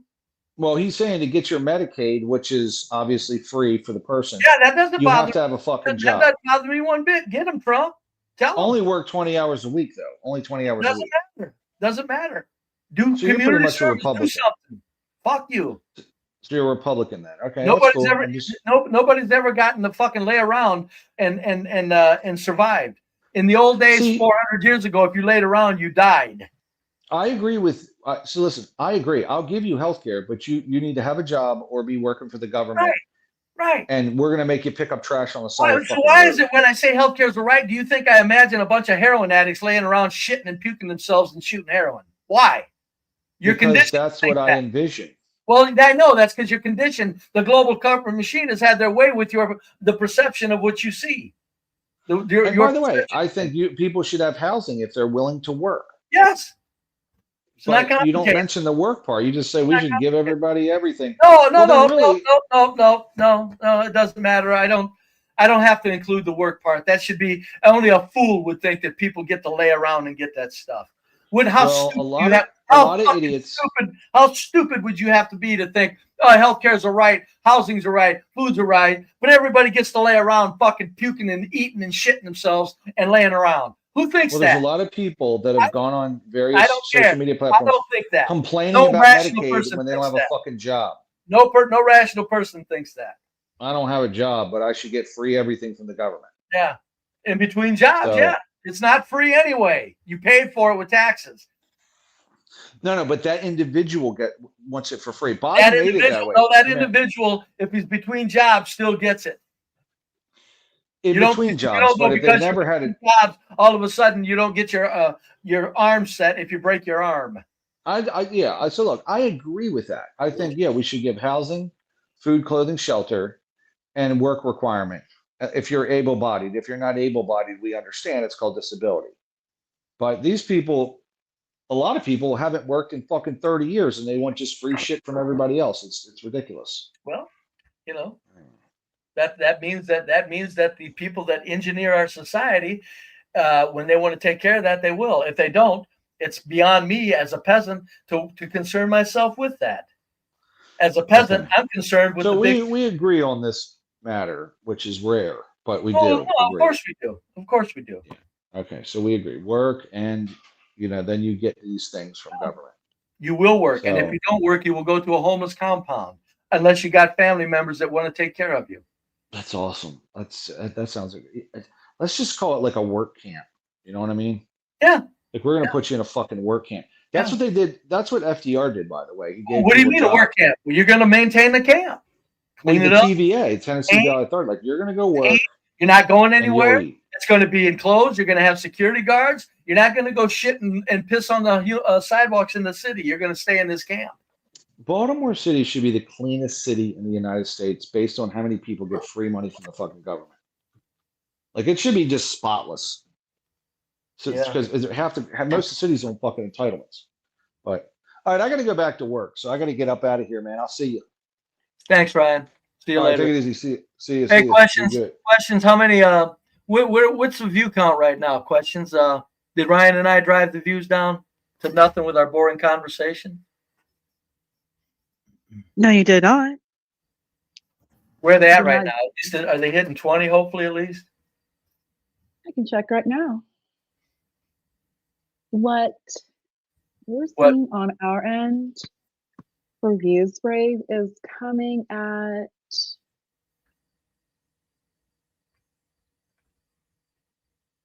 it's at 20. It's at 21 right now. I'll go ahead and refresh.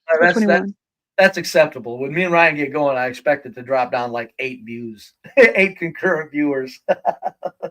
Yeah, we're good. We have too much. Likes are good.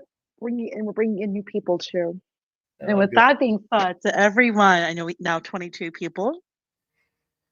Everyone, so please go ahead and like this stream. Thank you. Yeah. And I got to hit it too because it is now 4 o'clock. That means I've got a half a joint rolled and a cold beer in the freezer waiting for me. All right. Absolutely. Thank you, Brave. So I will see you Thank you. See you. Bye, Brave. Thank Pleasure being you. up here with you. Awesome. Come back. And All right. of course, see you on Sunday. All righty. See you later. Great. Bye. Bye. Bye, Brave.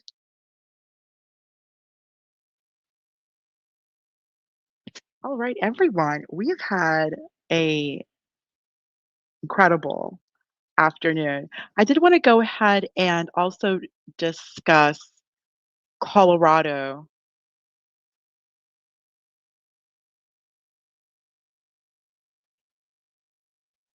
There was a school shooting in Colorado.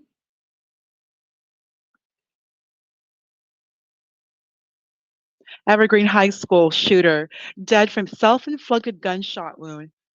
From that's what I heard, 3 students, 2 had passed away, and 1 child still in critical condition. The student who opened fire Wednesday, so yesterday, injuring 2 other students, died Wednesday night of a self-inflicted gunshot wound. The shooter was a 16-year-old male. The shooter had a revolver. On Wednesday at 12:24 p.m., began bringing scores of first responders to the school. 3 students, including the shooter, were treated at Common Spirit St. Anthony Hospital for gunshot wounds. A 4th student took themselves to the hospital with injuries sustained while escaping the high school and fleeing to a nearby elementary school.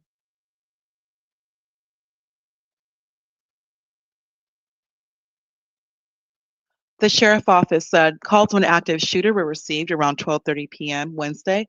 Officers were at the school in 2 minutes and encountered the shooter within 5 minutes.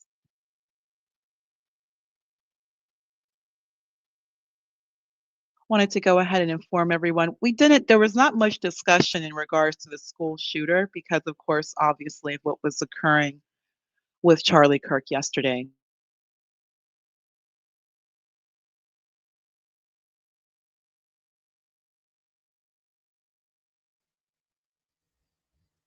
Brave and Latino for Trump. Ponder, what's up, Brave? Hey there. I just had to come back up right quick and make a point right quick before I head out. On the school shootings, questions to ponder. How many of these school shooters remain at large? I'll answer it. None. None. They all kill themselves or they all get caught. Mass shooters, white mass shooters, kill themselves or they're caught. That's why I don't understand how blacks, when you can look at 60% of the mass shootings that blacks do, there's no suspect in custody, period, ever. And they try to equate black mass shootings and they bring up white mass shootings when you bring up 300 black mass shootings. It's like, okay, these happen, but they're never, after they're done, they're done. With black mass shooters, 60% are still on the loose. How many shooters, forget mass shootings, how often do you hear in black shootings, no suspects in custody? Well, what's the solve rate, in other words? It's horrible. That's why I don't understand how blacks can grab. I get talking about white mass shooters. If you wanted to talk about white psychosis and the particular things in the white culture that are crazy, I get that. It's crazy, Brave, because you're making a valid point. They separate those school mass shootings with neighborhood mass shootings done by the blacks. Yeah, if they wanted to do white mass shootings, I'm game. Then we can talk. But to go from what the blacks are doing in the inner cities as far as shooting, and they bring up white mass shooters, it's like, to me, it's like maybe a 6th grade kid that just is trying to think over their head, and they can't equate anything, and they can't make any real comparisons. But again, this mass shooter in Colorado, they were there, or did he kill himself? He went to the hospital and self-inflicted. Essentially. Yes. Yeah. Do you realize how many black mass shootings? How wonderful that would be if black mass shooters all deleted themselves at the rate that white mass shooters do it, it would be a wonderful thing. That's not what's happening. Your black mass shooters are out living the high life and bragging. Shit, they're losing at all fronts. And bragging, yeah, jail. bragging on it, yeah. Oh yeah, abortion, it's everything. But I just, no matter how often you hear of white mass shooters, it's always the same thing. Dead, self-inflicted, or caught. In other words, because the white mass shooters know one thing. They're not going to go back to somebody's house and sleep on a sofa after they killed 3 humans. There's nobody in white culture that's going to house them. And that's why I'm amazed that it just never ends when you see a white mass shooter, that it's always do themselves in, they're caught, and then it's, the numbers are very few and far between, and you've got 300 mass shootings so far this year done by blacks. That's why I just, I just have to point that out when it was. And what amazes me is that it's sad that blacks have to glom on to, like, a person, I won't name his name. He tried to talk about white mass shooters, and he said there was 110 mass shooters. He had to go back to 1961 to 2025 to get 110 mass shooters. And he acted like he got me because he got 110 mass shooters. It didn't dawn on him he had to go over 65 years to get 100 mass shooters. It didn't dawn on him that you can look at this year alone, 300 this year alone mass shooters. So it's like the desperation. I don't know if it's a sadness that blacks have a hard time facing, or is it they're just that conniving. But I just had to come up and mention that fact, and I'm gonna get on back out of here. That you notice. Well, Brave, there's one. If we don't mind looking, Beverly Hills, a school in Beverly Hills was actually going to, I know this may sound crazy, but hang the Israeli flag over the American flag. Yeah. Decision. And one board member says about receiving hundreds of hate messages. Fox 11's Chelsea Edwards is live in Beverly Hills with that story. Chelsea. Was it a Christian school? Yeah, it sounds like the school board got a lot of backlash after this controversial. Was the school Christian, or was it? No, public school in Beverly Hills, California. Okay, somebody was behind that. Who decided to hang it? Yeah. So yeah. I think it could have been. In Beverly Hills, you don't think of Christians as having any sway in Beverly Hills. So you had to, there was some small hats behind that. They pulled that. 100%. And there were shaming tactics used, but there was a lot of pushback. But I'll go ahead and play right now. It's about 3 minutes long. Very interesting. Decision about its plans to display Israeli flags during Jewish American Heritage Month. Now it's scrapping that idea. The motion passes. The resolution has been adopted. With that, the Beverly Hills School Board votes to revise a controversial decision that sparked a firestorm. Now, Israeli flags will not be displayed in the district schools during the month of May. We are here to educate and keep our kids safe. And this resolution, it just brings us back to an even playing field where we're not trying to take a side or run with a certain cause. It's neutral. Friday's emergency meeting was called after the fallout from a heated vote on Tuesday, when the board narrowly approved displaying Israeli flags in schools as part of a resolution to fight anti-Semitism. Since then, one board member says she's received more than 400 hate messages. I don't know if you guys anticipated the amount of undue stress and self-inflicted wounds this did to our standing as a district. Just days after the vote, Superintendent Alex Chernus blocked the move, citing safety concerns. I made the decision based on the misinformation out there, based on the fact that this is a highly charged issue. I think the purpose of this resolution is to calm everybody down and make it very clear that when we fly the flags in front of our schools, it'll only be the U.S. flag and the flag of California. Thank you. Supporters of the original resolution said the flags would show solidarity with Jewish students. Critics argue they symbolized support for Israel's government and military and don't belong in public schools. Are you not embarrassed? Are you not ashamed? How did you, in front of the whole world, fail an open book exam with a cheat sheet? You proposed to curb anti-Semitism with a resolution. That resolution, as originally drafted, was steeped in anti-Semitic tropes. You need to remember why you're here and stop wasting time on flags and uniforms and what songs teachers talk about. Schools are for learning, not for political messaging on any side. So for now, only the U.S., California, and the Beverly Hills Unified School District's flags, once they are made, will be able to be flown on Beverly Hills campuses. The district says it's continuing to look for other ways to honor Jewish American Heritage Month. Reporting live in Beverly Hills, I'm Chelsea Edwards, Fox 11 News. I'll send it back to you. Go ahead. Do we have time for a question? So I thought the superintendent works for the school board, but he can overrule their vote, which they then changed anyway? He made the suggestion. He made the suggestion, and then they gathered for an emergency meeting today to make this vote, to make it official. So his suggestion was based off of what he considered security concerns, and that's what was echoed through a lot of this meeting that took about an hour and a half today, where they discussed, they made tweaks, they changed the language to make it a little bit more neutral and to make it palatable for everybody. All right, Chelsea Edwards live for us tonight in Beverly Hills. And you know what the still value of this is? The Jews still look like they're persecuted. Aww. You anti-Semitic, okay? It never ends. That's why I say it never ends. Their tactics never end. They'll always create a way to put themselves in the spotlight as being persecuted. Ponder. I don't know if you got one of my videos in the private chat, but it literally talks about that Charlie Kirk. I think I think this guy's just it's been talking about these people for a while now, bro. So I don't You got know. it. I'll pull it right now. Damn, I did not That's the realize it one. went.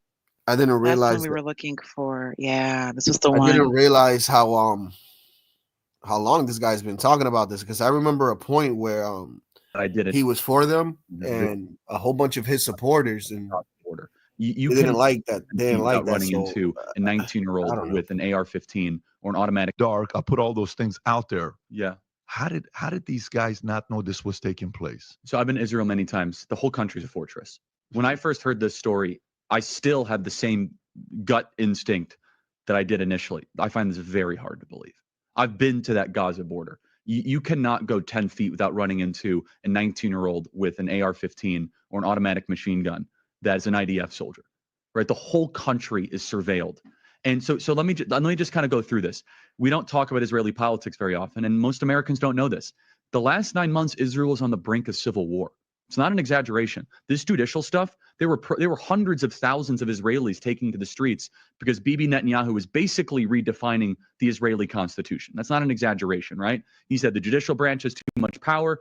There were protests planned this week against Netanyahu, where they anticipated tens of thousands of people to take to the streets. That's all gone, Patrick. Netanyahu now has an emergency government and a mandate to lead. I'm not willing to go so far that saying that Netanyahu knew or there was intelligence here, but I think some questions need to be asked. Was there a stand down order? Was there a stand down order? 6 hours? I don't believe it. Israel's the size of New Jersey. When I took a helicopter ride from Jerusalem to the Gaza border, it's 45 minutes. Wow. 6 hours. They're live streaming the killing of Jews. Did somebody in the government say stand down? That is a legitimate non-conspiracy question. The whole country is the IDF. The whole country is. Yeah. And you're trying to tell me that they're going to concerts and kibbutzes and schools, and by reports, 6 hours. Let's say it's 3 hours. That's suspect. Go ahead, Rob. It's also not like a right-wing reporting. This is from the New York Times. The long wait for help as massacre unfolds in Israel. I can't think of a more liberal news outlet than the New York Times. And by the way, I'm actually very pro-Israel. So let me be very, so I'm not exactly. Well, I think we all are. No, I just want to make sure my position is clear here. But so Patrick, there are other explanations. It's possible that the Netanyahu government was double-crossed by bad agents. Okay? That's dark, but it's not as dark as what we're talking about. Okay? Another aspect is that Netanyahu might have traitors in his government, like legitimate traitors that have infiltrated. I was texting with some senior people in the IDF, and they said, Charlie, can't say too much, but let's just say the same problem you have with the left in America, we have here in Israel. So there's something to think about. Just something to think about, right? Is that maybe there's some people within those intel agencies that aren't as sympathetic. Or maybe, Patrick, maybe they might have gotten a tip. They might have gotten whispers, but no one thought it would be 1,200 Jews dead. That's a potential, right? Because here's the essence of it. The essence is this. This is the closest thing to the Holocaust that any of us have lived through. But the fact is now Bibi and the Israeli hard right government has a mandate. I got to be careful the way I say this. They're going to try to ethnically cleanse Gaza. I mean, that's, and I don't use that term lightly. Okay. They're talking about basically removing 2.5 million people from there. Okay. And honestly, they have a mandate to go seek justice and revenge. They do. This idea that they need to have a truce or a peace treaty, that's morally crap after you see women and children be burned alive and dragged to the streets. But there are some serious questions here, Patrick. And let me tell you, my pattern recognition over the last 5 years has become pretty sharp. COVID, Maui fires, Epstein. When I see a story and it doesn't click, our guts are usually right. You notice how he did the obligatory protect the puppet. Oh, it's not. I'm not saying it's Netanyahu. No. Yeah, no. It would have been funny if he would have said Netanyahu is probably in on it. Netanyahu is not on the outside looking in, but he had to protect Netanyahu. So it's like he knew what he was. He kept it a little bit safe, but yeah. That show right there could have been the end of him. I don't know if what he was thinking, but it wasn't real smart for him to go on there saying that, considering the following that he had growing. Now, if he'd have been some old dumb, stupid, silly ass, here and there, but Charlie Kirk, from what I've said in the last couple of days, what I've seen, that was a stupid move for him to go on there saying that stuff. Wow. I can't believe he even thought he could. Just didn't. It doesn't make sense. I mean, he should have seen what happened to Kanye. Yeah. The thing with Kanye is that they always portray Kanye to be crazy. He might be crazy. Who knows? Who gives a shit? But the thing is, everybody or most people think that he's crazy. But the thing with Charlie Kirk is that they don't see him as a crazy person. Kanye, no, nobody does. Kanye. Did Kanye ever talk about the palace? Has Kanye ever weighed in on Gaza Strip? No, but no. But he weighed in on how they own everything in the industry. Right. But that's a safe zone. That's a safe zone.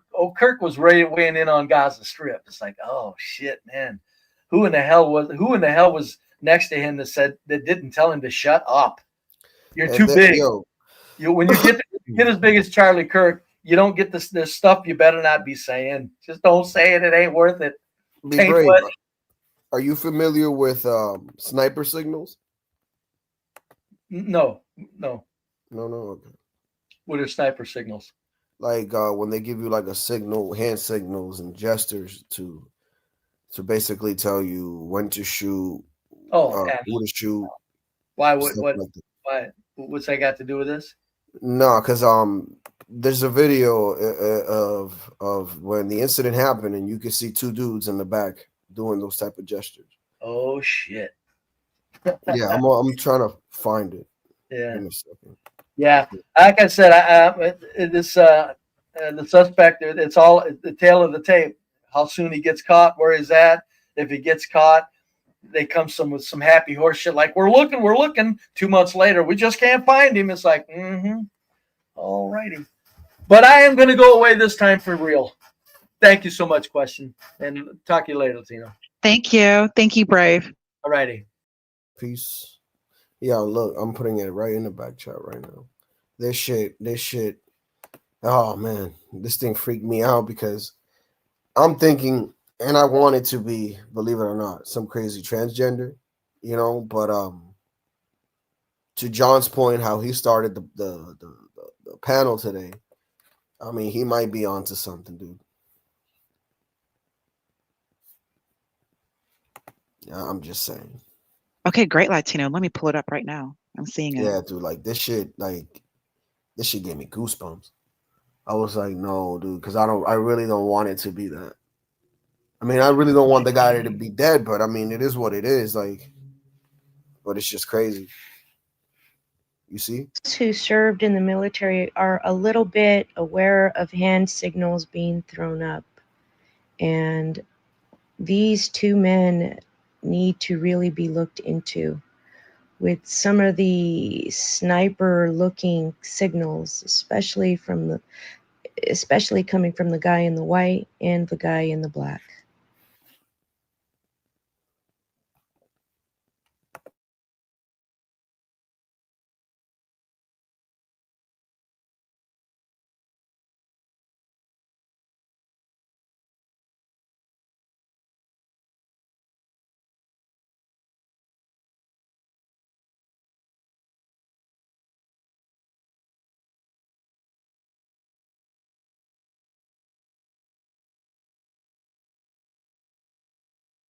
Do you know how many mass shooters there have been in America over the last 10 years? Counting or not counting gang violence? Great. You can't tell me that the guy in black did not make a signal.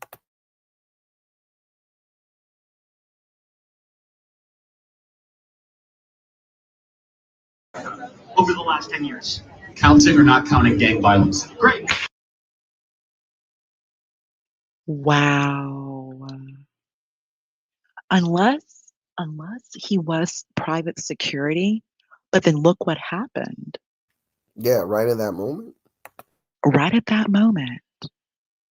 Either you're private security and you're protecting him from something that is to occur, or you're giving a signal for what's to come. Yep. Let's watch that one more time. Wow. Those of us who served in the military are a little bit aware of hand signals being thrown up. And these two men need to really be looked into with some of the sniper looking signals, especially coming from the guy in the white and the guy in the black.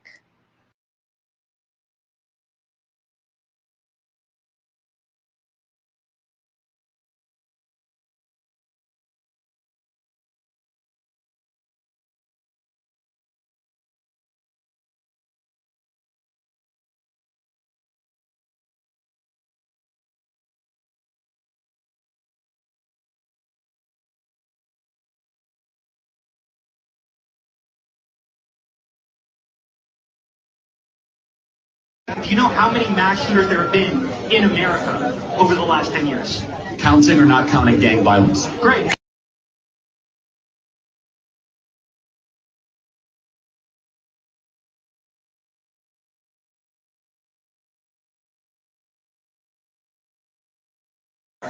Over the last 10 years.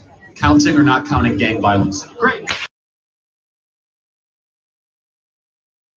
Another thing to add.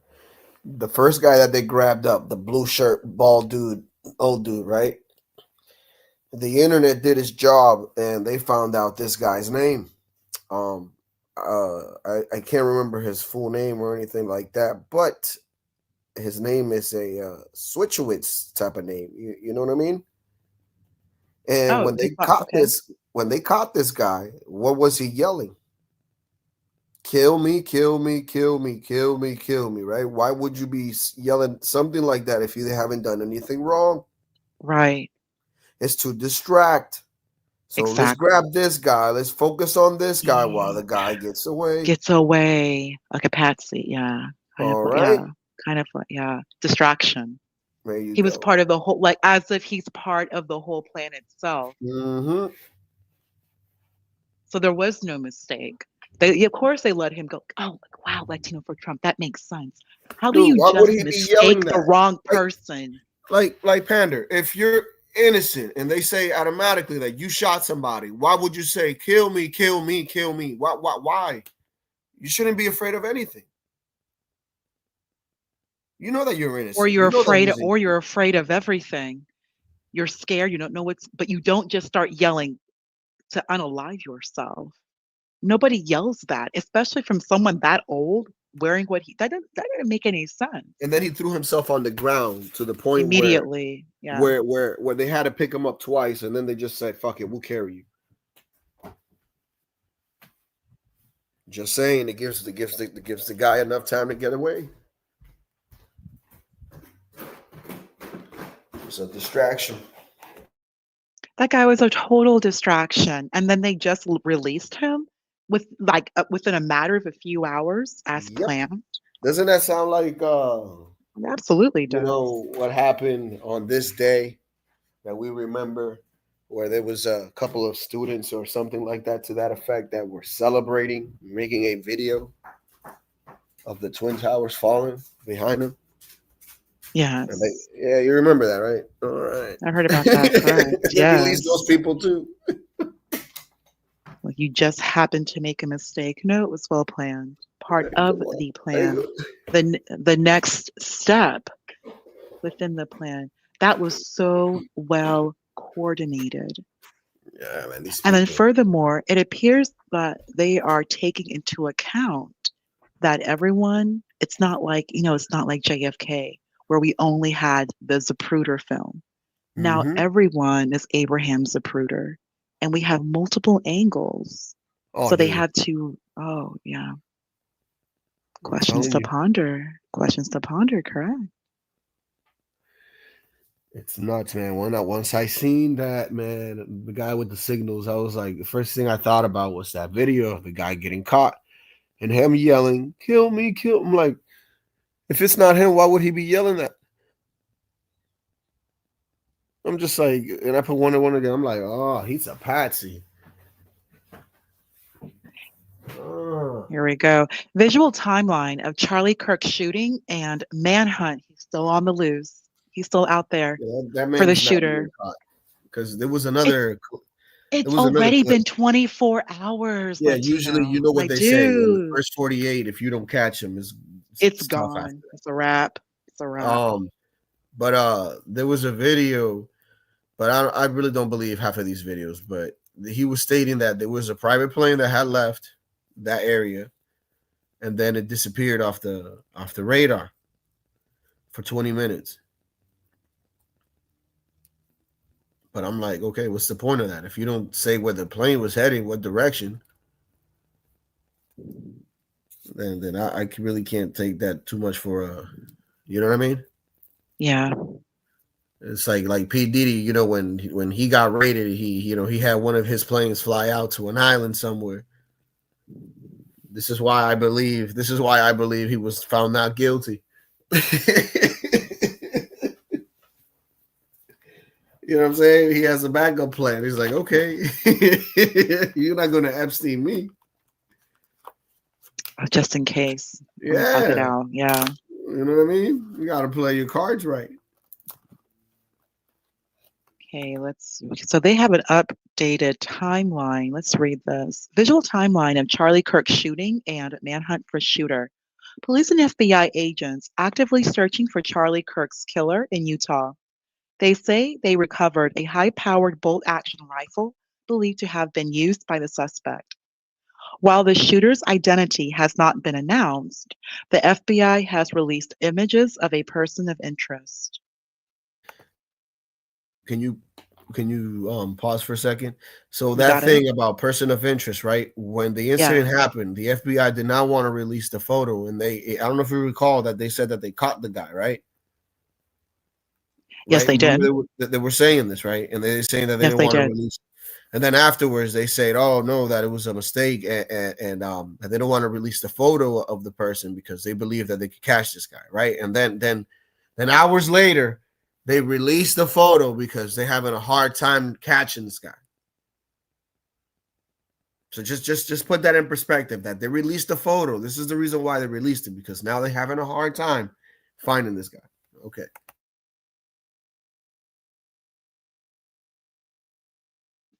Interesting, changing the story while the story is actively being developed.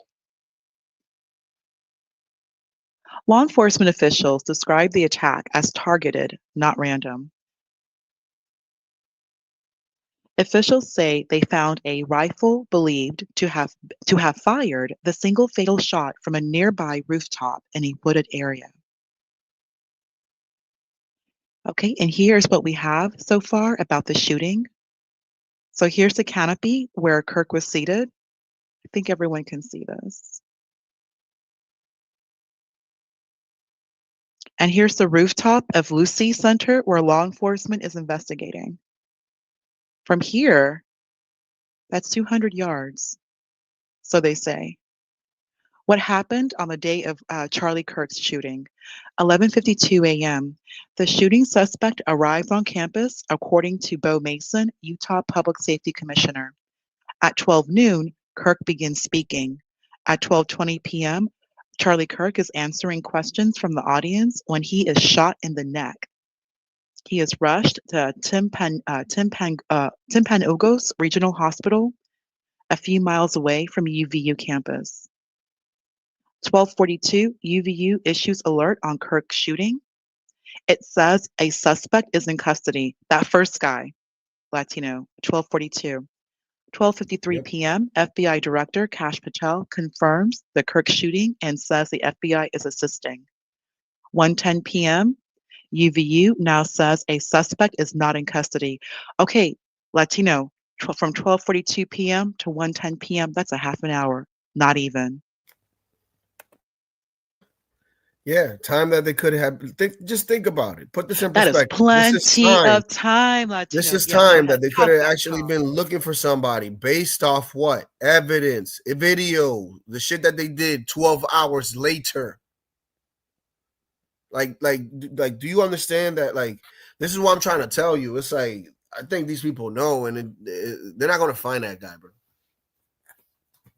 I don't know. I think this is some false flag shit, bro. I don't know. That's just me. Because it just doesn't make any sense that you would just go based off what, like this evidence, bro.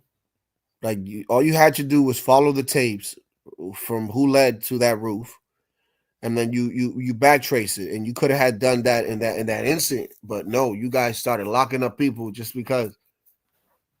Which gave that guy a 30-minute head start. 30 minutes. That's plenty of time. That's a lot you can do in 30 minutes. At 1:45 p.m., Charlie Kirk is reported in critical condition. 2:40 p.m., Trump posts on Truth Social that Charlie Kirk has died.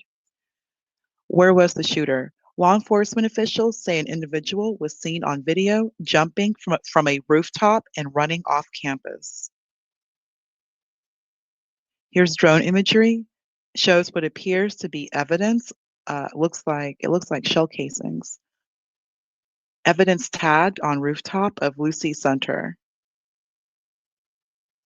Investigators spotted collecting evidence. Shooter may have used pathway to nearby neighborhood. And think about it. The rifle is one of those rifles where because there was a screwdriver or something like that to that effect that they found. So it's just something that it's like a 2-part rifle. You know what I'm saying? So it was easy for him to assemble. It wasn't something crazy. So just putting that in perspective too, where like that if you want to assassinate somebody and you want time and you don't care about the gun or per se, let's say, like, that's an easy way of, like, you get what I'm saying? You could disarm it real quick and leave. And that's literally what he did, and then supposedly they found the shit in the woods. And we barely have a picture of him. He still has not been caught, but they're using person of interest. I mean, this is an enhanced photo that the FBI released. I don't know if you've seen it. I've seen it, yeah. You want me to go ahead and pull it up again? Yeah, I've seen it. We were actually looking at it not too long ago. Let's see. They may even have maybe an updated photo. I tried to put a side by side with him and the tranny that said whatever, and they don't look alike.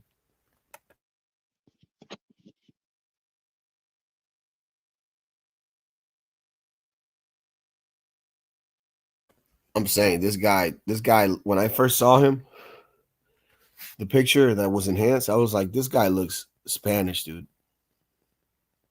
You serious? Yeah, I said this guy looks Central American, bro. And you want to know what's crazy? Yes, Latina.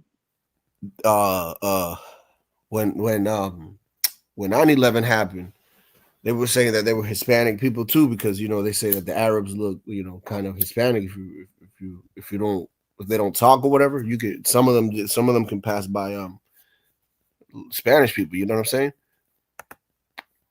So I don't know, man. Like,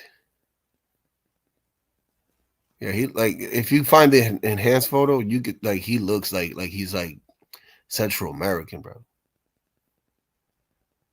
Like, let me see if I can find it better. I'll send it in the back.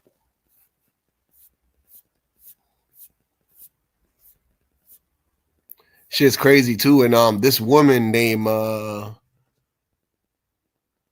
and Anastasia J. Casey wrote a book a while back, I guess, and it came out literally the day of him getting killed. And the name of the book is Charlie Kirk, the shooting of Charlie Kirk, which is crazy. The same day of his killing, bro. Are you? Wow, someone already had written a book ahead of time? Yeah, should you not, dude? Alex Jones talks about this. I can only imagine. I haven't listened to anything Alex It's the same Jones thing, has like, said. dude, like it's the same thing with the virus, man. When it came out, dude, I'm a type of person that when I buy stuff in the supermarket or anywhere, I just like to look at the back of the stuff and read what's in it.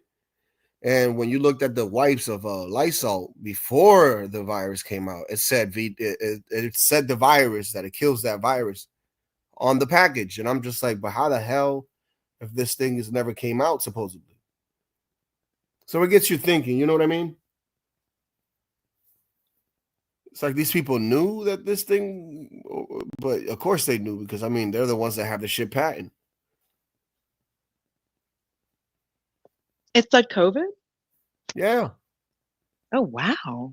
That's what I'm Because saying. they So it's crazy, bro. said It's it was novel. That is kind of weird. it is, and it gets you to think. It's like, why would that be there? But if you actually, I don't even want to say that word again. But if you really get to the nigga and greedy of it, right? If you really start looking up most of these the flu or anything like that, you notice that most of these things are patent. Well, unless, to play devil's advocate, it's supposed to be C19, so it may be another variant or a mutation of an already known or existing virus. So that the C19 was the new or novel variant of an existing virus. So just playing, of corona. That's crazy, bro. And this shit happens a lot, man. It's the same thing with for instance, I don't know if you ever seen Spider-Man Far Away From Home, when he goes to London or some shit.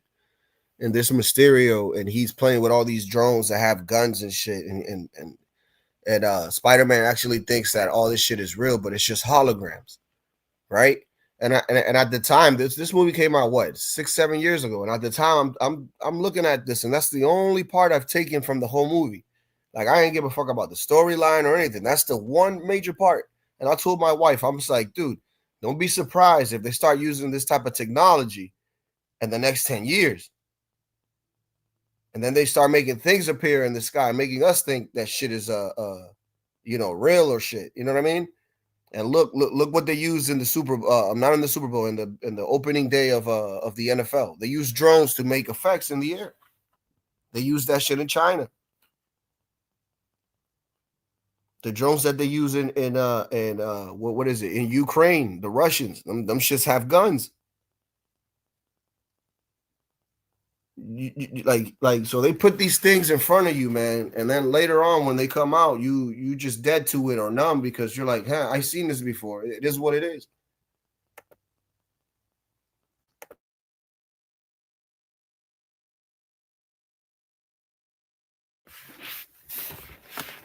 Crazy, man.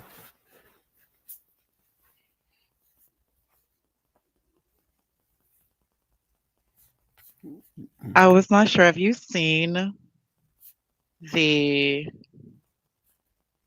was, okay, the last video, we'll go ahead and wrap up, but you should see this one. This character wants to bring in the federal government. I think you saw this. Let's see if I'm not sure if you've seen the rest of this. You know that the Vikings player, on a side note, Viking player Justin Jefferson donated money to Charlie Kirk's wife for his daughter's daughter and son's college funds. Oh, that's good. Well, there's TPUSA, and then their private security has quite a bit to answer for. Yeah, I don't know how there wasn't. Oh gosh, I just wanted a few minutes of this. It's absolutely hilarious. And it's been happening, and it's going to keep happening until somebody addresses this.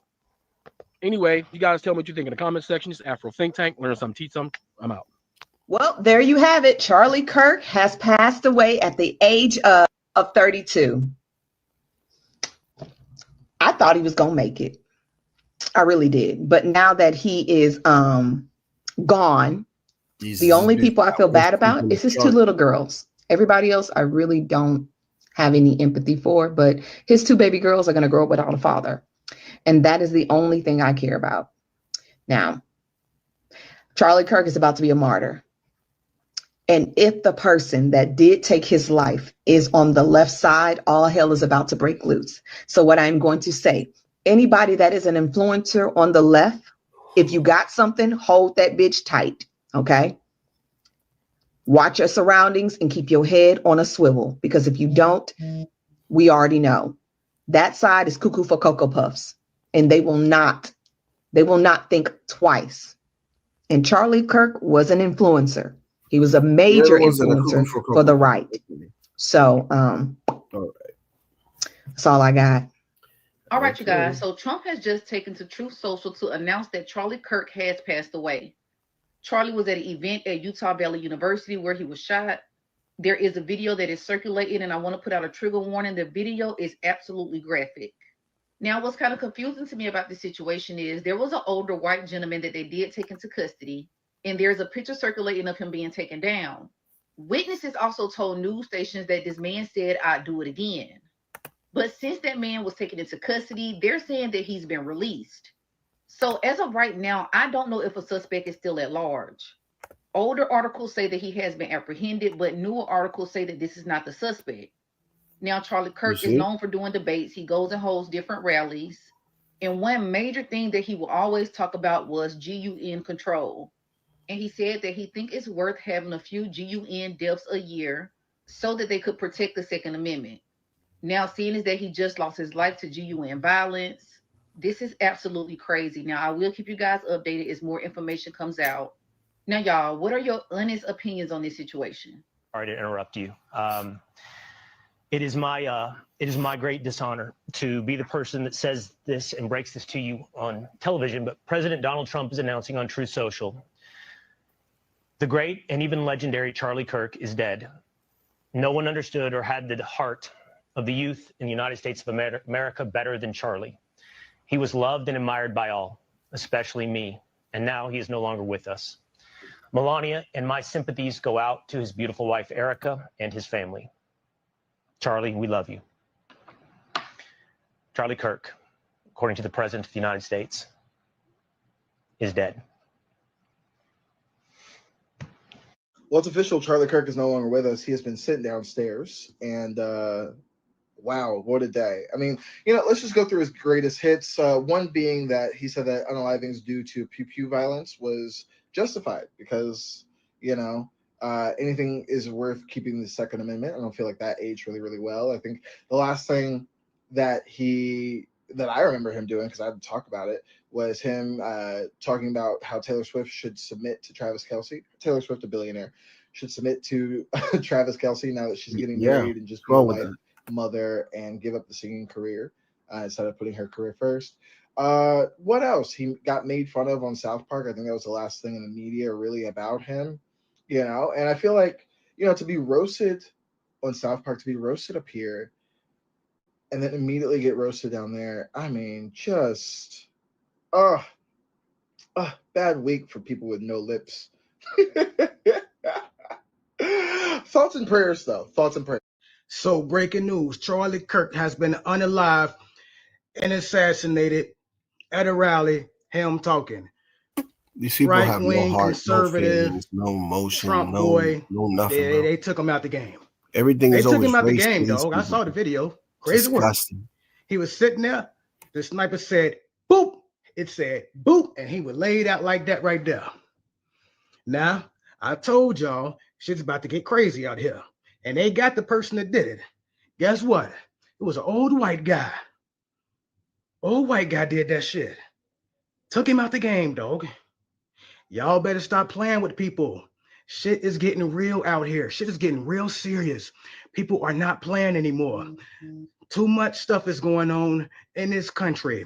People losing their lives. People losing their home. People losing their car. People losing their job. People ain't got nothing to eat. And you got all these people saying all this hatred ass shit to other people and minorities and think that shit just gonna let that shit slide. You ain't have a black person do it. It wasn't a Latino who did that shit. It was an old white guy who did that shit. And it is what it is, dog. Like I said, motherfuckers ain't about to keep playing out here. That's just how it is, dog. Shit is gonna keep getting worse.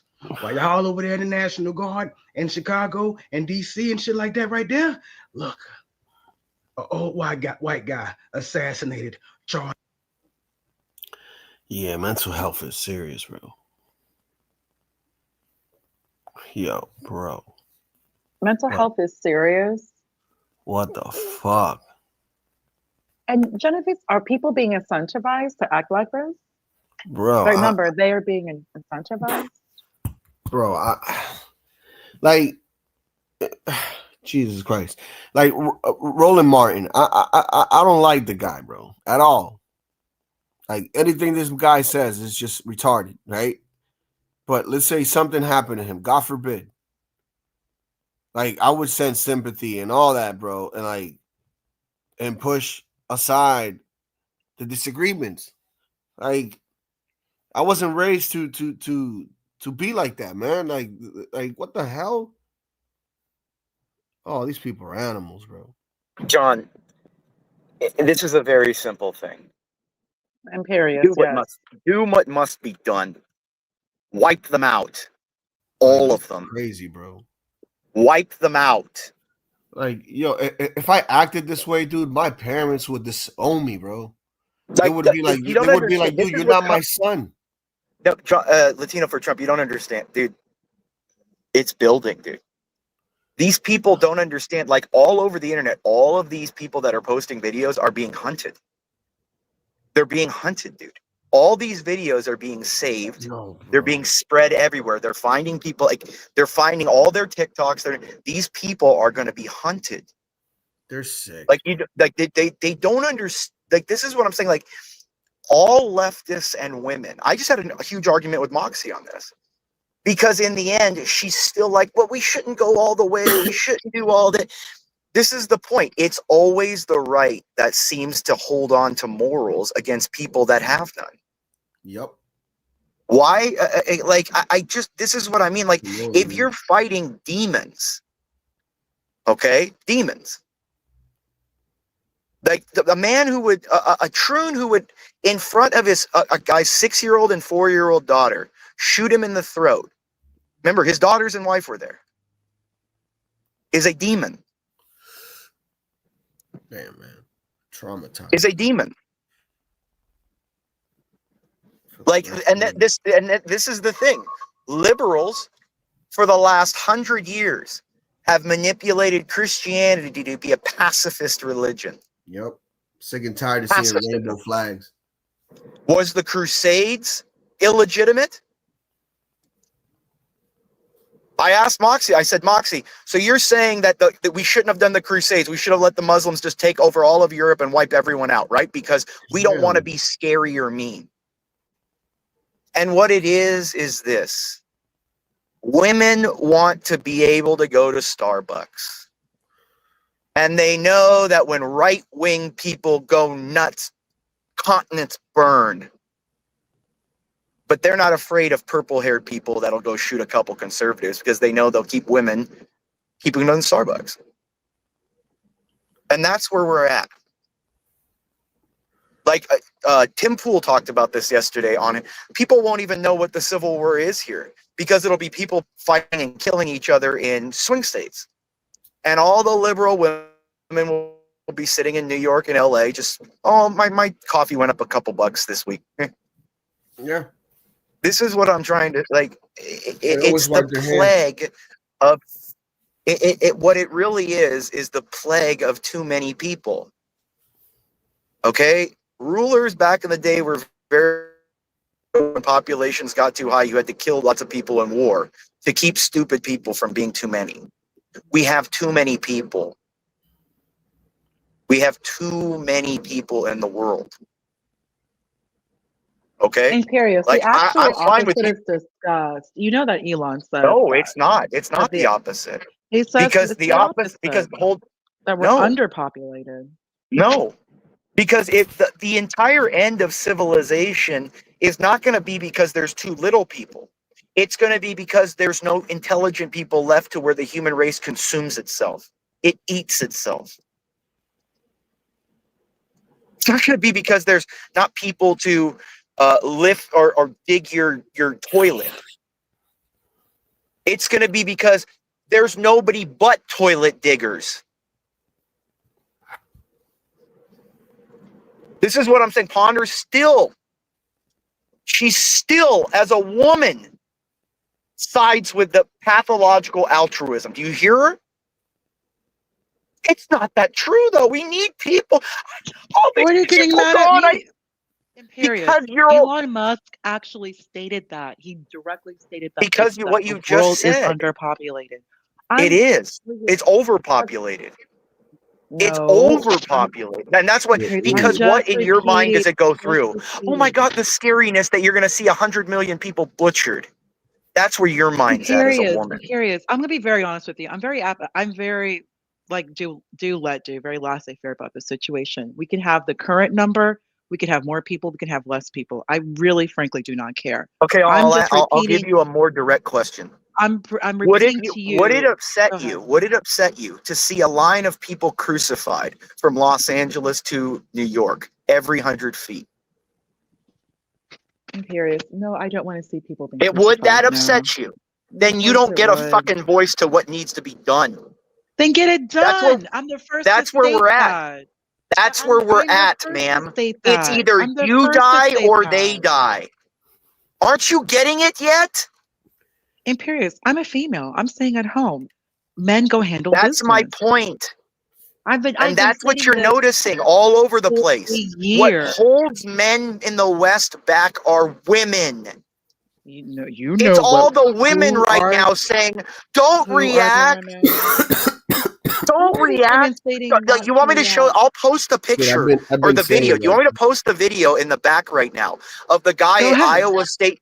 You want to talk, or you want to take the show over, or like I said? No, go ahead. Post the video. I'll put it up right now. I will post. I'll post the video in the back right now of Iowa State University, the head of BLM on Iowa State University campus last night, riding through a memorial where they're all praying and stuff, saying "fuck Charlie." And what does the white mob do? Chase him down and stomped his head in, almost killed him. Yep, I seen that. This is where we're at. Yep. We're done. You have no idea what white people are capable of. Dude, I told my wife today, I was like, yo, any liberal or any teacher, my kids tell me some weird shit, it's a wrap. I'm not talking, dude.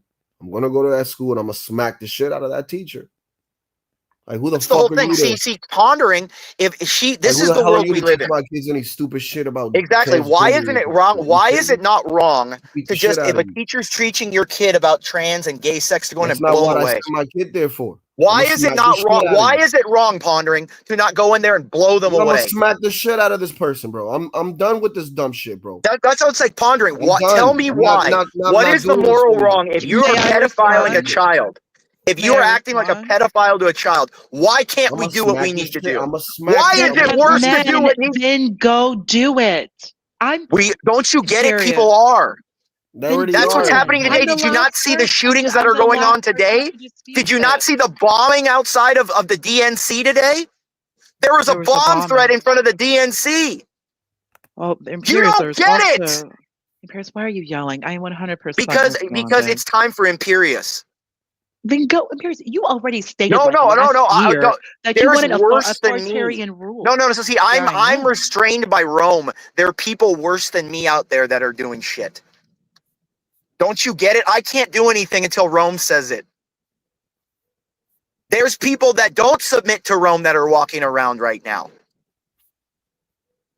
Don't you get it? They're Protestants walking around. You mean like the United States? No, like Protestants. Like the guys you see, like Timothy McVeigh. Or Kaczynski. Okay? Yeah, Protestants are walking around that don't believe in following orders and waiting for the church to tell you when it's right and wrong. You don't get it, dude. These young kids that saw this in person are now radicalized. Like, this isn't me. I'm not doing shit. I'm an old man. I'll talk, that's fine. You got to watch out for the young kid. It's never the revolution of the old people that do shit. It's young people. The revolution in America was not done by old people. Yo, but revolution in Nepal right now. What is happening in Nepal? Wait, did you see that video? Wait, did you see that old. video? There were no old people there. Bro, no, but did you hear? But did you hear about the kid at the graduation ceremony in Nepal about 5 months ago? Did you ever see that? No, I didn't see it. I'm talking Hold about. on, I'll pull it. I'll find it. I'm talking about the day that they burned down the parliament. No.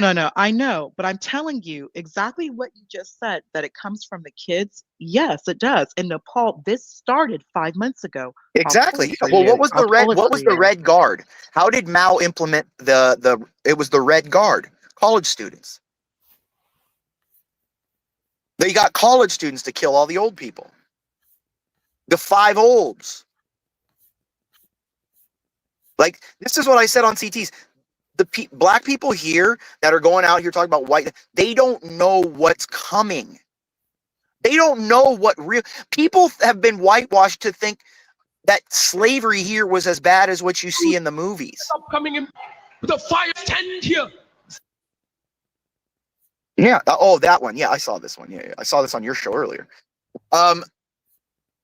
They don't understand what real oppression is.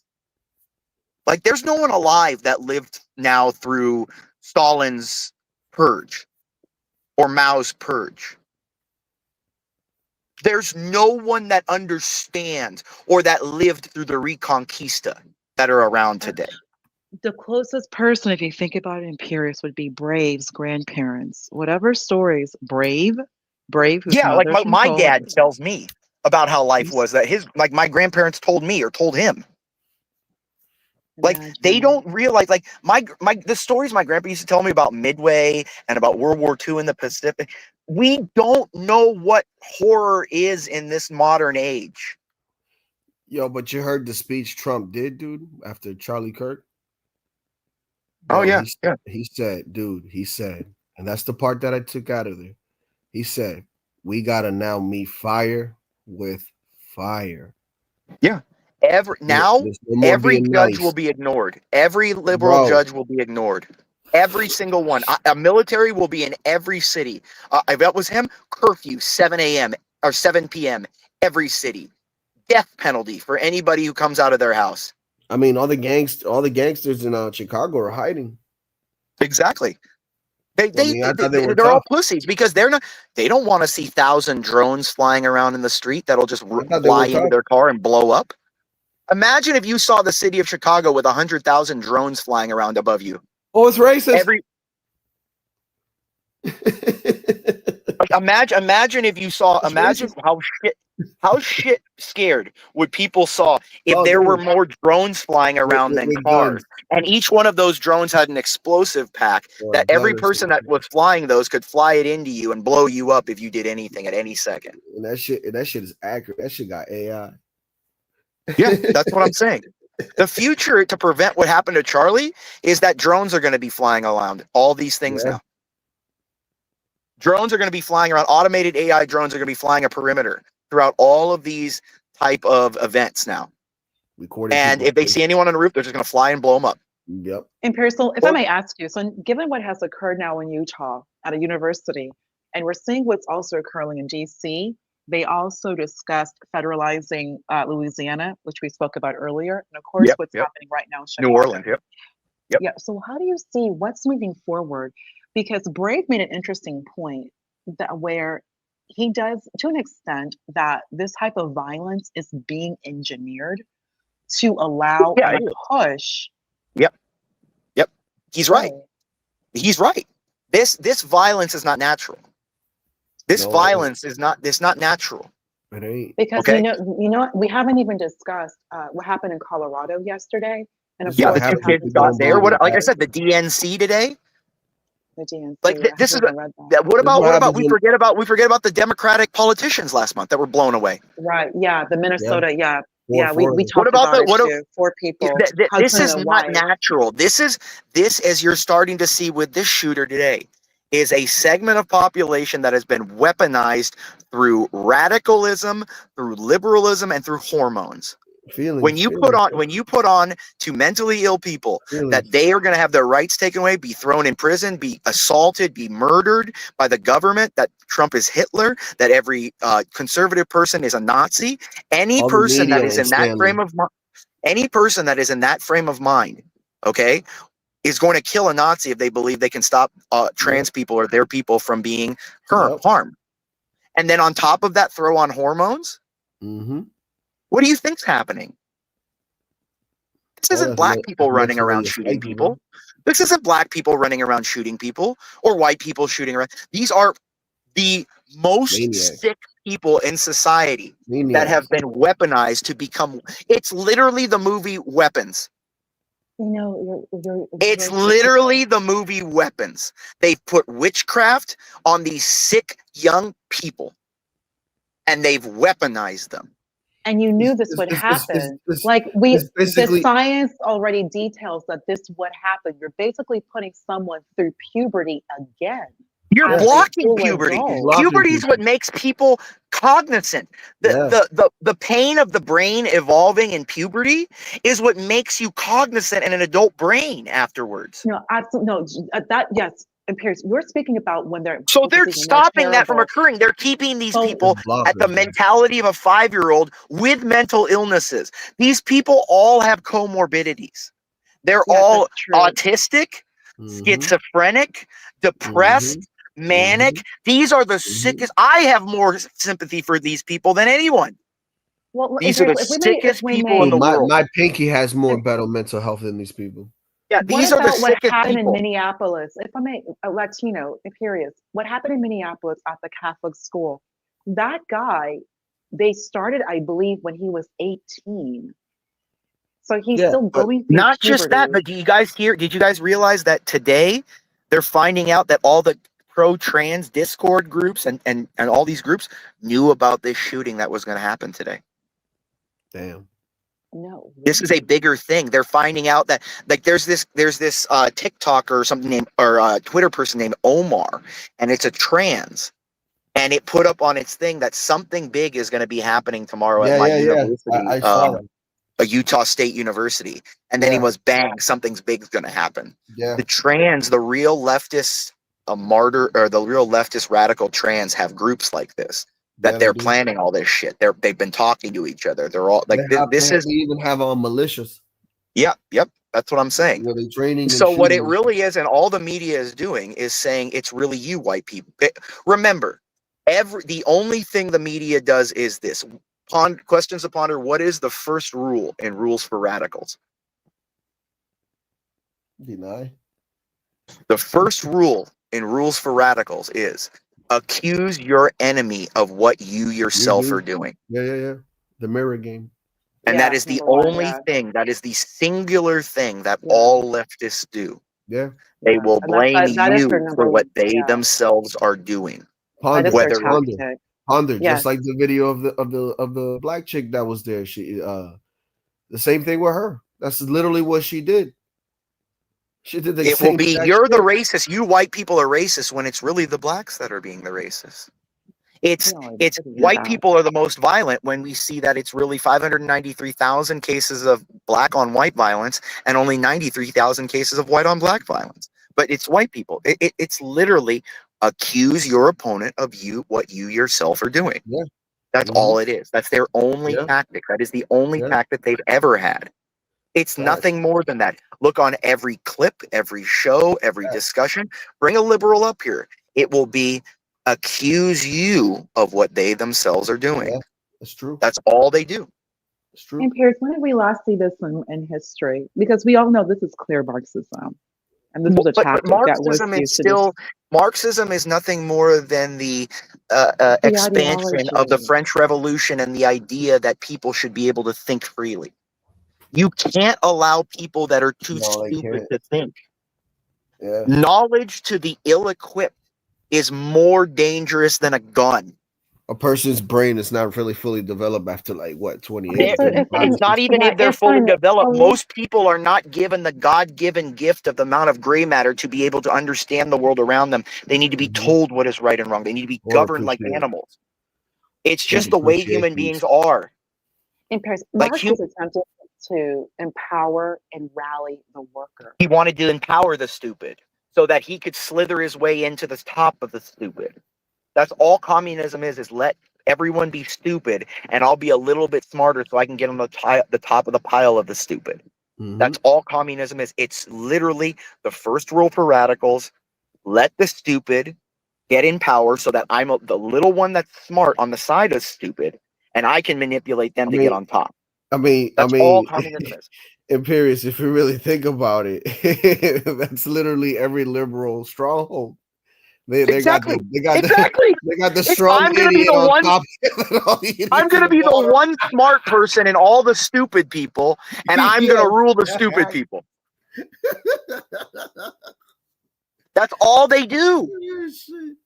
What do you think Kim Jong-il is? Why do you think Mao keeps all the? Why do you think you make everyone stupid except for you? You're a little smarter so that you can rule the stupid, and they won't be smart enough to question it because people are just like in Mexico. Nobody questions the cartels running everything because it's just the way it is. It's always been that way. Yeah, that's how it'll be.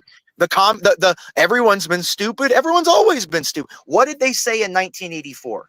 We've always been at war with East Asia and Eurasia. Like it's no different. You want to know what's funny? Right. Wait, Latino, if I may say something just real quickly, and I'll let you speak, Latino, and Linwood, if you may, please speak. Let Latino for Trump speak first, please, Linwood, and then you come in. But if I may say, I'm gonna go take a piss, so I'm listening, but I'm not gonna talk. So go ahead, guys. So if you think about it, because one thing Imperius you do bring up, the French Revolution. The French Revolution really is what brought atheism to the masses. Before, it was just for the elite. Once you bring atheism to the masses, exactly what you're just stating right now, Imperius and Latino for Trump, they're all thinking essentially that they are gods. Yeah, there's no wrong. There's no wrong. It's me. And generally, you're having a population who, respectfully, are not that bright. They're all thinking they're gods. They're all thinking they're right. They all wear that stupid ring in the nose, in the middle, and the tongue ring. They all think they're gods. They all start behaving with this rationality that I can do and let do. Latino for Trump, go ahead, Linwood. Yeah, but to get to Imperius' point, like there's a lot of Dominicans that have this sentiment about Cubans, and we were like, yo, Cubans are pussies because it's like how you let one man take over your land. Just throwing that out there. I mean, well, Fidel Castro was a white man who just spoke Spanish, but he was a revolutionary. That's the problem. We have too many of those stupid ass luminaries. Fuck that, man. We don't need that. Revolutionaries. You know, I read Ernesto Che Guevara's, you know, guerrilla warfare book. Have copies of it. You know, I actually admired what the man did in a short time. But you know, guerrilla warfare, that is what it is. But I would say this: the part about everybody wants to be God. Well, hey, look, the people who did that are people who classify themselves as white. White people put themselves close to God, started acting like God, and as one person said in the code book, Mr. Fuller said, white people were put here to serve God. Black people were put here to serve white people. So white people put themselves in an angelic position to where everything that they do, even whether it's evil or not, is justified in the eyes of God. Which, you know, I've never talked to God. I never spoke to the man, you know. So God can't, you know, unless that day comes and I got to go talk to the Father and the Son and the Holy Ghost, then I could say, okay, with a report that yes, there's a, you know, this is what God actually said. God said that. But these people put themselves in a godly place, but then do ungodly things and expect the people that they have subjected to these ungodly behaviors in the name of Jesus to try to function as, you know, the humble servants. Well, no. Your churches are anything that white people have touched has turned to shit. You know, the churches don't mean nothing. It's mainly sullied. The spirituality of the country, it's in moral decay, and you know, and they've been in leadership for many years. They've been in control of all areas of activity, and they don't have no responsibility for none of the stuff they produce. You produced the killing that happened to Charlie Kirk. You produced the political violence. You produced the crack epidemic to pay the Nicaraguans, you know, to pay the Contras to overthrow the Sandinistas. I mean, literally, you did this to your own people. You got them hooked on fentanyl and opioids, and you got the gall to talk about how much you love the Lord. No. The hell with that. I say, goddamn them all personally, because they've sullied the word of God, and they.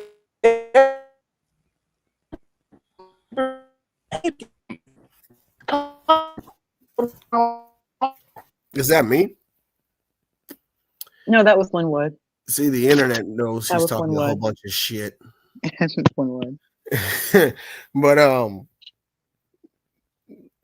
man, dude, like, come on, man, like, oh god, like, dude, history, like, Ponder. This is why I love talking to you, because like the things that I may not know, you may educate me. You get what I'm saying, and most of the things that I do know, Absolutely. you probably already know, right? So. We're all here to debate and discuss this matter. This affects every single one of us Latino for Trump, and you have children. Like, and you bro, have children. But why doesn't he not know the truth though? When he says white people, like which white people did this stuff, bro? Like you got to specify, man.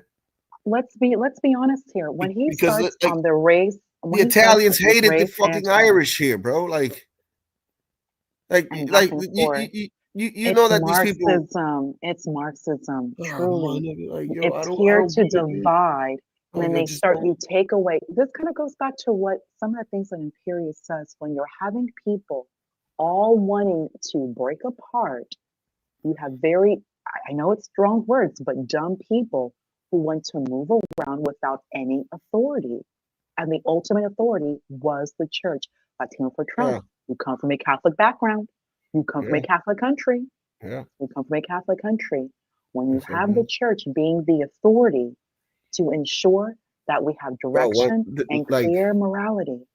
That's right there. You said morality. I mean, dude, when I see something hard, like, have you ever seen The Passion of the Christ? Absolutely, of course I have. Like, you know, when it gets to that part, we all know what part we talk about here. Like, damn, it just comes out of me, man. I can't hold it. Like, it's like, damn, man, this man went through this. So that we would not have to go through this. Shit, That's man, why he went through all of this, so we would not have to. Everything starts at the cross, so we don't have to suffer like this. This is what was occurring before he gave himself. There had to be a sacrifice. He came here to be the sacrifice. God unalived himself so that we can live forever. Because now, look at what's occurring. Imperius, he always goes back to the French Revolution. And he's right. You could actually take it even one step further back, Latino. My dude, you can take it even further back. When they separated the church. And and Imperius mentioned Protestants. Did you hear what he said about Protestants?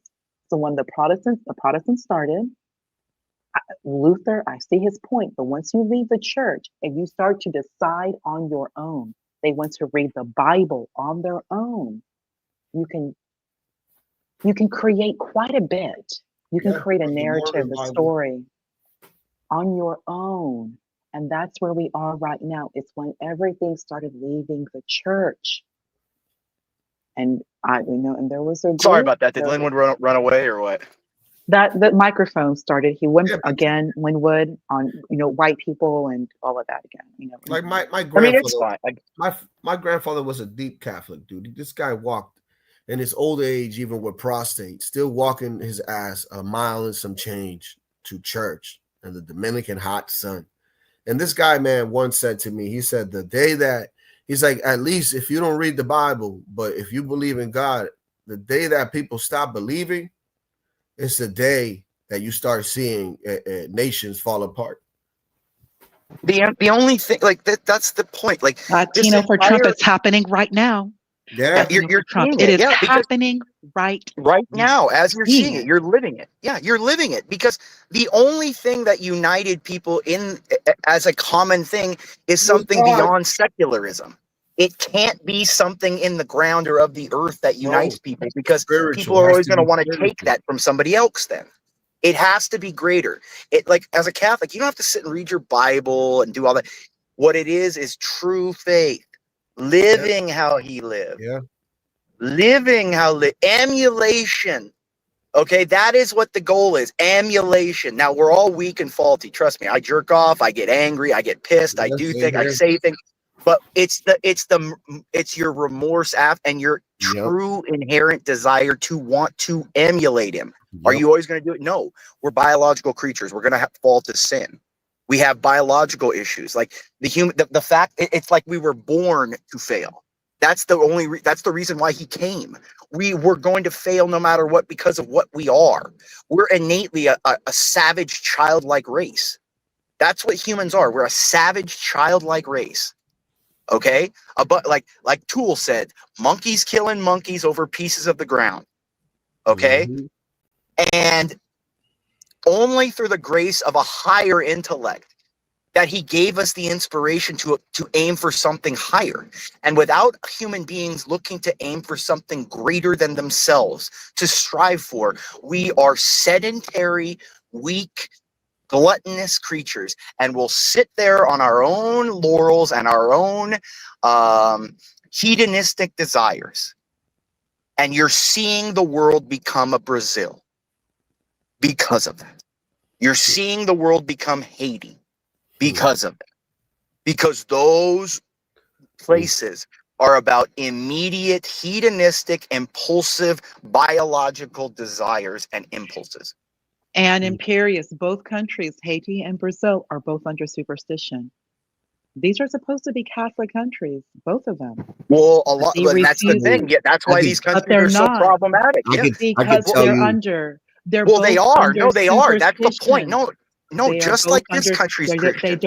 They don't want to embrace. No, these people. No. I can tell you the story of. No, they're under Christians have lost. No, they're all our children, but they're lost because they followed blind leaders.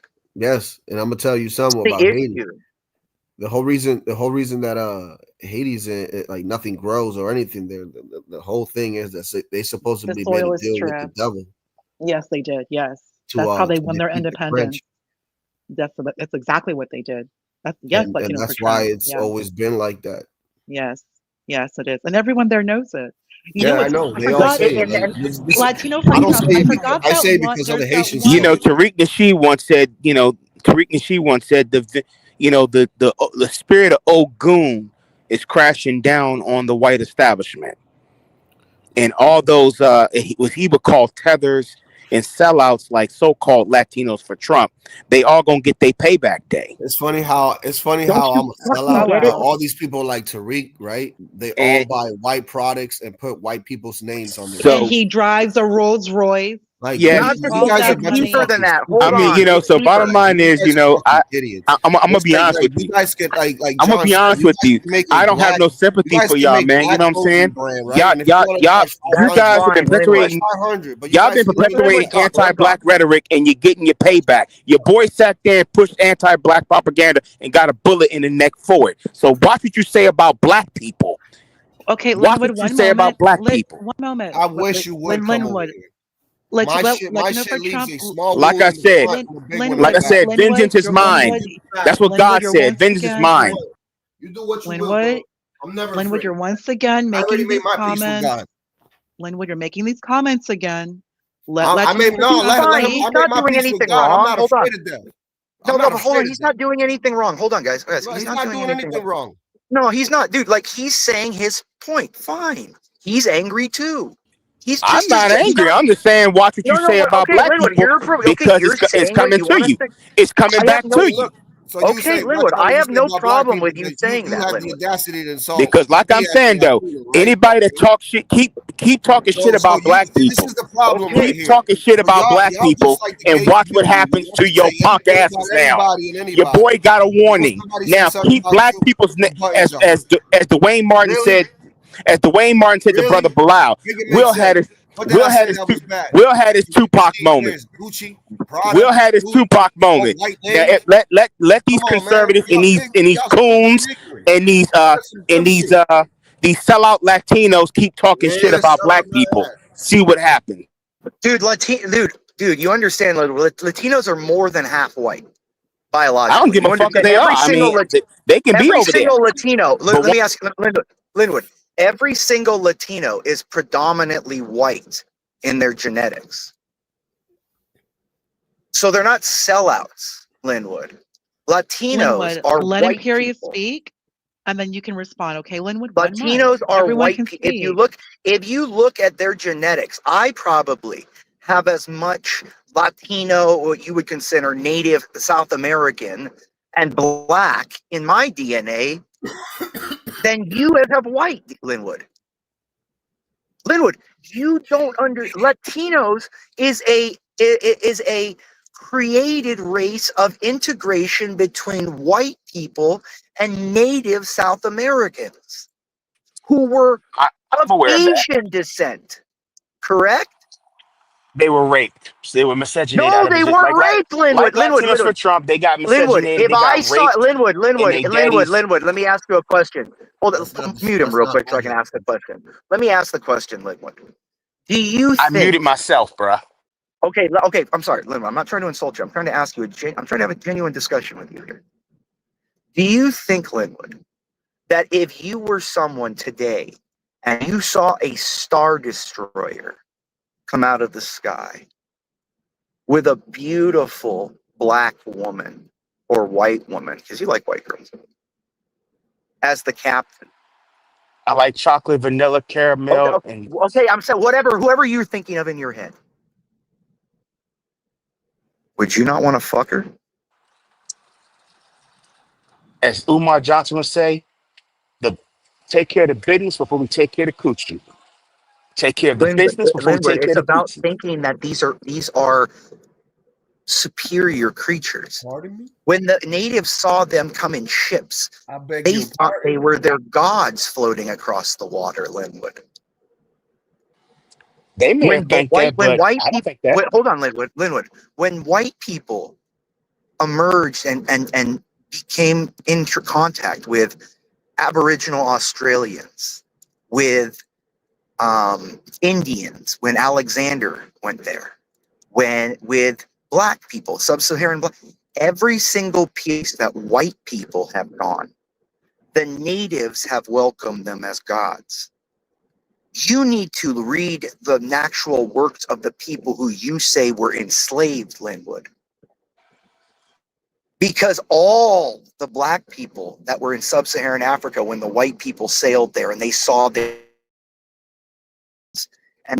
ability to create food and divert rivers, they looked at them just as I would look at Darth Vader coming down from a Star Destroyer, a superior being.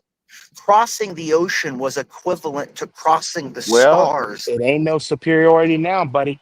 Because Linwood, it is.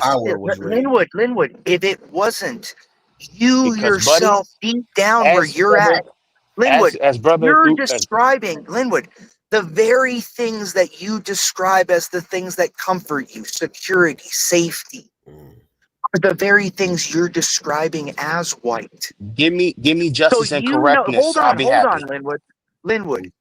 You yourself are acknowledging by the very language you're describing white people as the foundation of what civilization is. Your civilization fell with a bullet to the neck yesterday. Don't talk about no civilization. Linwood, what did Corinthians say? Death can do nothing but a believer, but deliver him to Jesus Christ and the Father. Amen. You think Charlie Kirk going to heaven? He's going to hell. Linwood, he's already won. Linwood, he's already won. Like nope, Obi-Wan he's in hell said. right now. What did Obi-Wan say? What did Obi-Wan say? What did Obi-Wan say? Strike me down and I will become more powerful than you can possibly imagine. What did George Floyd say? I can't breathe. Mama! He said, I can't breathe. I can't breathe. So like I said, the warning is out. If you keep talking shit about black people, Charlie Kirk is what's gonna happen to you. So I'm just saying. Linwood, the only reason you care, Linwood, as they say before, don't touch my anointed. Hey, Linwood, what happens when you swallow a bunch of fentanyl? Linwood, are you saying Linwood, are you saying that the trans that did this are part of the black community? Don't touch my anointed. Are you saying that the trans speak for the black community now, Linwood? Linwood prays to St. George Floyd at hold night. on. I want Linwood to answer that. Let me say this. Linwood, I want Linwood to answer that. Let me say that. St. Floyd protect my mama and my daddy and my kitty. Thank you, St. Floyd. I answered it. I answered that question. Linwood, answer. Are the Troons now the speakers for the black community? Charlie Kirk had his John Brown moment. A black guy didn't kill him. Linwood, it wasn't you that killed him. No. I said a John Brown moment. You couldn't have the courage to do it. So it must not have pissed you blacks off enough. He had his Malcolm X moment, right, Linwood? Somebody had his John. I mean, listen. And does John Brown live eternally now? As Wayne, does Malcolm X live eternally? Malcolm X, Charlie Cook, Dr. Martin Luther King, all have the same thing in common, Linwood. They were killed for what they said. They all like white women. Because of it, Linwood. Hey, Latino, what do Kirk and King got in common? They all like white women. Linwood, do you think Malcolm X would have wanted this guy shot for what he said, Linwood? Let me say this. Linwood, answer the damn question. So did Malcolm X say kill white people for what they said? Wicked. This is the whole reason why civil rights was a thing. You don't even understand that Malcolm X and Charlie Kirk are looking at you right now, Linwood, and they saying that you don't know what's coming. I don't. Hey, listen, we already know it's coming. We're not surprised. But like I said before, Charlie Kirk had his John Brown moment, and this is a warning to you conservatives. You don't understand it. Keep talking shit about black people. Linwood, it's going to be your fellow black people that are going to stop you, Linwood. You're not seeing it, Linwood. Black people are seeing that this isn't them. This does not represent black people, Linwood. I know that. No, if it was a black man, he would have missed every single round, Linwood. That's what we said. If it was a brother Linwood, he would have missed every single round, Linwood. You know, black people can't aim worth the shit, Linwood. Most black people, we sit in the panel. I'm going to give Linwood 30 seconds. I'm going to give everyone in the back. Linwood, you have 30 seconds. Please respond. Please answer Imperius's question. Mama. I'm going to remove everyone, including myself. You have 30 seconds, Linwood, so no one's going to interrupt you. And you can't state that we did not let you respond. So you have 30 seconds. Everyone's going to the back. Good, gorgeous. I don't hold nobody responsible for what I'm going to say. Let me say it like this. If this would have happened when Malcolm was around, Malcolm would have said, just like he said with JFK, and he would told everything that the white man has done in this country, as far as his violence, as far as his brutality, and saying that same violence and brutality he's inflicted upon non-whites globally is now come back to choke the life of him. And he would say, like I would say, the chickens are coming home to roost. So I don't have a tear in the world. Like I'm going to agree with Umar. I'm talking Tariq Nasheed. He got his John Brown moment. Let all these black conservatives, these sellout Negroes, and these white conservatives keep talking shit about black people. Keep doing it. And trust me, you saw what happened to your boy yesterday. It can happen to you because God ain't playing with y'all. I told people years ago this was all coming, and it came. Can I go next? You know what I say to that? Bring it on. Just like John Galt, he keep talking shit about black people. He gonna come up missing. Yo, Don't let me respond. My anointed. I just need 5. Give me 10 seconds. I just give me 10 seconds. When Linwood said, Linwood, I hear what you're saying about the violence, right? But if we're being honest, if we go to the gun memorial right now, it's nothing but black men on there, Linwood, that are getting their brains blown out every day, Linwood. But where you at with that, Linwood? You ain't got to work for that. People are dying, Linwood, and I care more than you do. Exactly, Linwood. You make black sick, for that Linwood. girl that got killed by that Hispanic dude. You make me sick, Linwood. Every life is the same, Linwood. A black baby, a and I white only baby, have a one Mexican word baby, for an you, Asian Linwood. baby. A life is not our own, Linwood. It's not ours to take. We I just have belong to one word somebody for you, else. Linwood. Just one word. Mama! Linwood, we belong to somebody else. Our bodies are not our own. That's what Charlie was saying yesterday, Mama. No, Linwood, he has never said things about black people to harm black people. He was just quoting George Floyd is all, Linwood. Or just like he did it about Linwood, the if you homosexuals. think Linwood, does that mean when he criticized the Jews and the white George people Floyd was that a he was hero. being violent toward white people and star George people? Floyd is a martyr. Let me say this like this. He got his moment, and He had that's his why he's George no Floyd longer here. moment. Then why was he at his moment from a trans, Linwood? Why didn't a black person do it? Is it because black people are better than you're saying they are? Nope. They're too busy killing each other in Paris. Let me say this. They're not killing each other. Let me A say this. small segment are killing each other. Let me Do say you this. know? Do you know that? Let me read you a statistic right now, Linwood. Do you know if every state in this country had a 3 strikes law, 86% of crimes would decrease overnight? You want to know why? It's the same 5% of people. It don't matter the race. No, that's not why in Paris. I blame the white man in Paris. Me and Linwood blame the white man for all the black people's problems. It's always Linwood. Linwood, until you're a man to stand up and understand that. The reason Pookie kills Ray Ray is because of the white man. It's obvious. Linwood, until you're a man enough, Linwood, to be like Ray Lewis, Linwood, to be like a leader or to be like someone in his community, to be like someone that's paid their price for their Linwood would not be caught dead in Linwood, let me black ask you a question. Linwood is terrified of black people. Linwood would not go on a bus with these Why black did my people. pretty? I have a cousin, Linwood. I can't talk Linwood, here. I have a pretty. Okay, I'll ask you one question. She You let have you all the talk time. right now, you sonward. She just let you talk a second ago. Linwood, let me ask him one question.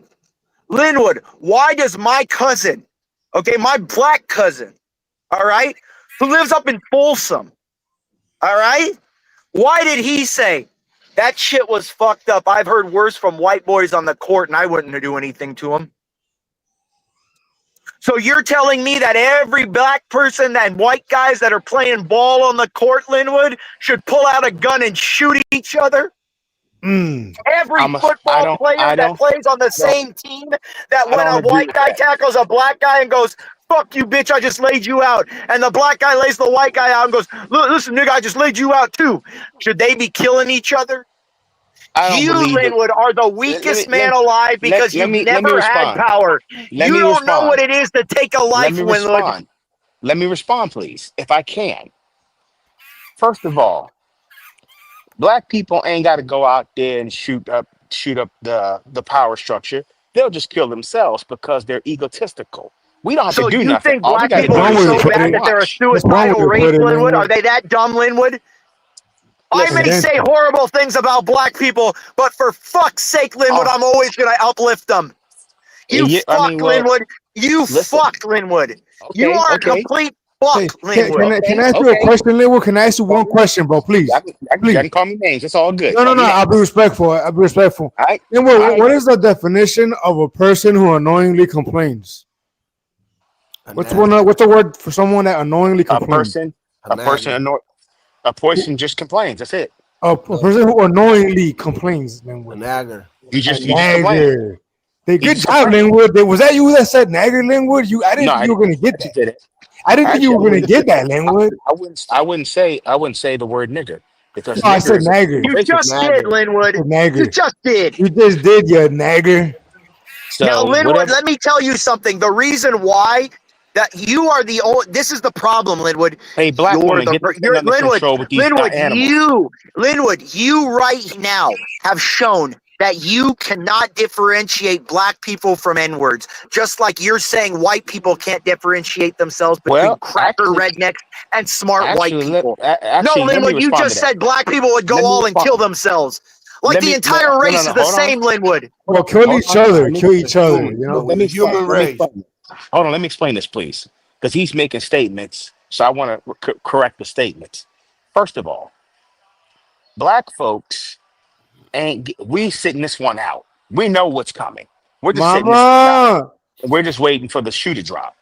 And the first shoe dropped yesterday. So as Tariq was saying, you're waiting for the trans to start stuff for white people to kill you, Linwood? Is that what you're saying? Right. Sounds about right, Linwood. You are insane, Linwood. You're going to make black people sit there and go, okay, kill us because some trans did something nuts. Well, we don't know if it was. We don't know if it was a. We don't know if it was a cow. Yes, we do, Linwood. They recovered the firearm with the Linwood. They recovered the firearm with the shell casings. We don't know who was the person that did the shooting. Linwood, why were all the pro-trans discords talking about this yesterday? We know I wasn't a black person, Linwood. Black people cannot aim. So we know I wasn't a black person, Linwood, because y'all can't aim. Now wait a minute, hold on. Well, I never shot a gun. I never shot a gun. Look, well, if you happen to shoot a gun, you're gonna find out where you can't aim. So wait a minute. Hold on here. Now you're saying that these imitation females got on a website and started. I've heard some talks. I have. I'll admit it. They are happy he's dead and everything in between. And I'll be the first one to say I wasn't sad when he died because he created an atmosphere where he put his family in danger. He put himself in. He put his family in danger. He put himself in danger, and he pretty much that's that typical songword shit. That's that typical. What you just said. Linwood, are we putting ourselves in danger right now? Linwood, hold on, Linwood. Are we all putting ourselves in danger right now by that mindset, Linwood? That all of us up here that are talking how we want to talk, putting ideas. No wonder Blackistan is so violent. Should we all be shot right now? No wonder Blackistan is such a violent place.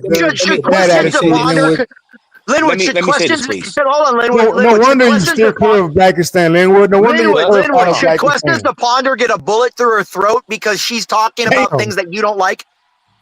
I think questions should ponder should not air dirty laundry. If she got problems, she deserves something, right, Linwood? That's what you're saying. She deserves something, right? When he sees people coming down the street, Linwood crosses the street when he sees white ants coming. If she has an issue with black folks, she know how to talk to black folks. She know how to reach out and say, "Hey, look, I don't like what's going on here. Let's have a." It wasn't a black that killed him. And then gunfire erupted. And then gunfire erupted. Now, mind you, would you say something, Linwood, of a true daughter? That's how you get shot in Blackistan, Linwood. That's how I know you're not from Blackistan, bro. That's how you get killed. Now, mind you. Now, I will sit down and talk with some sense with questions to ponder about the issues that affect black people. We can do that in a constructive manner. We don't need to be up here, you know what I'm saying, doing a whole bunch of gotcha moments. It's a genuine question by your train of logic. The situation is dire, Linwood. There's no point to talk about it. Hopefully, you can't say that questions to ponder wouldn't deserve a bullet in her throat no matter what she said. You are a sick fuck. That's a sister. Wow, Linwood. So, Linwood, you're an anomaly because the brothers are good at killing sisters. You know that, right, Linwood? Hold on, wait a minute. Wait a minute. I never said about question upon deserves a bullet. I would never. That sister should never be harmed. I asked you the question, Linwood. I said sister, Linwood that should, sister just should like not he be put harmed. himself in danger by speaking, right? It's questions to ponder, putting herself at danger, saying the things she does, and if a troon shot her in the throat, why isn't that different? Why is it different? Because questions She's a to queen. ponder. She's a queen. Question to ponder is our sister. There you go. She's And a queen. There you go, you racist son of a Linwood, black bitch. men kill There black you women go, at you an racist incredible son of rate, a Linwood. bitch. You're lying, Linwood. Black men kill black women at an incredible rate, Linwood. And questions Black to men ponder. kill black women Questions, at an alarming rate, Linwood. questions You're to lying ponder. through your fucking teeth. Wait, Black men kill black women at an alarming rate, Linwood. Hold on. And you know it. And you fucking know it. Wait a You minute, hold can on. I look, lie to your hold on. probation officer, Linwood. Lie to Wait a your minute, hold baby on. mama. But don't Hold you on, wait a minute ever here. lie to me. Hold on here. Now let me speak. I'm not yelling and screaming. I'm not doing all that. Black, cussing and okay, but let me say this, Linwood. Black men kill black women at an alarming rate. So fuck what you just said about she's a queen. Fuck that. And fuck you, Fuck you, Linwood. Linwood. Just like white men kill white women more than anyone, black men No, racial don't even violence, compare Linwood. the two. Hold on. Now, fuck Linwood. Wait a minute. If questions to ponder, who has different political views than I do, we can sit down and chop it up. But what I don't like about questions to ponder is she airs black people's dirty laundry on anti-black spaces. And I say to my dear sister, as the minister Louis Farrakhan told Ice Cube about the line in the movie Barbershop where Rosa Parks ain't did shit. And he said, Minister Farrakhan told our brother Ice Cube. You told him stay on code, sister. No, he actually said to Minister Farrakhan told brother Ice Cube, do not give white people comfort in laughing at our And what did Ice Cube say? Our leaders. Fuck you. And Ice Cube. Fuck you. That's what he said. No. Actually, Ice Cube respected the what the minister had to say. No, he didn't, you stupid fuck. No, he didn't, you idiot, Linwood. You know what he said, Linwood? You know what he said? He said, no, Linwood. He said, I've been in that life. I'm not about that shit. Well, no. Actually, brother Ice Cube practices what he preaches. So let me say this for the record. I say to my dear sister. To not do it? We have issues. Linwood, does Ice Cube say to not be violent? I mean, he's grown up out there. What does he say? What has he pleaded hundreds of times throughout the years? Oh, in his Do music, not be violent. Do not make our music the fucking reason. Do not make black people look bad. But what happens, Linwood? People like you fuck it up. Actually, in early Ice Cube was actually had the same set of views similar to mine. Because he was young and angry like we all have been, and he grew up and he said, I was fucked. No, Linwood, do you not understand? When I was a young kid, I hated everything when I was 15. I got to start off. Use a trigger and Betty's getting hauled off. But what I'm saying if you fuck with me, now let me speak. But let me come and get me. Hold on here. Off your ass. That's how I'm going out. For the punk motherfuckers, that's how I'm showing out. Let me speak to my sister. Niggas start to mumbo. They want to rumbo. If my dear sister had a problem, and my dear sister, she has issues with black folks, and there's some of those things that I agree with. But my dear sister, I would not air that on an anti-black space.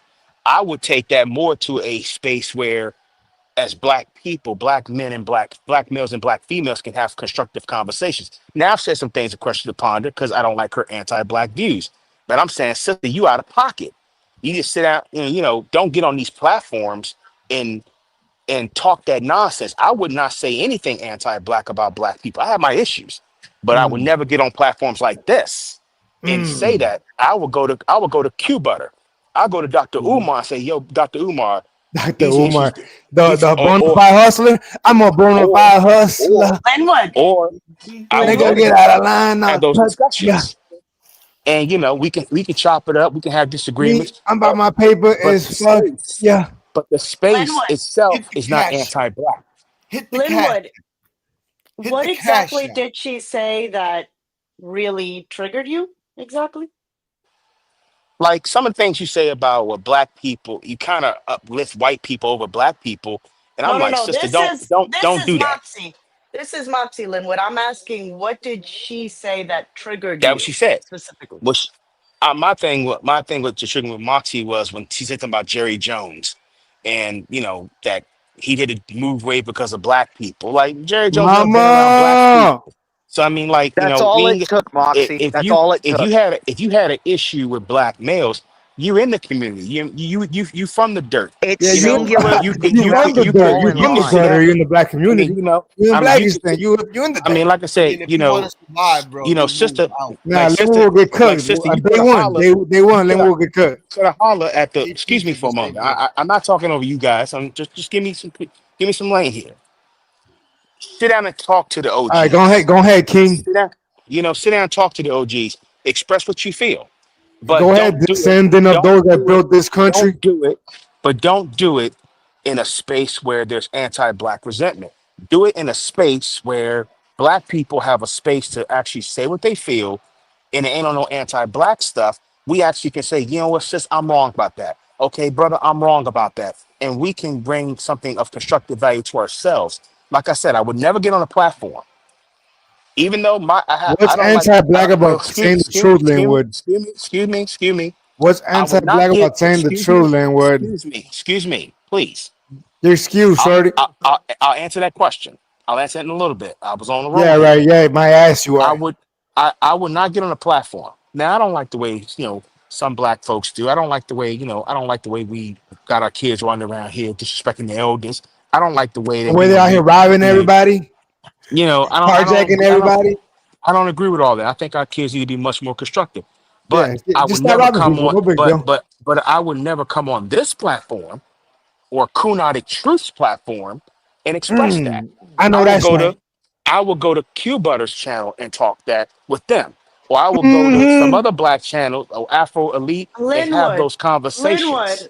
Linwood, what you're doing right now is just hating on somebody. Like, we're here having a conversation. I popped up because I heard that you were triggered, and there's no reason for you to say. I'm saying, Hold Moxie. on a second. What I'm saying, Moxie. What I'm saying, Trigger warning.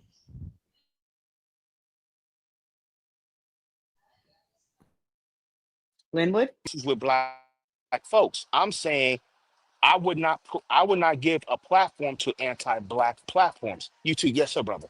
I would not get on platforms that I know that are anti-black and use anti-black rhetoric for props. You keep on hold on a second. You keep on saying anti-black. The fact that there is, freedom of speech, at least, in the baby girl, you can have freedom of speech, but you don't get the. She's talking, then with such a fucking mouth. You're not letting me talk, bro. You're not letting me finish my thought. Yeah, shut the fuck up, Linwood. Wait, hold on. YouTube, obviously, is not a free speech platform, but in the, this is as free speech as it gets. So for you to say it's anti-black, we're all here talking, and they allow you to get on the platform and say whatever you have to say. Nobody really disrespects you until you start disrespecting. So, I think that it's important to go on all sorts. Hold on, I think it's important to go on all sorts of platforms. Like, look, I'm truly a moderate. I go to right wing, left wing. There's no real centrist platforms because the money isn't in the center. They want to divide you. They want you fighting. So for you to label this as anti-black and also CT channel as anti-black, I think that's a bit disingenuous because you're having a conversation. Moxie, come on. Now, that clown, that buffoon has said anti-black shit about black people. Now, the truth. I've said the truth. I said a number of times I was going to fuck him up personally. That's about right. Mind you, he got his karma coming because he beat your ass though, Linwood. You know that, right? He beat your ass. But mind you, Chaotic already is running. I don't fight no more. Chaotic is already running because he did get confronted before, and some of them FBA brothers stepped to him, and that's why he's running around hiding under his mommy's skirt. So he need to watch his mouth. That's Blackistan for you right there. You just summarized the Blackistan, Linwood. What you just said. You just summarized Blackistan, bro. So do you believe in free speech? This is a typical liberal. Getting hurt by words. Typical Blackistani. What I'm saying. No, let's not jump in. Let's let him I believe in free speech. But also, Probably has his I don't testicles believe you pierced have the too. I don't believe you have the right to yell fire in a crowded theater either. Oh yeah, absolutely. But I you agree. absolutely but you do. think Kirk Hold had it coming on. though, you No. you But you fucking do, retard. legally speaking. Linwood, you don't even know that paradigm, what you're trying to explain. There was a case directly after that that addressed that exact question. Can you yell a fire, the word fire? Yes, you can. And so Charlie yelled Yes, fire when and got there is fired an on. actual fire. If there No, is no even when there's fire, you can not. get in Even when trouble. there's not. No, it's called the clear and present danger standard. No, you ask your husband. He'll know what I'm talking about. It's called the clear and present danger standard. Every right has a time, place, and manner restriction. Okay? Exactly. So you saying fire, that doesn't innate. It's So if the I know manner you're to just which. arguing semantics. No, You know no. exactly what he's I trying can to go say, into a fire. Imperious. I can go into a theater and there's 20 people in there yell fire, fire, fire. I'm not going to get in trouble. If I go into a music venue where people are in a mosh pit and fail fire, fire, fire, I would get in trouble. So you know exactly what he's trying to say, okay? Right No, now I you're don't. arguing No, I semantics. don't, because he just made a blanket statement. You can't go into a Okay, well that was theater and not say his fire. intention, okay? No, Moxie. See, that This is was what I not said his to you intention. earlier. This is what I said to you earlier. You have pathological altruism. You give the benefit of the doubt to the pieces of shit. This is why women are innately a plague. No, I Because am you give trying this to. man This has is why excuse you're a you. piece of shit, sir. I am this is trying why to make this peace man here. has said he wanted to kill Gway. Excuse me. He Calm said down. that Ponder now deserves a bullet in the throat. Hold on And a you're going to second. tell me you're going to give him the benefit, a guy who I'm works not at giving Lowe's. anybody the First benefit of of all, the I doubt. never Then said that. why I am do you trying to assume talk that's to not him. what he's saying? I am trying to say that. speak with him. Okay, calm down. Okay. Okay. I did not say Okay. that. Then I understand. Go ahead. I understand Look, if you're trying okay? trying to get the information out of him, but I already got it out of him. But go ahead. Okay. Look, my point is that we're in the United States of America where we have free speech. Okay, the fact that these platforms allow you to call in, Linwood, and speak your piece, that is huge, because we as a nation, we're more divided than ever. We have to come together. I'm serious. And there is no money in that. The money is in the fighting. People want to see blood. People love the drama because it helps Now us I'll agree with escape that. our Now I'll daily agree with that lives. statement. Just I'll be agree with that careful. statement. You know what I mean? Because I think that deep down you aren't a bad person. I think you just lose your cool and you want to get a reaction. You would never do anything to questions to ponder. I don't think it's appropriate for you to say that because you're putting it out there and there are sick people that might get some ideas and do something like that. That's why we have a responsibility. That's the point. That's the point. That's what I was trying to say. Now, I never said I wanted my dear sister to get hurt. Never said that. He put words in my mouth. I never said that. Never said that. But what I'm saying, but here's what I am saying. That is the point I'm trying to make about these anti-black rhetorics. Like I told AK, a lot of people, the people that whoever did the Charlie Kirk, they didn't come on the platform. They didn't go to no rallies. They didn't How do you know, do no Linwood? content. They didn't do How no do you content. know? They How do sat there you and watched know? that. Wait a minute, hold on, brother. Linwood, this guy is someone who planned this methodically. Exactly. It's never the So person. it must have been someone that had watched him. The discords, all the Troon discords were talking about it in preparation 2 days ago. So he must have talked about it somewhere, Linwood. But what I'm saying though is this: you got to worry about the army of one, because it's the one you don't see and the one you don't know of. And I'm saying to these conservatives, hey, look, you already know what's popping. You ain't safe out there. Just like the And guy Linwood, would I not Hold on, counter wait a minute, you and hold on, say, hold on, Linwood, would I hold on, not wait a counter minute. you and say that there might be a few lone wolves out there? What if the whites impose the state on you? The apparatus of the state. Would that be fine with you, Linwood? Since you're hold on, Linwood. Since you're so brazenly just saying, Linwood, since you're so brazenly saying white people should just be, there's lone wolves. You aren't saying, what if white people to you said, Linwood, tomorrow we're making it so every street, if a black person walks out of their house, they get a drone to the face. And we can do that. You know that we can. Linwood, you acknowledge that white people could do. Linwood, hold on. You acknowledge that white people could do. They made Linwood, you acknowledge that white people could do that, right? There are enough of us. We have you already called me white, so you already know which side I'm taking. So Linwood, how do you know, Linwood? Like I said, how would you feel if whites did that to you, Linwood? Hey, don't you feel that's a pretty effed up thing to say? Because I may say shit things when I'm pissed off, but I would never, Linwood. I would never I would never assume that I am the. Hold on, Linwood. Your issue is that you assume you're the moral arbiter. I may have my desires to wipe out the planet because of this or something, but I can't do anything, Linwood, because I understand my place in the hierarchy. You don't, Linwood.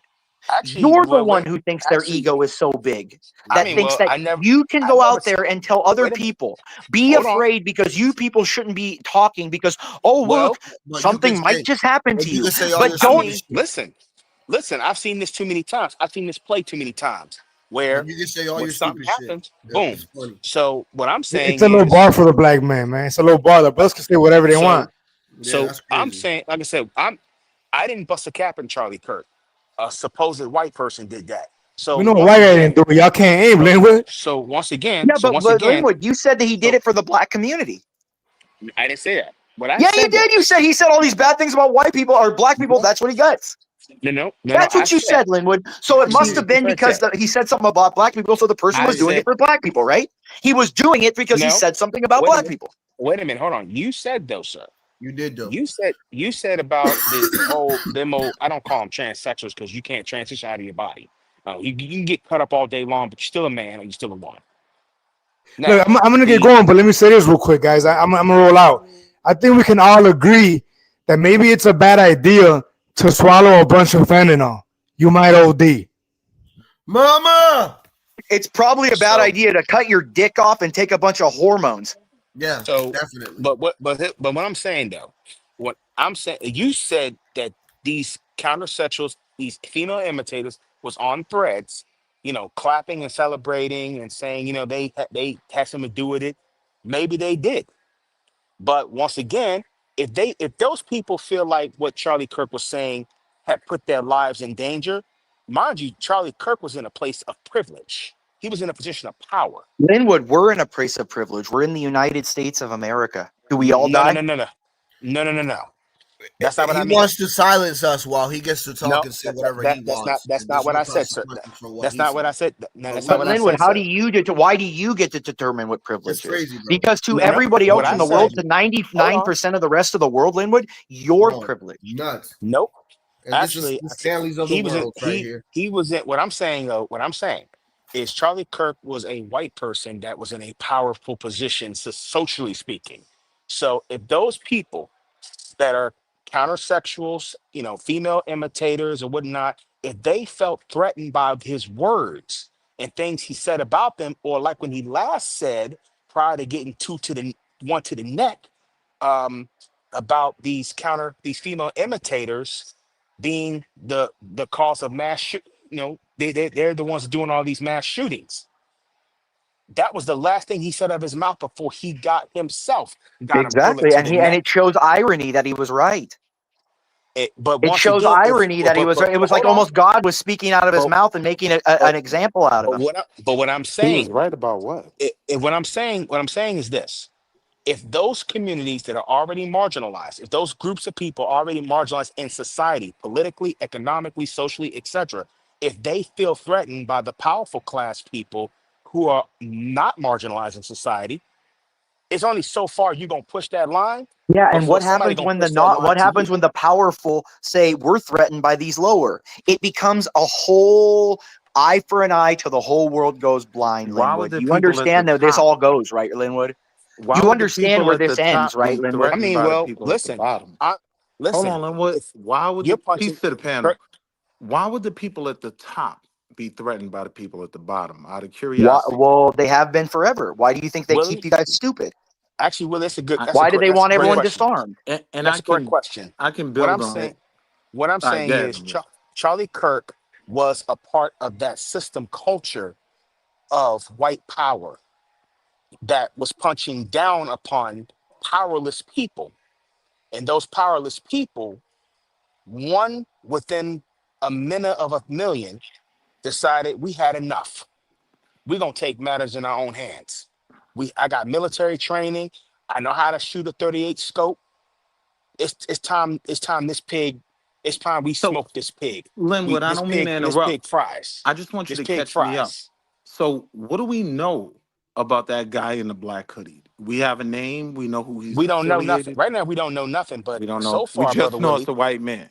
well, so far, Brother Willie, right wingers have been getting on there blaming so-called left wingers, and left wingers are just they're in It hiding, and right had in wingers the talking bullet about, Hey, casing an anti-fascist this is writing what's on the so bullet weird, casings. right? This is what's so weird to me. so we don't know everything yet. My good brother Linwood, right? How do they blame us for a crime in a red state that was white on white crime, right? Like, there's much more involvement in terms of Nobody says it. policing, for instance, in Chicago, that would say that they have some influence there. This is Utah. How do you blame the left for anything that happens? Because it was a leftist that shot him. How do we know that? What's his Because name? he wrote it on his bullet. So Nobody wait. knows anything just yet. Okay. Well, they wrote it on the bullet. Like if I go up to you, shoot you in the head, and then I go, "Hey, I hate you," because Hold on. like if I write, like for example, if I write on a knife, if OJ wrote, very good shot. The ballistic. so if OJ wrote on the been knife, released. I wanted to kill Nicole Brown on the knife. The ballistic Do we still do records have been released? Right, but you didn't see who wrote it. Let's just Wait, I calm just down. need to know. That was a have very the good shot. ballistic You got to give him that. records? Have the ballistic? It really wasn't though. I been think he released? missed the They shot. got him right on the I neck. think he's a right bad where shot. Hold on, no, I think I don't know. specifically, I'll tell you from someone with experience shooting that far. It was a bad shot. He was aiming for the head and he hit the neck. No pro would ever miss That was still a great shot.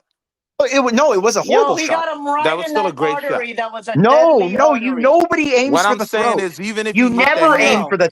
even if he Okay, hit the I head, don't you know. have a range. You always when you're aim for shooting center down scope. mass or the head. You Correct. don't aim for the throat. No. You aim for center mass or a specific shot. That specific shot might be the That heart. was not a specific shot. Hold on, hear me out. That specific shot might be the heart. That specific shot might be the head. I agree with you. That specific shot might be the neck if you're that good.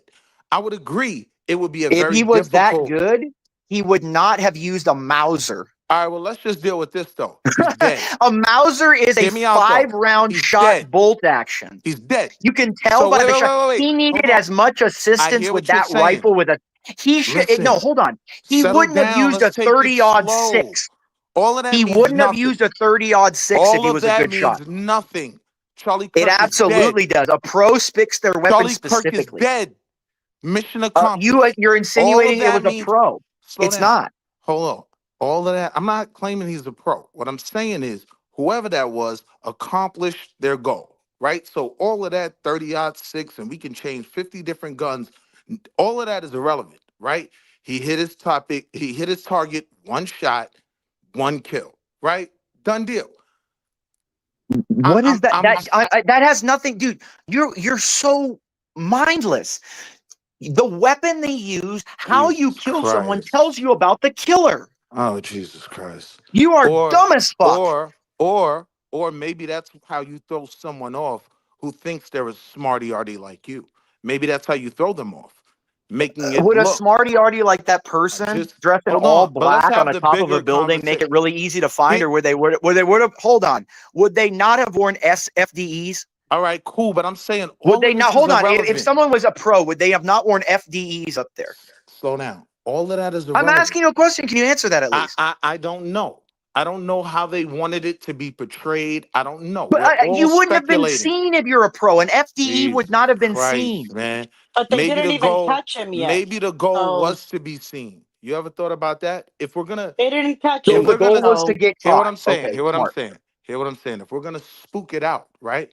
Maybe the goal was to be seen. We don't know. That's irrelevant, right? I want to get to the things that we can actually discuss with some accuracy, with some sense, right? I'm accurately telling you the firearm he used. All right. It was a 30-odd 6 Mauser. Everything you said is right about the guns. Everything you said is correct. And what does that right, tell exact. us?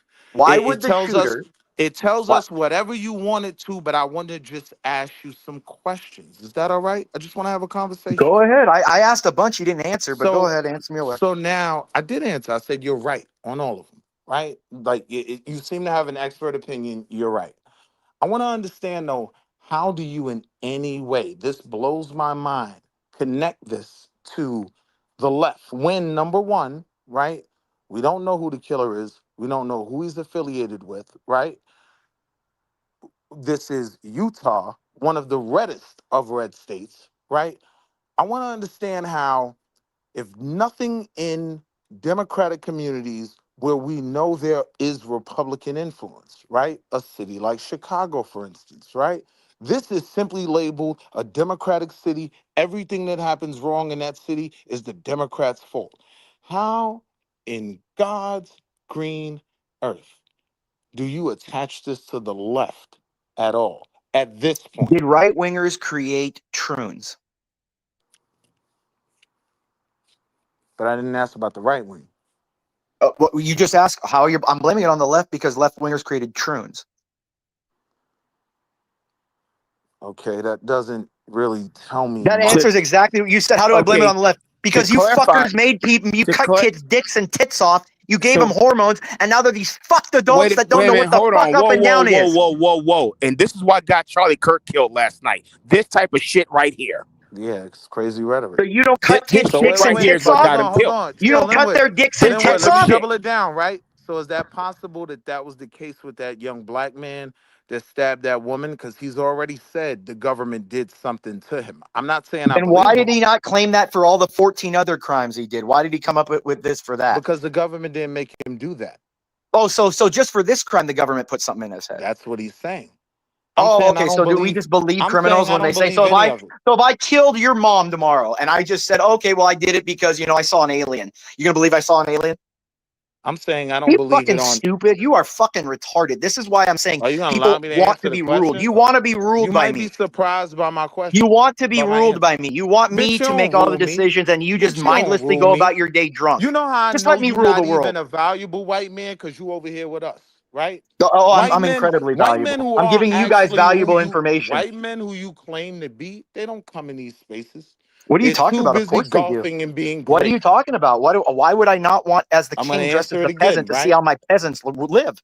All right. Do you not remember the story of the king who would be peasant? Do you think Charlie Kirk ever came to these spaces? Of course he did. He started out as a college student going to all these things that Ben Shapiro used to do and Jordan Peterson used to do. John Goat was Charlie. Whatever Charlie Kirk was 31 years old. He started his thing at 19 years old. He started Turning Point at 19 years old, dude. Yeah.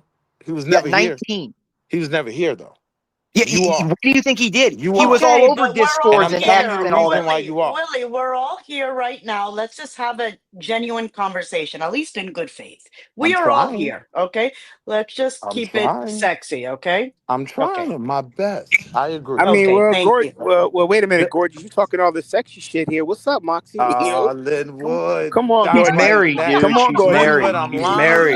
Come on, Gorgeous. He's just being funny. He knows I'm married. Hey, He's just Linwood, having fun. I'm Okay, working on RLM for you. Nah, I'm working on RLM for you, Linwood. Chill. I got you. I'm not, but listen, I don't focused, touch black man. I don't touch another man's woman, but I have to take I would definitely, if the attraction was mutual, I would have to definitely take you out on a nice. Dude, she's more racist than a blonde white girl. She would never touch a black guy, dude. Are you kidding me? Ask you a question, Linwood. I'd like to ask you a question. Stop it. I'm genuine. I'm not lying though, Moxie. And that way you would not. I'm genuinely curious, before, right? Okay. So I'm a married woman and I'm happily married, but I did date 2 black guys in the past. Oh, mud shark, get her out of here. Salute to your husband and salute to your husband and your union. But this has nothing. Thank you so much, and salute to you. Salute to you and your beautiful wife. Yes. I appreciate but let's have a genuine conversation, okay? I want to ask Linwood a question because it's something I'm having a hard time dealing with, right? Ask away. So when we talk about all the things about Black history, right, and we talk about the fact that there was involvement of government entities and all these side things, it sounds like a conspiracy to these guys, right? And they dismiss it. How do we accept the claim of the people who dismiss every one of our arguments, right? Like they dismiss JFK, everything else, right? Everything else is straightforward. But now we're supposed to go into the typical world of Narnia where nothing makes sense and it's all the fault of the left, right? How do you handle that? I don't know how to process it. They sound crazy to me. I'm just curious. I mean, well, the usual suspects, the suspected white supremacists, they always make up things in their mind to justify the evil that they do or the non-constructive things they engage in. If up is down, black is white, they'll make illogical make sound logical, even though it doesn't make sense. They'll try to do that to a fool. But the reality is remember what you said about the mirror effect. So that's why so many people buy into the propaganda, because a lot of people are fools, right? This is it right here. So the hard part for me is figuring out how to deal with these arguments, because the argument is almost now that I'm supposed to respect. Have you heard of Occam's razor, Willie? No. Occam's razor is the philosophical idea that the explanation with the least assumptions or hypotheticals is correct. Okay. Okay. So innately, the simplest and most obvious explanation. Are we gonna have a conversation, or are you just gonna yell? I'm gonna tell you. So in relation to that, right now, what I'm gonna say is, it's probably what it shows it is: a troon that was mad at a left-wing troon that was mad at a right-winger that got a gun and shot him. Nothing about this says left wing, and I'm going to tell you why. Right. So if hold on. You said we were going to have a conversation. Go ahead. Yeah, I'm shutting up. Go ahead. All right. This is why. Right. Let's say I believe the things CT says about the inadequacies of the black man, how ignorant he is, how monkey-like, how unequipped he is to handle technology. Right. That took a very trained shot. Now, let's fast forward to my actual reality in life. I've gone outside of my city, not too far in the sticks, and done some training. The reason why I left is when I looked up, I said, oh shit, I'm the only black guy in here with about 57 white boys with long rifles. This isn't where I should stay too long. But they taught me some things, right, before I left. My point to you would be this. I know there's a very specific community that's extremely well trained in how to handle these long rifles. They build their own scopes. They build their own bullets. We can come Yes, back. I'm one of them. Hold on, you want to see my rifle right now? I can pull it out. It's $12,000. Let me land. Once I'm finished, I won't cut you off at all. I promise. Right? So, like you said, you make bullets. Now, I didn't hear about the ballistic report. I'd like to ask you more about that later. But my question to you is, when it's young men like yourself that make their own bullets, when it's young men like yourself that assemble their own scopes and take off the buttstock and change the recoil, and why would I think it was something from the left, which is filled with rainbow fairies, inept black men, and liberal white women, none of which typically have the skill to handle the gun with that accuracy? They opened his neck up and it looked like a Johnny Pump in the summertime in Have you Harlem. ever seen what a 306 does? Have you ever seen what a 30 in violence? Okay, can I go now? So Can I go? everyone, I'm going to put everyone in the back landed. for just 30 seconds real quickly. I just thank you everyone on the panel. Great discussion. Friendly reminder to please like the live. It would be greatly appreciated on John Galt's channel, The Urban Landlord. And of course, don't forget to subscribe to his previous channel, to his additional channels, such as John Galt's Presents. Thank you, everyone. Returning back to regular scheduled programming. Thank you, Ponder. No, what I was going to say is, have you ever fired or seen a 30-06?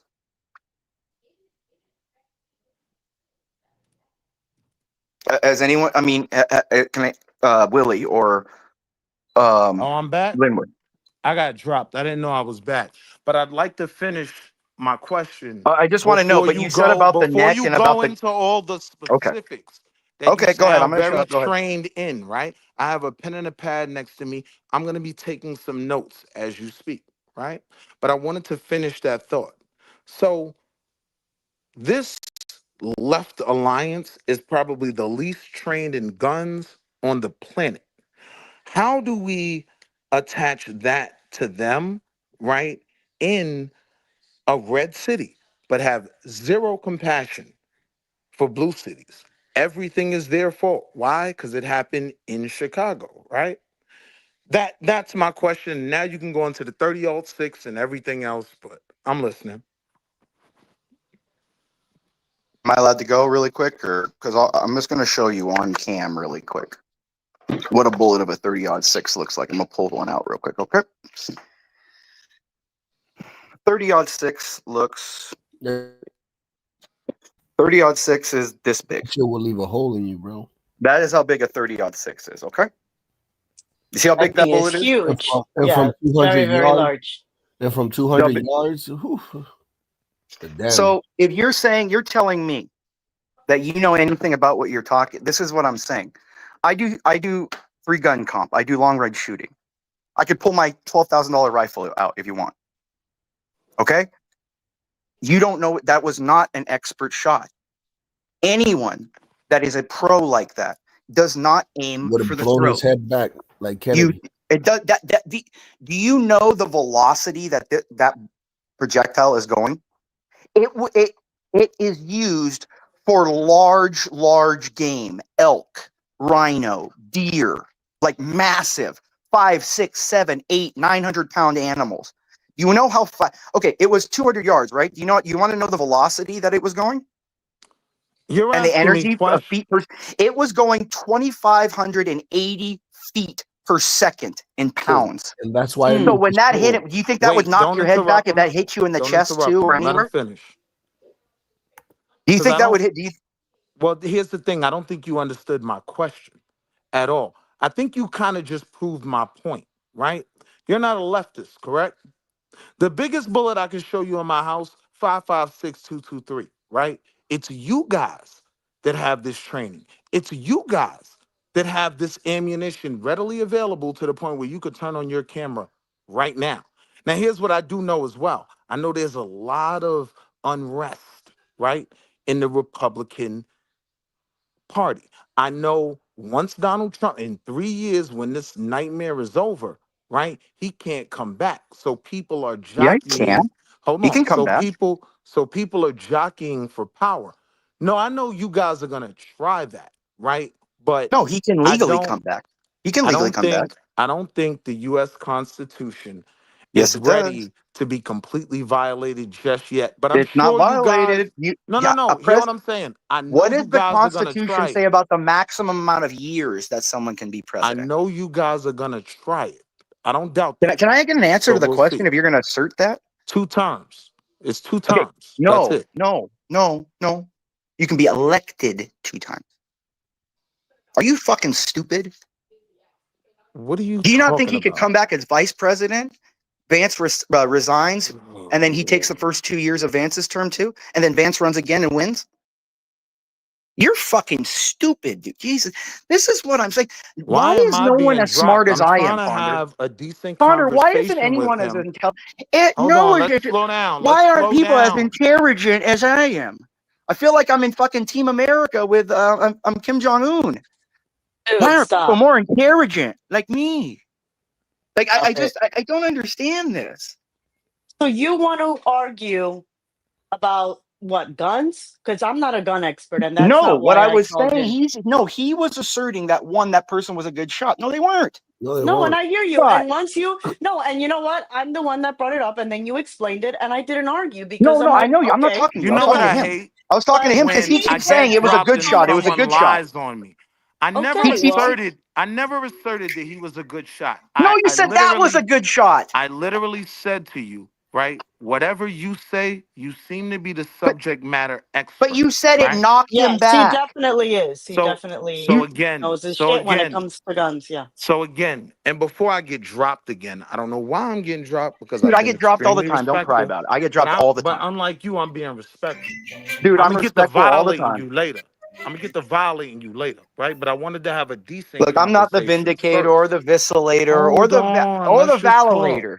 I'm the All right. violator. All You right. don't want to talk? I'll violate you, sir. Do you know how many skulls I've taken on these streets here on YouTube and in real life? Hi, Imperious. If you don't mind, Violate you like a vibrator. if you don't mind, Imperious, if you don't mind going ahead and explaining the constitutionality in regards to having more than 2 terms. Yes, And please give us an example. Yes. For example, okay. If I think it was was it Johnson or no? Yeah, Johnson. Or I'm trying. Jesus, it's already No, buzzed. I Who's know the you're president? not. I know you're not looking for Roosevelt because that was No, he was no. It's elected. He was elected. no. For I'm trying to remember who was Kennedy's vice president that took over. It was Lyndon B. Johnson. Oh, Johnson. LBJ. Johnson, right? It was Johnson. LBJ, yeah, So LBJ. Johnson's could have served the rest of Kennedy's term and 2 more terms. Right. Correct. No. Yes. Yeah. No, actually, I think Yes. he could have. Yes. Yep.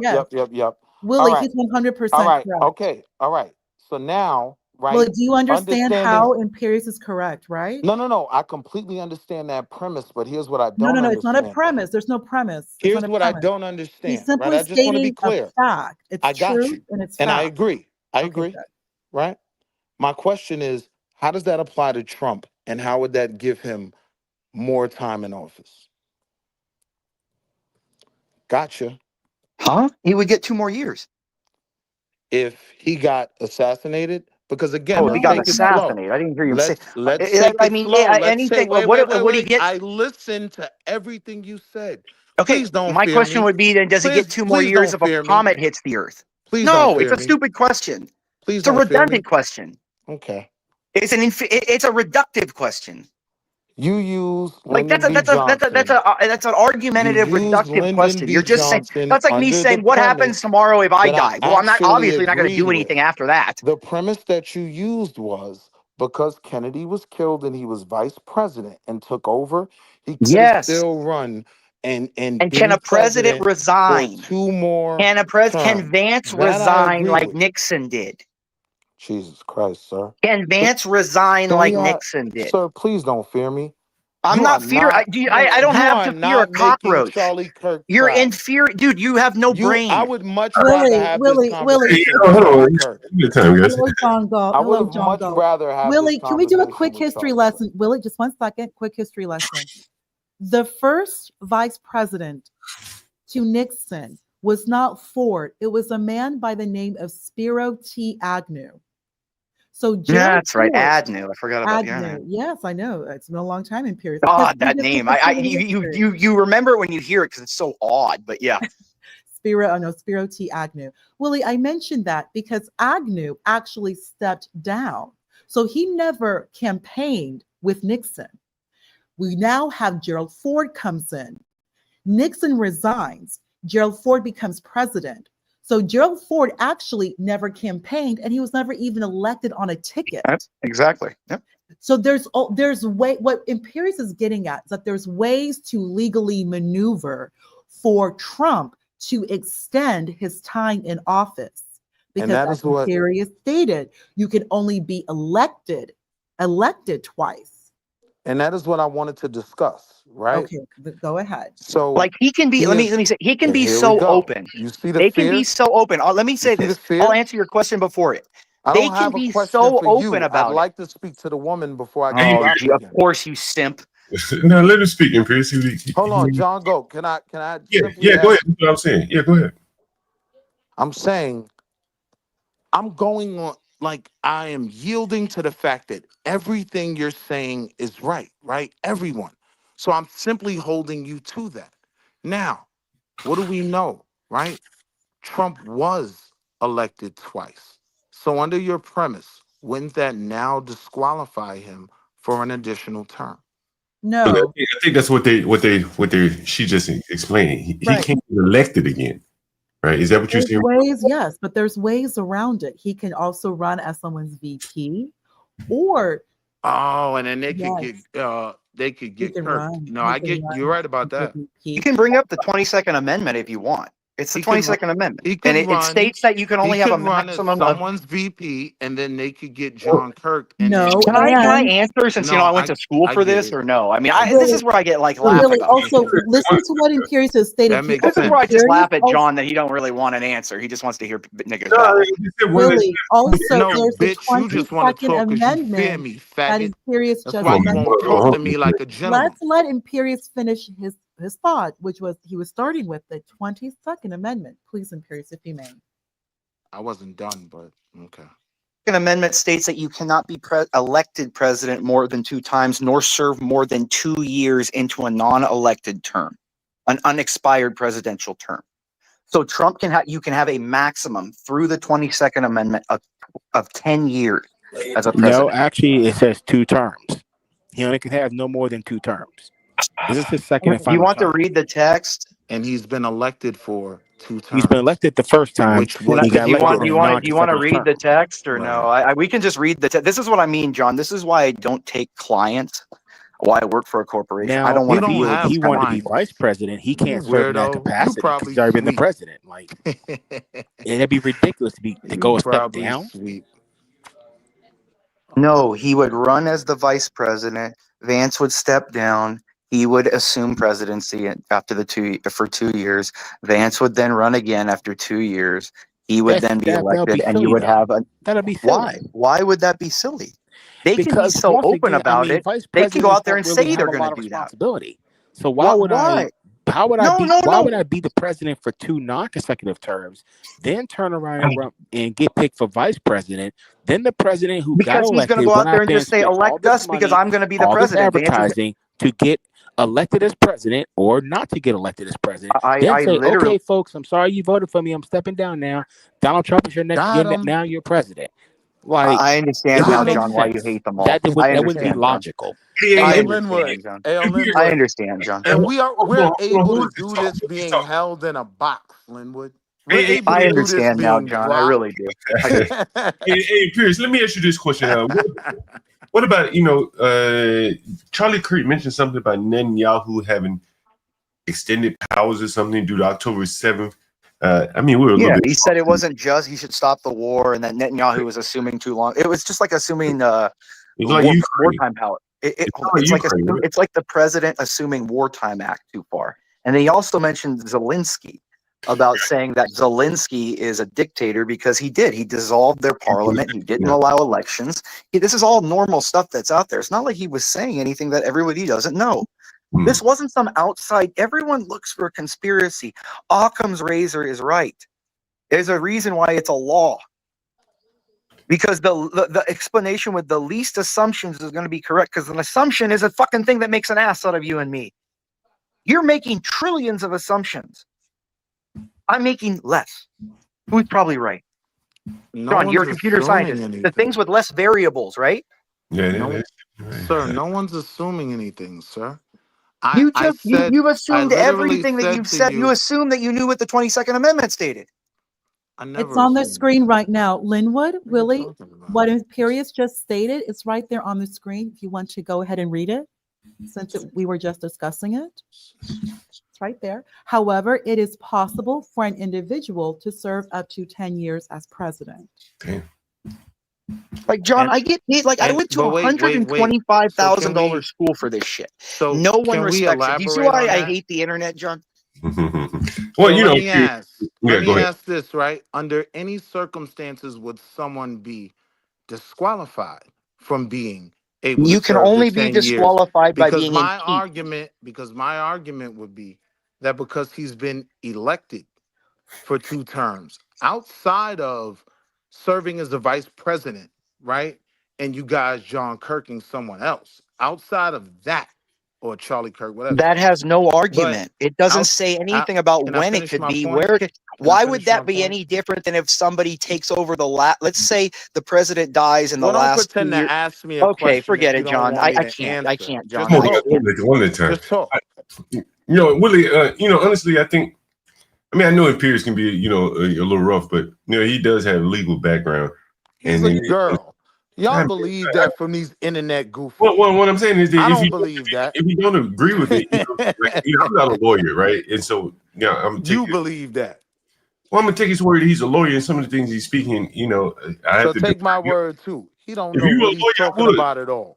Okay. No, more importantly, I think that Imperius is good when it comes to history. He wouldn't go so No, this is hard why you just enslave people, John. This is why I say enslave them. When you give stupid people time to think, they think. He wouldn't be trying to prevent me from being heard. He would be no, because you're a dumb N-word and you don't deserve to be heard. He would be skilled. You're a dumb N-word and you don't deserve to be heard, and you're showing it right now. He's not skilled in that.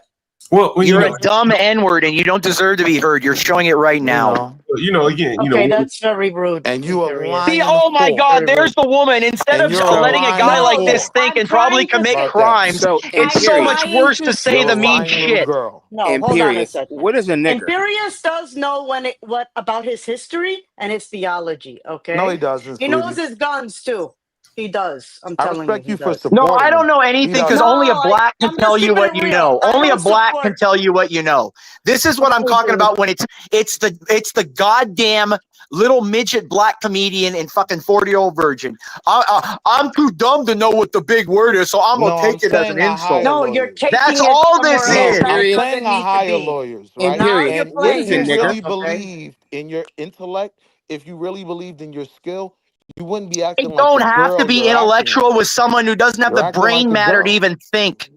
You're too stupid That's for me kind to of what I'm respect doing and with even you think, right so I now. respect you like I would an That's literally animal. kind of what If I'm I doing with beat you you right like I now. beat my dog, I could care less. You have the brain less than a dog. You know you never So do wait a that. minute. You going? Wait a My minute. Hold on. dog I Hold on, knows beat not you sir. to with your fuck own around. 30-06. You beat on My animals. I dog knows beat you up things with better your than own you. 30-06. I You are bet if a crazy. white You person beast. didn't tell you where to You shit, animal. you'd shit on yourself. A dog at least knows to go outside. Yeah, that's You're true. as dumb as fuck.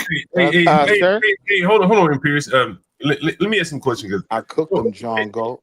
Hey, I'm not sorry. He's having a full period. Hey, He let me has a ask you heavy this. flow Hey, right let now. me ask you a question, Willie.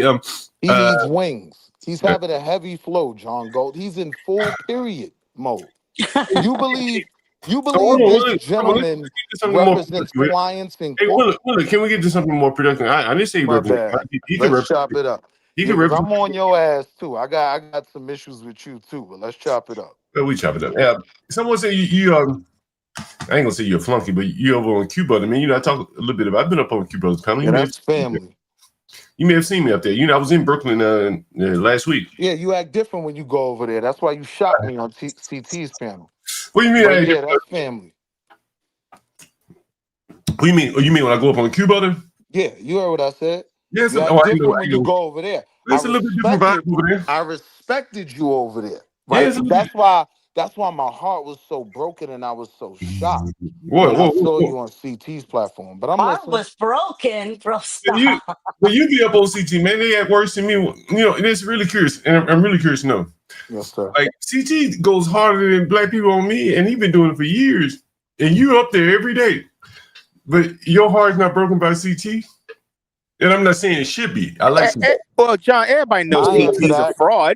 CT's a fraud and a phony. Everybody knows that. Fraud. He's a grifter. What are you trying to He's say? a grifter. But hold on, John Goat. John Goat. What do you say about me here? Here's the difference, John Goat. I Yeah. remember when you popped out on Q Butter's panel. I remember the level of scholarship you showed in terms of the conversation and what we were talking about, right? Had a high level of respect for you, right? So it was extremely disappointing and disheartening to hear you come from another angle on CT's panel. When I first went over there, I knew what to expect with CT. You talking about CT? Okay. He shocked me. I didn't know that level of coonery still existed. But you know what I mean? But what's the difference between me and CT? Just out of curiosity, you say I'm just curious. I just told you. I saw you in another element. Okay. Right? No. Oh my God, they're pissing me off at work. I got 5 minutes left. I saw you on another panel, and you had a very different take on things, right? Like there was more room for us to agree on certain things, right? I think we probably agree on a lot with it. So to hear the rhetoric that you were spewing on CT's panel, it was kind of in direct opposition to who I thought you were. Correct me. What did I say at CT's? I don't remember what you heard when I was there. Could it be appeal that he has to appeal to a certain demographic or a certain ideology to fit in, but in one area where he really feels comfortable, he can really be his true self? Could that be the case? But isn't that you mean about John? But hold on, Willie. Like when you first time you saw me up on Cuba, let me have been. I've only been on there a handful of times. You guys had a kind of vibe going on. I tried to fit in what you got going on. Right. CT got no vibe going on. Fit in over there. So to kind of like drill it home and make it make more sense, no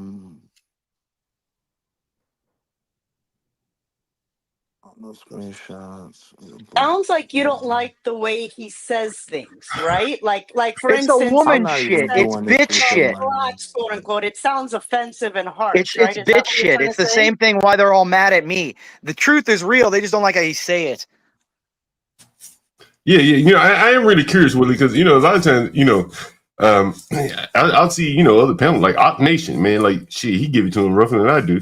He been doing it for year after year. Has more subscribers, look, probably more influence than I do. I'm just a small He guy. has like 300,000 subscribers, dude. I subscribe to him.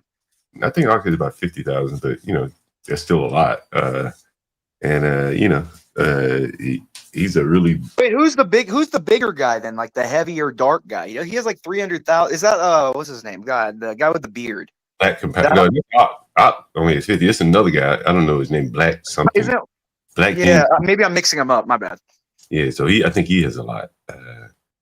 But again, I think they somewhat do the same thing. So it's very similar. Well, John, I think you know what it is. I think oil and water separate, right? We could talk again, John, when you're So the done. cream, like Macho Man, the cream of the crop rises to the top.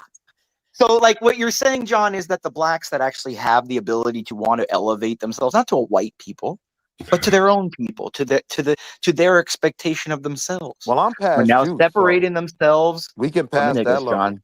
It's happening, John. The cream of the crop rises to the top, right? Yeah, thank you, Republic. Republic. I don't remember us having a disagreement at all. To be honest with you, maybe minor on topics there, but for the most part, we probably agree on most things. And yeah, that's her name. That's his name, Anton Daniels. That's the dude's name. Yeah. There you go. Yeah, Anton's. That's her. And by the way, let me address her. You think I beat my dog? Has she seen that this dog has ripped my finger off? Like, did she not see that this dog abuses me? I don't think you'd admit to beating the dog online anyway. I hope you No, would. he just did.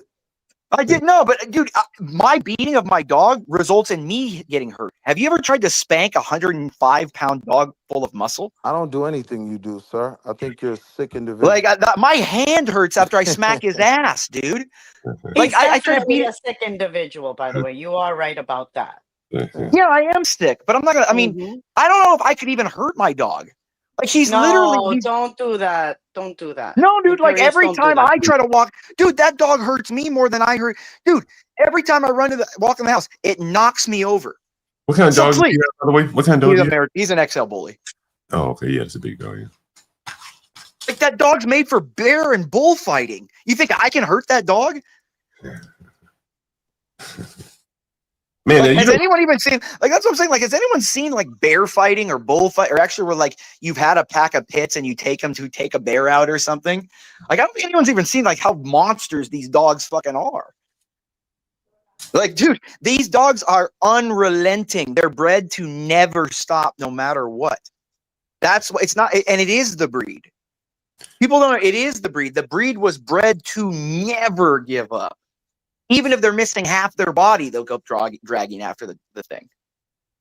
So saying I beat my dog, that dog lives better than I do. So I talked to Pronces. I don't know how many of you guys are familiar with Pronces, but he's in DC. We may do a joint stream at some point, maybe today or tomorrow if I have time. I don't think I have time today, but tomorrow maybe. You guys are familiar with Pronces, right? Yeah, Pronces. Yeah, oh yeah, I talked to him before. I always thought he was a troon. I always assumed he was a troon. What's a troon? What does that mean?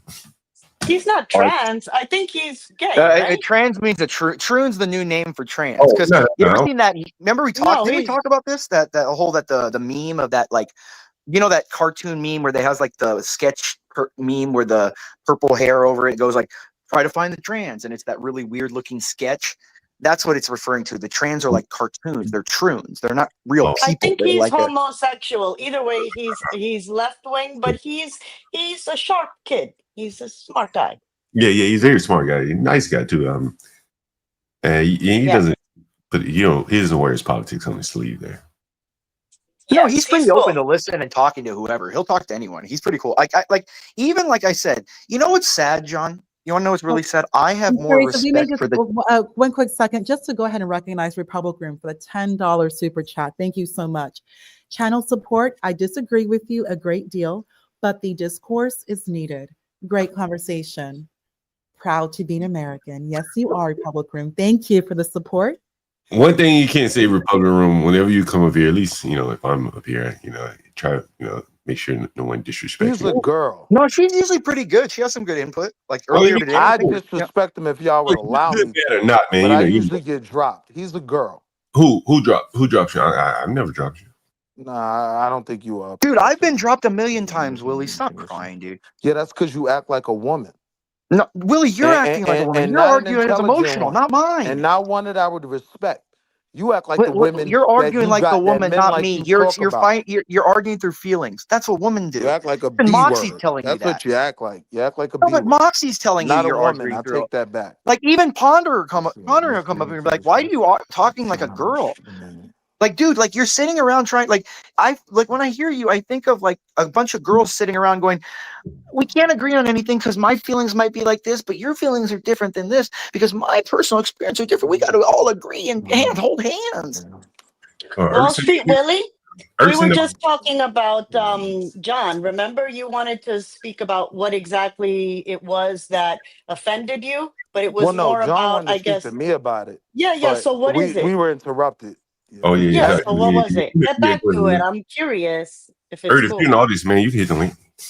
Go ahead. Yeah, I mean, honestly, sometimes guys say things on those panels that I'll ignore if I don't feel a certain way about him, right? Like Blackbeard, for instance. Blackbeard says some real weird stuff sometimes. I'm like, hold on, you're cooning, but you're level 2 cooning, so we can work that out in the back, like pause. But we can figure that out in a conversation as men, right? But John, for I you, apologize for interrupting. We're now hitting every 10 time, hours. every time. And it's everything. StreamYard is going to shut down. I did go ahead and start another line. Yeah, StreamYard be fine to well, you're somewhat right at it. The You can run the stream all night; it won't cut you off. Hold on. YouTube will It cut won't you off. cut you off, but it won't record. Hold on for 1 second. StreamYard will stop recording at 10. YouTube Right. stops recording at 11:15, right. Give or take like that. So if you want to start a new one, we can. Otherwise, I can put it. I did actually. All right, so if you go, hold on. If you go ahead and start it, what I do is I put in the redirect for this one right here. Okay, great. And then that way, everyone can just. John reminds me of a mix between what's his name, James Worthy and Papa Midnight from But he's still, I'm curious, here in what good did he faith. say? Wall Street Willie, what did he say? But what did he say? I want to know. I think that it's the way he says like blacks and all that shit that triggers people. I think more it's the way he's saying it but prove me wrong. I'm curious because that's what it sounds like to me. What was it that he said? I would literally say that you're absolutely right, right? So to tie it to the previous conversation of where I had seen him before, any black man in that space that talks like that, right? Yes. We would tear him to shreds the way they attempt to do me on CT's platform, right? So he John was Gold like was just welcome. being weird, like he was totally acting totally different where it was jarring to you. Right. So when I saw who he was on CT's platform, I was taken aback.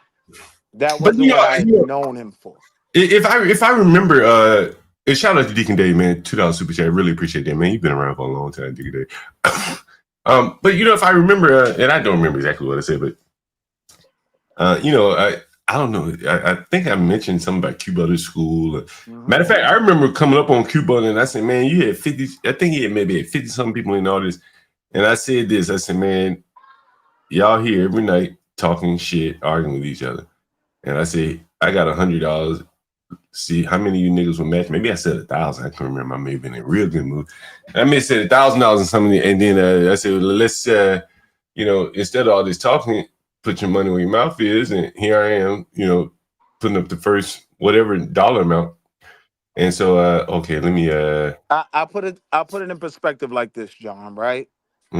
he literally does the good work. Like he's literally doing this all day, right? So to a certain degree, the conversations that we have on the platform, it's more about decompressing for all of us. A lot of those main brothers who no different from CT, those that support, they get the mic all the time, right? So there's a certain cast of characters gets to rock out. My man Domo, my man Taz the Great, my homeboy GQ, right? Molly, Fruit. All these guys invest in his work because we believe in him, right?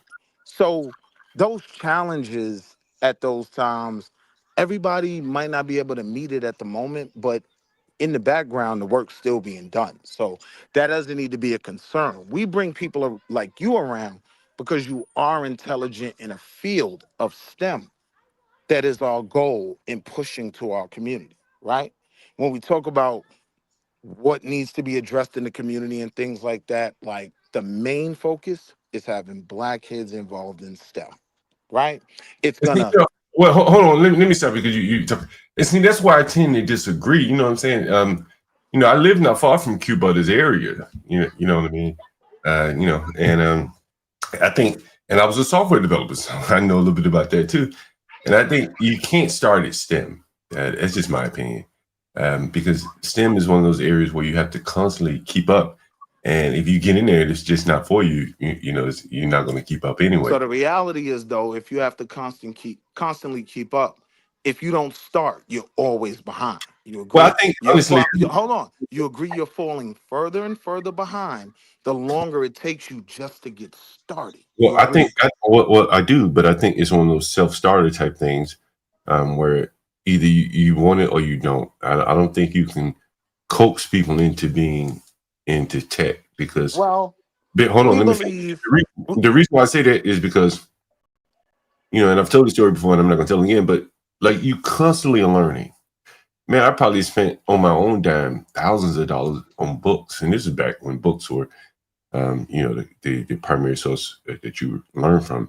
And then you fast forward to the internet, and now you're constantly reading, and you're learning just enough to do something, and then move on to riches and others. Riches and others. It's like us, John. I mean, I'm sure Moxie will tell you this. Her husband has to buy new reference material every year when new laws, new statutes go into John, I'm play. gonna come back when we can actually have a conversation. Yeah, anytime you come back, man. I'm a new subscriber.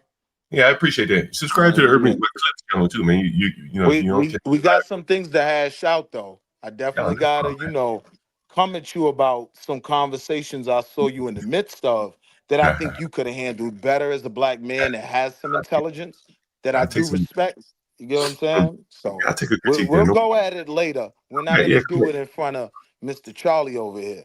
No pun intended. Charlie Kirk, no pun intended. Make sure you subscribe to the Make sure you subscribe. I'll come back when we can have the conversation uninterrupted. Moxie, I love you.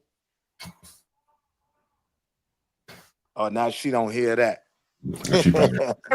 Hello? No, yeah, sorry. My husband just came back from walking the dog, so I'm just, my wife is upstairs cooking, so tell him don't be offended. Yeah, and I need to get going too, but it was great chatting. Much love. And yeah, let's do it again. I'm gonna go and I'll join you guys later in the other stream. Bye. Thanks for having me. Bye.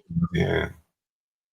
Jesus, dude, John, that's what you're hearing on a lot of people online. It's just this is where I think where I've said to you that white people are just kind of like, we don't care any, like it's now not, it's not, remember the opposite of love isn't hate.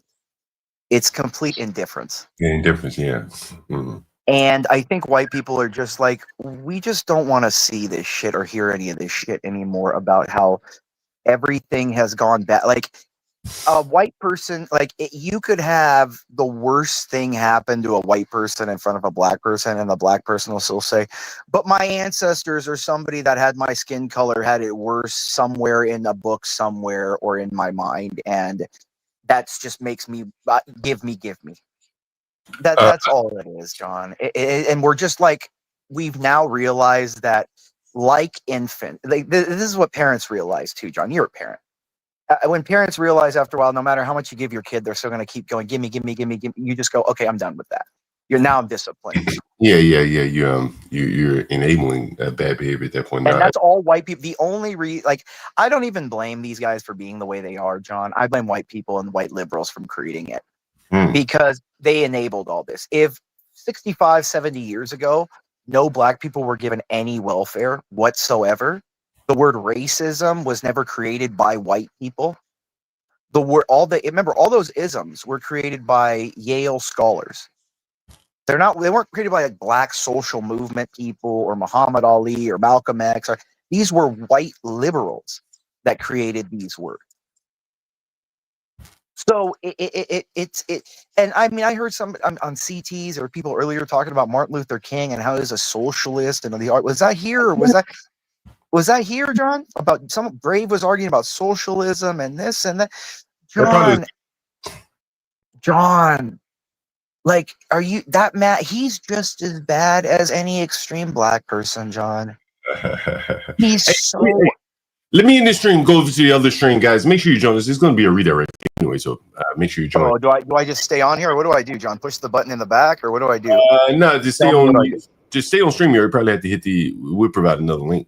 But for those of you that are just in the chat, you should be redirected seamlessly. This nigga has a motherfucker, by the way. Let me go fast. I am the nigga, John Hall. This high ass nigga. They don't dance no more. It's all about the lean. Back in the day, crack was jumping on the scene. Now they slumped on the sidewalk. Can't talk. Golden era baby, but we still feel the rock. They used to be kings, now they lost in the scheme. Popping them bottles, throwing money, and living dreams. Now they zoned out and mumbling, fumbling. No rhythm in the city, the whole shit crumbling. They used to rock the house, they was riding through the streets. Remember there was dancing, sliding to the beat. Now it's poison in their veins, ain't no pulse on the street. Guess it's over now, they accepted defeat. Back in the day, the rock had a violent freak. Different story now, they got no energy. The new drugs got them slow with the hit unload. Out close and they don't dance no more. Block used to be jumping, type shit they was on. Now it's lights out, guess the thrill is gone. I am a nigga. I bring it to you rough, rugged, and raw, nigga. They don't dance no more, it's all about the codeine. Back in the day, they was rocking on the scene. Even dancing in the rain, now they nodding off. Shit just don't hit the same. I am that nigga.